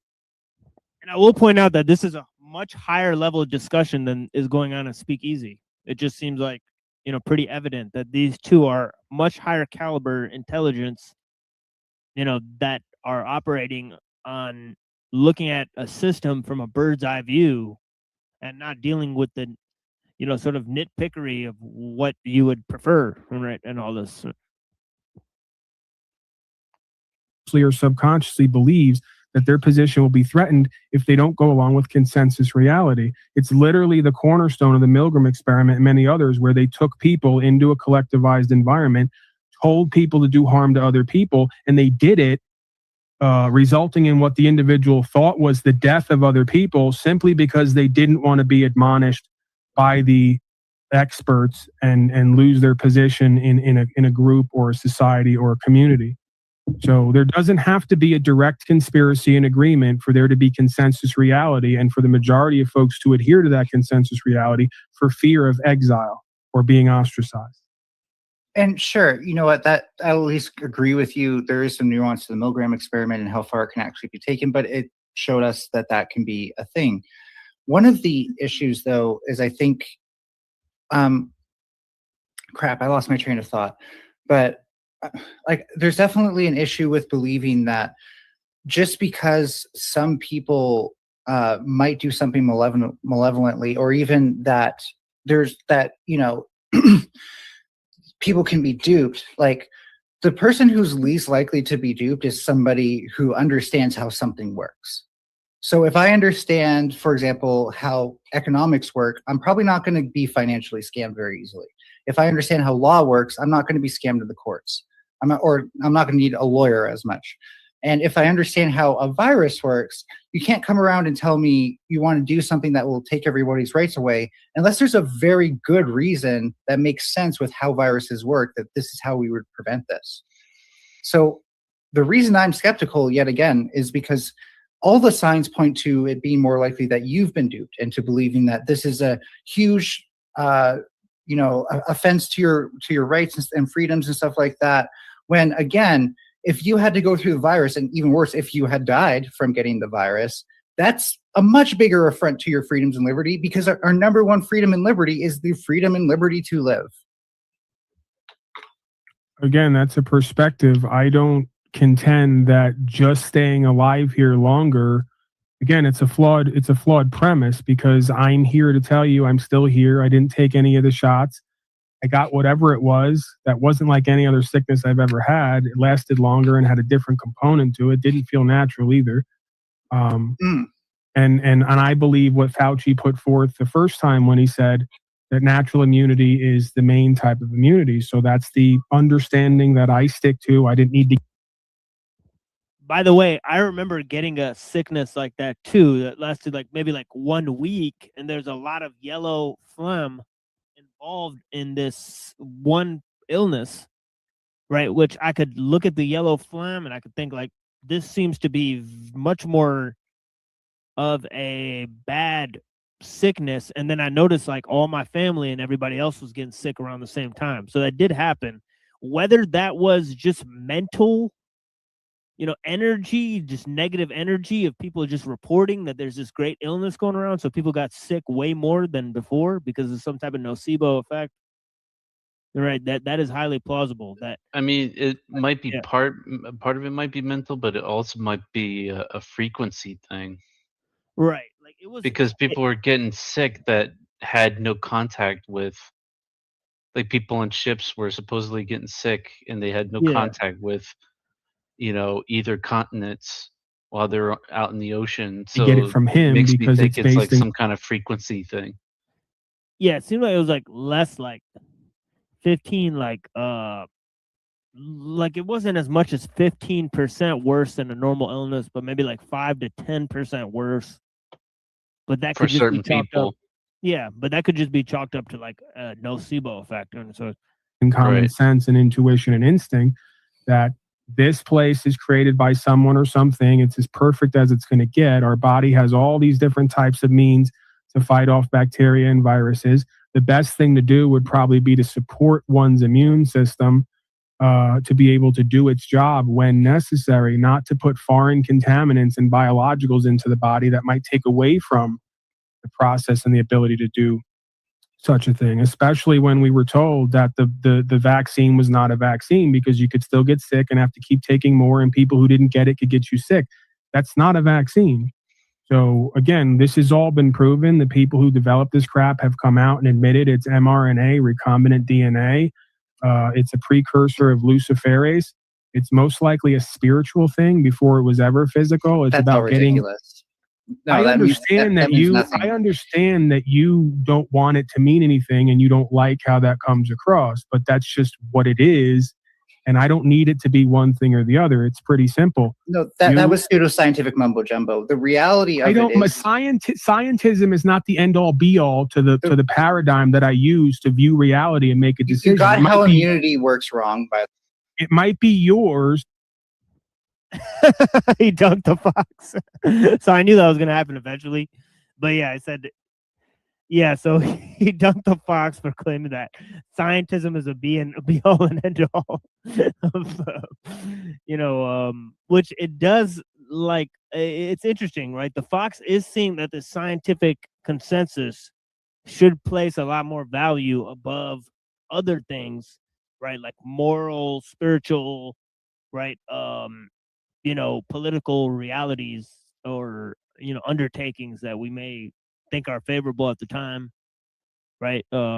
Saying that, well, scientific consensus and a global scientific consensus where nations should change their own policy procedures based on this, right? So, yeah, I mean, if you don't think the scientific consensus is the most important thing, yes, that would change the scope of things, right? So,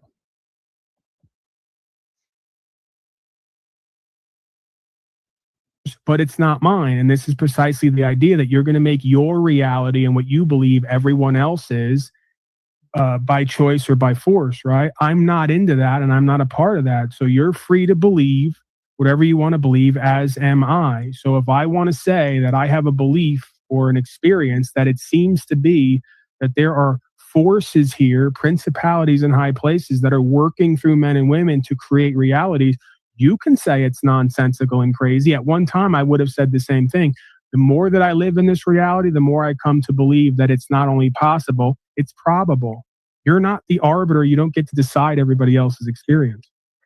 well, I think there are people who are better at determining objective reality because they actually do tests to see if what they believe aligns with reality or not. That's called empiricism. And I think, for one thing, it's pretty easy to understand how somebody who doesn't understand how something works is more like. So that's a bold-faced presumption, right? That reality is based on empirical observation, right? That's just a bold-faced. Metaphysical statement. Yeah, it's just a bold-faced presumption, right? Like there's nothing to back up the claim that, we can test reality merely through empirical observation. That's a huge assumption. And even if it were true, like, it's still pretty difficult to get it accurate to the degree that a lot of people want it to be accurate. Right. Like, I don't think cold hard empiricists are actually claiming that they're discovering reality through their observations. So I think she went a hop, skip, and a jump beyond their claims. All right.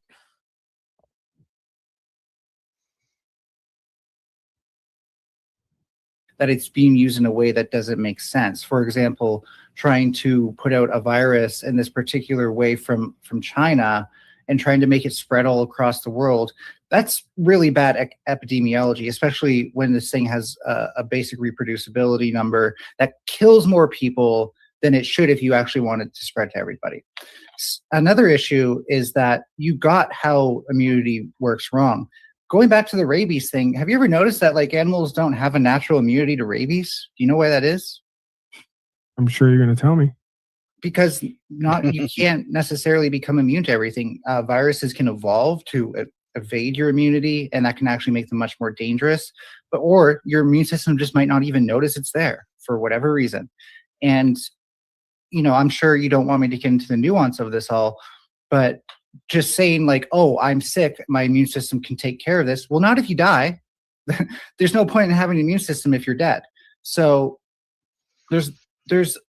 I think you're playing with fire, and this is a particularly dangerous fire because it relies on what you don't understand making sense to you, and things that you don't understand shouldn't make sense. That's not how information works. That's not how reality works.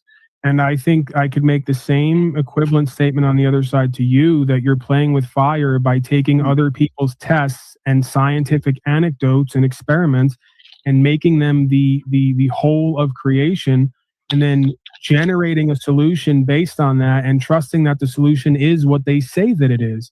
But that would be a false equivocation again, because again, I'm deferring to people who do actually understand how it works and are less likely according to you and them. If I ask everybody on the street, they know how everything works according to them and their group. It doesn't mean they actually do. It sounds like you've set yourself up with a framework where you can pick and choose what you want to be true based on what you already believe, kind of work backwards from your conclusion. Well, there's true objectively and there's true for me. I don't know objectively what's true about these diseases, where they come from, how they work, what they are. You claim that you do based on other people's work. I don't believe you have a firsthand experience or understanding that can be communicated to anybody else. By the way, like the Fox just claimed deductive reasoning is false, by the way. said like you have a conclusion, then you work backwards from the conclusion. And it's like, and she just said, well, that's just wrong. Oh yeah, and by the way, empiricism is right. So it's kind of weird that they just emphatically said it. It'd be pretty easy to throw all that under the bus and say that even science throws all that under the bus, right? You could use Karl Popper, because you could use a number of, you could use Thomas Kuhn, right? You could use a number of ideas that scientists have came up with that shows you that these are just paradigms. These are all belief systems. So yes, we have to draw the line between. Right, and Paul's right on the money, right? He said it's a belief system. It's just a paradigm, right? That's not, it doesn't determine reality for you. In objective truth, what is versus what we believe or don't believe that it is. You have a belief and a lack of belief. I have a belief and lack of a belief. You can claim your beliefs and lack of belief are founded or stood upon some infallible practice known as scientism. I don't accept the claim. Simple. And there's a mountain of evidence from the beginning of time to show whether it's AIDS, whether it's the what's the other the Spanish flu is another example. The polio was another example. The DDT, all the way down the line. For hundreds and thousands of years, people in power positions have been claiming to know what's going on, have the evidence to prove it, and have the solutions to stop it. And somehow, yeah, he hit it out of the park with the DDT example. Yep. That is just, they just literally poisoned everybody, even little babies, for no fucking reason, just because of a scientific consensus. Some way along the course of our experience, many people who engage in those solutions wind up regretting it or having extreme side effects. So I don't know how we're going to discount that. All the people who got the shots, who were dyed in the wool collectivists, who now regret what they've done and have come up with a bunch of health problems they didn't have before they took it. And there's a good amount of evidence to show came from those supposed solutions. Beep boop. So it really just comes down to gambling. I'm willing to take a gamble. 717, just give me 1 minute. I'm willing to take the gamble that my intuition, my instinct, and my ability to experience trumps what the authoritarians tell me is a solution for a problem they most likely created or allowed to exist. Because that jives with everything else I've seen in history and with collectivism, is problem, reaction, solution. These people and this spirit are masters of creating problems, causing destruction and discontent, and then providing everybody with a supposed solution that actually makes everything worse. So I'm going to wrap this up so you can get to your dialectic. next call. I know it's just call-ins, not panels necessarily. All I want to say is that just hold on. I'll go to you if you can. Just mute up. I want to finish with the Cosmic Fox. No problem. All I'm going to say, and I will leave after this, that way you can have your last word and move on, is that I think that this is dangerous thinking. It's a sort of thinking that could have killed a lot of people during COVID. I don't know you personally. I don't know that you would have done that or not. Oh, that's disingenuous. You don't have the right to be a public health hazard. There is objective information out there, and we can find it through testing our assumptions. As if you're an authority to say that. Like, come on. Yeah, like weird sidestepping over most of the points he made. Yeah. That's like all he you think has there's a- after the DDT comment. Yeah, like, yeah, you know, it's like, okay, Oh, you're dangerous. you're dangerous because of your beliefs. Well, you know, we could have all said that to you like 10 years ago, and you wouldn't like it very much. monster under your bed. That's currently your reality, but guess what? You can look under your bed and find out that there's not a monster there, and then that becomes objective reality. That's So even more it's not condescending. out of our hands. It's not something we can't figure out. You could have learned this stuff if you wanted to, and I think maybe the gays have a special like love for Fauci's, right? So like they have like some because of the HIV thing, right? So they got Wasn't Fauci a part of that? Wasn't he involved in that too? Yeah, he was. Yeah. Shit, son, this is getting crazy. Yeah, so it gets kind of weird. That then makes it even decided to worse. Yeah. Oh my gosh. Because you know, like there's people like I've talked to, like gay people that are extreme, right? That think like it's fine to live with AIDS because there's treatment for it. And I'm like, whoa, What the fuck? What's Yeah, wrong? and I'm like- What's wrong? You don't want a black man with AIDS to make you hamburger? Yeah, and it's like what like their idea is that you could just have butt sex, and if you get AIDS because of it, that's fine because like there's treatment for the AIDS. And it's like, what the fuck? It's like, so you just don't care if people have AIDS. And it's like, you know, like I don't know, I could be saying it wrong, but like, you know, I could be like doing a comical version of their beliefs. But but this is what I've heard, dude. it or not. Instead, I think you took the path of least resistance, which makes you more gullible, because anybody who doesn't understand how something works and wants to believe something else to be true probably will. And so all I can say is that if you want to better navigate with actual accuracy and precision, what is a conspiracy against us as a people, which I think is a good conversation to have, versus what is something we actually need to do. It comes down to you want to understand, you want to know the enemy, you want to understand these things. Other than that, I just wanted to say, by the way, leave on a nice note, I do like the name of your channel. I think it is true that proper instruction motivates people. So good on that, and thank you for having me. Thank you, Cosmic Fox. So I'm going to let you go, and then I'm going to just respond quickly. I think that we've already kind of taken this through. I'm going to bring USA up real quick. I want to respond to the caller. We got a lot going on. I never got to many articles, if any. So I think that this... Yeah, pretty much on point there. Can't believe I'm actually agreeing with Paul Enslaved. Is this like an alternate reality or something? Well, that's the thing, is like most of the panelverse people, like OTW and you know, like a lot of these guys, right? Even Jack Talcott, like they understand like maybe 60 to 80% of the conspiracy stuff, just because they're on the alternative side of things and they talk to like weirdos all the time, right? So it's interesting. Like they mostly agree with a lot of that stuff. They're definitely way more sort of paranoid about the way the system works than people like Cockboy Hotline or Made by Jim Bob, right? So I'll have to give them that, right? Speaking of Jim Bob, did you want to look at that, at least Oh, some yeah. of that debate? Yeah, Or we could go to that. Yeah, let's get up in this. Does physical the Jim Boob? Yeah, let's go to that. I guess that's what we'll do for the rest of this. So.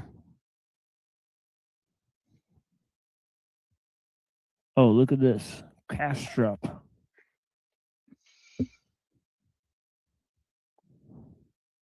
Yeah, Kastrup debated physicalism versus idealism many times. So those would be like some level up debates in terms of just looking at Jim Boob's retarded ass.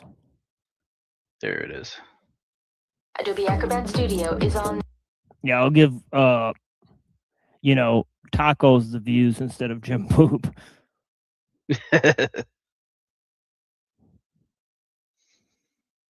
Yeah, we'll skip his gas song though. Nice try, Tacos. Not getting us with this fucking trash music. Was he got like an AI song now Oh too? yeah, you betcha. Rut-row. AI metal trash. There was something I wanted to say from that last thing, but I kind of forget.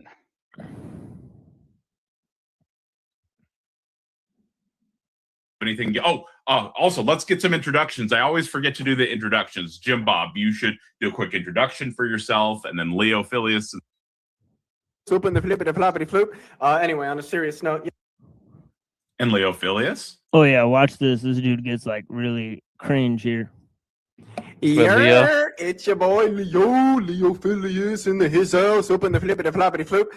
It's your boy Leo Phileas in his house, open the flippity floppity floop. That's clippable. It's your boy Leo Phileas in his house, open the flippity floppity floop. Anyway. Oh man, just Fucking total cringe. The whackness spreading like a plague. It is cringe, but I think his hardcore evolutionism is probably more cringe. Yeah, like, and then Jim Bob sipping that same fucking gay ass Sprite looking drink. Like, you With look his- like a sweet boy with your cut Trying to off look like a lumberjack. sleeves. I know, like a gay lumberjack. Like, what the fuck? Total clown.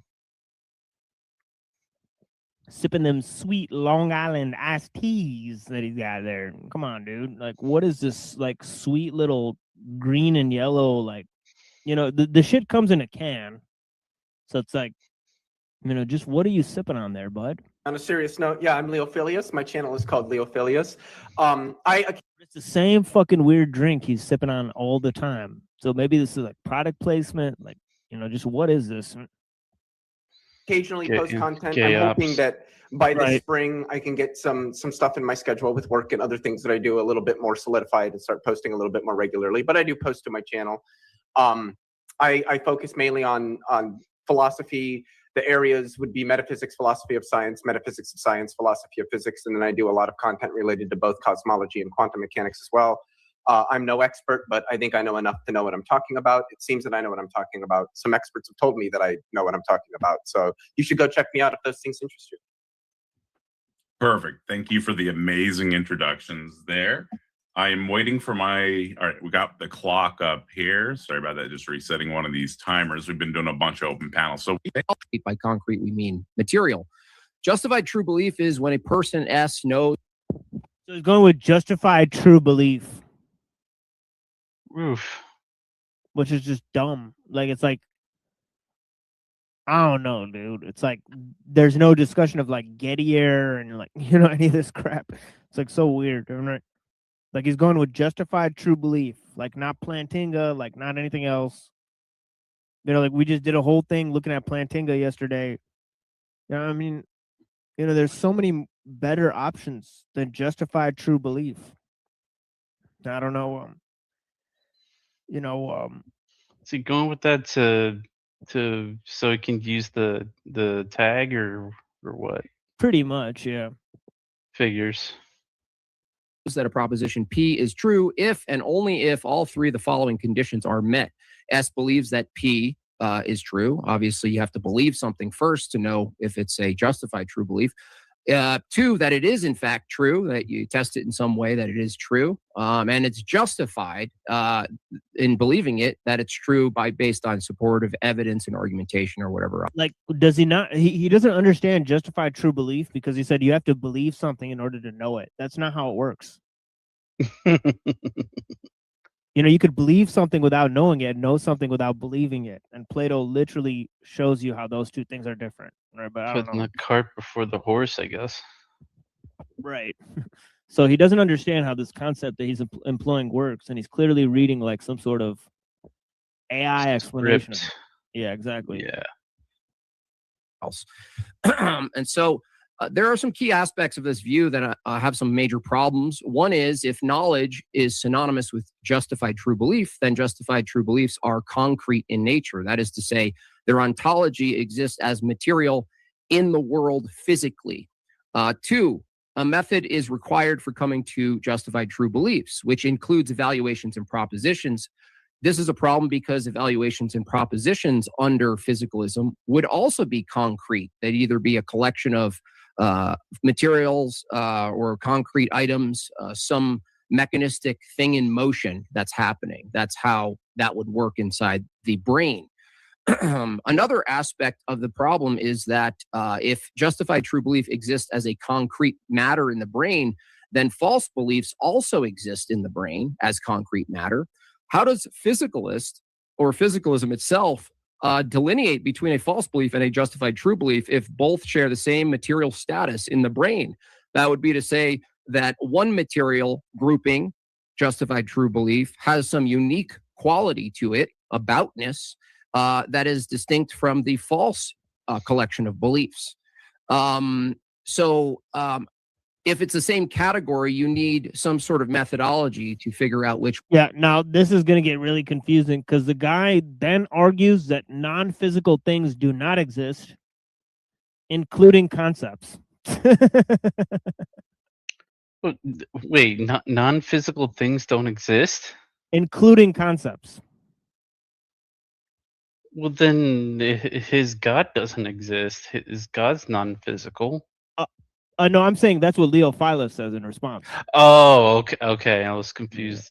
Yeah, no. Yeah, No, that's weird. No, he's saying that non-physical things exist as concepts. So he's using dualism, right? Just simply put, he's just using dualism, right? He's saying there's non-physical things that exist, which are ideas, which doesn't make any fucking sense. And the guy's response to it is that non-physical things don't exist, including ideas. Stupid. Oh, Retarded. brother. Yeah. So this is going to be so spoiler alert. It's going to be really stupid. A doozy. Yeah. Because what the kid's response should be is, how do non-physical things interact with physical things? That should be the main question he goes to. The kid never gets to that question. You know, and then Jim Bob keeps asking him, how are you arguing for things that you don't think exist? Which doesn't make sense, because he's arguing in terms of his physical brain. Right? So it's like, of course, he's not saying that nothing exists. Right? So Jim Bob uses like slippery slope, and then the kid goes along with it and just goes, yeah, I don't think like language and all these things are real things, which is retarded. It's like, of course they're real things, you fucking As in they have ontology. Yeah. Oh. So it's like instead of saying like ideas are just another aspect of physical reality, right? Like, he could have easily said that. He doesn't say it. He just goes, well, they don't exist, which then confounds Jim Bob to say that all of the premises for his debate don't exist because they're just merely ideas. Wait, so you already watched this debate? I watched like the first hour of it, and then they I think okay. opened up the panel or something. So I've watched a great portion of it, honestly. So pretty much the whole thing. I don't know how much longer they go past the hour, but yeah, they could go 2 hours. So then I would have only watched about half of it. But yeah, But yeah, I have seen a Yeah, great portion of this debate. I think they and go it's for just 2 hours. retarded. I think it was for 2 hours. So yeah, which I think, because I think I told you, I was like, that seems like ridiculously long for this Yeah, it gets topic, you know? retarded. Yeah, it gets very retarded, as I'm saying. Like it's literally just how I outlined it, because I've seen it before, and like I said, it's like the whole discussion of being and becoming, like on my show, Parmenides versus Heraclitus. The whole thing could have been solved if they looked at that problem. All right, it's like weird, all right, because you don't want to say ideas don't exist. That makes zero fucking sense. Nor do you want to take a weirdly dualist position, because then you can't connect non-material things with material things, right? So since he's correspondences, bro. right, so this is the thing, is like he's not saying anything to that to connect those two things, right? So yeah, so both of them have an intractable problem in my view, but yeah. Which one's true, which one's false, if it's just pure material. My opponent might say, well, that's easy. We just test them with reality. Well, first of all, reality is a metaphysical term. Reality is a concept. So concepts, do they exist under physicalism? If so, where is the material called a concept? But further, when they say I'll test them with reality, being that would be one of the criterion for justified true belief, the act of testing itself is a concrete set of objects in the world occurring mechanistically in the brain, which would include an accurate test and an inaccurate test. So when I ask someone, how do you determine a set of matter that's true, called knowledge in the brain, called justified true belief, as material in the brain, from the false one, he says, well, we'll test it. But the problem is there's inaccurate and accurate testing. So you have the same problem. Inaccurate testing and accurate testing would also happen in the brain, in the material brain, as material product of just the brain happening. So keep in mind.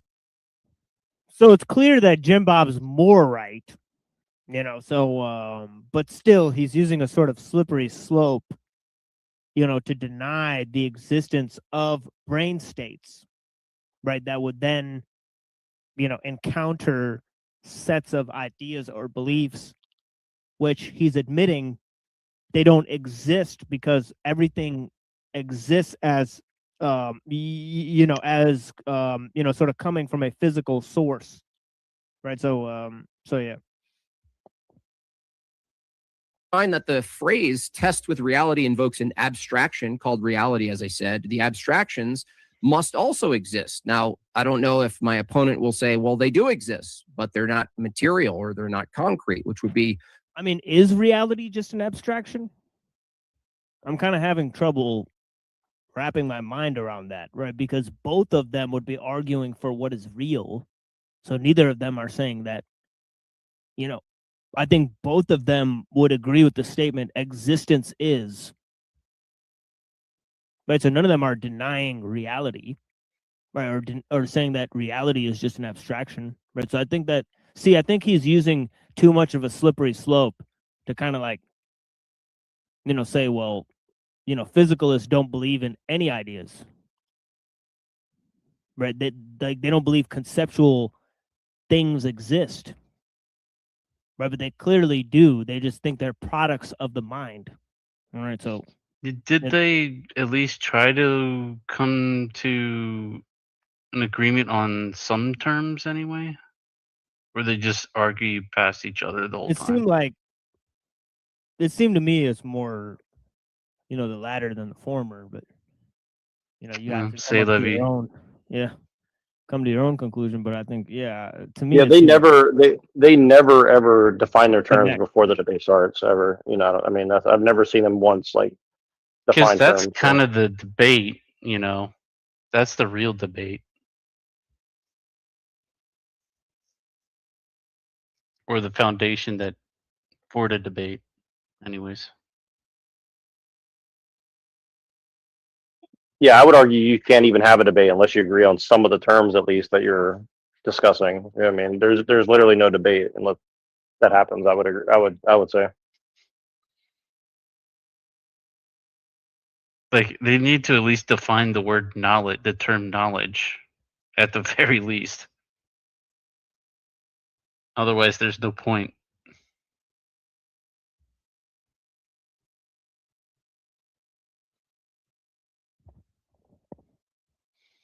contrary to his position tonight. So if abstractions do exist, they must also be concrete, which is definitely. Well, that is kind of does physicalism make knowledge impossible? So what they're literally arguing about is knowledge, right? The existence of it within physicalism. And so it is an interesting prompt for sure, but and it's definitely stolen from those Kastrup debates, honestly. Definitionally a contradiction. We have at least, to my knowledge, we have two ontological categories, material and abstract, conceptual and real, as they would say. So if knowledge, if it's concrete, is a material in the brain or a collection of material in the brain would also be identical to the person acquiring the knowledge. We say, hey, can we acquire knowledge? In this case, justified true belief. But if the person acquiring knowledge is identical to the knowledge itself, being that if a person acquires knowledge and knowledge is literally the brain, then the person... See, now he's getting twisted up, because knowledge is a product of the brain. The brain isn't itself knowledge. All physical things aren't knowledge, right? So he's like tying himself in a knot here. Acquiring knowledge is acquiring their brain, which would be reduced to the brain is acquiring the brain, if you were to say it. What the hell?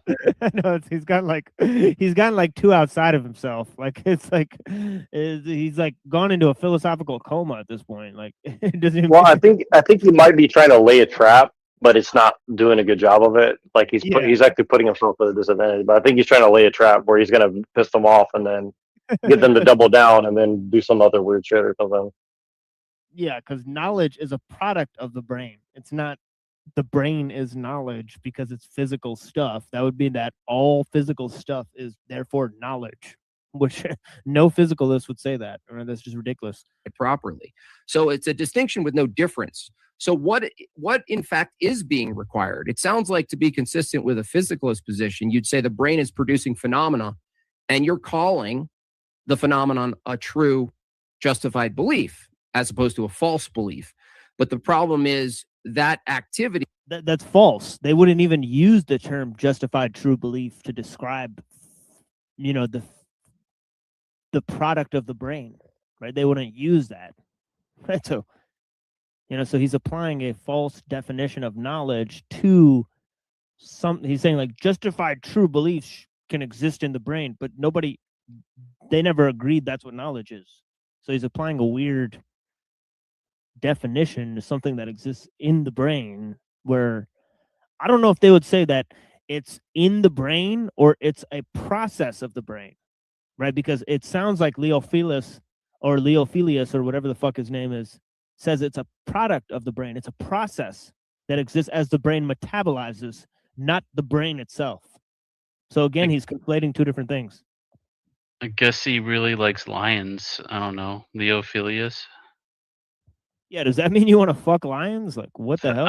I'm not sure. Maybe he was trying to go for Leonidas, but maybe just change it. Yeah, maybe the kid's a furry. He looks like one of those types. Maybe his name is Leo, so he loves himself. I mean, right. Maybe he's a Justin Bieber fan. He's like, if you Autophilia like is a thing, I music guess. that much, oh baby, you should go and love yourself. Come on. Damn. I don't even know any Justin Bieber songs, but all right.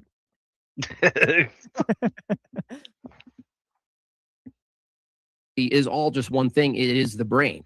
I'll forgive you so for there's that. no way to I'll talk about knowledge without referencing Yeah, just fucking with you. It as a category. But if categories exist, they must be concrete. If a category is concrete, then it's a particular concrete thing, not a category. How we understand categories is a collection of particulars that we conceptualize in a big folder called that's the category. I would say knowledge is itself a category, being that there are types of knowledge, even in philosophy, there are types of knowledge. Those types of knowledge would be in the folder category called knowledge.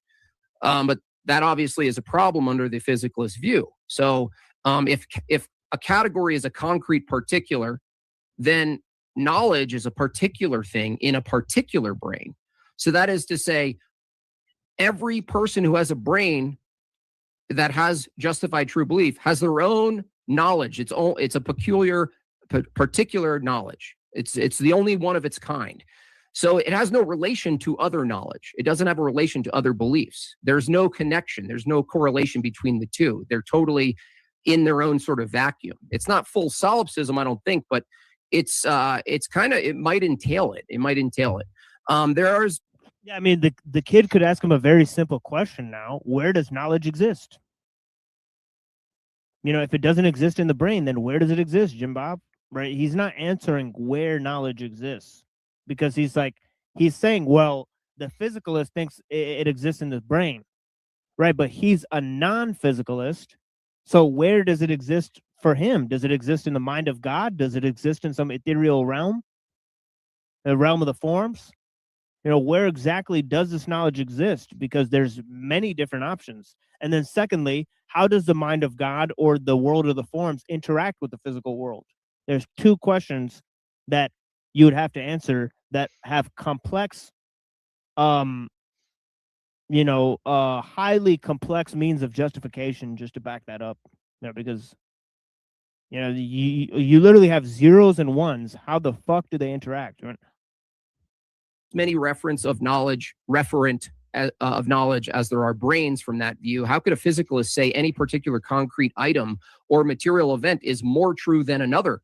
They can't, because the methodology they suggest using to arbitrate between true and false is also a new cascade of material events in particular brains. So there are two simple syllogisms I'll use tonight, which demonstrate that one, knowledge has no ontology under physicalism. That is to say, you can't point to where or how it exists if it is in fact material. Two, acquiring knowledge itself requires a physicalist to special plead for certain types of concrete matter doing certain concrete things.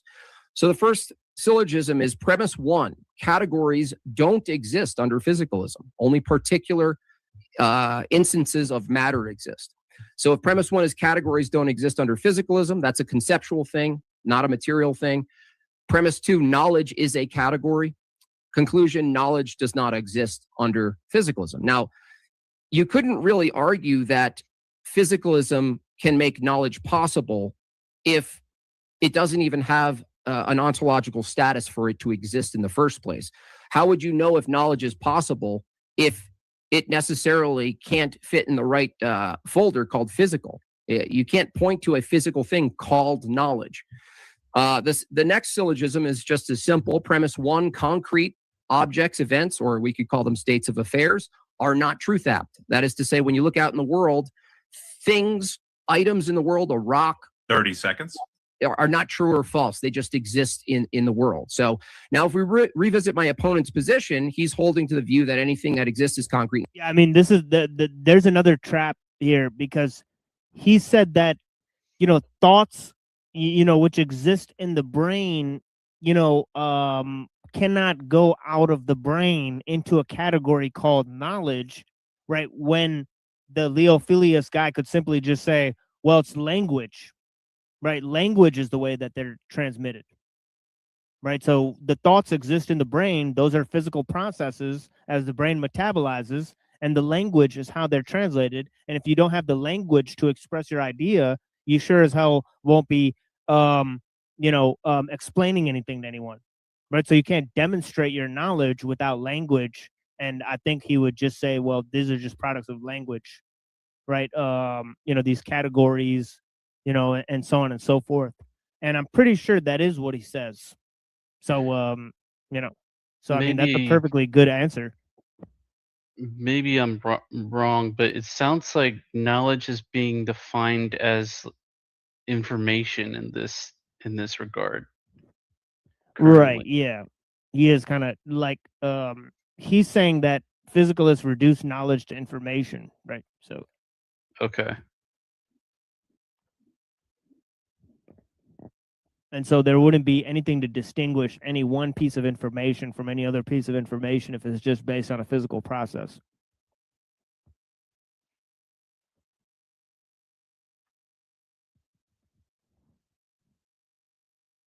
nature. Knowledge exists, therefore it must. But then he's further claiming that you can't take the knowledge out of the brain. And I just don't, I don't understand why it has to be stuck there, right? Because you can't create a category for it, which they can. It's called language, right? So I don't know. Be concrete. I'd like to know tonight, what is it made of? How do you know you're looking at it when you're just looking at the concrete world around you as particulars? So I'd love to figure this out tonight. Thank you.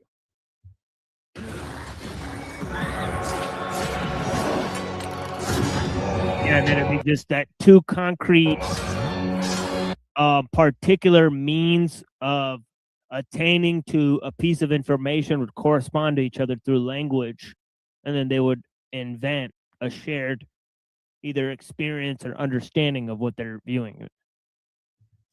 Thank you. And then we reset that. And then Leophilia. Oh, you're right. Cool. Let me know when you're ready. Damn, he just took a big old rip. And you'll have 8 minutes. You're 8 minutes. So the question before us tonight is, does physicalism make knowledge impossible? Now it's not a major point in the debate, I don't think, but I'm just going to take impossible here to just sort of mean either lie. Now, this guy looks like he's like stunted growth from playing video games or something like that. Yeah, it's kind of weird. Like this is the kind of like these are the guys that look like they're like 12 years old when they're perfectly grown, right? But so this is kind of like weird that they always have Jim Bob and Andrew debate these kind of guys that are like grown-ups, but you know, they're sort of like these stunted growth guys, right? Soy boys, right? So I don't know. Logically or metaphysically impossible. One of those two is going to be the most broad. And that's just to say that there is no possible world in which it can obtain. So any possible way the world could be, something is impossible if it cannot obtain in any of those ways the world could possibly be. I think we also needed to define some terms. So by physicalism, I just mean the idea that everything that exists is physical. And by physical, I just mean concrete. And things that are concrete are things that stand in causal relations, as opposed to things that are abstract, which are things that do not stand in causal relations. Like numbers, for example. What's he do with retrocausality then?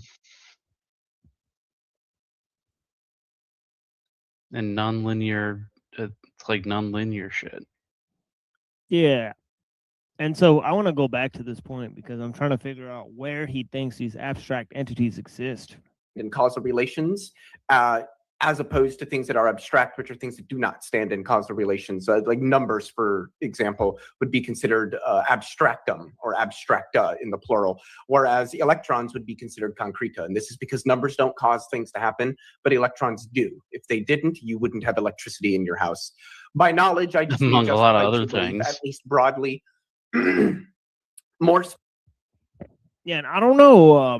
You know, the Pythagoreans make some pretty good arguments, right? And I feel like numbers, if you think that physical stuff causes things to happen, then clearly there's mathematical proportion to that stuff, right? So you can't just have matter without form.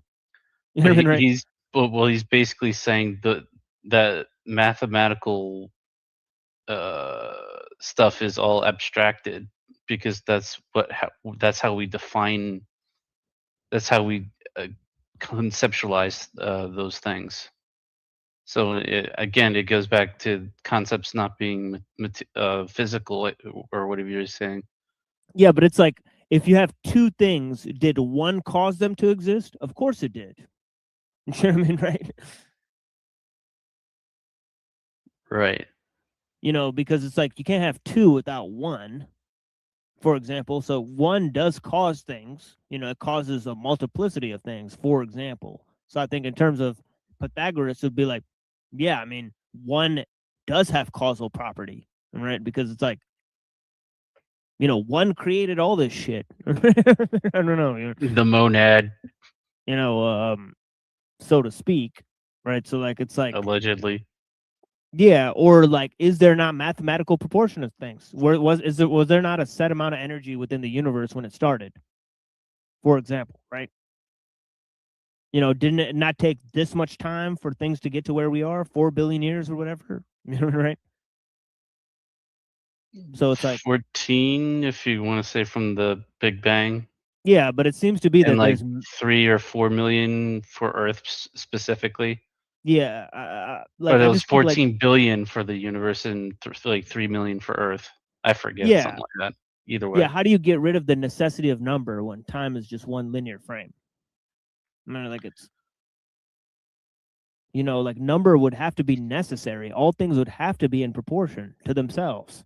Or like I don't know, you know, like it's just, you know, it's like you can't just like if you have matter, how do you get rid of form? It's just like weird, right? He's saying like form has no causality. It's just stuff bumping into each other. So the electrons, and right, is there not a set? Like doesn't one electron have a set amount of like weight? You know what I'm saying? So I don't know. Specifically, I would say JTB plus, that is justified true belief, plus a reliable belief forming process that includes no false lemmas, just to take it a step further. But I can work with just justified true belief. I think that's a fine way to define knowledge. Yeah, but then it becomes circular, doesn't it? It's like, how do you know that's a reliable system to be able to verify the justified true belief? It just ad nauseum. Right. For the sake of this debate. And does physicalism make knowledge impossible? Well, I would say no, because I don't see any contradiction. And all it means to say that something is possible, at least broadly logically possible, is just to say that there are no contradictions in it. And I can't see any contradictions with the conjunction of both physicalism and humans having knowledge. So with that being said, no, I don't think it's impossible. At least it's not strictly logically impossible. Physicalism being true and humans having knowledge doesn't violate any of the laws or theorems of any sort of logic that I know of. And I would also say it's broadly logically possible. I can conceive of a world where we have knowledge like this world that we're in, the actual world, and a world, the same world, where physicalism is true, which again, I would say is the actual world. So I would say it's broadly logically possible. It's strictly logically possible.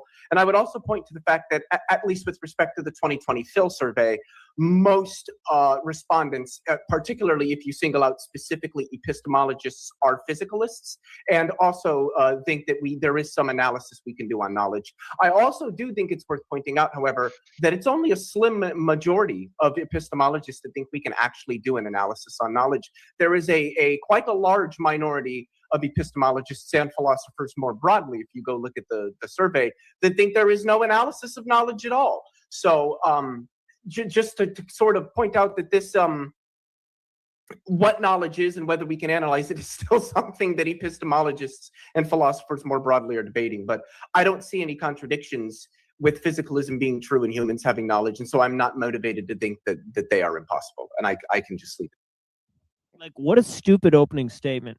Like, all you've said is there's a consensus among people who call themselves epistemologists, right? But even they themselves are debating the meaning of these things. So although it's logically plausible in his view, it doesn't have to be for sure.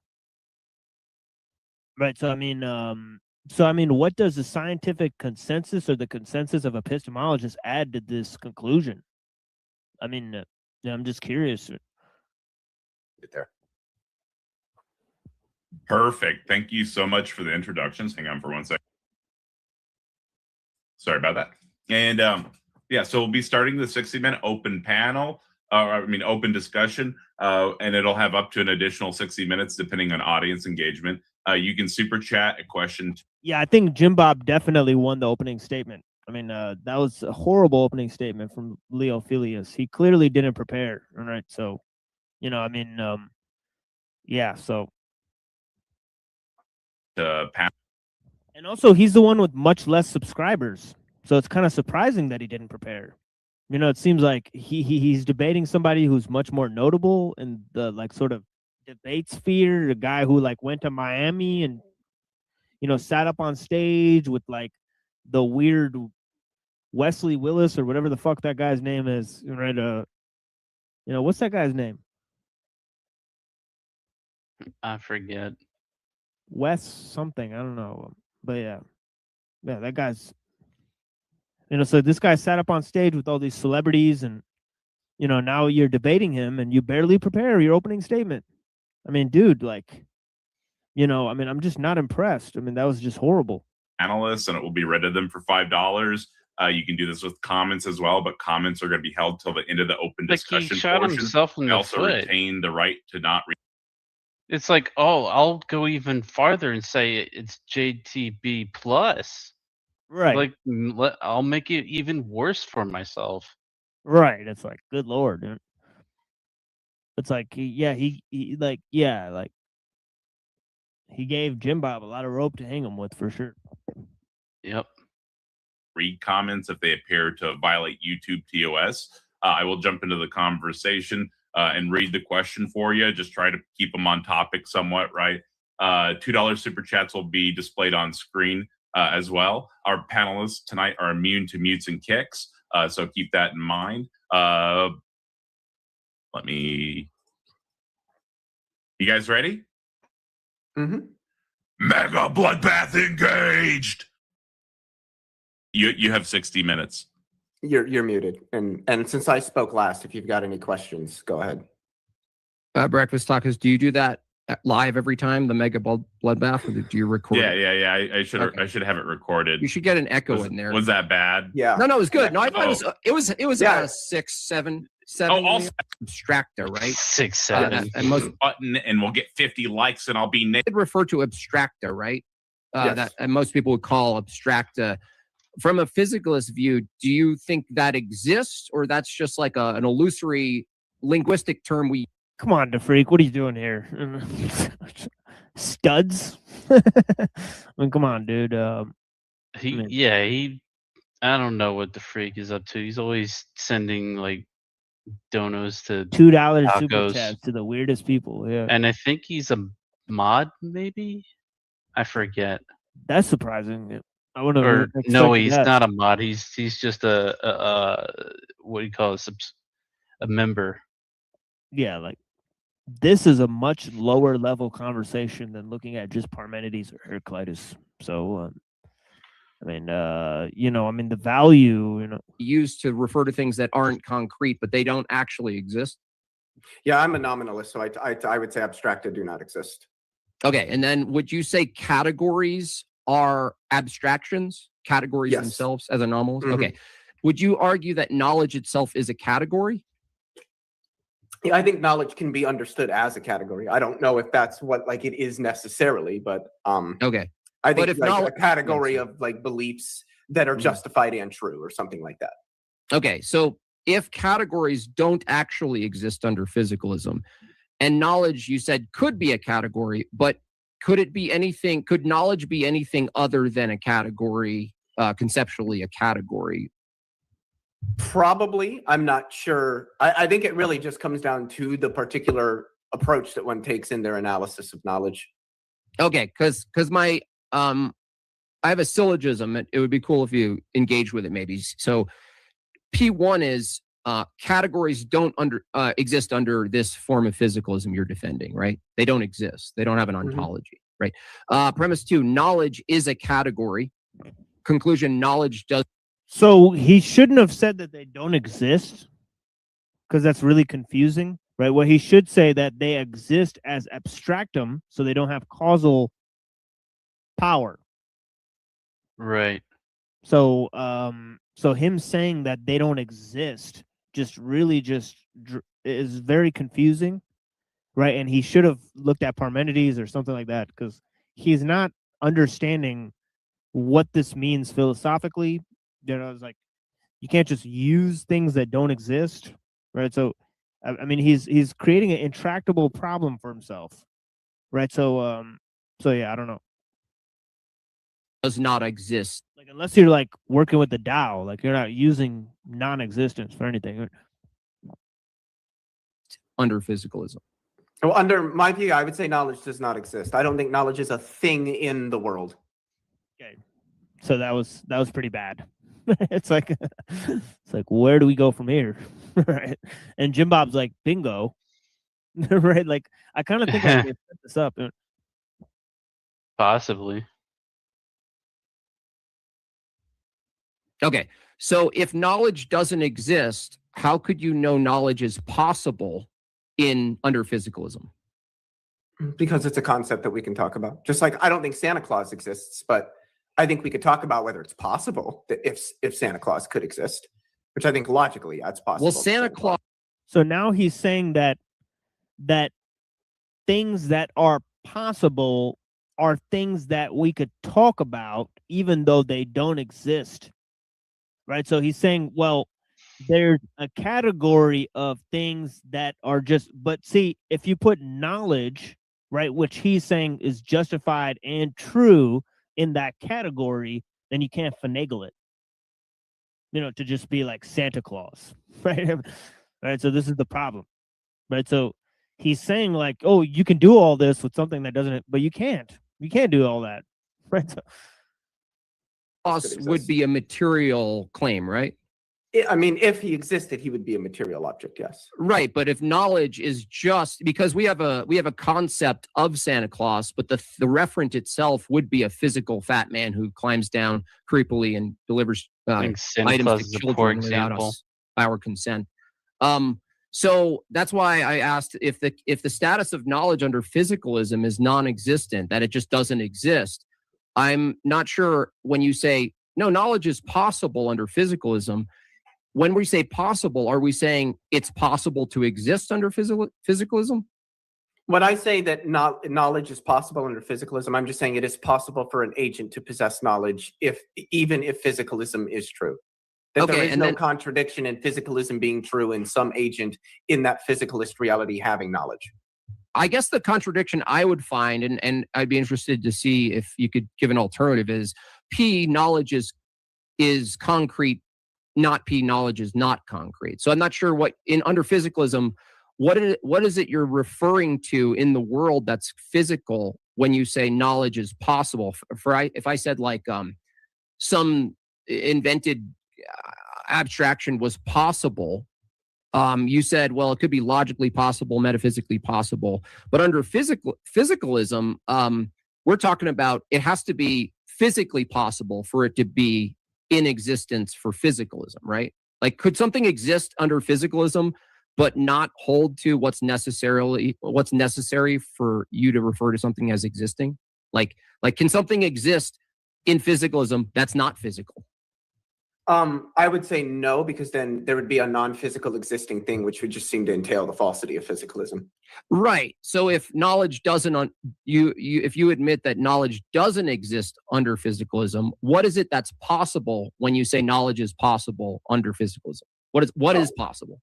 Knowledge, like the concept of knowledge. I think that we can talk about the possibility and impossibility of concepts. I don't think that there has to be some sort of concrete object that's being referred to. Like in mathematics, there might be certain operations we say are impossible, or certain evaluations, mathematical evaluations that are impossible. But I at least me, you might have a different view with respect to mathematics, but I'm an anti-realist about mathematics, so I don't think that like math is a thing in the world. It's just this conceptual scheme that humans develop.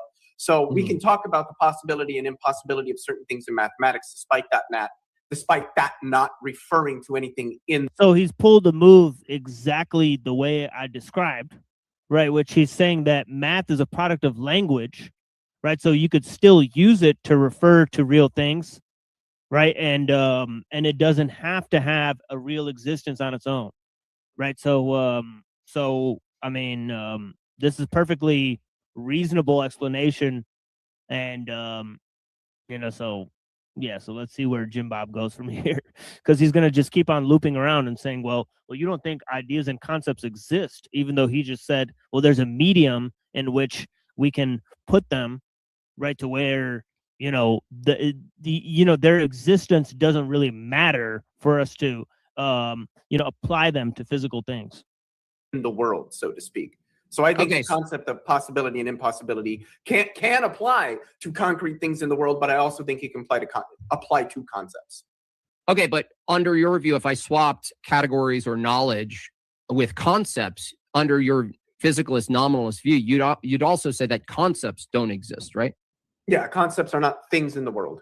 Okay, so when I asked, again, that's just really stupid, right? Like, what do you mean they're not things in the world? Like, didn't you just say that we use them to refer to things? Right? I don't, you know what I mean, right?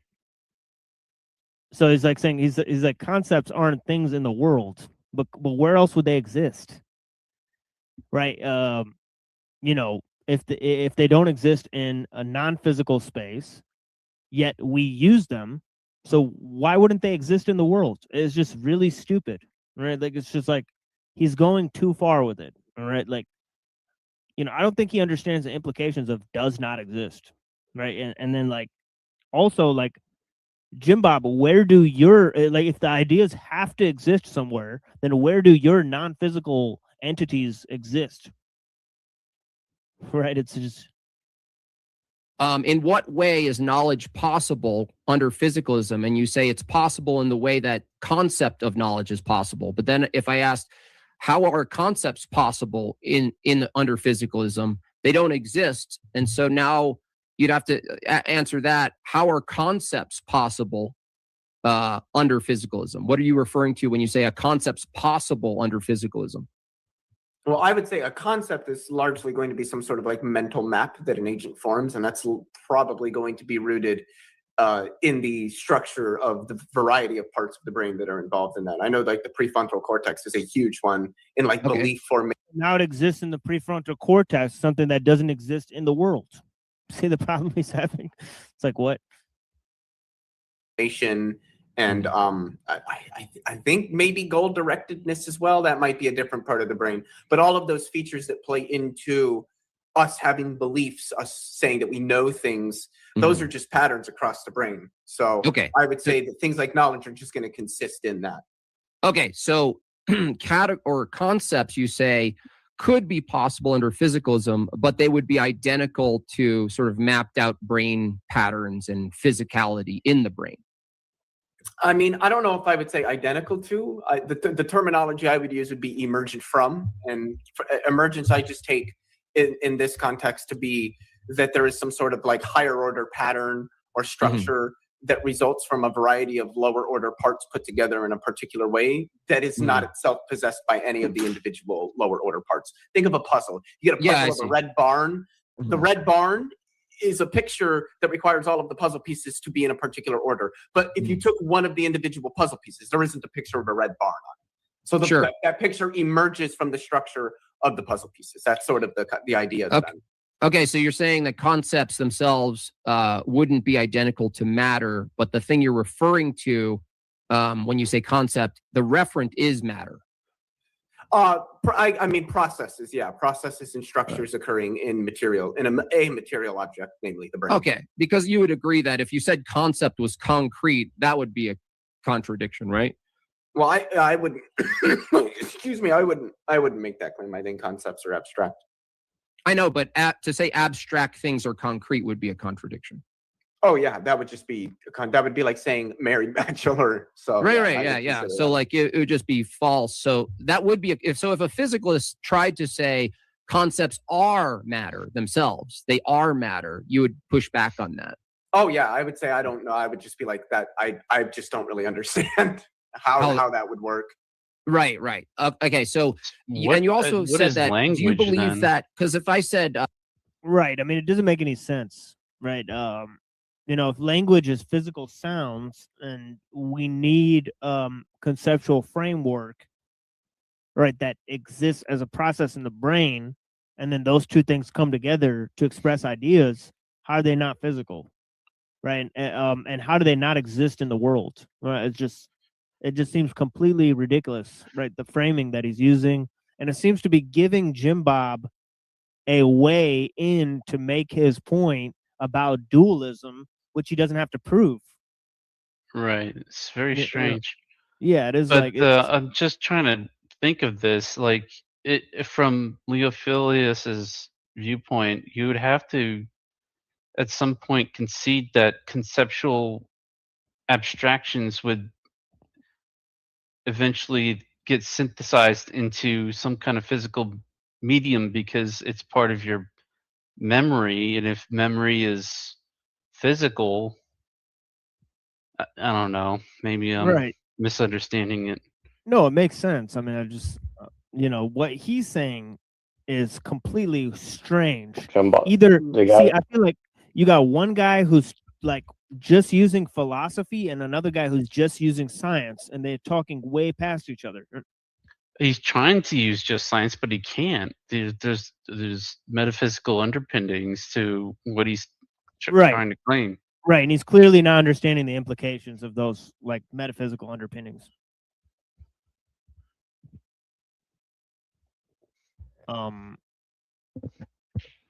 That's what, that's what these hard evolutionists don't seem to understand, or they just don't want to talk about it very much.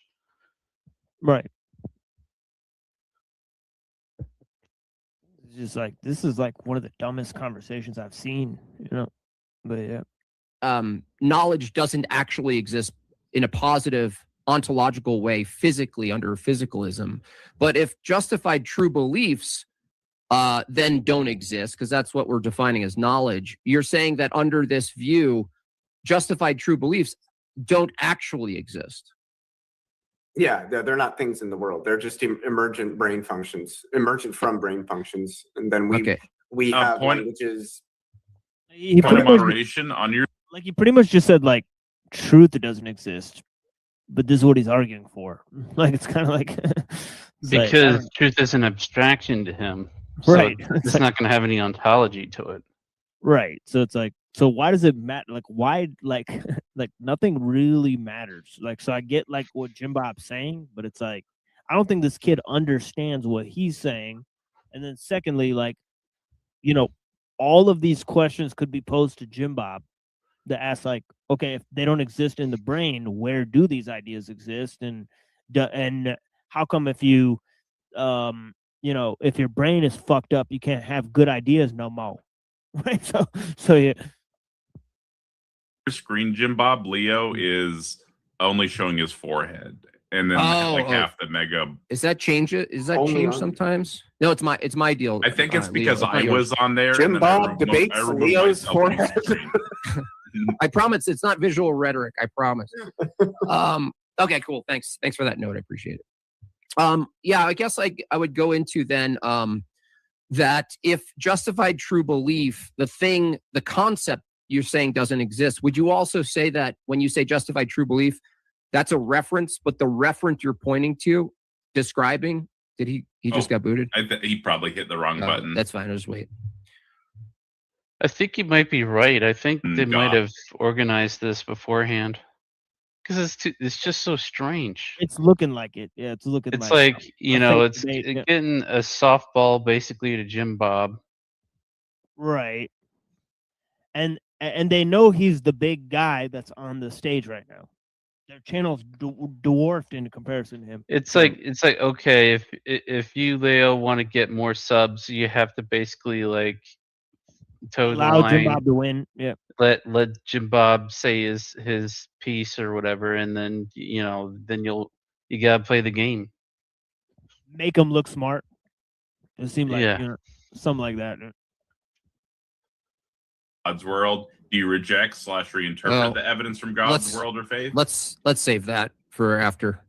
Okay. Sorry about that. My cat decided to step on my keyboard and some things happened. So Okay, so no problem. I mean, I this was is a asked quick one. Do the Jedi exist as a category internally?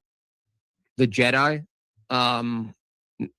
Yeah, maybe the That's idea of cool, Jedi. that's cool. Yeah. I'm not on the Jedi side. I think they're all about disorder and rebellion, and they're kind of hippies. They party with furries and stuff. So anyway, Oh yeah, Christian nationalism, bro. Retard, dude. What Support the Sith and the fucking Empire and shit. Like we'll support the bad guys in the movies. It's just so gay. Like, it's like, oh, nobody ever tried that one before. I was asking Leo is What? Oh, what are you gonna be, the Joker next? I mean, come on, man. when you say justified true belief, that's a concept. You're saying the concept of justified true belief doesn't exist, but are you saying the referent for it is patterns in the brain too? Like it's like a set of like chemical neurons and things that you could isolate inside the brain, and you go, that's the justified true belief right there. I think in some sense, yeah, we could say here's some activity that occurs in the brain, and we notice that this activity increases substantially when people are engaged in higher order thinking, belief forming, things like that. So we associate the activity in these parts of the brain with the belief forming and the recurrence of beliefs. God, of course, I'm going to blank on the word. But there's a word for a thing that's related to like beliefs and all that stuff. That there's a part of, I think it's the prefrontal cortex that lights up. And I mean, I think one could say, yeah, all this activity is a person's, say, knowledge. Like if somebody's reading something and it asks them to think about the fact that the sun emits electromagnetic radiation, we see all these parts of the brain light up. That is that person's, that is representative of the person's JTB, that the sun emits electromagnetic radiation. The knowledge that that's what the sun does. And that you would consider that's a justified true belief happening in the brain. I mean, I would say it's a process happening in the brain. I wouldn't say the process itself is a justified true belief. Oh, okay. So under physicalism, what is it you would point to in the physical to say that's the justified true belief?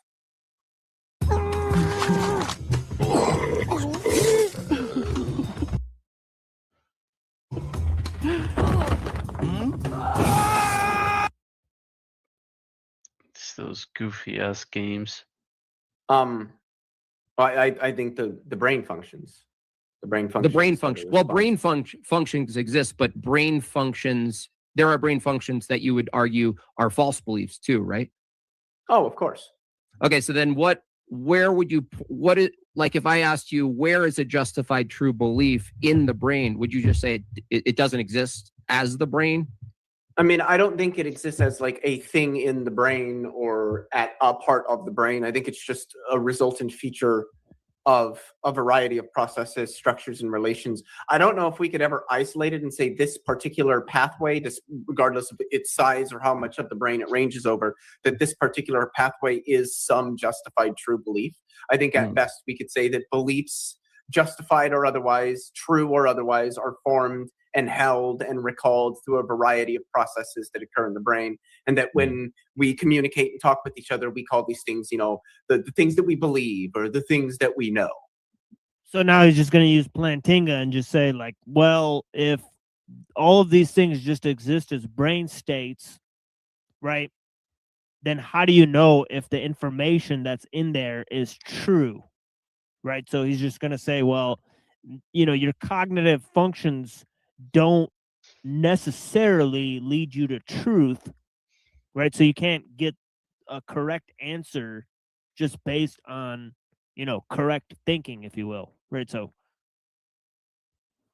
right. And then when we talk, that's also sort of like a downstream from the same, maybe not identical, but same in the sense that the brain is sort of cascading mechanically and causing us to make propositions that we also believe are true. Like when we make an utterance, do you believe that's deterministically caused biologically, neurologically from a physicalist view? Like, is there any intention? I'm asking, is there any intention in physicalism that you're defining? Oh yeah, so I'm a compatibilist with respect to ideas of like intention and free will. I think that there are antecedent determinative factors to the decisions that we make, but I would also say that decision making is something determinative. We make decisions based on those antecedent factors, and our beliefs, our aims, our goals, our desires, our experiences, all of these things are those antecedent causal factors that are utilized to make the decisions that we make. Okay. Yeah, it's going to be hard to justify anything except for compatibilism within religious understanding, because God's in control of everything and you have to make moral decisions, right? So there's no way you can like sort of fight against compatibilism in the, whilst having a religious point of view, right? It's just, it's sort of a slam dunk for compatibilism, right? So, right. So like if I do an evaluation under physicalism, your view is that evaluations and propositions, now, do they exist under your view positively, or are they in the same category as non-existent knowledge and that stuff? Yeah, I would put them in that same category. That they're not things non-existent in the world. Yeah, they're not. They're things not, in the okay. world. Okay, evaluation from your view doesn't actually exist. No, it's just like a thing that agents do. Oh, it's like an event. Well, doing would be in the world, wouldn't it? Like if a brain did something, that would be an event in the world. And he says, "Yeah." What an If a idiot! brain Dude. did something. he says, yeah. He asked him if a brain did something that would be in the world, right? And the stupid kid says, "Yeah." Like this is such the dumbest conversation. It's just like a thing that agents do. Oh, it's like an event. Well, doing would be in the world, wouldn't it? Like if a brain did something, that would be an event in the world. Yeah. I mean, the brain just it just sends out signals and it fires synapses and all that good stuff. I'm really oversimplifying it, but I mean it's connected to the nervous system. All the signals go to the parts of the body and it does stuff. Yeah, but it's like he just admitted that his whole thing is bunk by saying it does do stuff in the world. Like what? That the brain does stuff that's physical, but its products are not physical. And they don't exist. It's like what? That makes zero sense. We do things based on our evaluations, but the evaluation like isn't something out in the world.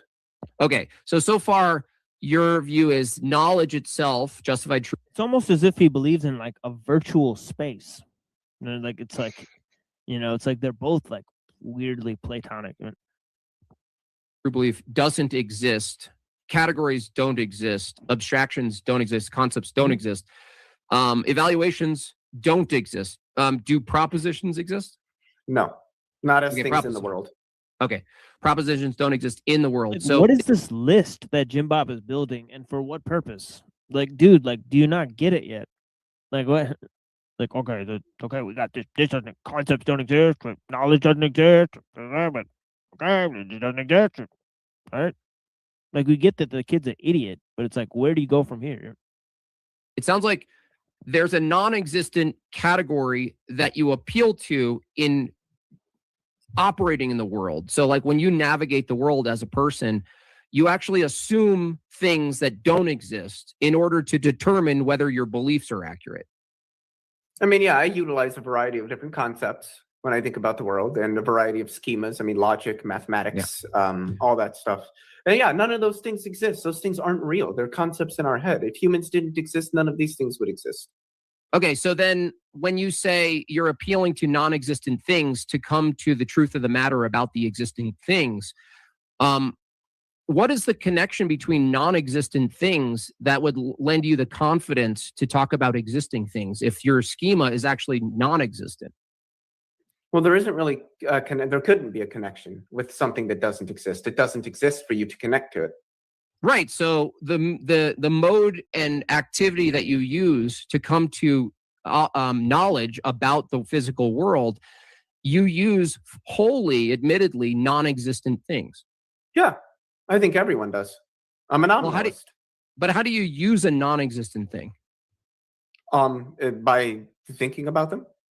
At least in this instance.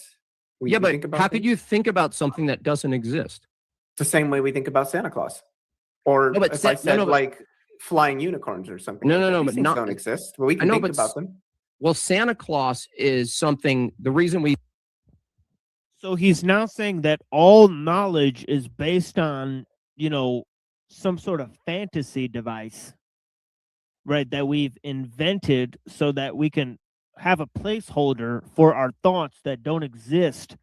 Meanwhile, we figure out what to do in the real world, right, which is partly based on deterministic, preset, brain states. Right, so yeah. Oh So boy. yeah, so so there's not much going on here. Say Santa Claus doesn't exist is because the thing we're referring to, the referent, we're saying Definitely doesn't get you to knowledge, right? Like at all. So I don't know why he's claiming that this proves that physicalism is compatible with knowledge. Santa Claus isn't knowledge, right? So I don't know. the referent doesn't exist. You're saying the actual category doesn't exist. Like you're actually saying the entirety of categories don't exist. So Santa Claus as a actual person, we say doesn't exist, but the concept of Santa Claus, most people would say the concept of Santa Claus does exist. But you're saying the concept of Santa Claus doesn't even exist. Yeah. I don't think concepts are like things in the world. Okay, but when you say you don't believe concepts are things in the world, when you say the concept of Santa doesn't exist, what are you referring to when you say the concept of Santa then? So usually I'm referring to Santa Claus, which would be like, so, I mean, really all I can do, I feel, is just like define Santa Claus in terms of the intentions, ITENSION, not TION. The meanings of terms or the things in virtue of which the term means something. So you might think of a fat man, okay, big white beard, wears a red suit. So he's going with like basically that like words and concepts don't have meaning other than what we prescribe to them, right? But I don't think he would claim that in terms of math and logic. Right, because there's truths within math and logic that are just merely self-evident, right? And they don't need to be, like sort of justified that way. Delivers presents to kids on Christmas, flies around in a sleigh, like those kind. That's what I'm referring to when I refer to Santa Claus. Sure, Those yeah, are the actuality intentions of the term. Yeah, yeah. But then you use the word meaning, so I'd be interested in knowing: do you believe meaning exists? It being that not it's as a thing, not as a thing in the world. No. Okay. But when you say not as a thing in the world, if it's not in the world, it actually doesn't exist at all. Yeah, I agree. So you're saying meaning? I don't know. Yeah, I don't know why meaning as a feature of language doesn't exist in the world. But yeah. Do you believe meaning exists? It being that not it's as a thing, not as a thing in the world. No. Okay. But when you say not as a thing in the world, if it's not in the world, it actually doesn't exist at all. Yeah, I agree. So you're saying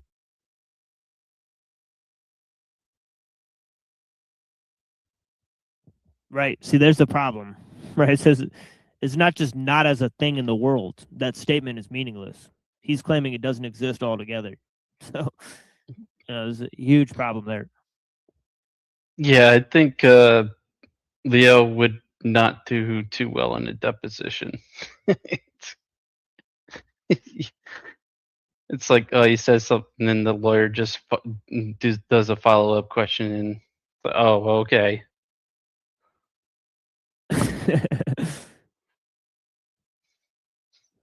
meaning itself doesn't exist at all. Yeah, that's correct. Okay, so if under pure physicalism, if abstractions, concepts, and meaning don't exist in the world, can you tell me how it's possible for us to talk right now? Oh, we have languages that we use. Languages doesn't exist. Language doesn't exist. That's conceptual. Language, I mean, it exists in the sense that there are physical symbols and sounds.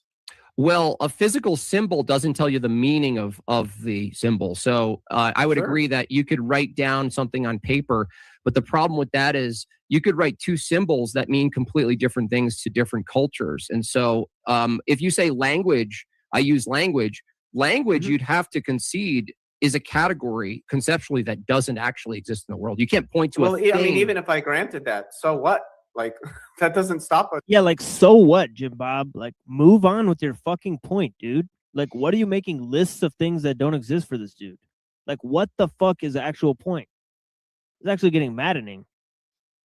It's like he's like stuck in a loop. Because he wants to basically paint him into a corner with this supposed list, so it adds up. It just piles up, and this guy has no answer for him. It's this seems to be what's happening here. Yeah, like, just because, he doesn't believe these things exist doesn't mean they magically go away made by science, Bob. Right? Like, this is crazy, right? From having like this debate will continue even if I said, yeah, you're right. So clearly it's not really, it doesn't really matter if these things were not like real things out in the world, which I think with language there's a little bit more nuance there. Again, okay, there are physical symbols and sounds that make up languages. Okay, but the meanings behind all of our words and language structures and all that doesn't exist. Or you can't point to, when I point to an object, I'm not pointing like this is a beer can, Miller High Life. That's not. We've got the beer, Miller. I'm sorry. But I see what's happening here. These motherfuckers are drizzled. They are trucked up.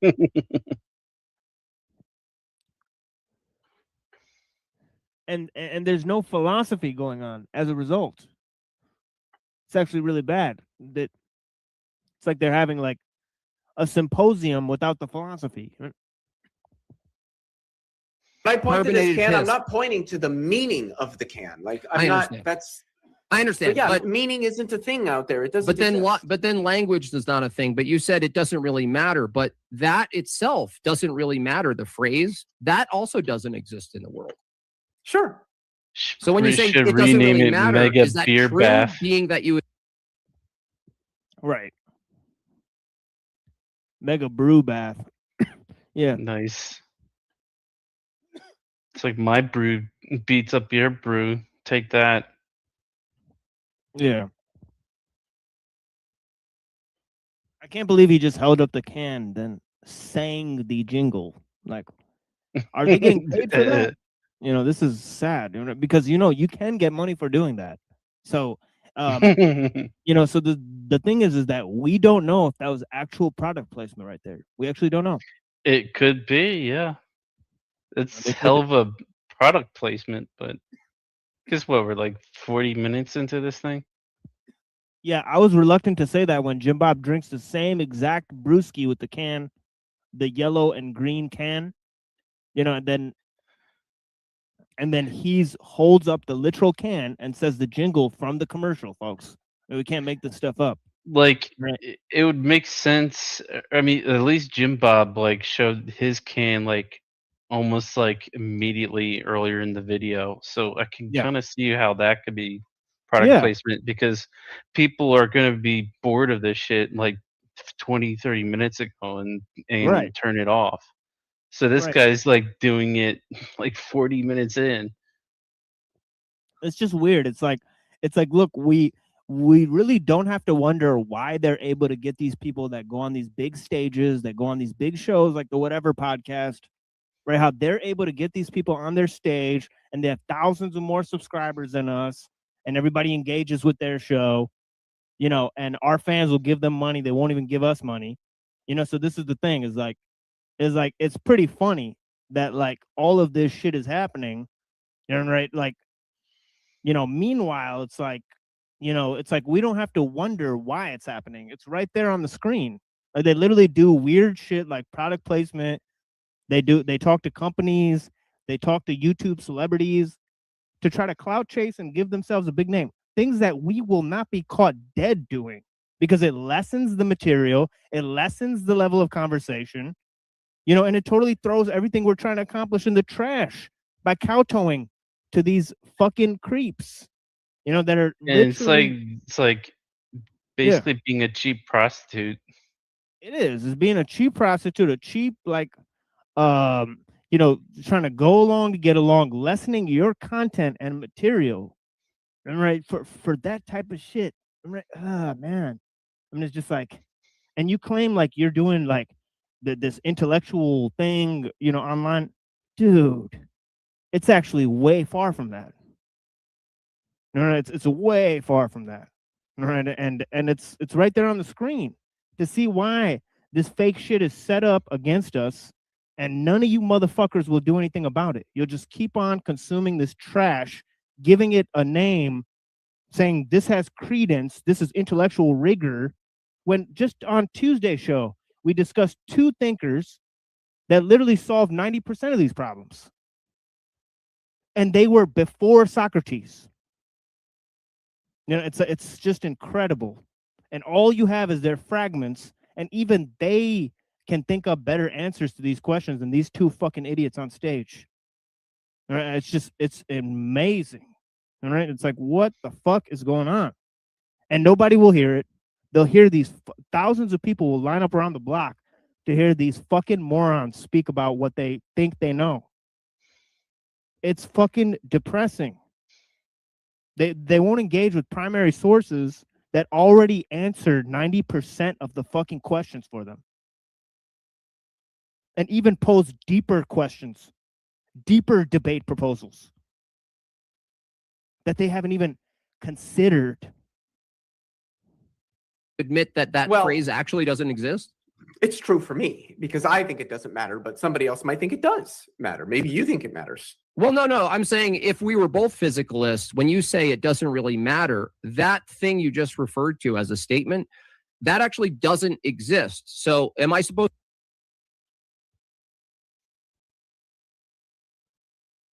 I don't know. I think he's going slippery slope on him. Like, he's not saying that human speech or his words that he's saying out of his mouth right now don't exist, Jim Bob. You do understand that, right? He's just saying that the concepts and the meanings behind those concepts don't exist.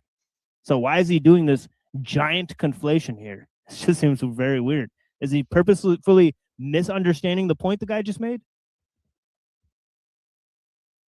to believe you when you say something doesn't matter, being that your standard for things that exist and don't exist, even meaning and language and math, those don't exist. So why should I accept a truth claim from you? Because I don't know if he said language doesn't exist.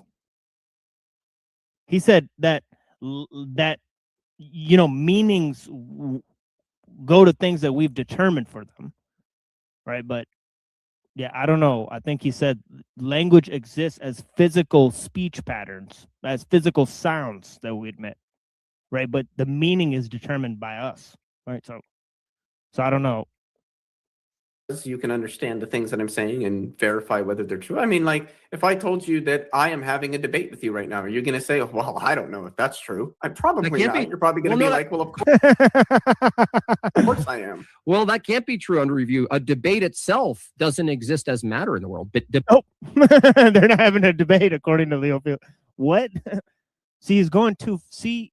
It's like he could have made a good point with the other earlier stuff he was doing by saying, like, wait, what do you mean these things don't exist? All right, but you just admitted they do exist as a physical process, and so on and so forth, but he's not going there, right? See, this is the problem. There's so many problems with what the kid just said that he's not getting to. He instead wants to do this monkey song and dance and go, oh, well, now you're saying we're not debating right now. It's like, no, he never said that. Fucking idiot. Debates don't exist. Yeah, you're right. Debates don't exist. Debates. Oh God, come on, kid, you're killing me here. Sad trombone. The kid's a fucking idiot. This kid's a fucking stooge.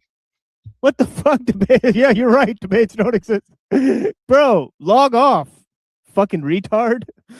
What's wrong with this guy?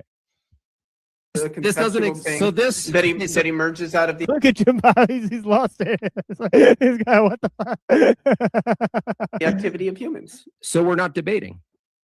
Well, I mean, of course we're debating. What you just said we weren't, dude. You just said they weren't, bro.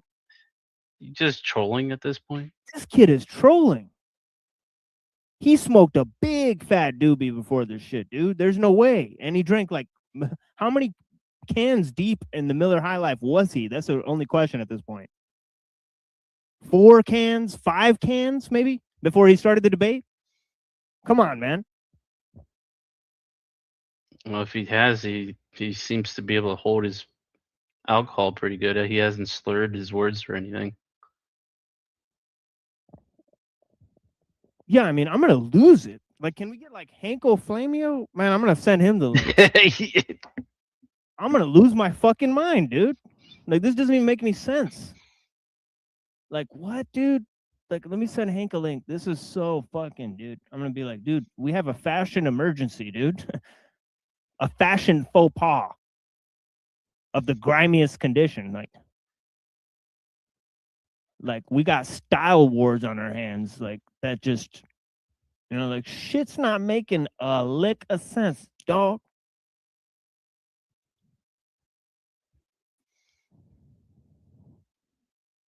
If you have time.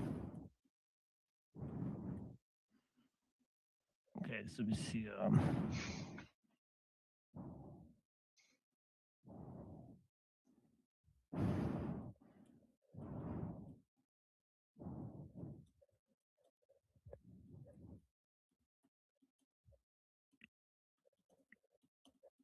Yeah, this shit's making me lose it, dude.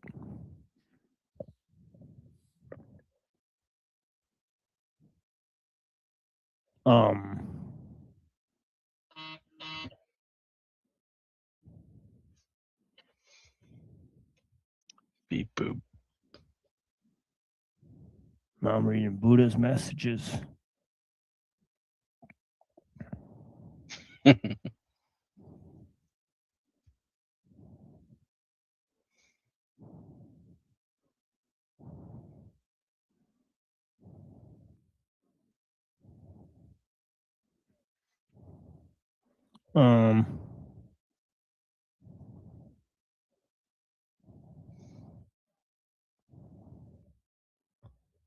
Yeah, so very interesting queries from Buddha. Here, hold on. Let me actually save this in case he deletes it. I do want to respond to it.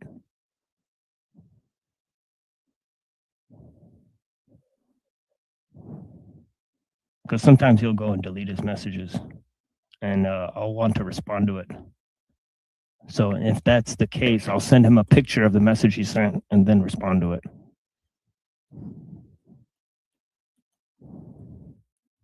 I'm guessing he's doing that for privacy purposes. There's many people who go to do that. So that's to prevent people from tracking the messages. So I totally understand people who will send messages online and then delete them immediately. Right? That may be a good practice for a lot of people. And then I don't doubt that it may not prevent it completely because they may be permanently saved somewhere as well, right? So you may not totally prevent it from being.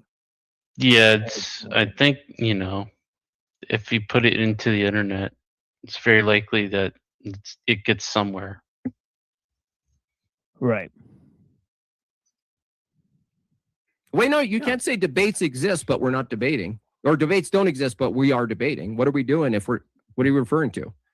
I'm referring to the discussion that we're having utilizing a common language that was agreed upon by all participating parties. The thing that when we say the word debate, talk about a debate, that's what we mean. Okay. Right, but the debate itself, under your physicalist view you're defending tonight, debates don't exist. Sure. They don't exist. No, so the winner of a they're not debate things out in the also world. doesn't exist. Losers and winners of debates also don't exist. No, that's all evaluative. Evaluations aren't things in the world. They're things agents do. I understand, but agent itself, you can't find a physical thing called an agent. Yeah, I can. No, that's a I concept. I see two of them on my screen. No, right that's a concept. What you see are two physical, concrete things, and even that is a concept referring to the reference. So an agent. See, he's trying to like trap him into some type of phenomenalism, right? And say like, well, you believe everything's concepts because the way you're perceiving it is through your brain, right? So you're saying they're physical, but you can't prove it, right? Because what you're using to refer to it is something that is just a state of your brain, right? So he's using Plantinga hard here, right? The whole naturalism versus evolution thing. We should maybe play that after this, right? Because that will help, because I think I was playing it yesterday and then I sort of like dozed off there. I left the video playing and until the laptop died, and it looks like it only played about 20 minutes of it. So but yeah, look at this. I paused it at exactly 44 minutes. And it's also 445 minutes long, the video itself. So it's interesting. Your book is 444 pages. Right. So I've been noticing that number a lot. There's apparently Kabbalistic significance in the idea of destruction with that number. Right. Yes. So it's kind of weird. Is a conceptual term for an object, right? Yeah, and that object is the agent. Well, no, you can't say that. The concept just refers to the object, just like an electron is just a word. Like we have a concept of an electron. The concept refers to something in the world. There are concepts that don't refer to things in the world.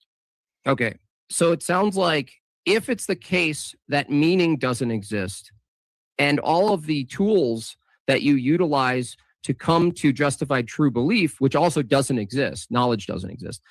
Your view is that all these operations, even debating about whether or not knowledge is possible, the debate of whether or not knowledge is possible also doesn't exist. I mean, sure. Yeah. Okay, so if the debate about whether knowledge is possible doesn't exist, how would you know knowledge is possible from a debate? Because I can look and see whether or not there are contradictions in the terms. Contradictions don't exist. Those are conceptual. Sure, So- yeah, but I can still use concepts. No. Using concepts, you're using something that you're denying the existence of. How could you, So- like if I used a hammer. Something not but I- existing doesn't mean it can't have meaning. No, It no, can't be meaning, meaningful. you admitted meaning doesn't exist. Sure, but that's neither here nor there. No, they said, Meaning isn't a thing out in the world. You can't You just said- point to a meaning in the world. You're You right. just it said- doesn't exist. It's still a useful concept. usefulness it all the doesn't time. exist. Usefulness doesn't exist. Yeah, sure. Usefulness is some sort of normative evaluation, and those things are emergent from the processes of agents. So they're not Agent- we things already- in themselves out in the world. You're right. Right. They don't exist. But that you- doesn't mean we processes- don't use them. Processes don't exist. Yeah, they do. No, a process is a conceptual category for just some sort of state of affair. Yeah, that was pretty magical how processes suddenly exist, but concepts don't. None of these other things do. Right. But Maybe he's taking exception to that because it ties into evolution. Possibly. Since evolution is basically a process. From his worldview, I think. I mean, there's a total exchange of energy. Like the total exchange of energy in the universe has not changed. So theoretically, there is no process.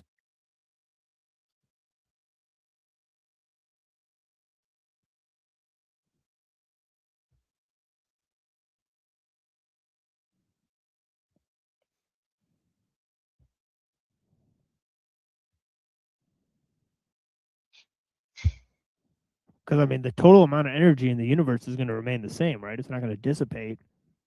Mhm. So I'm just wondering what the process would be, right? Or, I don't know. In terms of just physics, right? So I mean, there'd be physical stuff. But I mean, that would have to just be eternal. Right? I don't see how.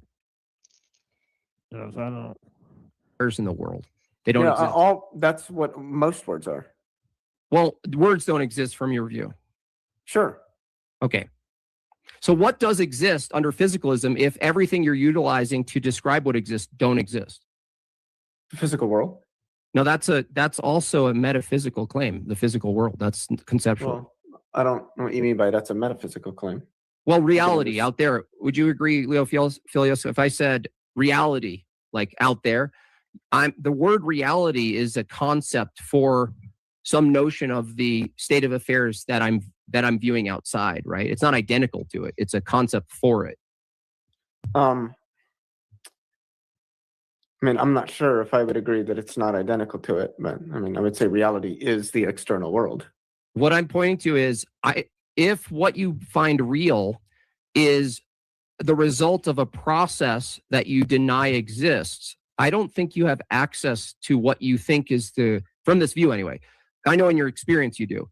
I'm saying that if you come to a justified true belief about the world, but the methodology you use, everything you use to come to notions about the external world, everything you're using is totally illusory and non-existent. I'm not sure how you have access to what you thought was the physical external world, being that the bridge between it. My has to be a perceptual apparatuses. Yeah, Like, but I that can would be see it conceptual. and touch it, and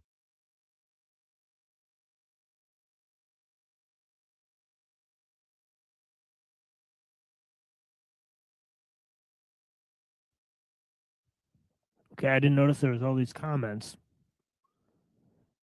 Critique Craft, unban me, please. I wonder who that is. That's gotta be avian. I don't think so. Avian? Yeah.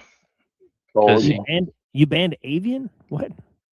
yeah, from the StreamYard because What? yeah, because he was just going in. He was just going in at me, like being like, Yeah, I off- remember that. going But off I the think hook, you know? I think he's willing to change up. Right. But and it also could have been like some sort of drinking or I don't know. So Yeah, well, you know, we let's do a mediation or something because I don't want him to use Yeah, I this as evidence. I'm just trying to embarrass him or something because yeah, I got you. I gave him a warning and then he's like, "Oh, you're just trying to ambush me." I'm like, "I gave you a warning. I said this is what's going to happen, and that's what I did." And then now you're acting like it's a big surprise. I'm like, so I don't want him Yeah. to misconstrue something or whatever. Yeah, because it can't hurt to talk or especially in terms of what we're talking about here. All these words. Yeah, but hear it. Well, would you agree that it's not just touching it; it's evaluating the sense data too. It's not just. I mean, I think agents do evaluate their sense data. That's part of how, like, our decision making and our goal directedness and all of that. We might see a child drowning, and that might motivate us to act in some way, given some evaluation of how that event that we're seeing makes us feel. But yeah, there's no way I'm going to 2 hours of this. All right, so I'll tell you guys, we're watching 5 more minutes of this, and we'll pick it up some other day because this is just too circular. We probably don't need to. They just seem to be going in circles. Yeah, this is way too circular. Do you think it's an objectively true statement about the world that agents do things? Yeah. Okay. How can it be true that an agent does something in the world if agents, according to your own view, don't exist? Well, I think agents do exist. No, I didn't There's ask a if you bunch think of they them. exist. I'm saying that agent itself is a not something that's found as matter in the world. Your term of agency, no, matter exists. Your idea of a matter in the world, like we're globular matters, like right, we're just like sort of like physical masses. You calling us an agent, globular physical masses. How many adjectives do you need, fella? Come on. Right, is a concept. Like the word agent is a concept. Well, every word's a concept. Yes, but I what know. it refers to that might not be. Sometimes it is. Sometimes it is. Globular physical mass. It sounds like redundant protoplasm.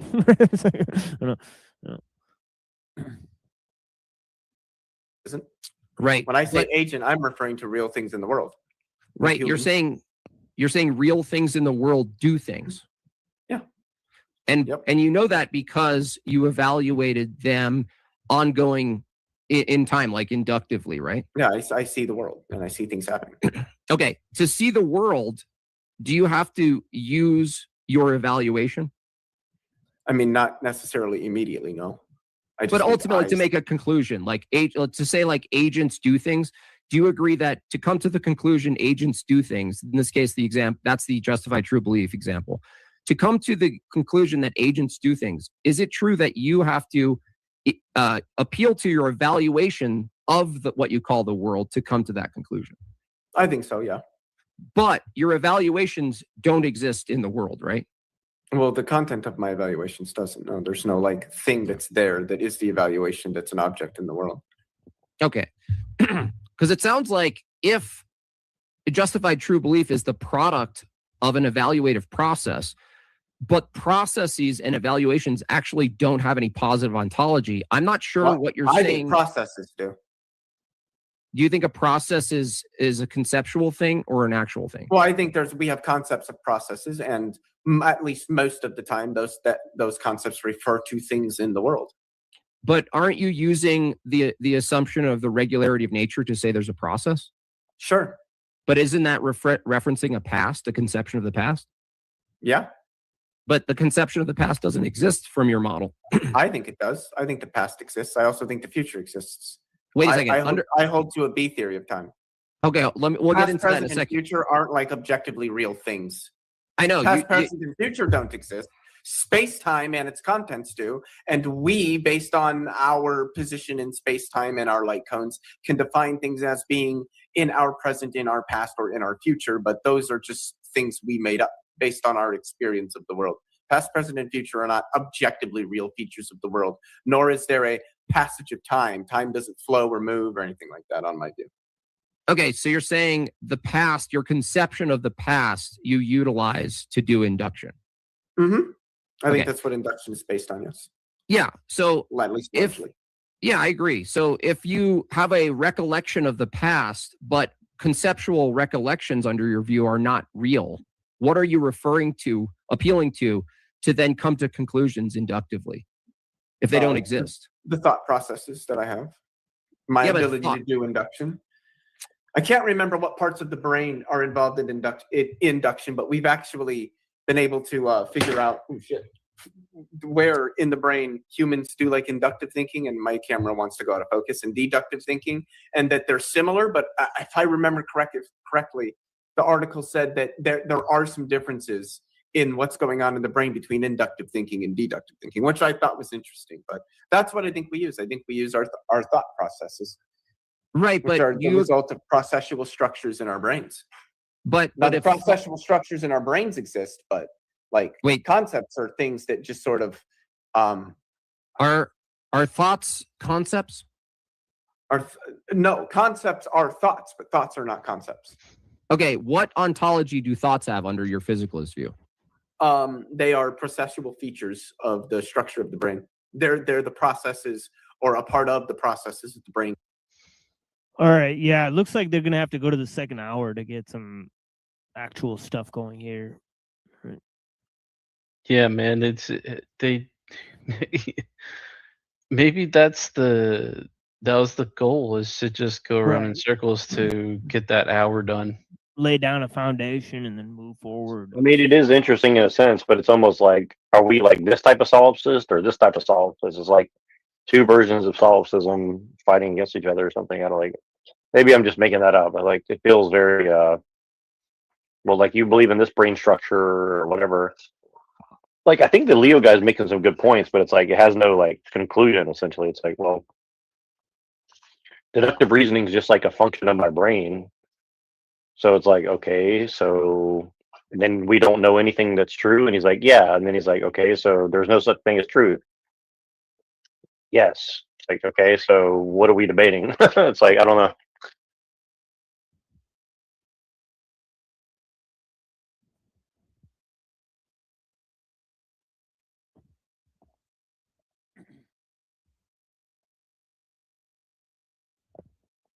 Yeah, it's weird.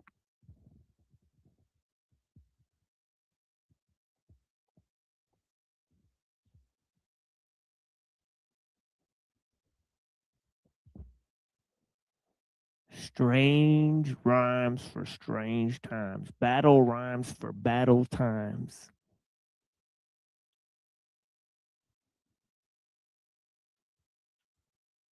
And they go on and on and on and on and on. Reminds me of the JF Garepi debates that we watched, where he's like, I have a brain function and it is good and I like it because I am French or something like that. I don't know, whatever he said. Oh, they're doing this gay shit on Modern Day Debate with this fucking Palestinian dude. Let's bring it up. It's bound to be gay as fuck. Dude, you should really see the Muslim people debating each other on TikTok.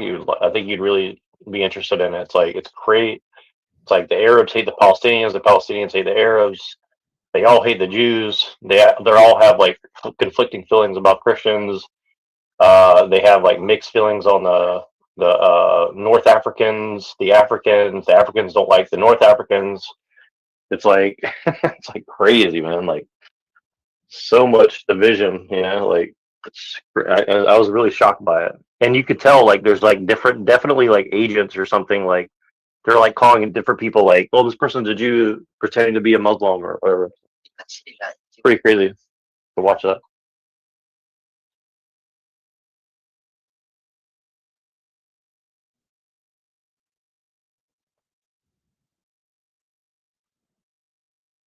Yeah, this looks pretty gay.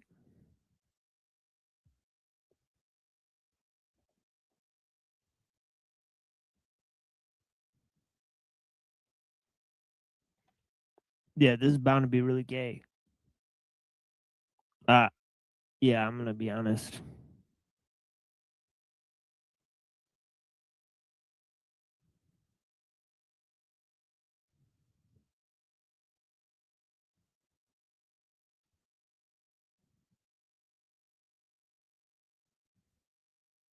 You seen this?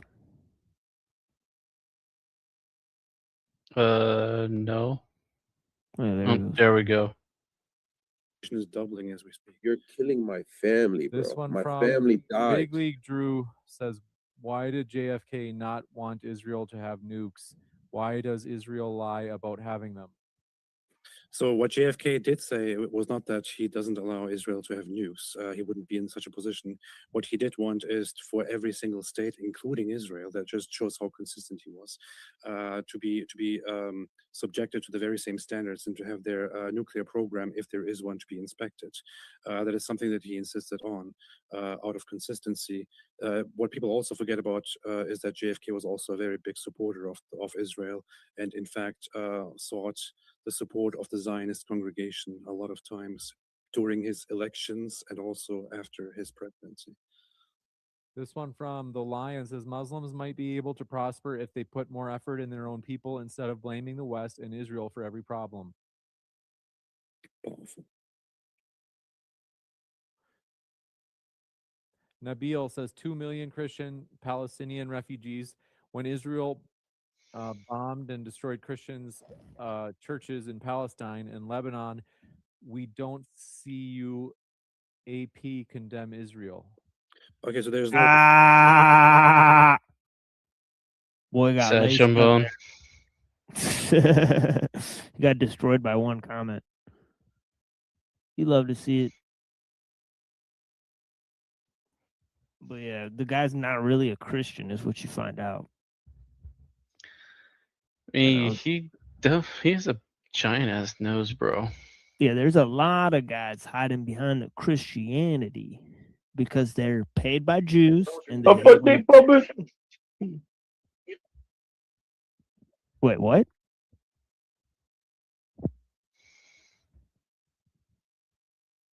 The fuck? Yeah, I don't know. Just a blob.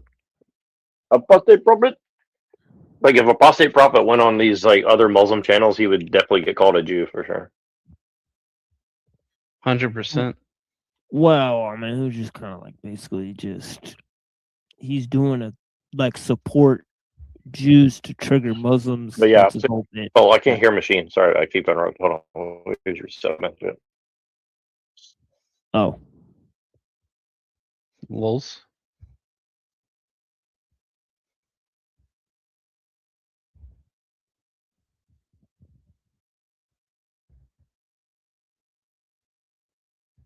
yeah. My bad. Yes.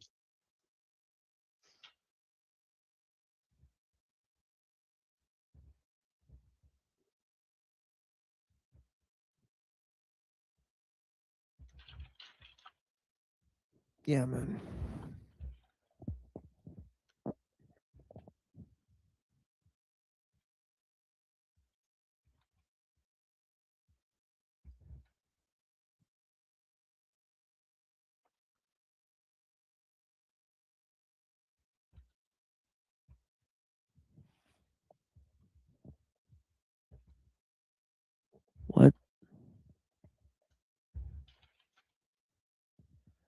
Well, alrighty then.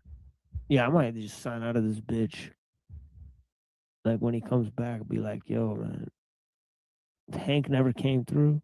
Said I consider both of them dumb to be dumb fodder. Said even Breakfast Tacos is frustrated with my theism arguments because nobody developed a valid counter argument for it yet. Because mine was developed from a liberal perspective. This is what Hank had to say.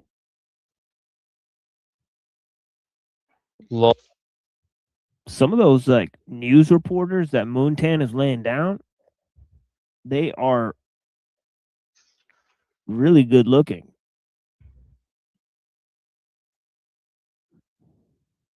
Like this red-haired chick is really good looking. What the fuck? And then Where?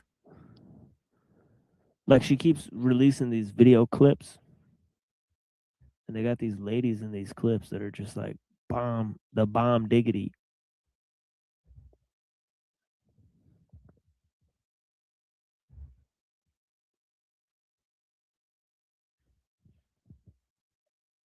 But yeah.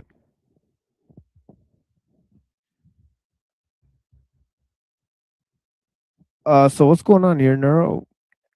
Let's shut this thing down. Let's shut this thing down, bro. Are you about to go live on your channel? Shut it down. Shut it down. Most likely not. I'm waiting maybe till like morning. I might play some music. I think it might be like too late to like go live with music. Tomorrow we have a regular stream, but I have to test some of these videos. So I may go live with music at some point, either tonight or tomorrow. But I can't go too late tomorrow. Almost the midnight hour.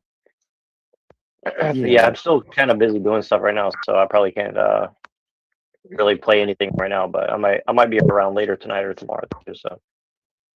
So we'll probably do something else tomorrow like this. Yeah. Tomorrow's I might have a little more time. Yeah, But like after noon, like I'll be pretty like noon your time. Like I'll be pretty free at that time. So just that was a pretty interesting like show though. I have to say, like I mean it's kind of mind grating, but it's also like it's interesting to see the way they're arguing. Like it's kind of weird because it does feel like it's almost like a meta debate about something else or something where they're trying to get some other kind of like trying to smuggle in some other sort of stuff. I don't know. Haven't quite figured it out, but yeah, it's not that deep because it's just dualism versus naturalism, and then it seemed like Jim Bob is really just interrogating the guy the whole time so far. So it's just like why doesn't that guy push back? Is this like some kind of weird interview? Like it's kind of weird. You could say it was kind of shallow, right? it's like Very shallow. It's like a weird bullying thing or something like Bob bullying him. Yeah, it's like this nerd is basically like SpongeBob. Then you got like Doodle Bob trying to like. Then you have like Squidward up there, like, okay, SpongeBob, what do you mean by this one thing? And then he's like, yeah.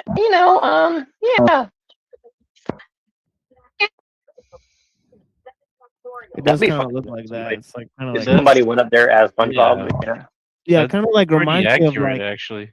like when those like thugs started like punching SpongeBob and he starts laughing because he's a sponge, so he doesn't feel that shit.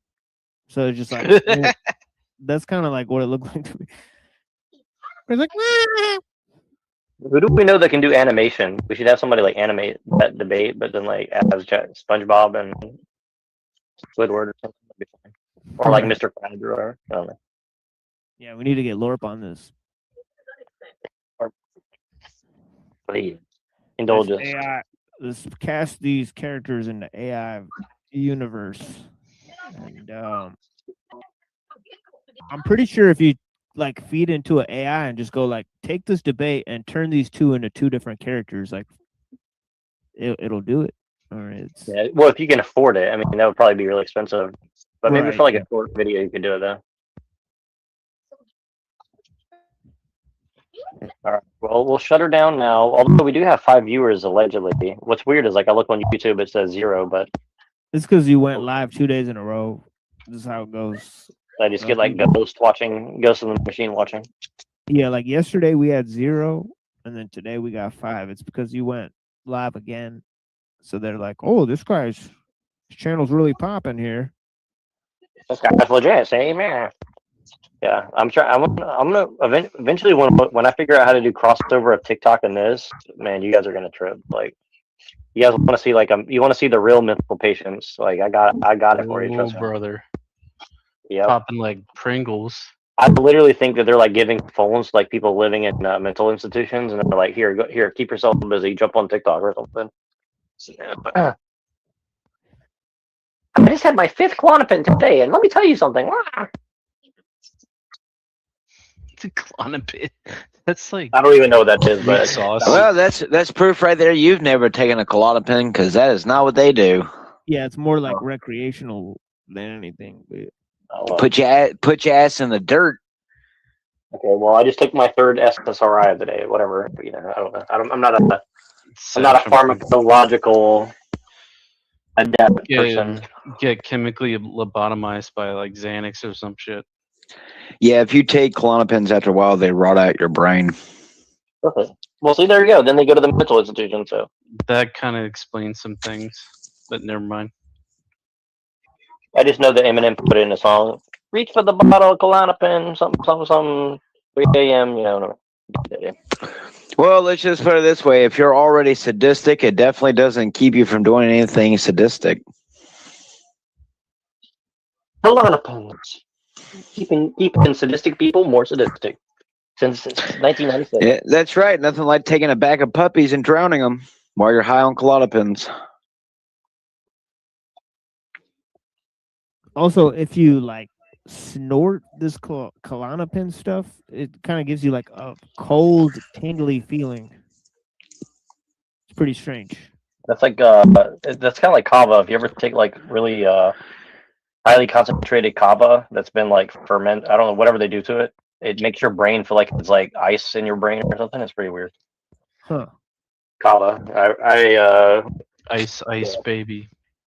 Yeah, try doing kava. It's really legal. You can buy it in the store, but it's like a certain, like the really concentrated kind that's been like processed, like black color, and it makes your brain feel like ice or something. But it really makes you chill. Like I remember getting like screamed at by somebody, and I was just like, okay, cool, man, yeah, whatever.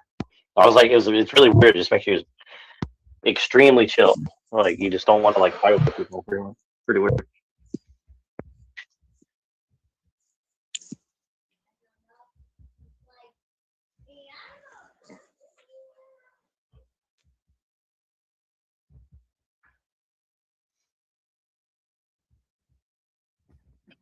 Well, to quote Rick Kraft, this ice in my ear gave me brain freeze. So there you go.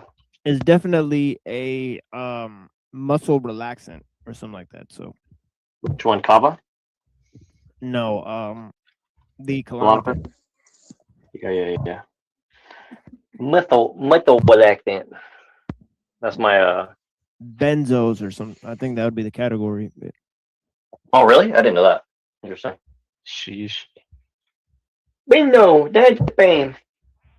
Yeah, I think Xanax is benzo, right? Isn't that what they are, right? Yeah. That's what fried Jordan Peterson's brain. Yeah. So I think it's like Klonopin. Yeah, I noticed there's a lot of people on stuff like that, dude. Like I'm honestly shocked at the amount of people I've seen that's like on that shit. Like yeah, like a lot of pills, right? Because my friend, he had like some sort of dirty doctor that was giving him tons of pills, right? So he would come over and he'd have all these pills. He would explain like this one does this one does that. So I'd like figure out which ones I want to snort.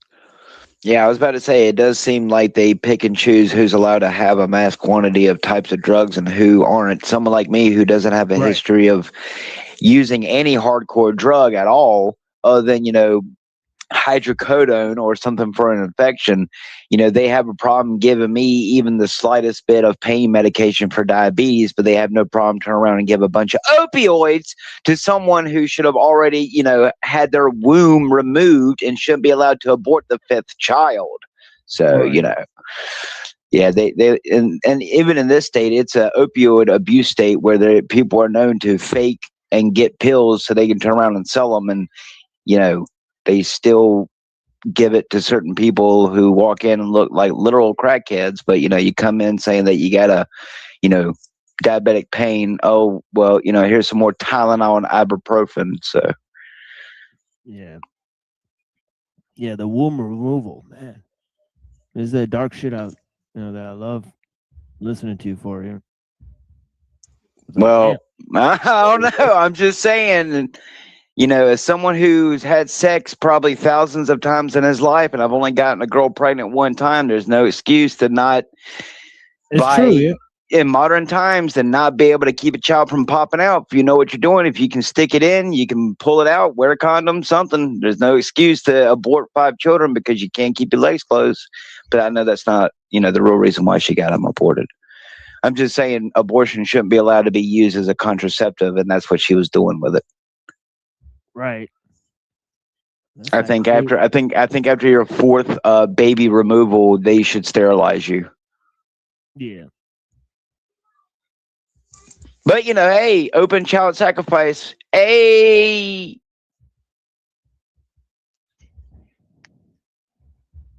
What's wrong? You don't want no stem cells for your Pepsi?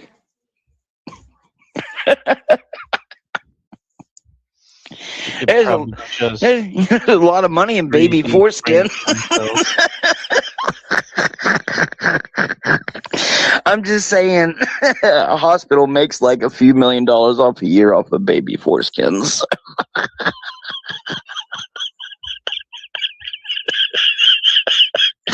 More shekels for the Jews. I'll have all their foreskins on the morrow. We're fucked. They're coming for all our foreskins. Oh no, God! You never put foreskins on your face to make it smooth.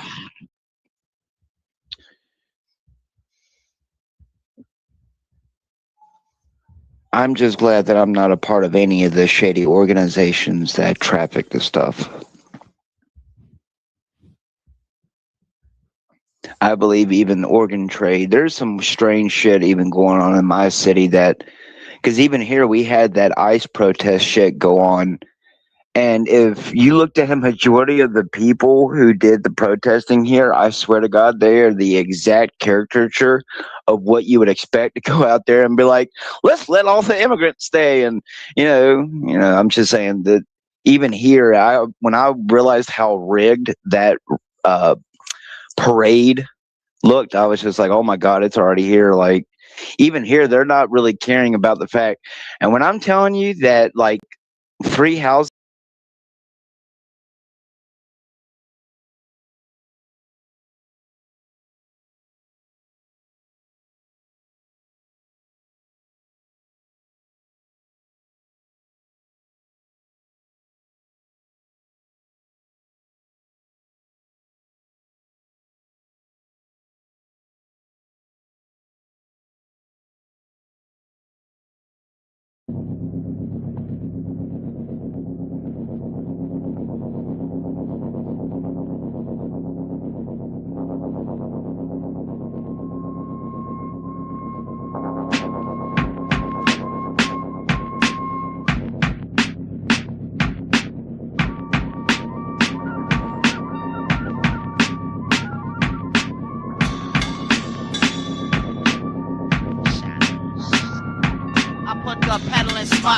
Tape deck nut, got your play button stuck.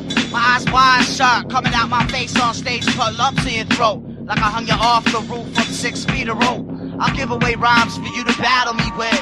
While I do MCs like Yugoslav intelligence. So deflect back to shuck in the planet of beats. You open a barrel of worms, and atmosphere reeks The little kids with dreams and rhymes they wanna tell. Some pedophile labels come molest them with cells. Big shot producers, Pelican MCs, stand by watching in the breeze. This world's a commercial, I can't change the channel every day, try and kill it, but there's no ammo. And television heads is feds that wanna hurt you. I found a way out, but ain't no way to murk to. This world's a commercial, I can't change the channel every day, try and kill it, but there's no ammo. And television heads is feds that wanna hurt you. I found a way out, but ain't no way to murk to. In the flesh, I stress the day-to-day vision. Go on the car dump. Now I'm sponsored by Trojan. Walking polo ad, rap fat, MTV, grab every face of the nation. My optical examination, feeding you, bleeding you through media, brain leaving ya. Touch the magazine and deceiving ya. So I train on PlayStation and Army of Paraland. Get lost in the TV screen like Caroline. Scan my finger for the credit. Discount and don't forget it. There's a pair of white horse in town and everybody fed it. Sky's black, my eyes crack, I think I'm asleep. I cleanse my thoughts when courtships are leak. This world's a commercial, I can't change the channel every day, try and kill it, but there's no ammo. And television heads is feds that wanna hurt you. I found a way out, but ain't no way to murk to. This world's a commercial, I can't change the channel every day, try and kill it, but there's no ammo. And television heads is feds that wanna hurt you. I found a way out, but ain't no way to murk to.